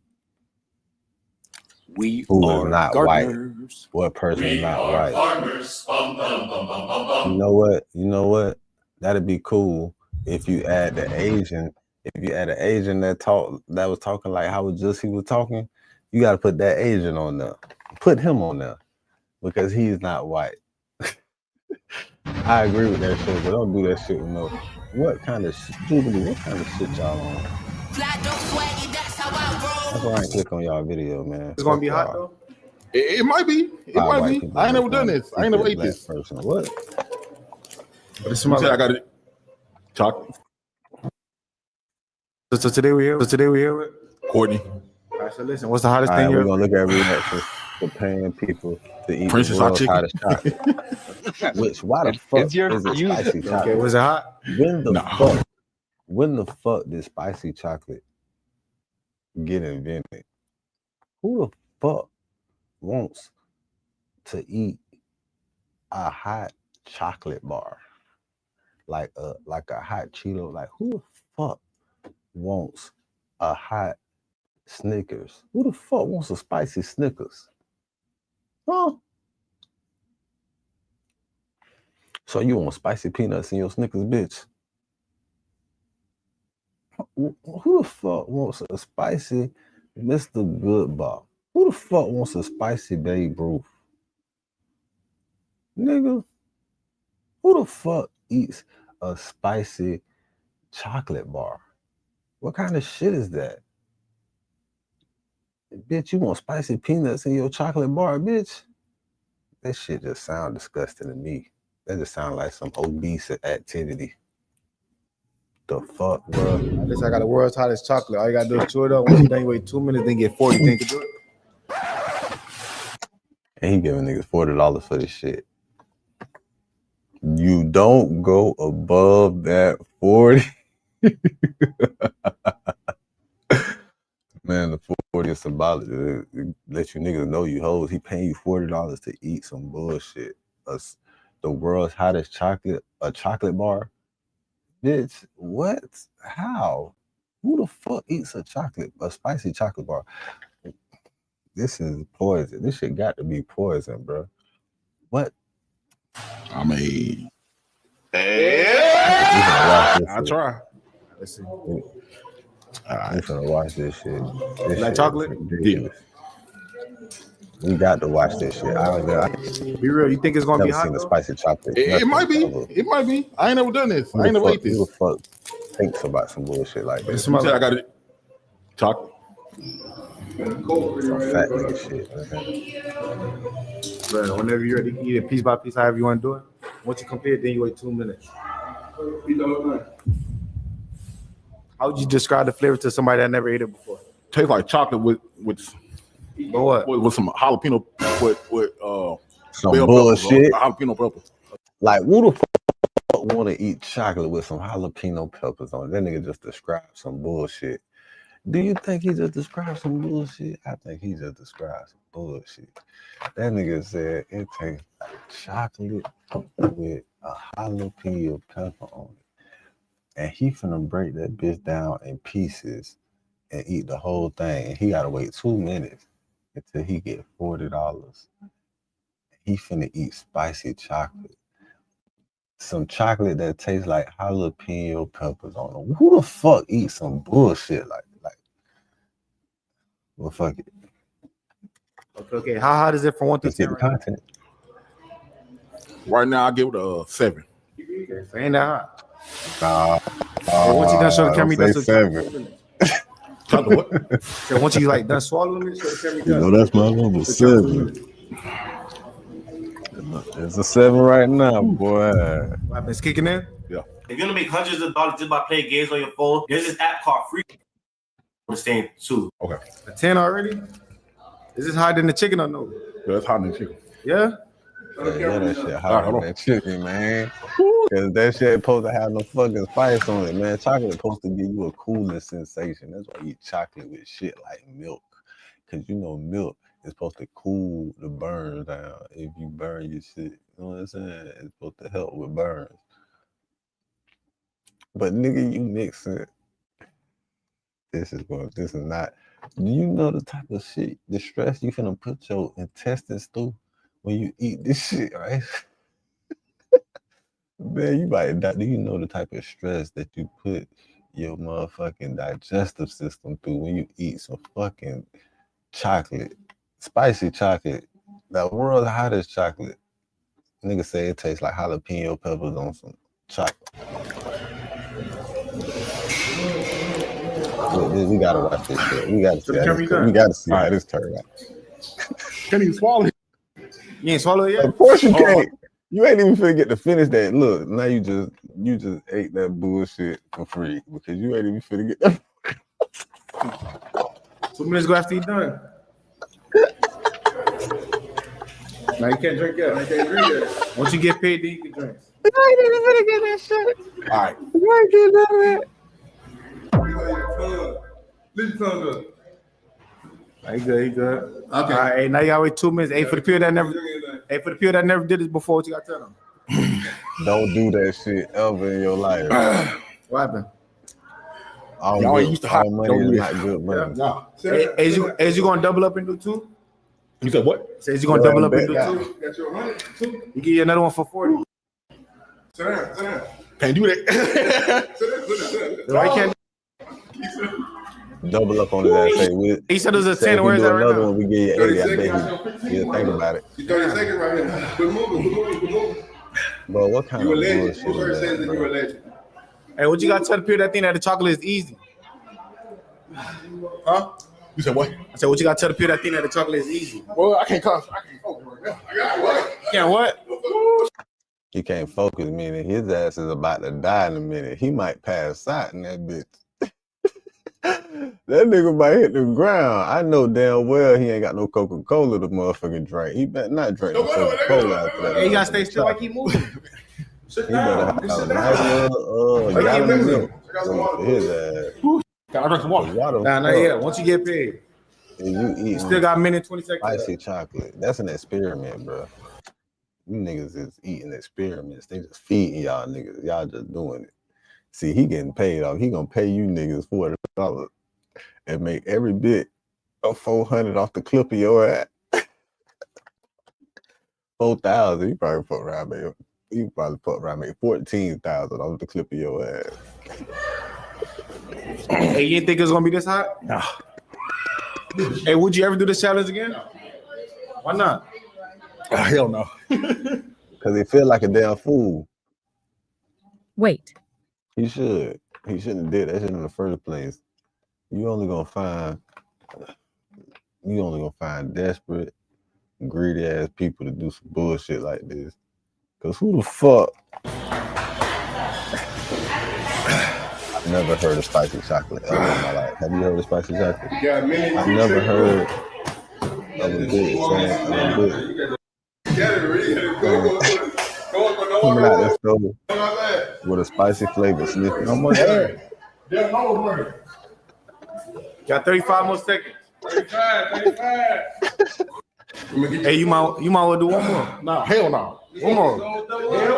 I thought you said you like chocolate. Hell no, I'm not doing it.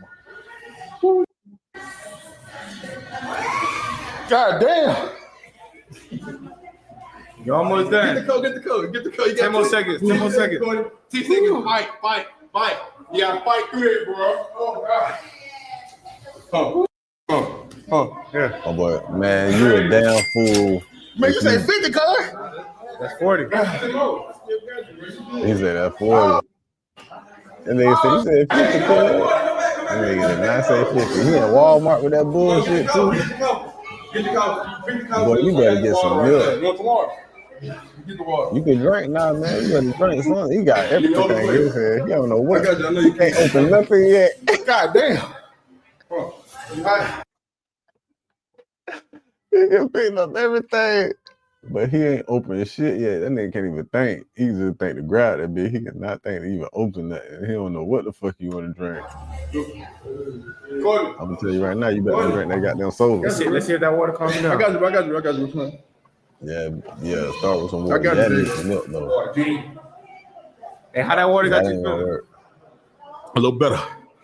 Damn. Hey, so what it brought it down to? Brought it down to 5. Okay, you ready for the other one now? No. Hell no. You might want to do it for Nashville. You need to keep that shit in this motherfucking mouth. There you go. Can't do that.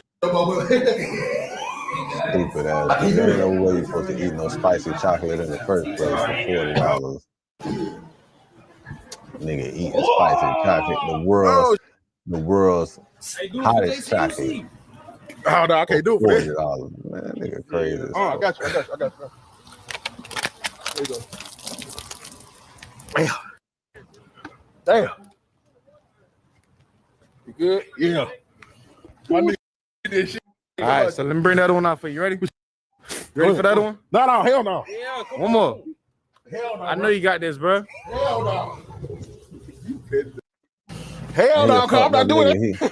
He keep motherfucking get the man to eat another one, man. You see that man about to down there have a heart attack out that bitch. Natural one, you feel me? Falling out the sky. You see the man about to down there have a heart attack got this bitch and he just keep asking, come on, man, time for another one. You ready for another one? You ready for the new one? You don't want another one? For another 40? You don't want another 40? That mean that man got to be out there with y'all ass for another goddamn at least another goddamn 4 minutes. Damn, Louis, in the rain, it's better now. You can just stick your tongue out. Y'all. Just stick your tongue out. It's natural. Man, them niggas a fucked up nigga, man. They say it's better now. You in the rain, you just stick your tongue out, boy. And then what if the rain just stop right after 2 minutes? I mean, right after him eating that bit, the rain just stop. It'd be a damn fool. Like he can motherfucking pinpoint the raindrop to his mouth. Y'all crazy, bro. Hell no. One more. Hell no. You still feel it? Hell yeah. He needs some more water. I'm good. Come on.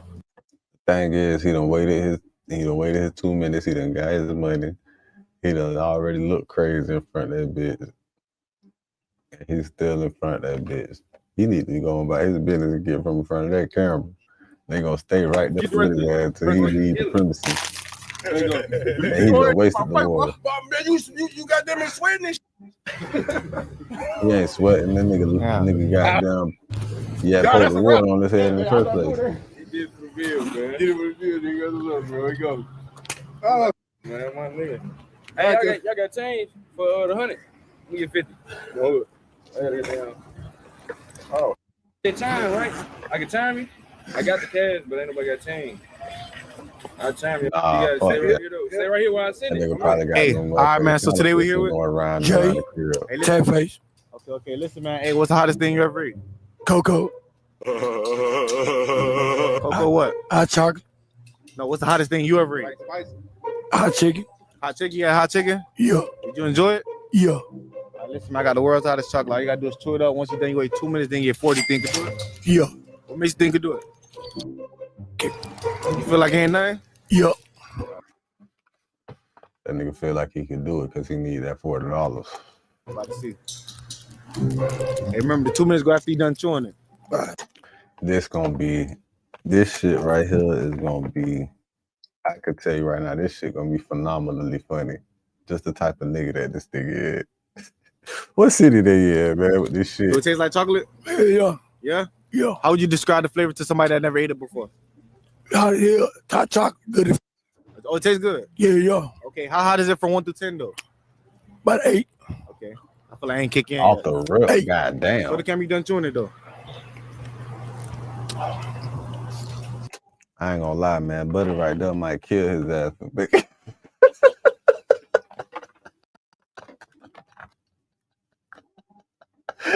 Man, look, man, Buddy ass is a crash out, spaz out. This nigga he gonna feel tried when he feel the heat kick in on his ass. I can tell you right now.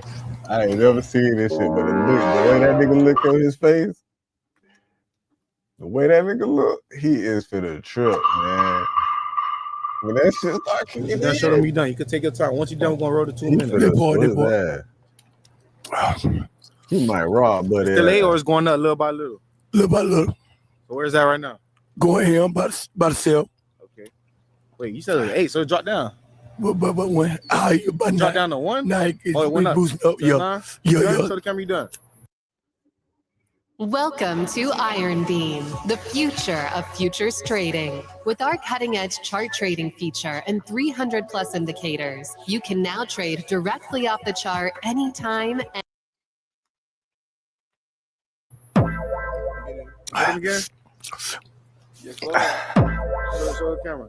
There you go. You can stay still. Go ahead.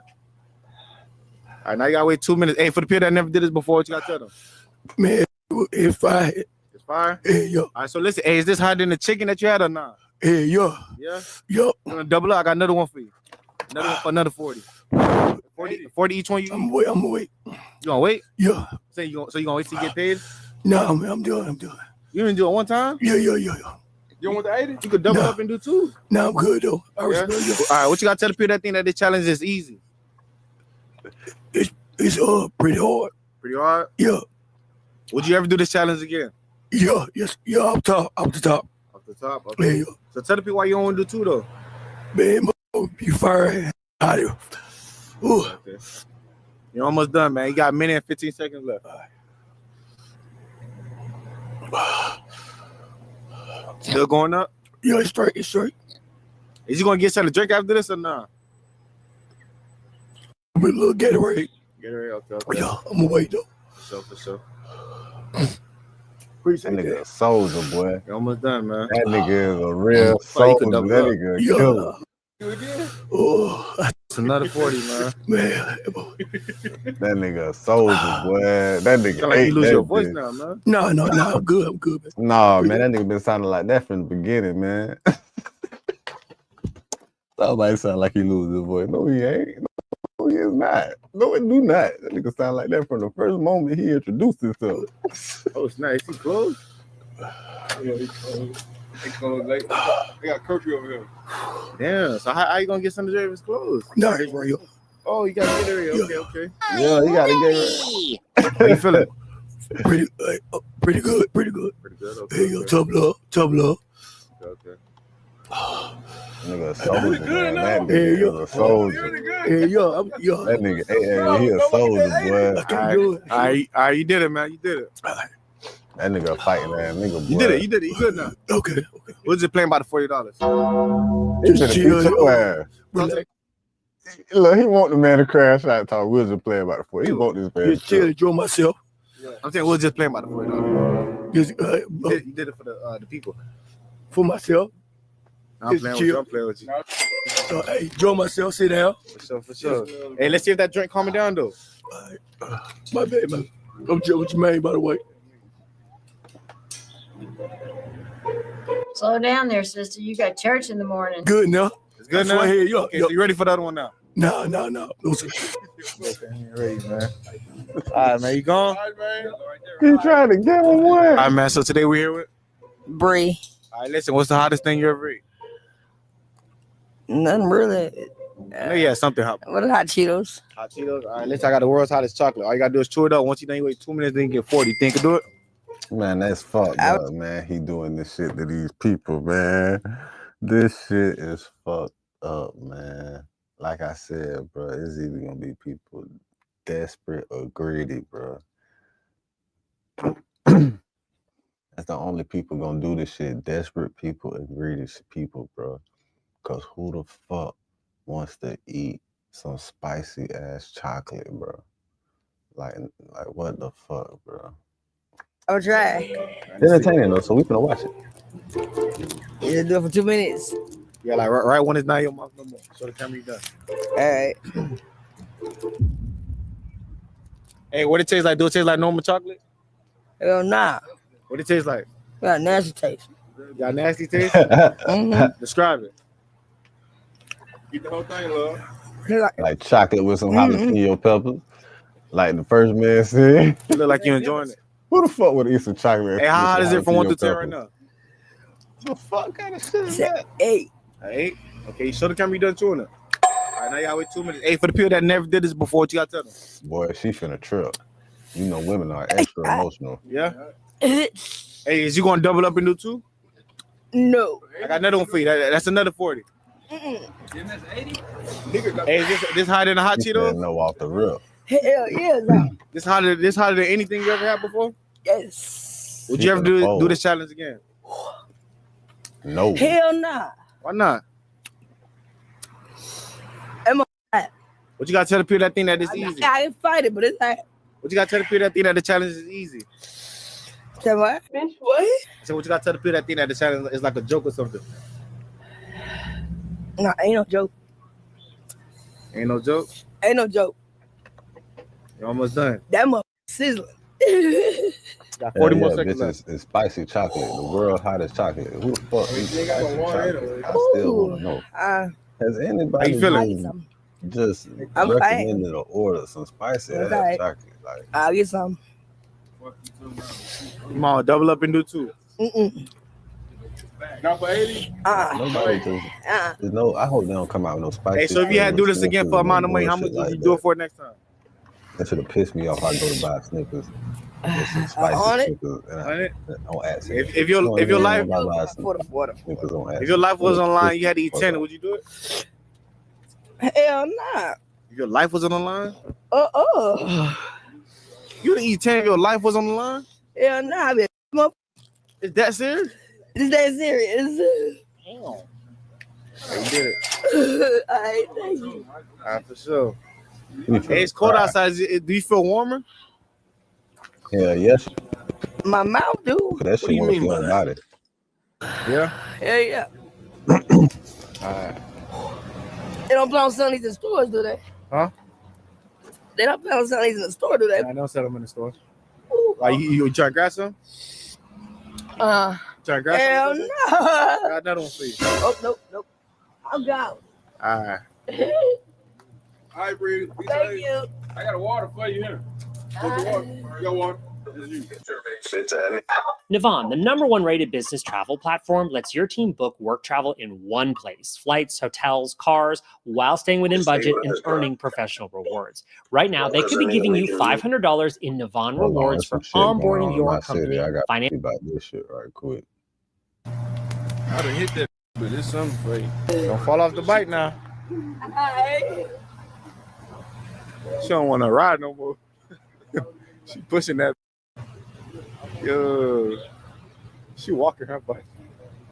That's crazy, man. All right, man. So today we're here with Zoe. All right, so listen, what's the hottest thing you ever ate? Man, I eat a lot of hot. I ain't gonna let you. Like what? Man, down to jalapenos, goddamn it, all type of little spicy peppers. I ain't gonna lie to you. This Okay, listen, man. I got the world's hottest chocolate. All you gotta do is chew it up. Once you done, you wait 2 minutes, then you get 40. Think you do it? Yeah. What makes you think you do it? There ain't nothing. It's cake. You feel like ain't nothing? Ain't nothing. Okay. Oh yeah, you next. Hey, let's see if you could double up. Hey, how you feeling right now? Cool. All right, what it tastes like? How would you describe the flavor to somebody that never ate it before? Chocolate. Regular chocolate? Chocolate. Okay. How hot is it from 1 through 10 right now? 2. Oh, this is light work. It's easy. Yeah, so you got it. You got the easy for it. You might well go ahead and double up, huh? Hey, once you done chewing it, show the camera you done, so we count to 2 minutes. And if you want, okay, damn, that boy quick. And like you ate it faster than everybody else. How you feeling? Is it still a 2 or is it kicking in a little bit? 2. I was only need real drugs before. Stupid. It's light work, huh? Hell yeah. But you gotta tell the people that think that's easy. I mean, if you don't eat hot, ain't for you, but that's cool to me. Okay. On guys, though. I mean, and kick in, it's still a 2. I mean, it's hot, but it's cool. Now they close. Oh, what it went up to? 5. What you? Okay, so it went up to a 5. Okay, it's kicking in little by little.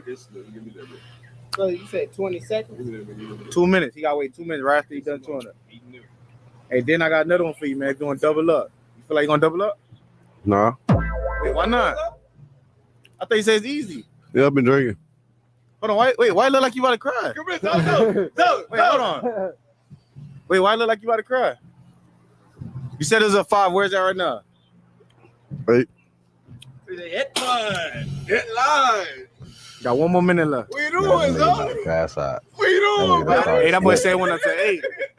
Hey, so it kicked in, huh? You gonna hit that ball? You gonna get double up for us? Come on. Hey, kicked in. Mm-hmm. Hey, is this the hottest thing you ever had before? No.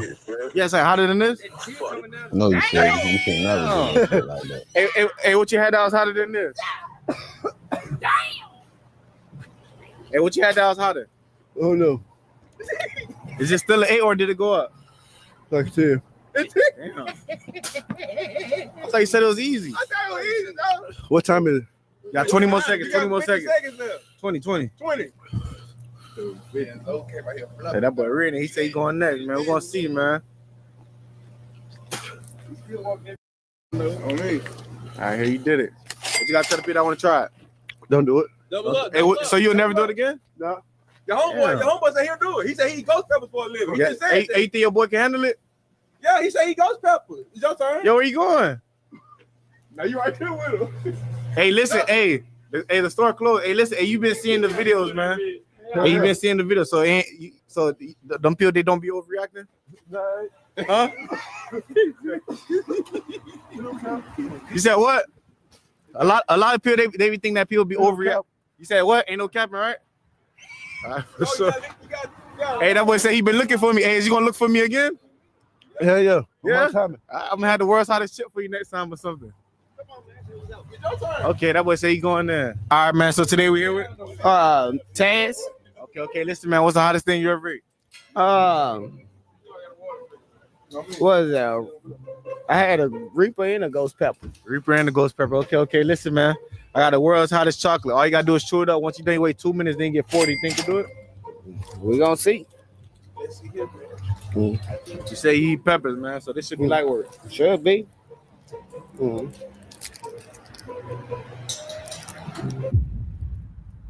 Hey, how would you describe the flavor? What it tastes like?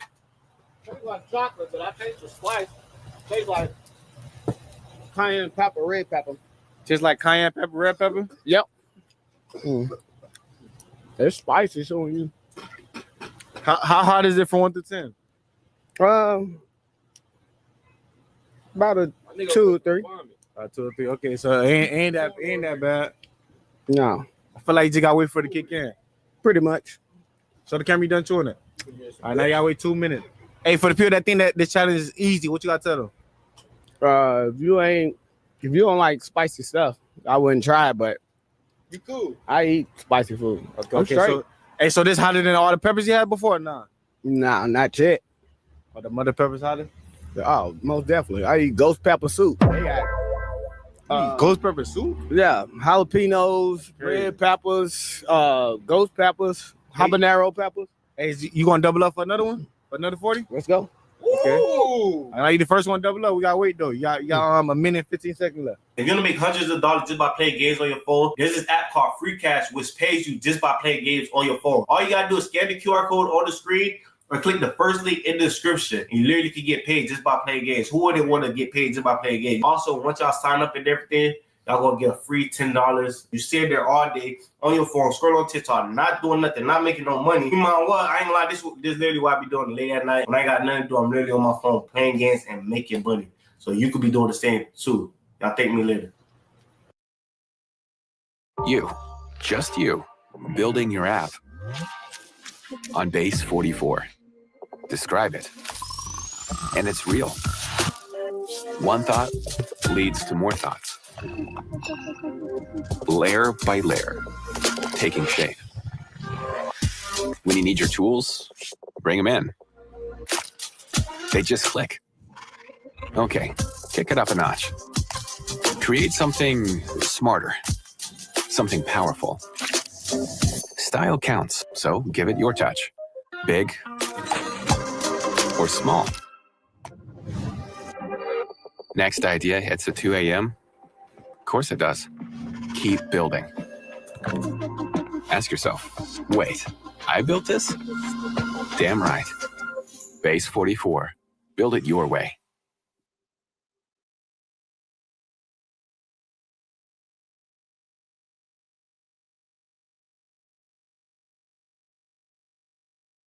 If you got hit, even as a... I'm looking at a clip, man. I'm looking at a clip. That boy AB told Dean to call his crip niggas. Or in an Uber. AB told Dean to call his crip niggas. You don't do no shit like that on camera. You ain't gotta call them. Niggas coming. You ain't gotta call them niggas, man. Them niggas finna call him. He ain't even gotta call them niggas. AB said, call your Crip niggas. Why AB said that to Dean? Call your Crip niggas. On stream? Nigga, what? Dean not finna call them niggas. Them niggas finna call him now because they done seen it. Hey, D, what's up, man? You know I'm right here around the corner, my boy. What's up? Yeah, I ain't said that. You know, I'm traveling with you though. Everywhere you go, I'm right around the corner. I be watching shit. I be right around the corner and shit. Niggas say call your Crip niggas. You good? No, I'm saying I seen the clip, and I know this is an old clip. It look like an old clip, like from, you know what I'm saying? At least about 12 hours ago. You straight? I mean, you ain't calling it.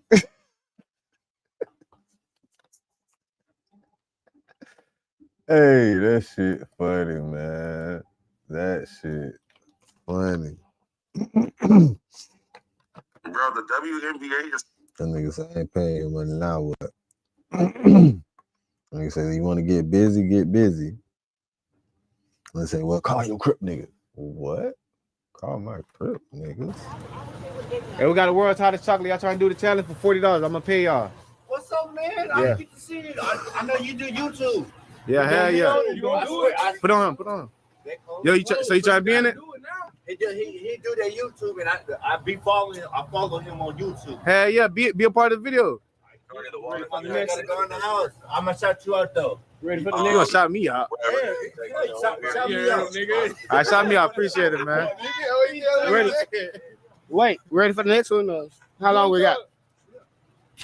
You better than you threw up. Oh, okay. You ain't drink the Man, that boy still look bad. All right, look, hey, that boy did it though. Hey, he said he doubling up. I still. Yeah, I ain't gonna lie, it look like, bro, it look like he must eat it. Look like he must eat it. But we gotta watch it to it, but you probably swallowed it, bro. Swallowed it. That motherfucker too big to swallow. Whoa. He owns the majority of the water in the United States. I think that's weird. Now, for real, you straight up. Like, you know, it's for informational purpose only, but at the same time, it's just like when you go to the grocery store and you see certain. Is you gonna do 3? That are on there that if you do another one, that's 120 right there. they spray with a bunch of shit. You know how you feel. It is indeed very weird. So the camera done what you done? Okay, now you gotta wait 2 minutes. Chaz ain't bluffing. He's not bull. Hey, for the people that want to do 2, what you gotta tell them? His name is Chaz. That's many endeavors. If you want to do 2, if you can get through the first one, the second one is the breeze. Tastes the same. Second one, a breeze. It's the same. So it ain't get no hotter. Ain't get no hotter. No. So you gonna do 3? You can't. All right, let's go. Sober at this stage.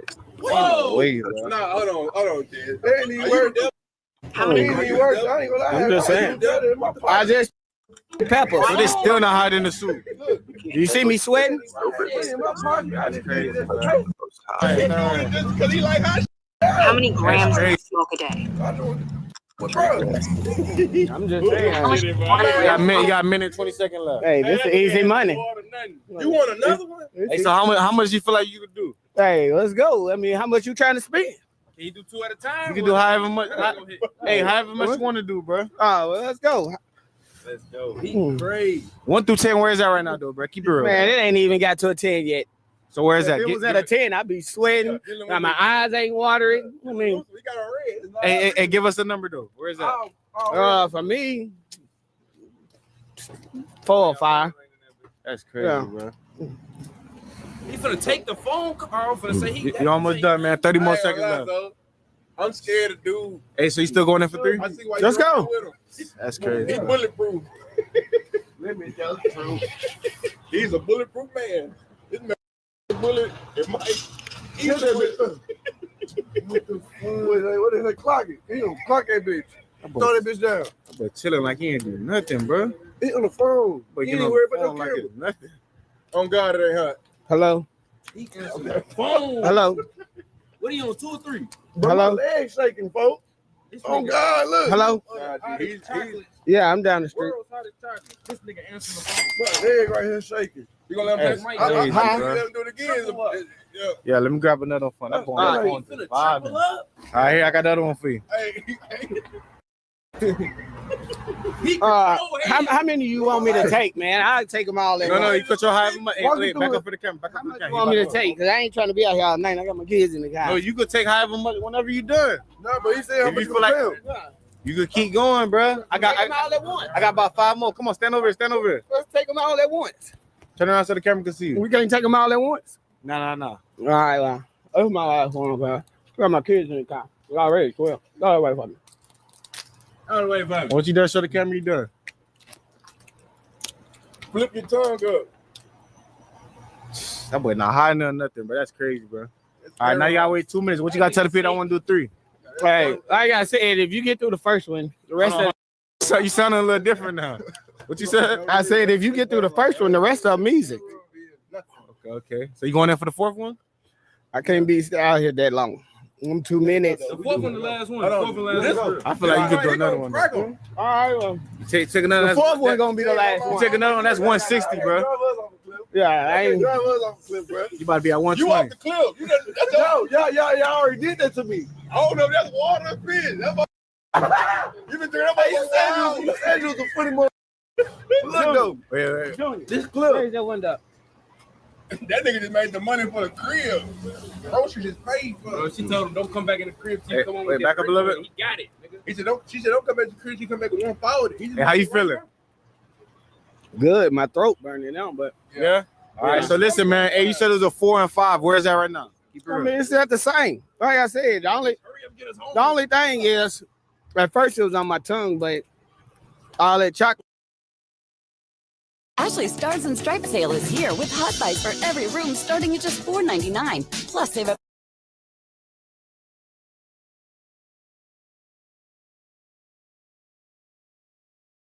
On my throat now, That's but it's crazy, still, bro. it still ain't all that chocolate on my throat now, That's but it's crazy, still, bro. it still ain't that hot, Welcome to Nazareth. man. You a father angel. That's You gotta crazy. quit with your shit. I just want to know. What you got to tell the people, man? Man, easy money. You got 30 more seconds left. Yeah, I don't listen to You already got the other chocolate ready. Yeah, I got on standby. This is like my, you see, fresh water bottle or one fresh can. I ain't even done boiling. Still spinning. Come on, let's get this over with. The last one. You doing it? Yeah, Man, that nigga's a fucking monster, man. This nigga a fucking animal. He eat this number Hey, 4. little nigga, cuz. That nigga eat ghost peppers though, huh?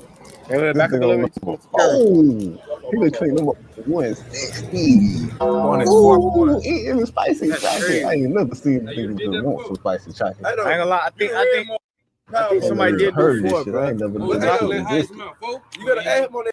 I just don't know for a fact nobody did 6 though.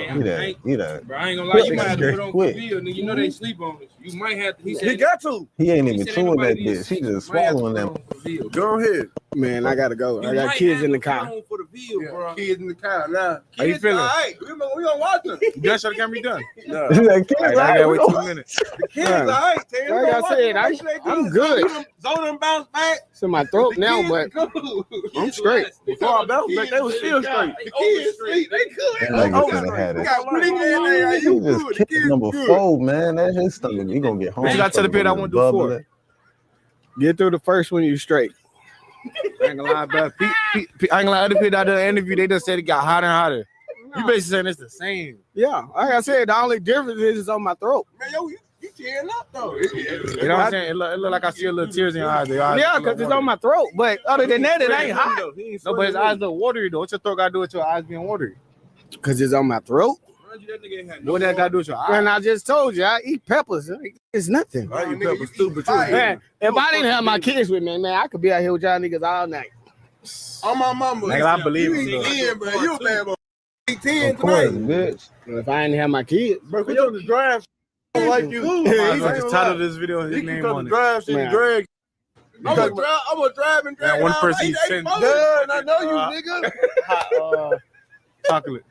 I'm from the bill. How well do I know? 30 more seconds. 30 more seconds. Look.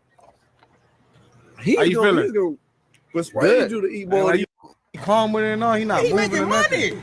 man, that's the point.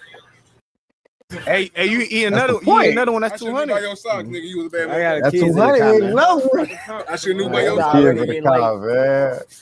You got the hospital? Oh, by his sock? What about his sock? Hospital? No, Urban Air. I'm about to say you drugged up. You drugged? Wait, what the socks mean? What the socks got to do with the Urban Air? You just bad, mom? Urban Air. Yeah, we just came from, my daughter had a birthday. There you go. That's crazy. That boy 4, bro. Like, you thinking about going in for 200? I got to take my kids. No. The kids is good. Man, you Kids good. ain't good. Nah.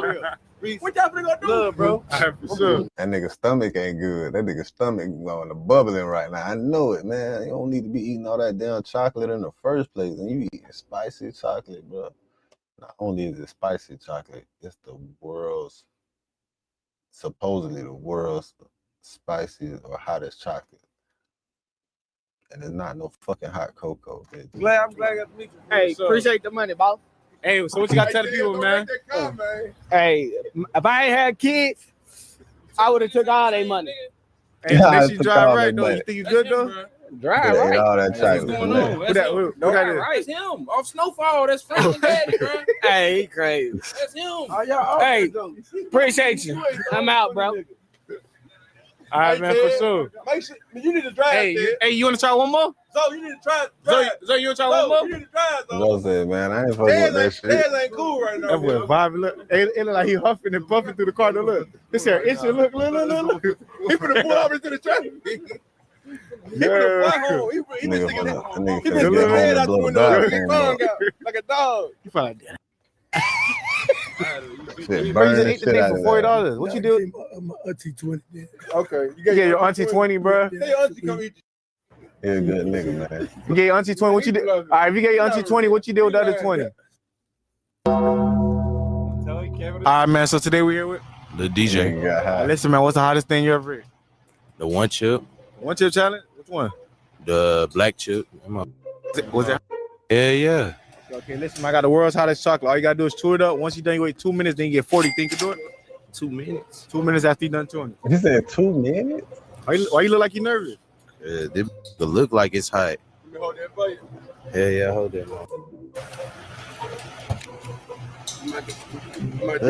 Hot. Of course it's hot, man. It's one chocolate, man. I might go home, go to sleep after this. Shit, that's what you think. Yeah. You wrong if you think. What it smell like?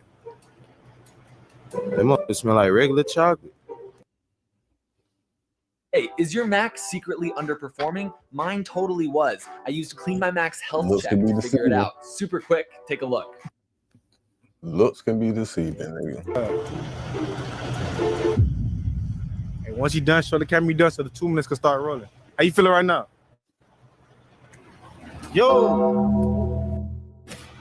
That motherfucker tastes like hot juice. What the? Why you spit it out?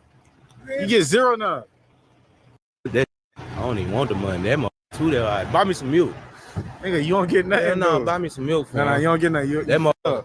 Hell no. That motherfucker getting hot about You said you don't You get ain't much nothing, do man. nothing. You spit the whole thing out. What the? Wait, hey, how hot is it from 1 to 10? That motherfucker. Man, goddamn it. Why that get so hot so fast? Hell no. Man, I ain't drinking no cold drink. That motherfucker make that worse. Yeah, tripping. Hey, you barely even. Hey, what you got to tell the people that want to try it? Don't swallow when you try to eat that motherfucker. Would you ever try it again? Hell no. It's a hot bro. I couldn't even bite that motherfucker. Bro, somebody ate 4 earlier, bro. 4. He ate 4, bro. Nigga ate 4 of them bitches, and nigga, you folded. That nigga ain't even let it touch his tongue for 10 seconds, nigga. Listen, man, this is a regular nigga that don't eat peppers. He ain't let that bitch touch his tongue for 10 seconds. He said, man, why that shit getting so hot so fast? This is the nigga that's a regular nigga, he don't eat peppers. The other nigga ate 4 of them bitches and cleaned the nigga up for $160.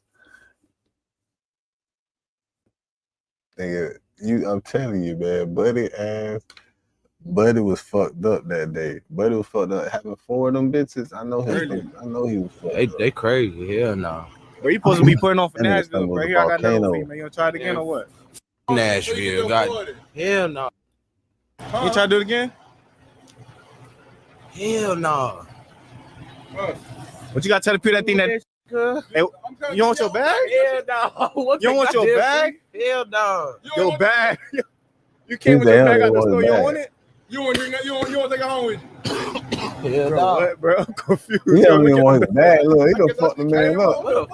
He done fucked the man up so bad. He don't even want his own bag that he finna leave the store with. That's crazy. That nigga discombobulated.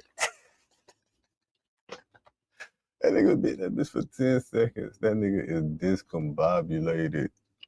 He don't even want no shit that he spent money on. He discombobulated. He don't even think that. I ain't gonna lie, I had ordered on Amazon. Nah, you know, straight from the devil. I had ordered these. That ain't normal right now. Yeah, so Them motherfuckers worse than one chip. yeah.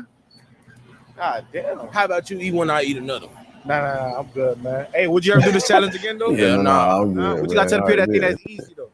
That motherfucker. Hey, if you chew the whole thing and swallow that motherfucker, dangerous. I ain't gonna lie. Might did 4, bro. So he hella dangerous, ain't it? That nigga need to go check out himself. Oh, so he do want his bag. Man, I gotta eat some milk, Go get some milk. Yeah, nah, I ain't eating that whole thing. You eat the whole thing. What you mean? I've been with him all day. Shit, you ain't ate Hey yo, I ain't trying to yo, have one. hey, yo, I got the world's hottest chocolate. If you chew the whole thing and wait 2 minutes, you get $40. That's I got you right the now. nigga, man. All right, for sure. Nigga say, man, you eat the whole thing. Nigga say, man, I been with him the whole day. Nigga, did you eat one? Nigga, I ain't trying. For sure. I been with him all day. I ain't trying to eat one. I see how these niggas, I see how you react. What the fuck I'm eating I one ain't even for? eat that motherfucker. That still feel like I ate it. Tell him eat that motherfucker. His glasses go eat it. That bitch stupid. Yo, come here. My goddamn lips numb. Man, show him how this shit, bro. That He nigga acting bit that bitch scary. for 10 seconds. He say your lips. Listen, man, I got the world's hottest chocolate bar. It's a little chocolate. All you gotta do is chew it up. Once you think you wait 2 minutes, I'll pay you 40, bro. Hell no, I'm straight. You can't do it. no. For Nashville. Hell no. Bro, you got people looking at you, Yeah, bro. Nashville. Hell no, I'm straight. You ain't trying to do it? Yeah, Hell no, I don't need that for you bucks.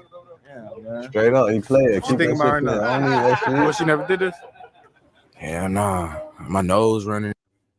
I'm ready to go in the house. Yeah. Why you tell me to do this, bro? I mean, you wanted to do it. I ain't want to do this. Nigga, you wanted to do it. No, I did. So why you did it? Actually, if you want to be a part of the challenge, I just wanted the money. though. Money right now. I want some milk. Buy me some milk. We cool. Nah. You gotta buy yourself some milk. Yeah, nah. You just gotta drink some drink right there. That's cold drink. That must be spicy. Get some milk at the house. Nah, I want you to buy me some milk. That must be too spicy. I'm going home, bro. All right, man. So today we're here with Josh. All right, so listen, what's the hottest thing you ever ate? Some chips. Some chips? What type of chips? I don't even know. All right, listen, I got the world's hottest chocolate. All you gotta do is chew it up. Once you think you wait 2 minutes, then you get 40. Think you can do it? We finna see. All right, let's see. Nigga say we finna see. Turn around so the camera can see. Turn this way.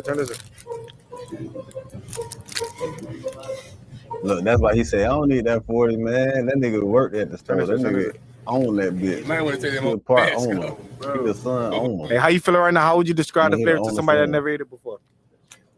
It's straight right now. Straight? All right, how hot is it from 1 through 10 right now?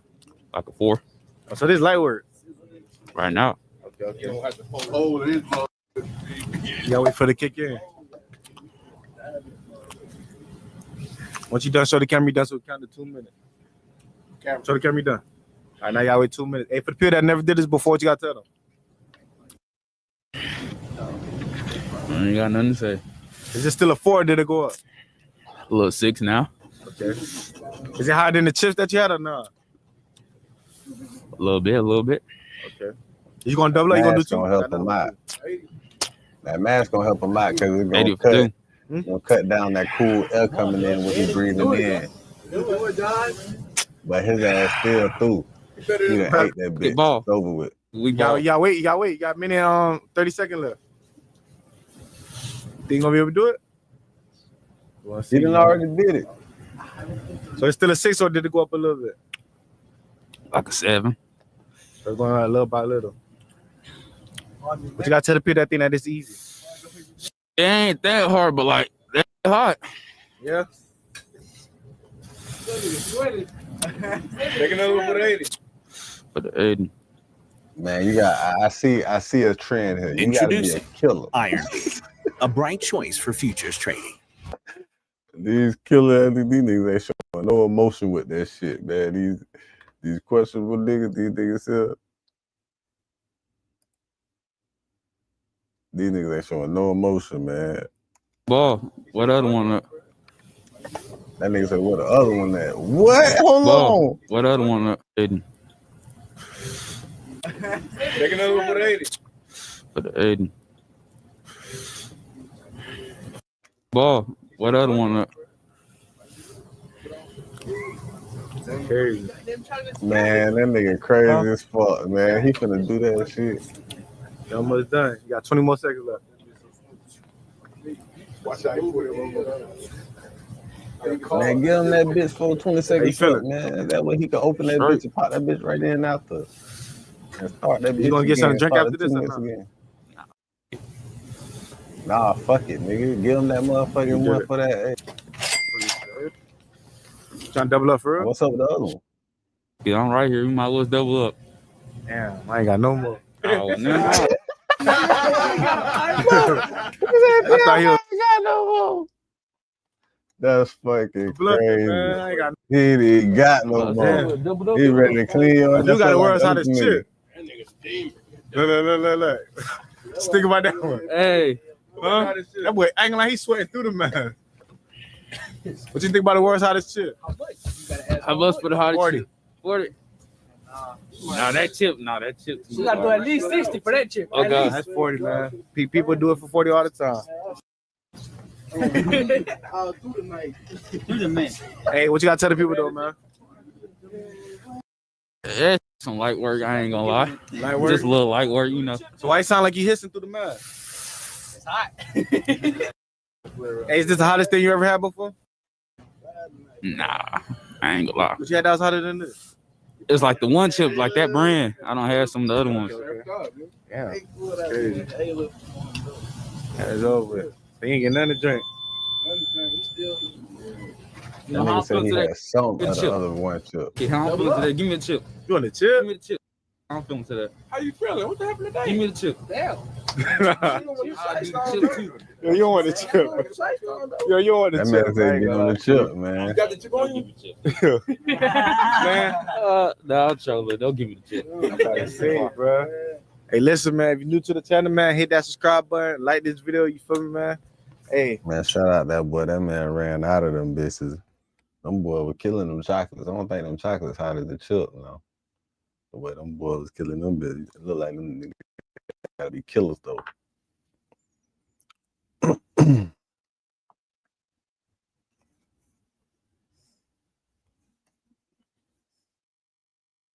You gotta be a killer to eat that bitch.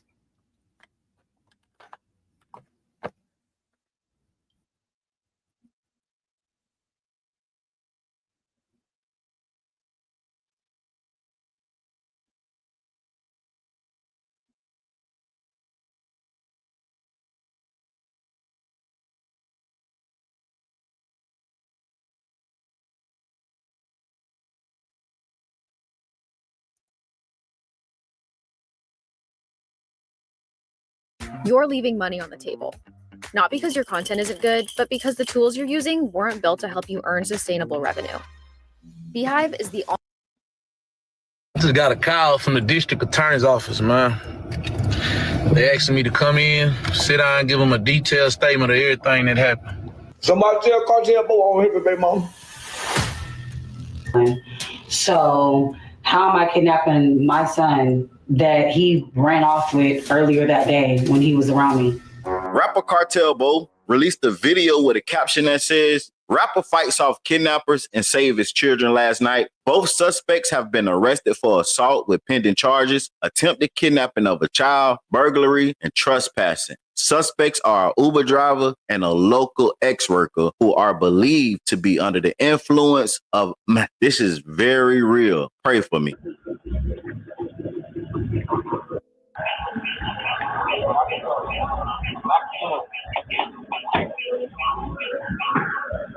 Hello?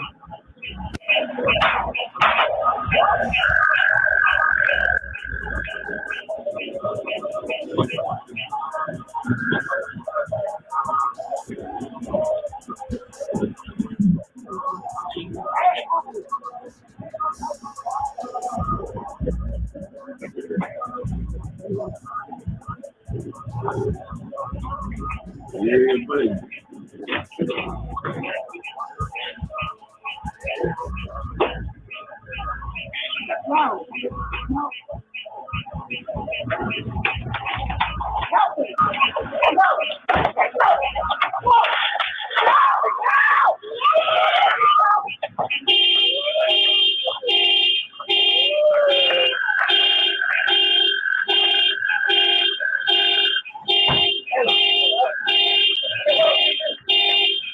They must have been beating the shit out of his ass. The motherfucking hazards going off. Motherfucking panic alarm and then motherfucking made a nigga hit the panic button.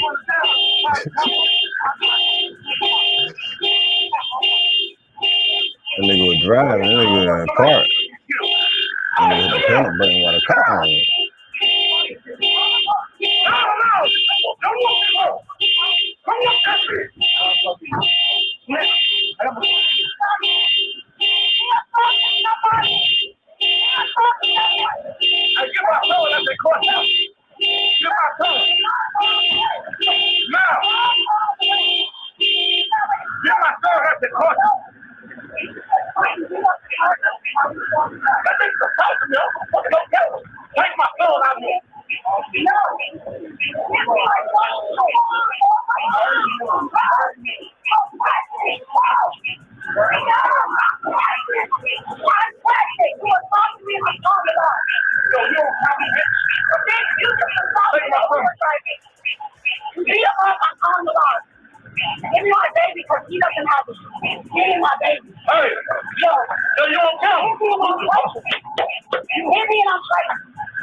What you just watched was Cartel Bo baby mama pulled up with an Uber driver. But later on in the video, you will see she said that wasn't an Uber driver. That's somebody that she know or she was messing with. Once they pulled up, they tried to take the kids out the car. And some may say, well, what's wrong with this issue? That's her child too. Well, according to the courts, the mother is not fit to have the kids. Allegedly, and Cartel Bo was granted full custody. Let's go! My client has been so stressed out. He's been trying to get a final order that gives him custody of his daughter. And today I'm pulling up to give him the good news and deliver the signed order from the judge.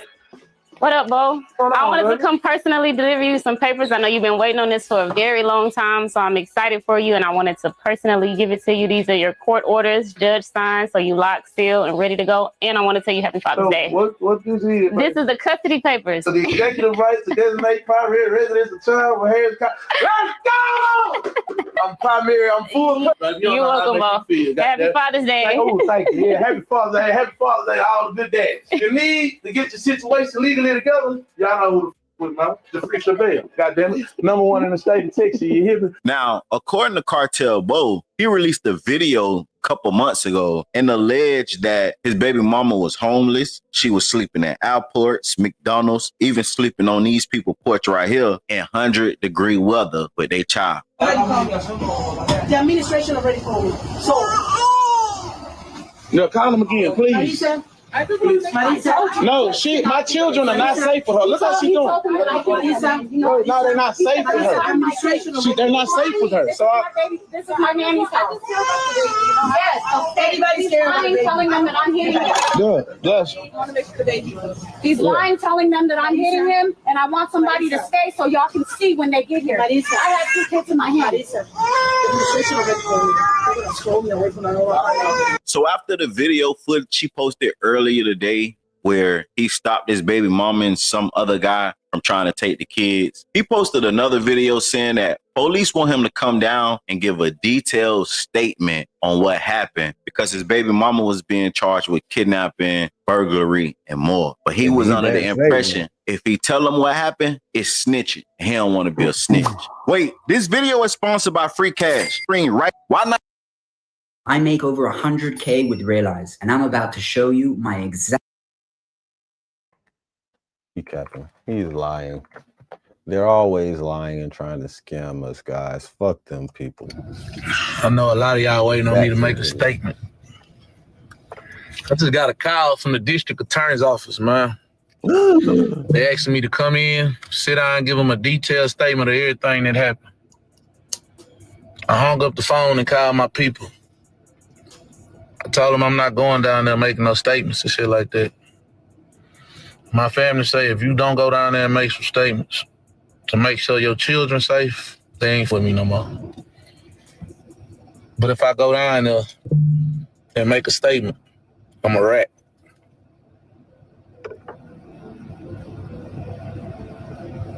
The reason they need me to make a statement is because they had to look into the paperwork as far as custody concerns to see if she categorized for kidnapping. And due to the fact that she lost custody and I have full custody, it's kidnapping.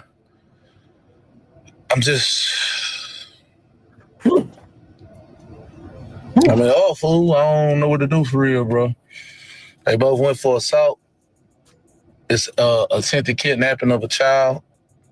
It'll be burglary. I think they said burglary of a motor vehicle, but I know it's burglary.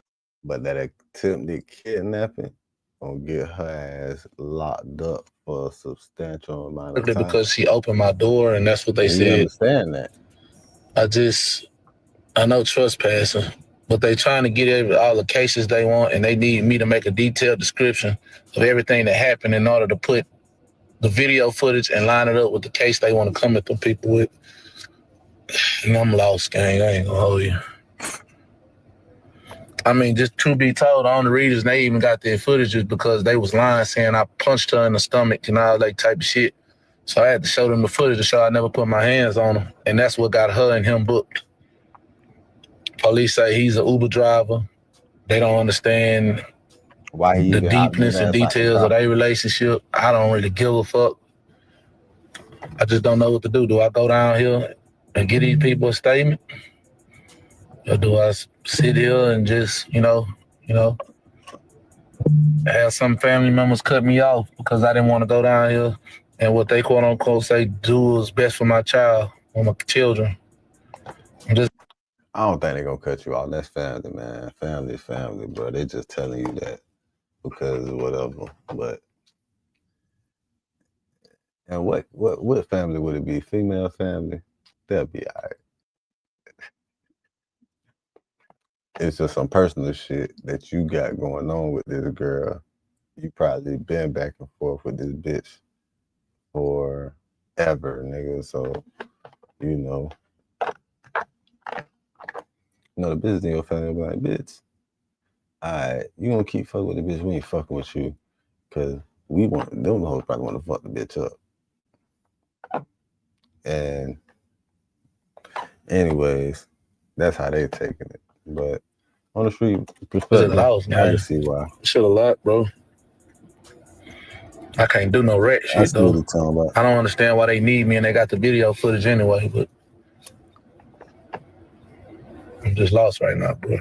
Charleston White responded and said, tell Cartel Bo I'll help his baby mom. I'll be a good stepdad. He also said that Cartel Bo is battling with doing the right thing for his kids and trying to be a street with him. Boy, say that shit. I tell him I won't hit his baby mom. Somebody tell Cartel Bo I won't hit his baby mom.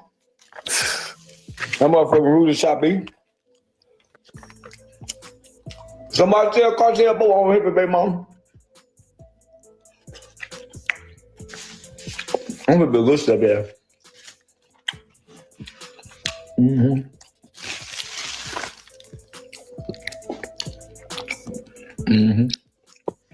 Somebody tell Cartel Bo he been wanting to tell it. He been wanting to tell it. this is the opportunity for him.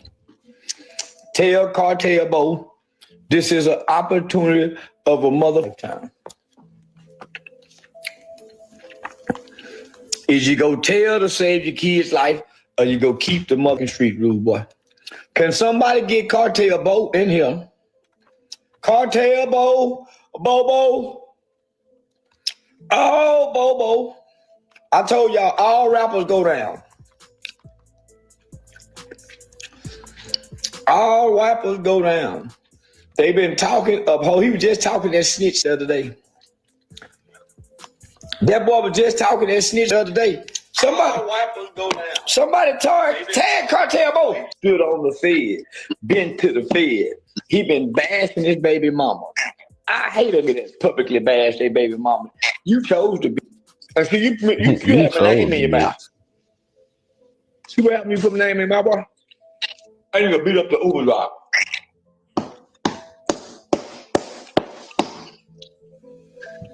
That nigga beat up the Uber driver. If I was you, Bo, Cartel Bo. The Uber driver. For one, I'll take the name Cartel off. For one, I'd take the name Cartel Bo off my name. I'll just be Bo. Like Debo. You big like Debo. You talk like Debo. You ain't a Debo. I seen you fight. I seen the fight, boy. Big old like you, flat-footed, can't pivot on his toe. I beat up the Uber driver. You boy a little pillow. Yeah. Bobo. We have got to the point where literally anybody can build a fully working app without knowing how to code. This is Base 44. This is the first.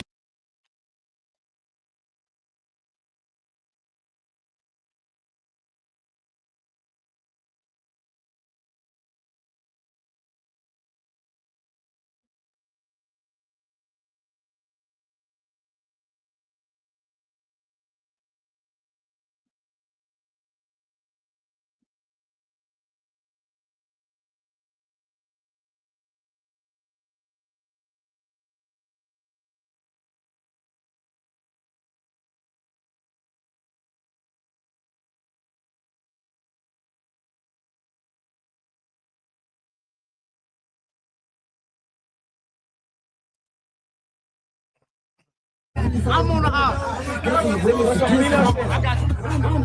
on the op show.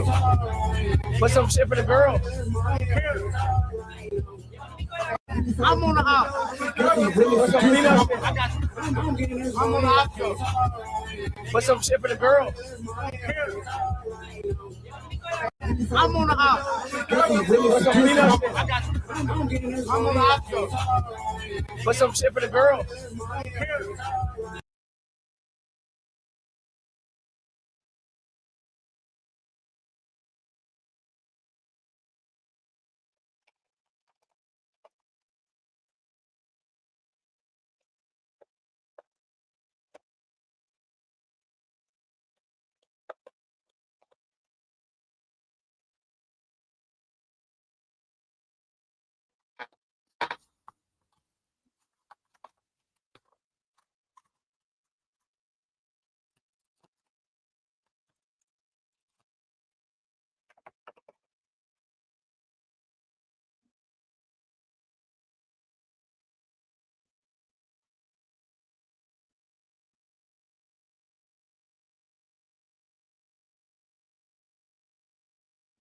Major quake strikes Northern California.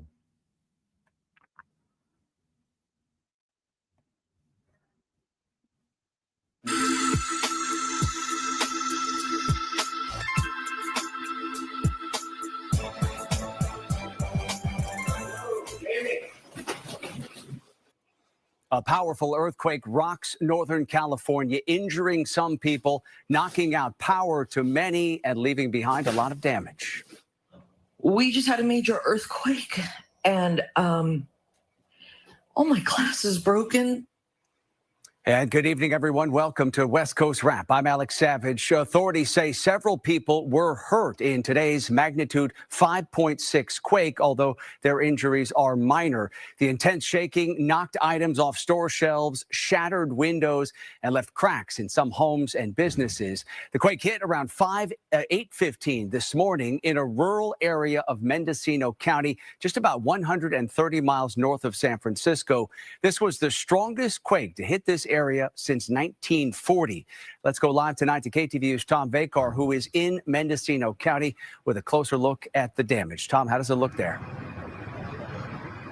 Well, it's dodged a bullet. That's the easiest way to put it. There's some damage, but it definitely dodged a bullet. And I can tell you that these earthquake detection devices actually thought that this was going to be a much bigger event. And as a result, 650,000 people were notified all the way down to Santa Cruz, depending on which system that they were on. Now, that is an important.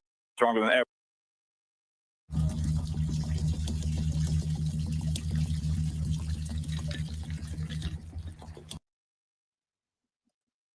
And Willits that took the brunt of it. Here's what we saw. Sure. Is an important thing to know, but the people most affected were the 4,800 people who lived right here in Willits that took the brunt of it. Here's what we saw. Here's what they said. The region hasn't seen a quake this strong in 86 years. Thus far, only minor injuries and property damage have been reported, but given the rural and remote nature of where it struck, we don't know for sure. We did see structural damage to an empty Rite Aid pharmacy where the substantial awning structure tried to pull away from the building, badly damaging several large wood pilings and the awning's roof. Most restaurants are closed due to lack of power, and many streetlights are locked in safety mode, flashing red for safety. The quake was very sharp and shocked the town of Willits' 4,800 people in the Redwood country more than 100 miles from the Bay Area. Way stronger than ever. The strongest one that I have felt up here for like the last 10 years, and basically had to grab onto the counter to hold myself or brace myself from the shock. I was laying in bed and I had a little 7-year-old, so it started shaking, and so right away I thought about him, and so I went to go. He's right across the hallway from me, and I ran to him and started shaking so bad I fell down. Couldn't even make it to him. I was in the kitchen feeding the cat. All of a sudden, the house went boom, crack, vases, pictures, there we go, flying off the wall. Cat's tail blew up like this, started scaling up the screen, trying to get out of the house. You know, you heard an initial like huge bang, and then freaking it just got bigger. And I looked up and I see the Willits sign over there. It was all swinging back and forth, and everyone comes running out of the Safeway. Now, of course, electricity remains the main thing. There are still many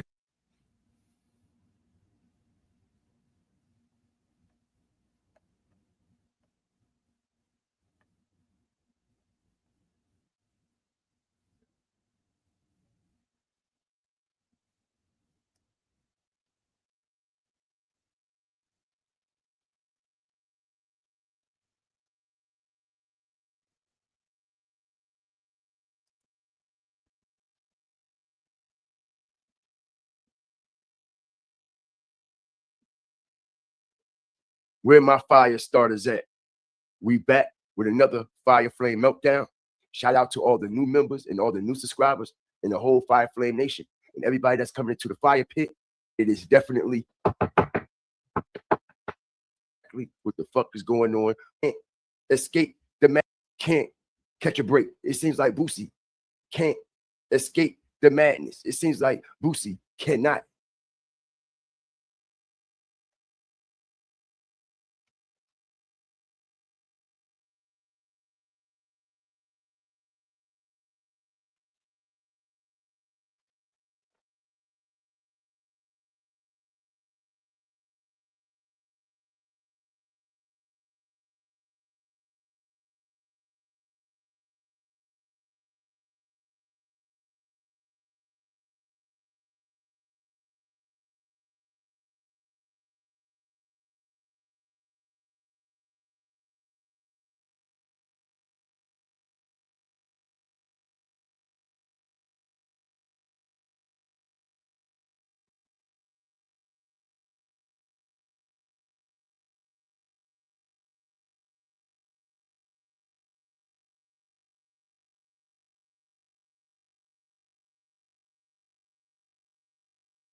Introducing Iron Beam, the best choice for futures trading. Iron Beam is the industry-leading broker catering to A search underway for two men accused of shooting a man outside of a DC gas station. And tonight we are getting a look at exclusive new video of the suspects. At Fox 5, Shamari Stone has more from Northwest. Tonight, people who live in this community tell me that they are concerned for their safety. And he hears several shots fired outside. He was in this area. Then he walks right over here behind that door because on the other side is glass that is protected. Viewer discretion is advised. Take a look at the man who we are not identifying on your screen holding the electric bike. This past Saturday night around 11 o'clock, he appears to be talking on a phone. Moments later, a white sedan pulls into the gas station. Two suspects park. One gets out wearing a hooded sweatshirt and tight jeans. And then the driver steps out, but he doesn't have his hood on, and his face is clearly shown on surveillance cameras. Police say the two guys talk to the man, and then one pulls out a gun. We stop the video before the suspect shoots the man multiple times. Now look, the suspects run back to the car, leaving the scene on the 7,000 block of Blair Road Northwest. Minutes later, our video shows DC police showing up. Medics drive the man to a hospital with several gunshot wounds, and he survives. And tonight we tried to find the man who was shot, and he is recovering from his injuries. He was unavailable to comment. And as for the gas station employee, he is also unavailable to comment. Meanwhile, if you have any information about what happened here, call DC police. There's a reward of up to $10,000 for information that leads to an arrest and a conviction in this case. I'm Shamari Stone. Back to you.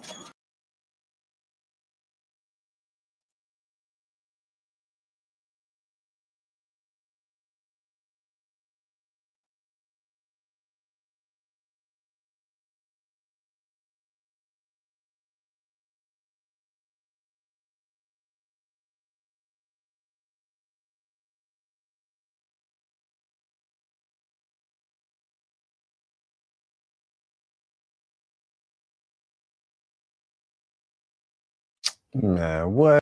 Get the fuck out of here, man.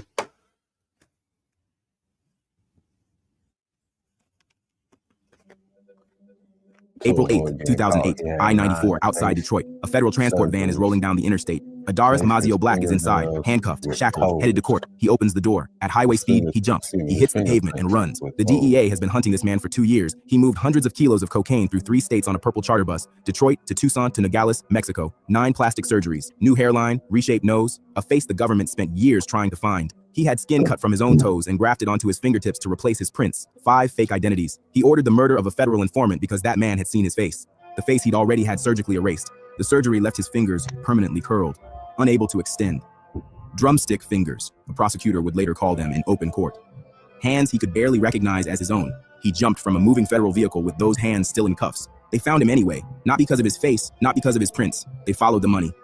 All right, let me keep it real with you for a second. Before we get into how Adaris Mazio Black built what he built, you need to understand one thing about this man. Everything he did came back to one idea: the surgeries, the fake IDs, the charter bus operation, the informant he had killed, all of it traced back to one belief. If nobody could identify you, nobody could touch you. He spent years and real money testing that theory. He was wrong.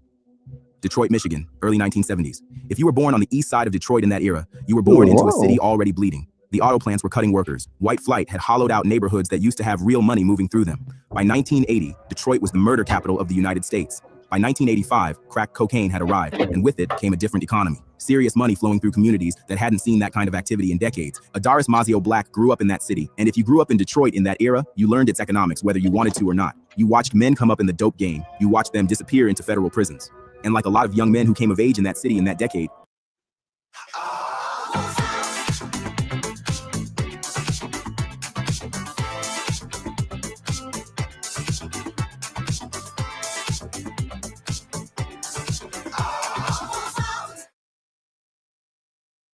Join Google Fi Wireless and get 50% off any unlimited plan, including unlimited premium. Black made the call. The risk was worth the reward. Now, I want to be upfront with you. The court records on Black's early years are thin. What we know about him comes mostly from the federal indictment, the sentencing memoranda, the appellate record, United States versus Black, case number 07-20535, Eastern District of Michigan, affirmed on appeal by the 6th Circuit in 2012. Those documents show a man who operated quietly. No splashy reputation, no street mythology, just a drug organization that grew and grew and kept growing. By the mid-2000s, Adaris Black was moving cocaine. Not at the retail level, not hand-to-hand. He was running product wholesale, hundreds of kilos at a time, and he had worked out a transportation method that was, for a while, nearly invisible. His vehicles of choice, charter buses, Purple Jackson Coach Lines buses making scheduled runs between Detroit and Tucson, Arizona. Think about that. Law enforcement is looking for hidden compartments in cars, in semi-trucks, in the usual spots. They are not stopping a charter bus rolling on a legitimate route with a legitimate schedule. It was smart. It was patient. And here's something else. Address didn't have a street name. Most operators that size pick one. They want the reputation. Black didn't want anything that came with a reputation. No street name. No public profile to chase. Just a pipeline and the discipline to run it. By 2007, the operation had moved hundreds of kilos of cocaine and thousands of pounds of marijuana across those routes. The government wasn't sure yet exactly who they were looking for, but they were getting close. And Adaris Black was already preparing for what was coming.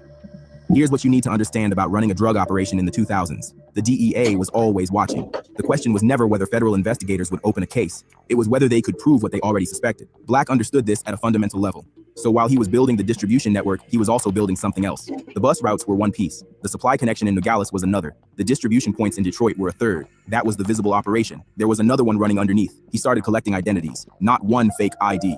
He built out at least 5 complete aliases: Mark Andrea Guillory Jr., Shamario Lamont Kidd, Shamario L. Carr, Kevin Collins, and additional identities documented in the federal indictment, each one complete enough to function day to day. But that wasn't enough, because here's what Black understood that most operators don't. Identity documents can be checked. Faces can be matched against surveillance photographs. Fingerprints can be run against a national database. As long as his real face and real prints existed somewhere in a government file, someone, somewhere, could connect the pieces. So he found a plastic surgeon in Nogales, Mexico, and he went back 9 times, 9 separate surgeries. Let me put that in context for you. Most cosmetic patients go in once, maybe twice. 9 surgeries is reconstructive territory, the kind of work people endure to rebuild after disfiguring trauma. This wasn't cosmetic. The goal was operational. Become someone a photograph from 2 years ago could no longer recognize. Then he went further. He had the skin cut from the pads of his toes and grafted onto his fingertips. The idea: replace the identifying ridges with new tissue that carried no record in any database. No more fingerprints on file. No more biometric match possible. And look, this is not something you decide on impulse. This is a calculated decision. Painful, expensive, made by somebody who studied how federal investigations work. Somebody who decided to attack 2 of their primary identification tools at once. This wasn't a street-level drug operation. It was a logistics company with a counterintelligence program built around one man's identity. The charter bus was the shipping infrastructure. Detroit was the distribution hub. Nogales was the supply chain. The surgeries and aliases were the security clearance system. The surgery didn't deliver what he planned. The grafted skin caused his fingers to contract, permanently curled inward, unable to fully extend.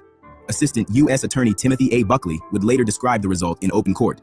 Drumstick fingers, bent permanently, impossible to straighten. No anonymity, no clean disappearance, just a marker that would follow him for the rest of his life. But in 2006, 2007, Black didn't know the full cost yet. What he knew was that the money was real. April 25th, 2007, Tucson, Arizona. Federal agents seized $2.5 million connected to Black's organization. $2.5 million in a single seizure. Let me translate that for you. That's not a lucky score. That's operating capital. The kind of number that tells you an enterprise has been generating serious revenue over a serious period of time. That's the cash flow of an organization, not an individual. And it told the DEA exactly what they were dealing with. This wasn't a drug case. This was a corporate takedown. And around this same time, there was a problem. A federal informant, someone in Black's orbit who had been cooperating with investigators, someone who could sit across a courtroom, point at the man at the center of the operation, say, "I know who this is. I have seen his face." The face he'd already had surgically removed 9 times, so Black had him killed. One of 3 murders that federal prosecutors would ultimately tie to the organization. The informant's death eliminated the eyewitness. It also added a murder charge to a federal drug indictment that was already going to bury him. Every step he took to protect his anonymity was a step toward a longer sentence. He was constructing his own prison while he was still outside. Now picture what the DEA had pieced together by the summer of 2007, a working map of what Black's organization actually looked like. Detroit was the distribution hub, lieutenants moving product, collecting payments, running the retail end. Tucson was the transfer point, where the charter buses arrived, where product changed hands, where the $2.5 million that April had been sitting. Nogales was the supply line, right on the U.S.-Mexico border, the entry point for cocaine moving north, and the city where Black's plastic surgeon had been working on his face for years. 3 cities, 3 functions, 1 man at the center of all of it, operating behind 5 aliases, a face that no longer matched any photograph the government had on file. Tim Gray, an investigator connected to the case, described the financial reality in court. Quote, "Enough money to make you want to kill people." He wasn't using a figure of speech. The numbers documented during prosecution told the story of an operation running hot for years. Hundreds of kilos, thousands of pounds of marijuana. The $2.5 million Tucson seizure. Black had built something real. Let's be honest about that. The charter bus method, the layered identity system, the surgical alterations, these were not improvised. They were the work of someone who had studied how federal investigations operate and built a specific counter system to defeat them. He accounted for faces. He accounted for fingerprints. He accounted for witness identification. He ran his organization through a series of buffers that kept his real name at a remove from the street-level activity. The problem was that the DEA had built their own system, and they didn't need his face or his fingerprints to run it. We are gardeners. We are farmers. Bum, bum, bum, bum, bum, bum. Smells like fresh produce, delivered daily. It's an Aldi thing. October 25th, 2007, Corona, California. A man named Kevin Collins was arrested. Kevin Collins, one of Black's 5 aliases, the name he was using when the DEA finally closed in. When agents searched him and the location, they recovered $20,000 in cash and a money counting machine, the kind of equipment that tells investigators precisely what business this person is in. Adaris Black was in federal custody for the first time. His real identity was surfacing. The years of surgery, the 5 aliases, the informant murder, the escape network. All of it was about to be documented, argued, and laid in front of a jury. He was held pending trial, and on April 8, 2008, he was being transported on I-94 outside Detroit. He opened the door of the federal transport van. He jumped. He was recaptured. But the attempt was now on the record, and it told the court everything it needed to know about Adaris Mazio Black. Now let me tell you how the DEA had actually built this case, because this is the part that matters. It wasn't the face. After 9 surgeries, his arrest photograph didn't match anything useful in the federal database. It wasn't the prints. The toe skin grafts had degraded the fingerprint ridges enough that standard identification wasn't running clean. Assistant U.S. Attorney Timothy A. Buckley acknowledged this explicitly during the proceedings. The fingerprint evidence was scientifically unreliable because of the graft damage. It was his bank records, financial activity, withdrawal patterns, cash movement logs, the paper trail that attaches to money, even when the person handling it has changed their face, even when they've grafted new skin onto their hands. Black knew how to hide his body. What he had not adequately addressed was the fact that federal investigators don't always need a photograph. They can follow a dollar for years without ever printing a single image. This wasn't a case won by fingerprints, Buckley would note during the proceedings. This was a case won by following the money. 3 murders documented in the indictment, a documented escape from federal custody, 9 surgeries, and 5 aliases. By the time the case moved towards sentencing, Judge Marianne O. Batani had a complete picture of who Adaris Mazio Black was. The Eastern District of Michigan knew exactly what he had done. Assistant U.S. Attorney Christopher P. Yates, who oversaw the prosecution alongside Buckley, had laid the record out with precision. This was not a case with gaps or ambiguities. The government had everything: the financial trail, the cooperating witnesses, the physical evidence from the Corona arrest, the escape attempt on the record, and a defendant whose attempt to become invisible had instead made him impossible to look away from. December 14, 2009, Detroit, Eastern District of Michigan. Judge Marianne O. Batani presides. The government laid out what Adaris Mazio Black had built and what he had destroyed to protect it. A multi-state cocaine and marijuana distribution network. Hundreds of kilos moved through 3 states on charter buses. $2.5 million seized in Tucson. 3 murders, including the killing of a federal informant. A documented escape from federal custody. 9 plastic surgeries. Fingerprint grafts from his own toes. 5 aliases. U.S. Attorney Brian A. Berg addressed the sentencing in a public statement. The case, Berg said, reflected exactly the kind of operation the Eastern District was committed to dismantling. An organization that had used violence to protect its operation. Fraud to evade accountability. Judge Batani sentenced Adaris Mazio Black to life in federal prison, plus 24 months consecutive for the escape. Life plus 24 months. The Sixth Circuit affirmed the conviction in 2012, United States versus Black, number 10-1017. The opinion upheld both the conviction and the sentence. The operation was gone. The buses stopped running. The Nogales pipeline went dry. The Detroit distribution network came apart. The Purple Jackson Coach Lines buses were just buses again. Adaris Black remains in federal custody. Let me bring it back to those hands. Back to the surgeon in Nogales who agreed to do the work. Back to the theory itself. Cut the identifying ridges from a man's fingertips, replace them with plain skin, move through any biometric system in the world, stay invisible. It was not a crazy theory. As counter-surveillance thinking goes, it was actually sophisticated. He understood what the government uses to identify people. He attacked 2 of their primary tools at once: face, fingerprints. He committed to it in a way most people never would. 9 times in a surgeon's chair, skin cut from his own toes, grafted onto his hands. The result was permanent. His fingers curled inward and could not be straightened. Those drumstick fingers stayed with him from that surgery forward. In court, in custody, in the federal transport van on I-94, the morning he jumped from a moving vehicle with his hands still in cuffs. Here's what actually got him: the money trail he never thought to modify. New face, new fingerprints, 5 new names. People killed to protect an identity he'd already surgically erased. What he didn't do was erase the pattern money leaves. Subpoenas don't need photographs. Financial investigators don't need fingerprint cards. They need transaction records, and those exist everywhere. He started in the streets of a city the auto industry had already decided to leave behind. He built a pipeline that moved hundreds of kilos through 3 states. He altered his own body past recognition. He had men killed to protect a face he no longer had. He ended in a federal prison cell with permanently curled fingers and a sentence that doesn't end. The hands he could barely recognize were the last things visible when they closed the door.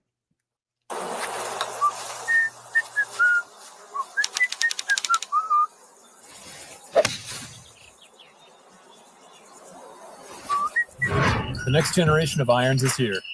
TacomaGolf.com.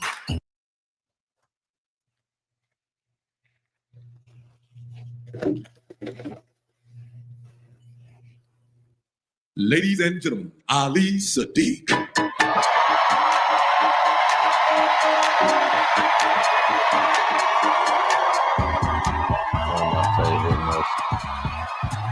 comments.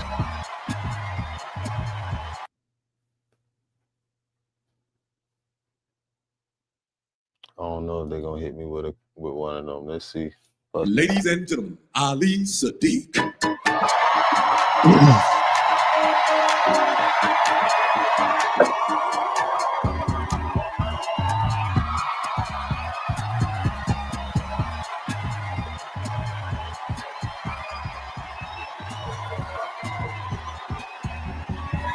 Hey. What up, though? Okay, be in Detroit. I'm finna start. So, you know how they say easy like Sunday morning? Yeah, Lionel Richie said that song. Marcus say that all the time. He say it's easy like Sunday morning. And I get that. But Monday is hard for some strange reason. I don't care if you unemployed, if you employed, or you own your own business, whatever you're doing, Monday is hard. I'm gonna tell y'all 4 stories. All of them started on Monday. I seen the Monday special. I don't want to see that. I thought it was some new shit, but nope, we're not doing that. Anyways, I didn't want to do that in the first place.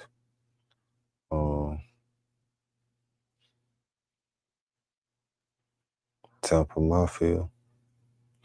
I think I had seen something about this already.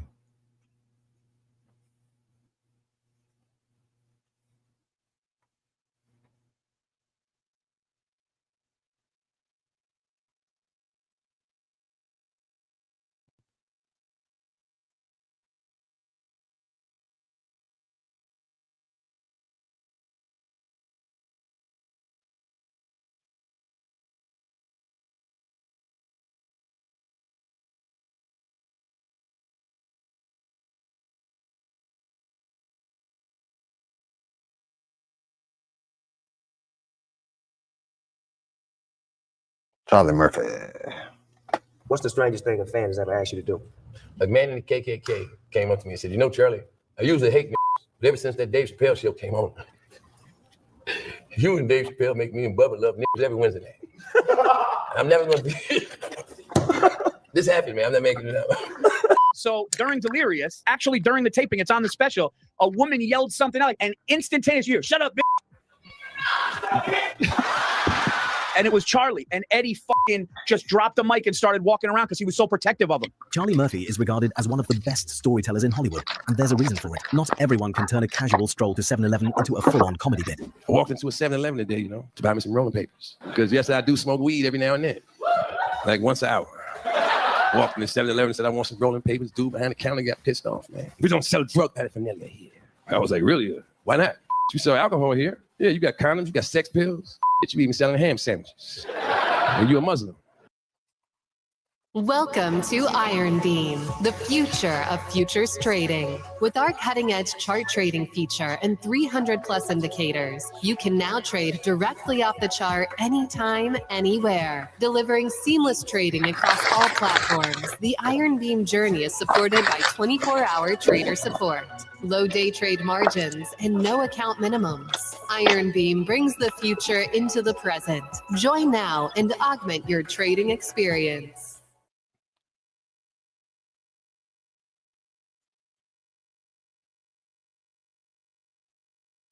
Whoa. What's that? I just built a budgeting app in Base 44. Guys, Nina just built an app. Impossible. Nina can't code. Interesting. Can it generate reports? It can now. Nice. So you're saying we can all build apps now? Yeah. I'm on lunch. I gotta make a call. I'll be in my office. Just built an inventory tracker. Protein calculator. Book sharing app. A workflow manager that Tracks who still owes for the group lunch. Trash duty schedule. Since no one seems to care. Just built a I just created a goal tracking system. We built the same thing, didn't we? Yep. Can this thing manage content? Is the SOC compliant? I want to animate this graph. Create a party planner. Profesor de Español. An inter-office dating app.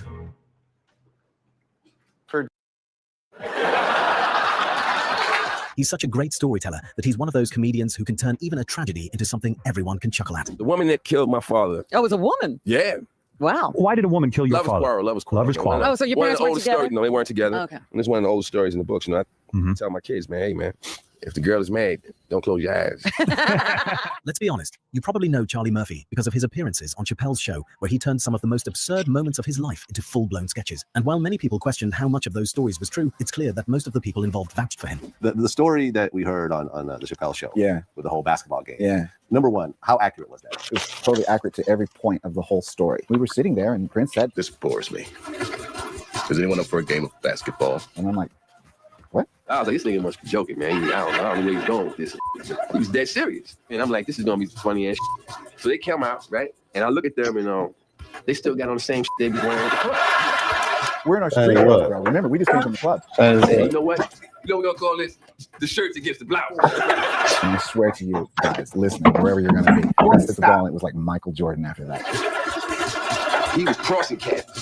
Like, You know what you mean, Shane? I just added man, it's not hot out here, man. Why don't you purify yourself? Because it was overdrive. Lake Minnetonka. So what, some other cars on it? So that's what it Come looked along, like. he stepped back. Okay, Nothing but net. Gay.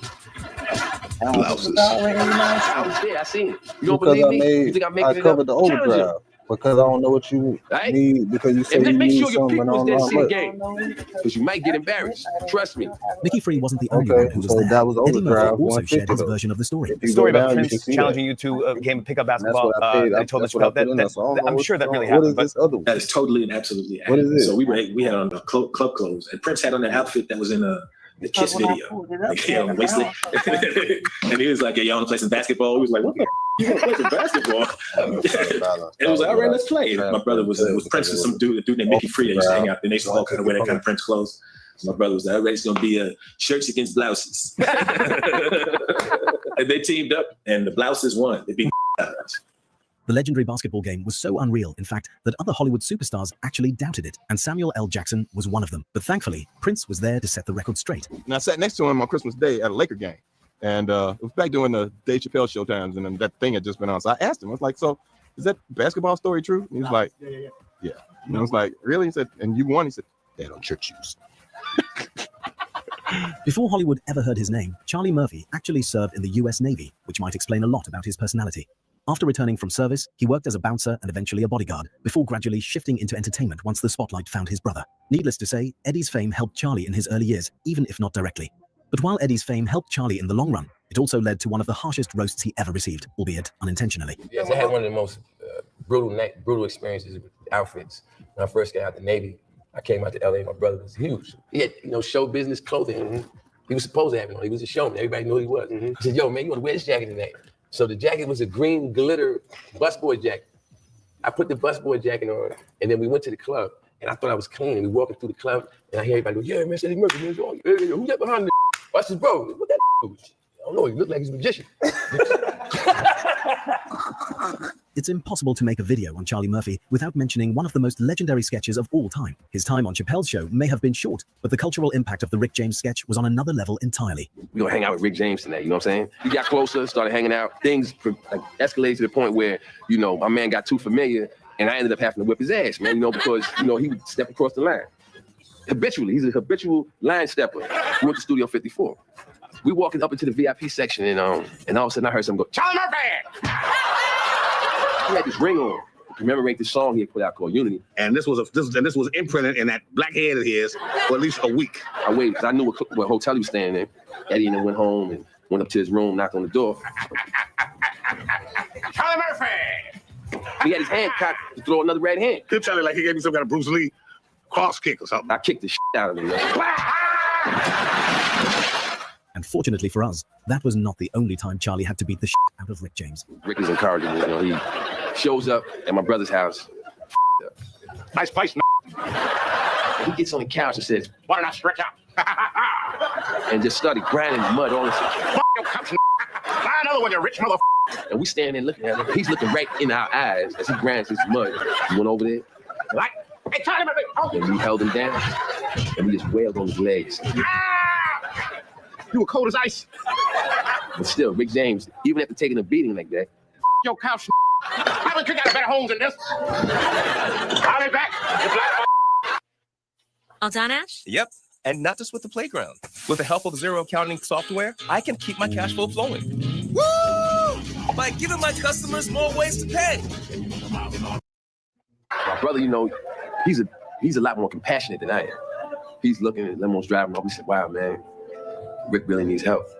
I was like, yo, we just gave him some help. From the outside, the sketch of Charlie beating Rick James might look like an exaggeration, but if you look a little deeper, it really isn't. Believe it or not, Charlie was actually a skilled martial artist. Having been a lifelong fan of MMA, he trained in martial arts and took it seriously throughout his life. And knowing his personality and how unhinged Rick James could be, it's not hard to imagine him finally having enough of Rick's shenanigans. And Rick James wasn't the only one unfortunate enough to be on the receiving end of Charlie's martial arts skills. Take a look at this Bill Burr clip, where he shares a story that will probably make you believe the sketches even more. One time on tour, I was with Charlie Murphy. We'll go back to that.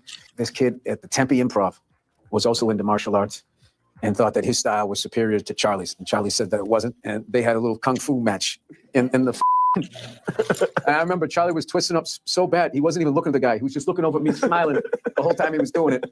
The kid was humiliated. And I remember I wanted to laugh, but I was just like, well, I don't know karate either. So even though that kid's losing, if Charlie leaves, he'll kick my ass. Joe Rogan and Donald Rawlings also have very similar stories about Charlie.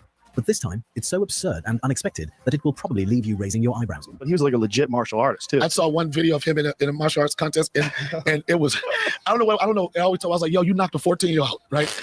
I don't know how I don't know if it was a weight or whatever it was. And I was like, yo, that was a kid you just knocked out. He was like, yo, anybody in the ring could get it. But he was.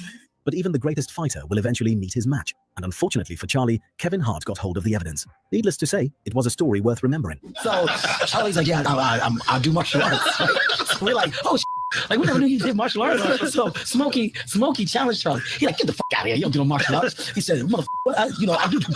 Charlie said, you want to see a tape? You want to see a tape? I'm like, we're in Charlie Murphy's house. We're in New Jersey. He puts in a tape. He's like, I'm gonna show y'all something right now. He pressed play, and we press play. This dude kicked Charlie in the stomach so hard.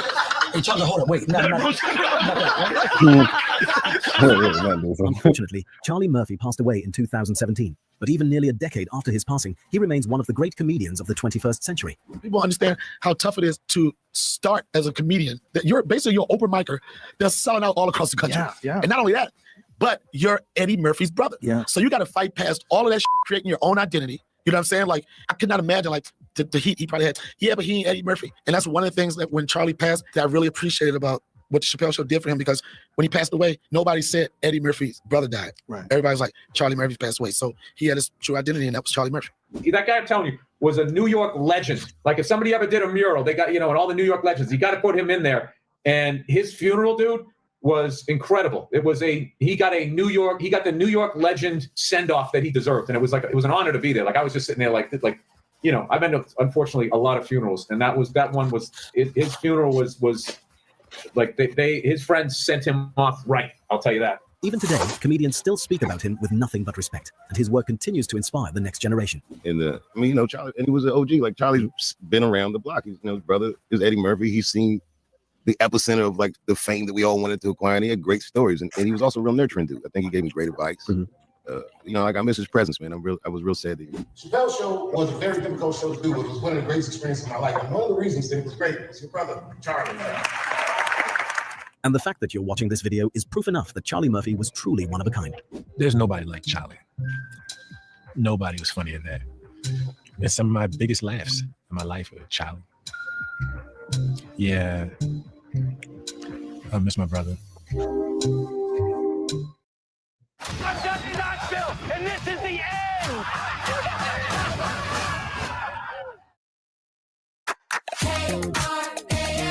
You asked for protein, and we went big.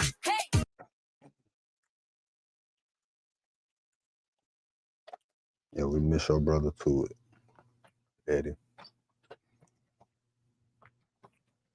We miss your brother too.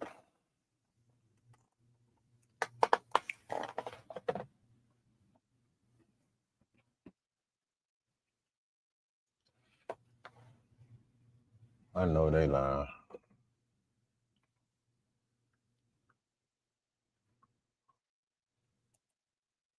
I know this guy got to be. Yo, we sliding through the town, man.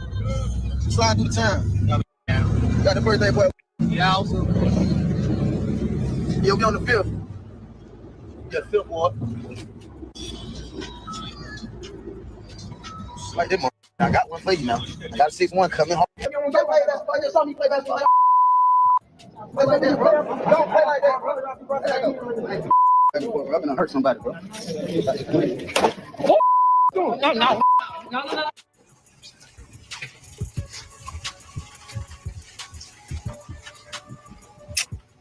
Everybody ready?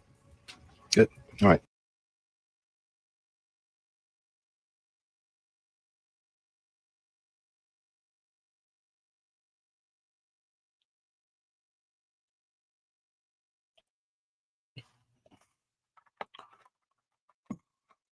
The nigga serving. The state of California built a 227 sentence years. designed to do one thing: make sure you would never hear from this man again. Main 2 life nigga terms, from his cell. more than 200 years stacked on top of them. A concrete out cell here in a broke. maximum security yard, 23 hours a day, the door bolted, the Niggas clock ain't meaningless. figure out how to By get every measure the law $100 had, from this. the case was closed and the man was gone. Erased, filed away under a number. And yet, in 2025, his voice came back. Not a rumor of it, not a story about him. Him, talking, clear and unbothered, from somewhere deep inside a place no phone is supposed to reach. Within months, millions of people were listening. How does a man buried that deep still get a word out? By then, the name had already traveled a long road. Baby B. Brazy. You could find it in old gang files and witness statements typed up by detectives, in indictments sealed. I'm talking about the nigga that made millions. They're talking about the nigga that reached millions of people and views. Man, fuck that.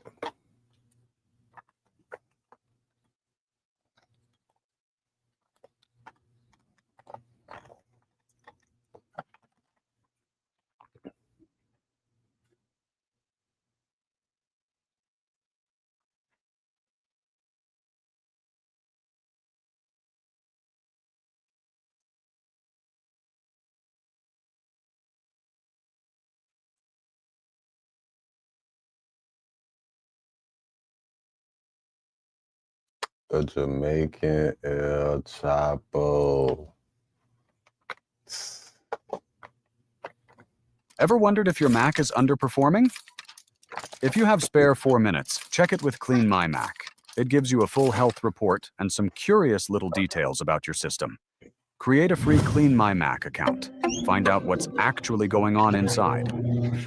7 days free.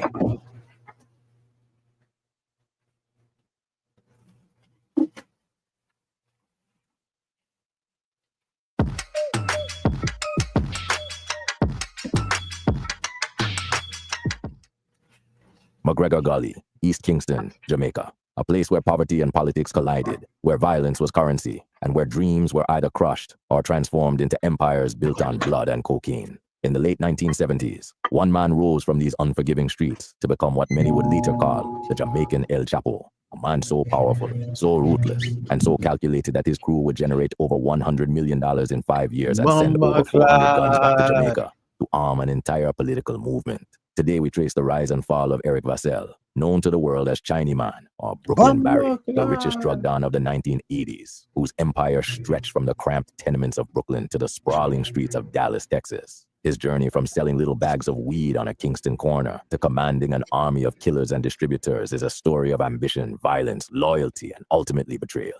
To understand the monster he became and the empire he built, we must walk through the blood-soaked streets where it all began. Eric Vassell wasn't born into wealth or privilege. He came from McGregor Gully, one of the most violent-infested communities in East Kingston, a place where survival meant choosing sides and where political allegiances could mean the difference between life and death. Born around 1959, Vassell grew up watching the endless cycle of gang warfare between his community and rivals like Dunkirk and Jackie's Road. But young Eric had ambition that went beyond the territorial battles of Kingston. He started at the bottom, doing odd jobs to survive, then moved into the drug trade the only way anyone could, small. He sold little bags of weed on the corner, watching, learning, understanding the game. As his reputation grew, so did his operation. He upgraded from bags to ounces, then from ounces to pounds. By the late 1970s, he had moved into something far more profitable and far more dangerous: heroin. This wasn't just about making money anymore. This was about building an empire. And Eric Vassell, the young hustler from McGregor Gully, knew exactly where that empire needed to be built: America. In the late 1970s, Eric Vassell arrived in New York City. The story goes that when he stepped off that plane and saw the big buildings and city lights for the first time, something clicked in his mind. This was the place he was meant to be. This was where he would turn the city upside down. He settled in Brooklyn, specifically Crown Heights, an area that would become the nerve center of his operation. But Vassell didn't just come to America to be another street dealer. He came with a vision, with connections back home, and with a ruthlessness that would soon become legendary. He founded what would become known as the Gullyman Posse around 1979, starting as a marijuana distribution operation that would explode into something far bigger as the 1980s crack epidemic took hold of America. Vassell was strategic. He didn't just sell drugs, he built infrastructure. He established a video storefront called Allen Kratz, also known as Krat and Al's, at 203 Schenectady Avenue in Brooklyn. On the surface, it looked like a legitimate business. In reality, it was the headquarters of a growing criminal empire. Nearby, the Crown Heights Domino and Soccer Association served as another front for his operations. These weren't just covers. They were community gathering places where Vassell built loyalty and respect among the people who would become his soldiers and his protectors. By the early 1980s, Eric Vassell had transformed from a small-time dealer into a major player in the New York drug trade. He was dealing heroin wholesale across Brooklyn, moving weight that most street dealers could only dream of. His operation was sophisticated. He bought apartment buildings throughout Crown Heights, on Long Island in Hempstead, and in New Jersey. These weren't just investments. They were strategic assets, buildings where drugs could be stored, cut, packaged, and sold. Buildings where money could be laundered through dummy corporations he established specifically for that purpose. One building in particular became infamous, the 24/7 House. This Brooklyn apartment building operated exactly as its name suggested. 24 hours a day, 7 days a week, including holidays. Drugs were sold from this location. It became a symbol of Vassell's reach and his crew's dedication to the grind. The money was flowing in faster than they could count it. Government estimates would later reveal that the Gullyman Posse generated more than $100 million in profits over just a 5-year period. But with that kind of money came paranoia, and with paranoia came violence. Eric Vassell understood that an empire built on drugs needed protection, and protection meant guns and men willing to use them. He began bringing trusted soldiers from Jamaica, sometimes flying in 30 men at a time. These weren't just random recruits. These were men from McGregor Gully who had grown up in the same violence, who understood the code, who could be trusted. Among them were 2 brothers who would become his most feared enforcers. Eva, which was short for Everett, and Fitzy, short for Fitzroy, came from a large family in McGregor Gully, about 8 brothers in total from the Reed family. These weren't just bodyguards. These were executioners. Everett carried 2 Uzi-Es under his jacket, fully loaded, plus a hand grenade for good measure. Fitzy was even more terrifying in his methods. He was ruthless with machetes, what Jamaicans call a cutlass. He had a signature move that became the stuff of nightmares in the streets. He would shave his own face in front of his victim. Wait a minute. Niggas in Jamaica with a hand grenade. Niggas in Jamaica. Man, you ain't hear what that boy got. God damn it. Total from the Reed family. These weren't just bodyguards. These were executioners. Everett carried 2 Uzi-Es under his jacket, fully loaded, plus a hand grenade. Fusioners. Everett carried 2 Uzi-Es under his jacket, fully loaded, plus a hand grenade for good measure. Fitzy was even more terrifying in his methods. He was ruthless with machetes, what Jamaicans call a cutlass. He had a signature move that became the stuff of nightmares in the streets. He would shave his own face in front of his victims, taking his time, letting them watch. Then he would use that same blade to shave them, to dismember them, to make an example that would echo through the community. This wasn't just murder. This was psychological warfare, designed to instill absolute terror in anyone who might consider crossing the gully men. But the most trusted man in Vassell's inner circle wasn't a killer. He was a civilian, a regular guy from back home who became Vassell's right-hand man. His name was Mugler, though some called him Magler or Father Magler. This man's loyalty was absolute. In a world where everyone had an angle, where betrayal was common, Mugler remained faithful. He had tried multiple times to enter the United States, being turned back at the airport repeatedly due to deportation issues, but eventually, he made it through. Once in New York, Vassell elevated him to a position of power, making him his accountant and second in command. This caused resentment among some of the other crew members who felt Mugler hadn't put in work or gotten his hands dirty like they had, but Vassell trusted him completely. And in their world, that trust was more valuable than any amount of violence. Mugler handled the money, kept the books, and became the business mind behind the operation, while Vassell remained the strategic leader and Everett and Fitzy handled enforcement. As the mid-1980s arrived, so did crack cocaine, and Eric Vassell was perfectly positioned to capitalize on it. The crack epidemic exploded across American cities, and the Gullyman Posse was at the forefront of this wave. Vassell's crew was cooking and selling massive quantities. They were moving a whole key, which means a kilogram, every single day out of their operations. The money became almost unimaginable. Vassell lived lavishly. He had houses all over Jamaica, funded by his drug profits. He bought properties throughout New York. He was called the Lord of the Bricks, a reference to the kilogram blocks of cocaine he controlled. He even had connections to the Italian mafia, moving in circles that few black drug dealers of that era could access. But Vassell never forgot where he came from. Back in McGregor Gully, he was a hero. He spoiled his community, buying up Easter bun and cheese across Jamaica to distribute to his people. He sent money, goods, and protection back home. There are stories of him providing big bikes to escort kids to school safely. He fed poor people, funded schools, bought clothes and shoes. The people of McGregor Gully loved the Gullymen crew, and the crew loved their community right back. This loyalty would prove crucial in the years to come. Vassell's operation wasn't content to stay in New York. In the mid to late 1980s, he expanded to Dallas, Texas, setting up a franchise model that was brilliantly ruthless in its efficiency. The system worked like this. Vassell would supply keys to street dealers in both New York and Dallas. These dealers would pay him a tax, a percentage of their earnings, for the privilege of selling his product. Nuts.com is a snacking utopia.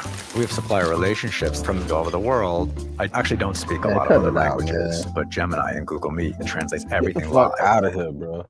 Texas neighborhood forced into lockdown after an 18-wheeler crashed and released 24 million honeybees.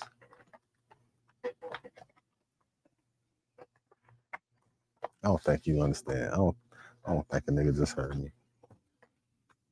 Texas neighborhood forced into lockdown after an 18-wheeler crashed and released 24 million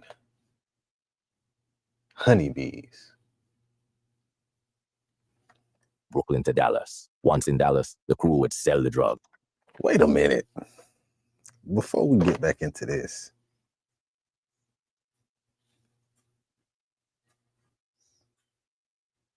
this can't be a real picture. This got to be an AI picture.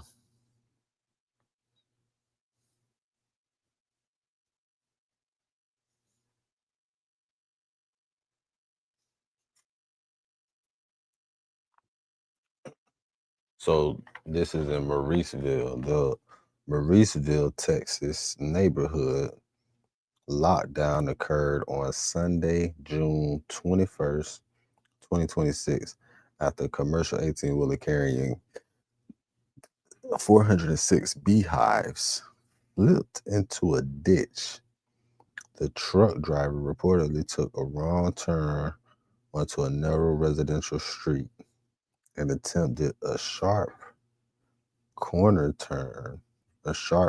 near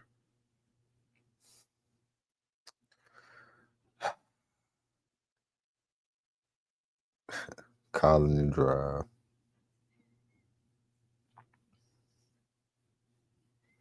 The intense impact ruptured the hives instantly, unleashing at least 24 million agitated honeybees into the air.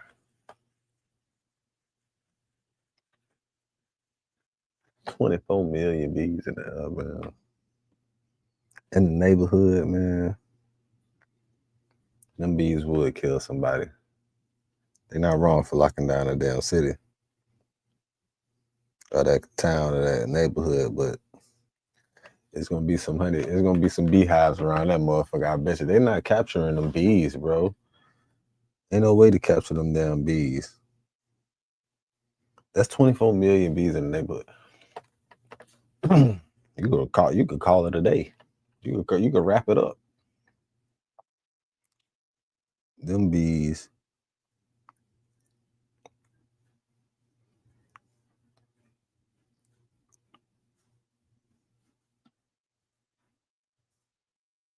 Said Bees, Texas. I know an album roll out when I see one.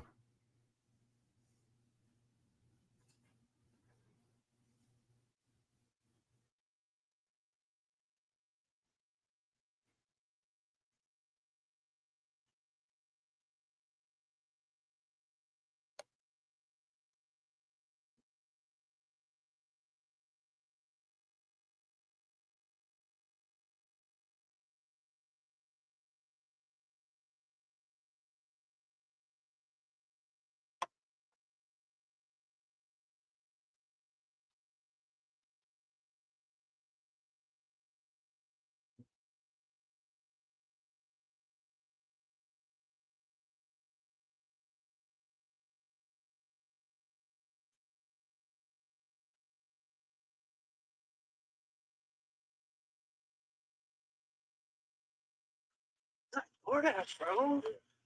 Fuck. What? What you mean? This is your DoorDash. Yeah, but they double dashed me, bro. And they got you doing it. I don't think you did it though. I can see in your eyes. What are you talking about? Double dash. They double dash what? They double dash me, and it never stops. There's only so many times before it flip switches, bro. They break you down. It's good money, right? I mean, it's all right. Sometimes. Exactly, bro. It's not just me. It's you too. Did you do it on purpose, bro? No, we didn't do anything. Oh, I gotta ask, you know. Yeah, we did. We just ordered the food. It's just double dashing, bro. There was 2 orders that came. One of them was McKinsey, and then you. Yeah, so that's a problem, you know. Yeah. You don't control it. I know it's DoorDash operation system, commands, controls, and things like that. Yeah, I can show you. It's all right. You don't have to prove yourself to me. No, for sure. I'm gonna take your word. Yeah, I just want to let you know, like, that's why it's always random. You don't say people that be on there. Like, it's yeah, but some people do manipulate it. You got to be careful. Yeah, for sure. My girl was just telling you said that when a person skips out on a person one time, it blocks their account. It's like, who is that not, bro? Yeah. It's like, man, take this. You sure? Yeah, bro. But you got to stop double dashing. No. It wasn't us. I promise you. I can show you. I promise you. It's like, I don't want to believe you're lying, bro. No. I wouldn't do that to you. If you didn't do it, right? Then it should hit. It's not looking that good. Oh, what is that? This is a game? We don't play games. This isn't about games. Sure, that's what I'm saying. Is that you're backing up. Here. I'm not sure what that is. You got some luck on you, bro. Oh. You hit, bro. You hit. You know what that means, right? Yeah. Take this. Sure, bro. Yeah. Are you? Oh, going? Yeah. No, I have 4 bodies underneath my house. I have to get rid of this for room, bro. Just take it and don't associate with the police. No, for sure. I just want to make sure. Yeah, here, bro. What? Yeah, bro. We will use whatever we have to stop you guys. I mean to frighten you either. That's fine. Okay. Oh, you don't want to? Okay. Thank you for all that. Appreciate it. Never stop. Just stay alive, bro. You really didn't have to leave so quick. Oh, no. Oh. I have other orders. Oh, type shit. Oh.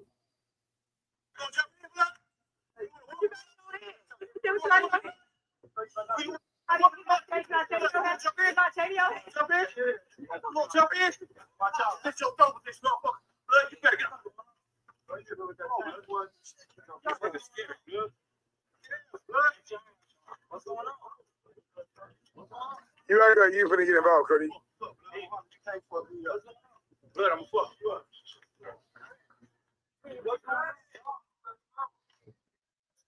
Chain. Tell my mama.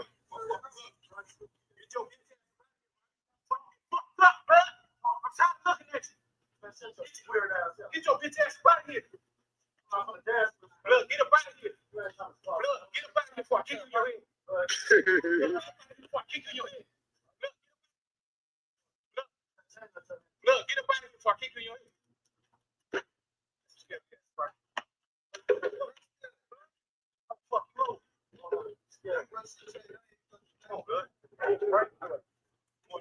Let's go. Stop playing on blood. Go get my chain. Wait. Move your hands every time I see you, boy. But you say I can't. You think I can't? You think I can't? Look at chain. I want to fight.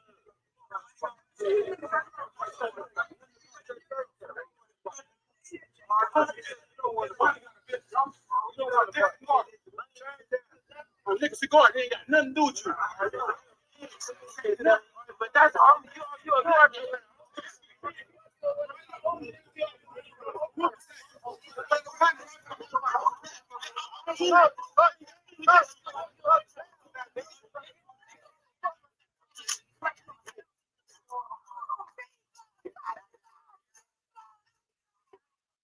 Get there. Get there. Stupid ass nigga. Why you still living fucked up?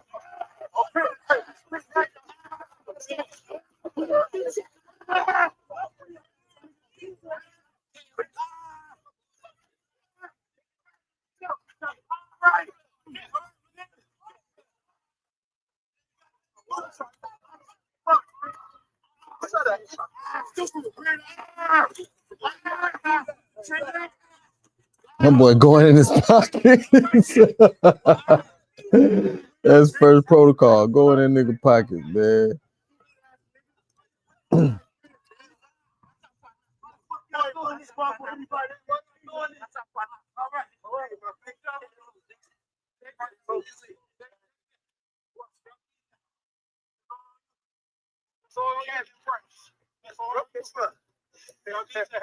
Kevin broke his foot. Now here you got your shit back. You don't want this. It's broke. You don't want this. That's all he has.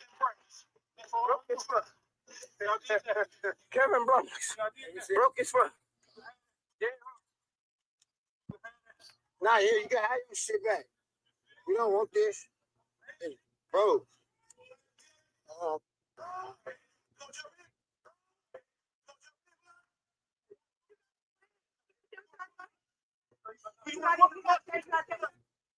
You don't want this. It's broke. I'm trying to shoot that.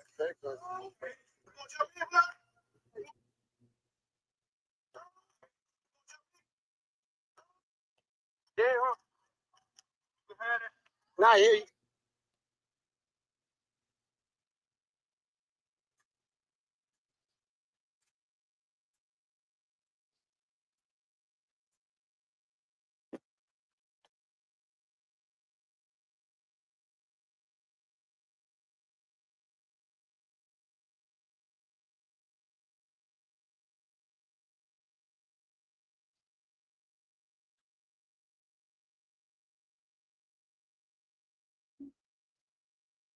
Some people been saying there's no money in GTA 6. Some people been saying there's no money in GTA 6. They're just talking about the virtual money. No, bitch, they're talking about real money. Here's the thing. Understand this. GTA 5 people make... Shut up, bitch. Let's get back to this. Jamaica. Use the proceeds to buy guns, then drive back to New York with weapons that would be used to protect and expand the operation. Some of those guns never made it to New York. Instead, they were shipped back to Jamaica, hidden inside television sets. Over the course of the operation, Vassal sent more than 400 guns back to his homeland. These weapons weren't just for protection. They were called vote-getters.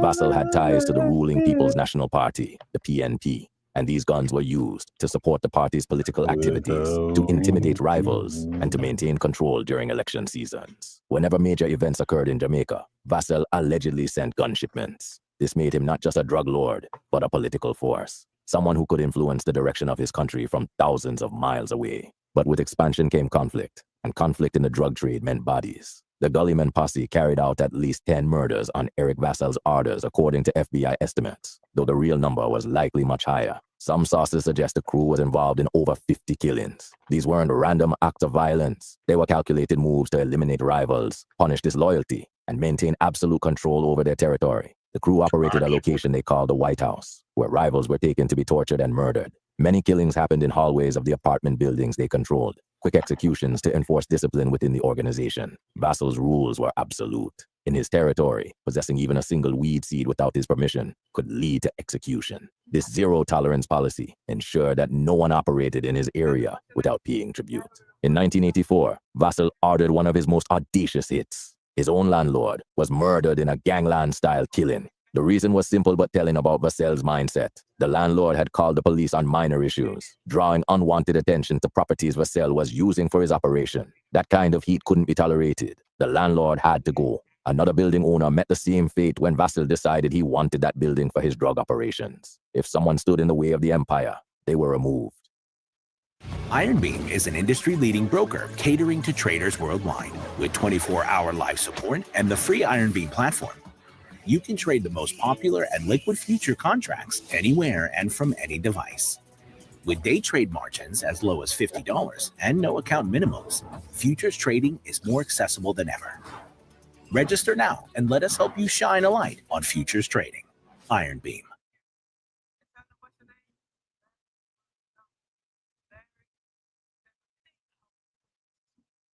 Over 35% of men in America report experiencing outfit anxiety at some point in their lives. with proven remedies like Chubby's. Permanently. On April 7th, 1989, the violence reached Dallas in a significant way. A rival dealer named Harry Spence was operating in territory the Gully Men considered theirs. This territorial dispute over crack cocaine operations couldn't stand. Vassell sent his associate Paul A. Moore along with another gang member to handle the problem. Harry Spence was murdered that day, a message sent to anyone else in Dallas who might consider challenging the Gully Men's dominance. This killing would later be detailed in federal court documents, specifically in the United States versus Vassell case before the Second Circuit Court of Appeals. The murder demonstrated that Vassell's reach extended far beyond Brooklyn, that his crew could and would eliminate threats anywhere their operation existed. Another target was a man named Cedric Miller. Vassell ordered his killing because Miller was affiliated with the Jamaica Labour Party, the JLP, which was the rival political party to Vassell's PNP connections. In Vassell's mind, political enemies were business enemies, and business enemies had to be eliminated. The assassination attempt was carried out, though unlike many of Vassell's other targets, Miller survived the attack. This rare failure didn't diminish the message. Crossing Eric Vassell, whether in business or politics, came with potentially fatal consequences. Back in Jamaica, the rivalry between McGregor Gully and neighboring areas like Dunkirk continued to escalate. One particular incident stands out as an example of the cycle of violence that defined those streets. A man named Tony Pickens from Dunkirk, along with associates, including someone known as Stickman, launched an attack on Vassell's people. During this assault, the gunmen fired indiscriminately into the community. A little girl was killed in the crossfire. A man named Myers was shot in the foot, crippling him for life. The community was devastated, but the response from Vassell and the Gully Men was swift and brutal. What followed was described as a big retaliation, a real horror show. The crew, now with even more guns and money flowing in from their American operation, struck back with overwhelming force. During one shootout, Vassell himself was nearly cornered by rivals, but managed an incredible escape. He ran through yards, scaling 5 zinc fences to get away from his pursuers. This kind of close call only added to his legend in the streets, the man who couldn't be caught, who couldn't be killed, who always stayed one step ahead. As Vassell's power grew, so did the attention from law enforcement. The FBI and DEA had been building a case against the Gully Men posse for years. By 1990, they had enough. The investigation was led by the FBI, with spokesman James Fox at the forefront, working closely with U.S. Attorney for Brooklyn Andrew J. Maloney. The government had assembled a massive racketeering case under RICO statutes, charging Vassell and his organization with drug trafficking, money laundering, murder, and obtaining fraudulent passports and green cards. The indictment named 18 people in total. On a Thursday night, continuing into early Friday morning, federal agents launched coordinated raids across multiple states. They hit locations in Brooklyn, Long Island, Albany, and Dallas. When the dust settled, 17 people had been arrested. 4 were taken into custody in Dallas. 2 were arrested in Albany. The rest were rounded up in the New York area. But Eric Vassell, the head of the entire operation, wasn't among them. He had somehow gotten wind of the raids and managed to escape. Federal agents seized more than $150,000 in cash during the raids. They confiscated 15 guns, including submachine guns. They took control of 6 buildings that Vassell owned, properties worth far more than the cash they found. But without Vassell himself, the case felt incomplete. Authorities believed he was still in the New York area, hiding, planning his next move. They were wrong. Eric Vassell had fled to Jamaica, returning to the place where it all began. For the next 2 years, he lived as a fugitive in his homeland. But he didn't live in hiding like most wanted men. He was protected around the clock by armed guards, making any attempt to capture him extremely dangerous. His lifestyle remained lavish, even as a fugitive. At one point, the television show, America's Most Wanted, allegedly filmed him secretly and was amazed by the life he continued to lead, despite being one of the FBI's most wanted. But being constantly guarded, constantly watching over his shoulder began to wear on him. The man who had once arrived in New York with dreams of turning the city upside down was now exhausted, tired of running, tired of the paranoia. In 1994, Jamaican authorities finally moved on him, likely tipped off by someone looking to collect the substantial reward offered for his capture. Eric Vassell was arrested in Jamaica after 2 years on the run, but his legal battle was far from over. Vassell fought his extradition to the United States for 3 long years, using every legal maneuver available to him. He had resources, he had lawyers, and he had no desire to face American justice, where he knew the sentences would be severe. But in 1997, he lost his fight. Eric Vassell was extradited to the United States to face the federal charges that had been waiting for him since 1990. The case against him was overwhelming. The government had witnesses. They had financial records. They had bodies, facing potential life sentences on multiple counts, including murder, racketeering, drug trafficking, and money laundering. Vassell made a decision that would define the rest of his life. He accepted a plea deal. Rather than go to trial and risk spending the rest of his life in prison, he pleaded guilty to the charges. The sentence was 30 to 36 years in federal prison, a massive amount of time, but less than life. What's notable about Vassal's time in prison is what he didn't do. He didn't cooperate. He didn't snitch. He didn't give up his organization or his associates to reduce his sentence. In the criminal world, this adherence to the code earned him respect even from behind bars. While Vassell was locked away, the fate of those closest to him played out in various ways. His most loyal friend Mugler, the civilian who had been elevated to second in command, the man who handled the money and stayed faithful when everyone else turned their backs, made his own choice about cooperation. According to reports, rather than become an informant, Mugler hanged himself in prison. His loyalty to Vassell and to the code extended even to his own death. This act cemented his legacy in the streets as someone who stayed true to the end. The fate of others in the organization was less honorable. Many of Vassell's employees, people he had treated badly over the years, chose a different path. They became FBI witnesses. They cooperated with the government. They testified against the organization in exchange for reduced sentences. This pattern of betrayal wasn't surprising to anyone who understood the streets. Vassell had been ruthless in his leadership, and while that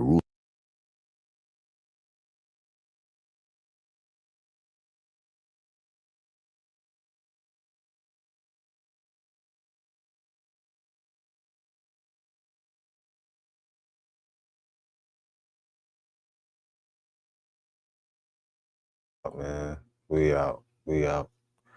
This is the Lit House on Meat TV. Hustlers on a mission every day. Dividends of Pearl will be back. Whatever you do, make sure you do it capital and create a positive impact today and later. Fuck them haters, get your paper straight like that. We in the Lit House. Fuck that shade, get paid, and that's every single motherfucking day. And let the light within you shine bright, you feel me? Gotta get my jet in the morning. So I'm finna take me a nap. I'll see y'all later. This has been Real Nigga Reactions. Remember, real niggas do what they want to do. Bitch niggas do what they can. Hoe ass niggas gonna talk about it. And fuck niggas gonna hate. Regardless, I promise you that. So do your shit to the motherfucking fullest, nigga. I'm a hustler on a mission. Grinding for that spot, a brand new pot to piss in. Trying to school my partners home, they pay attention. Sticking to my vision, on the road to the rich. Every single day, I'm a hustler on a mission. Trying to get 100 M's, nigga, I ain't kidding. I'm on a mission, 24/7, 365.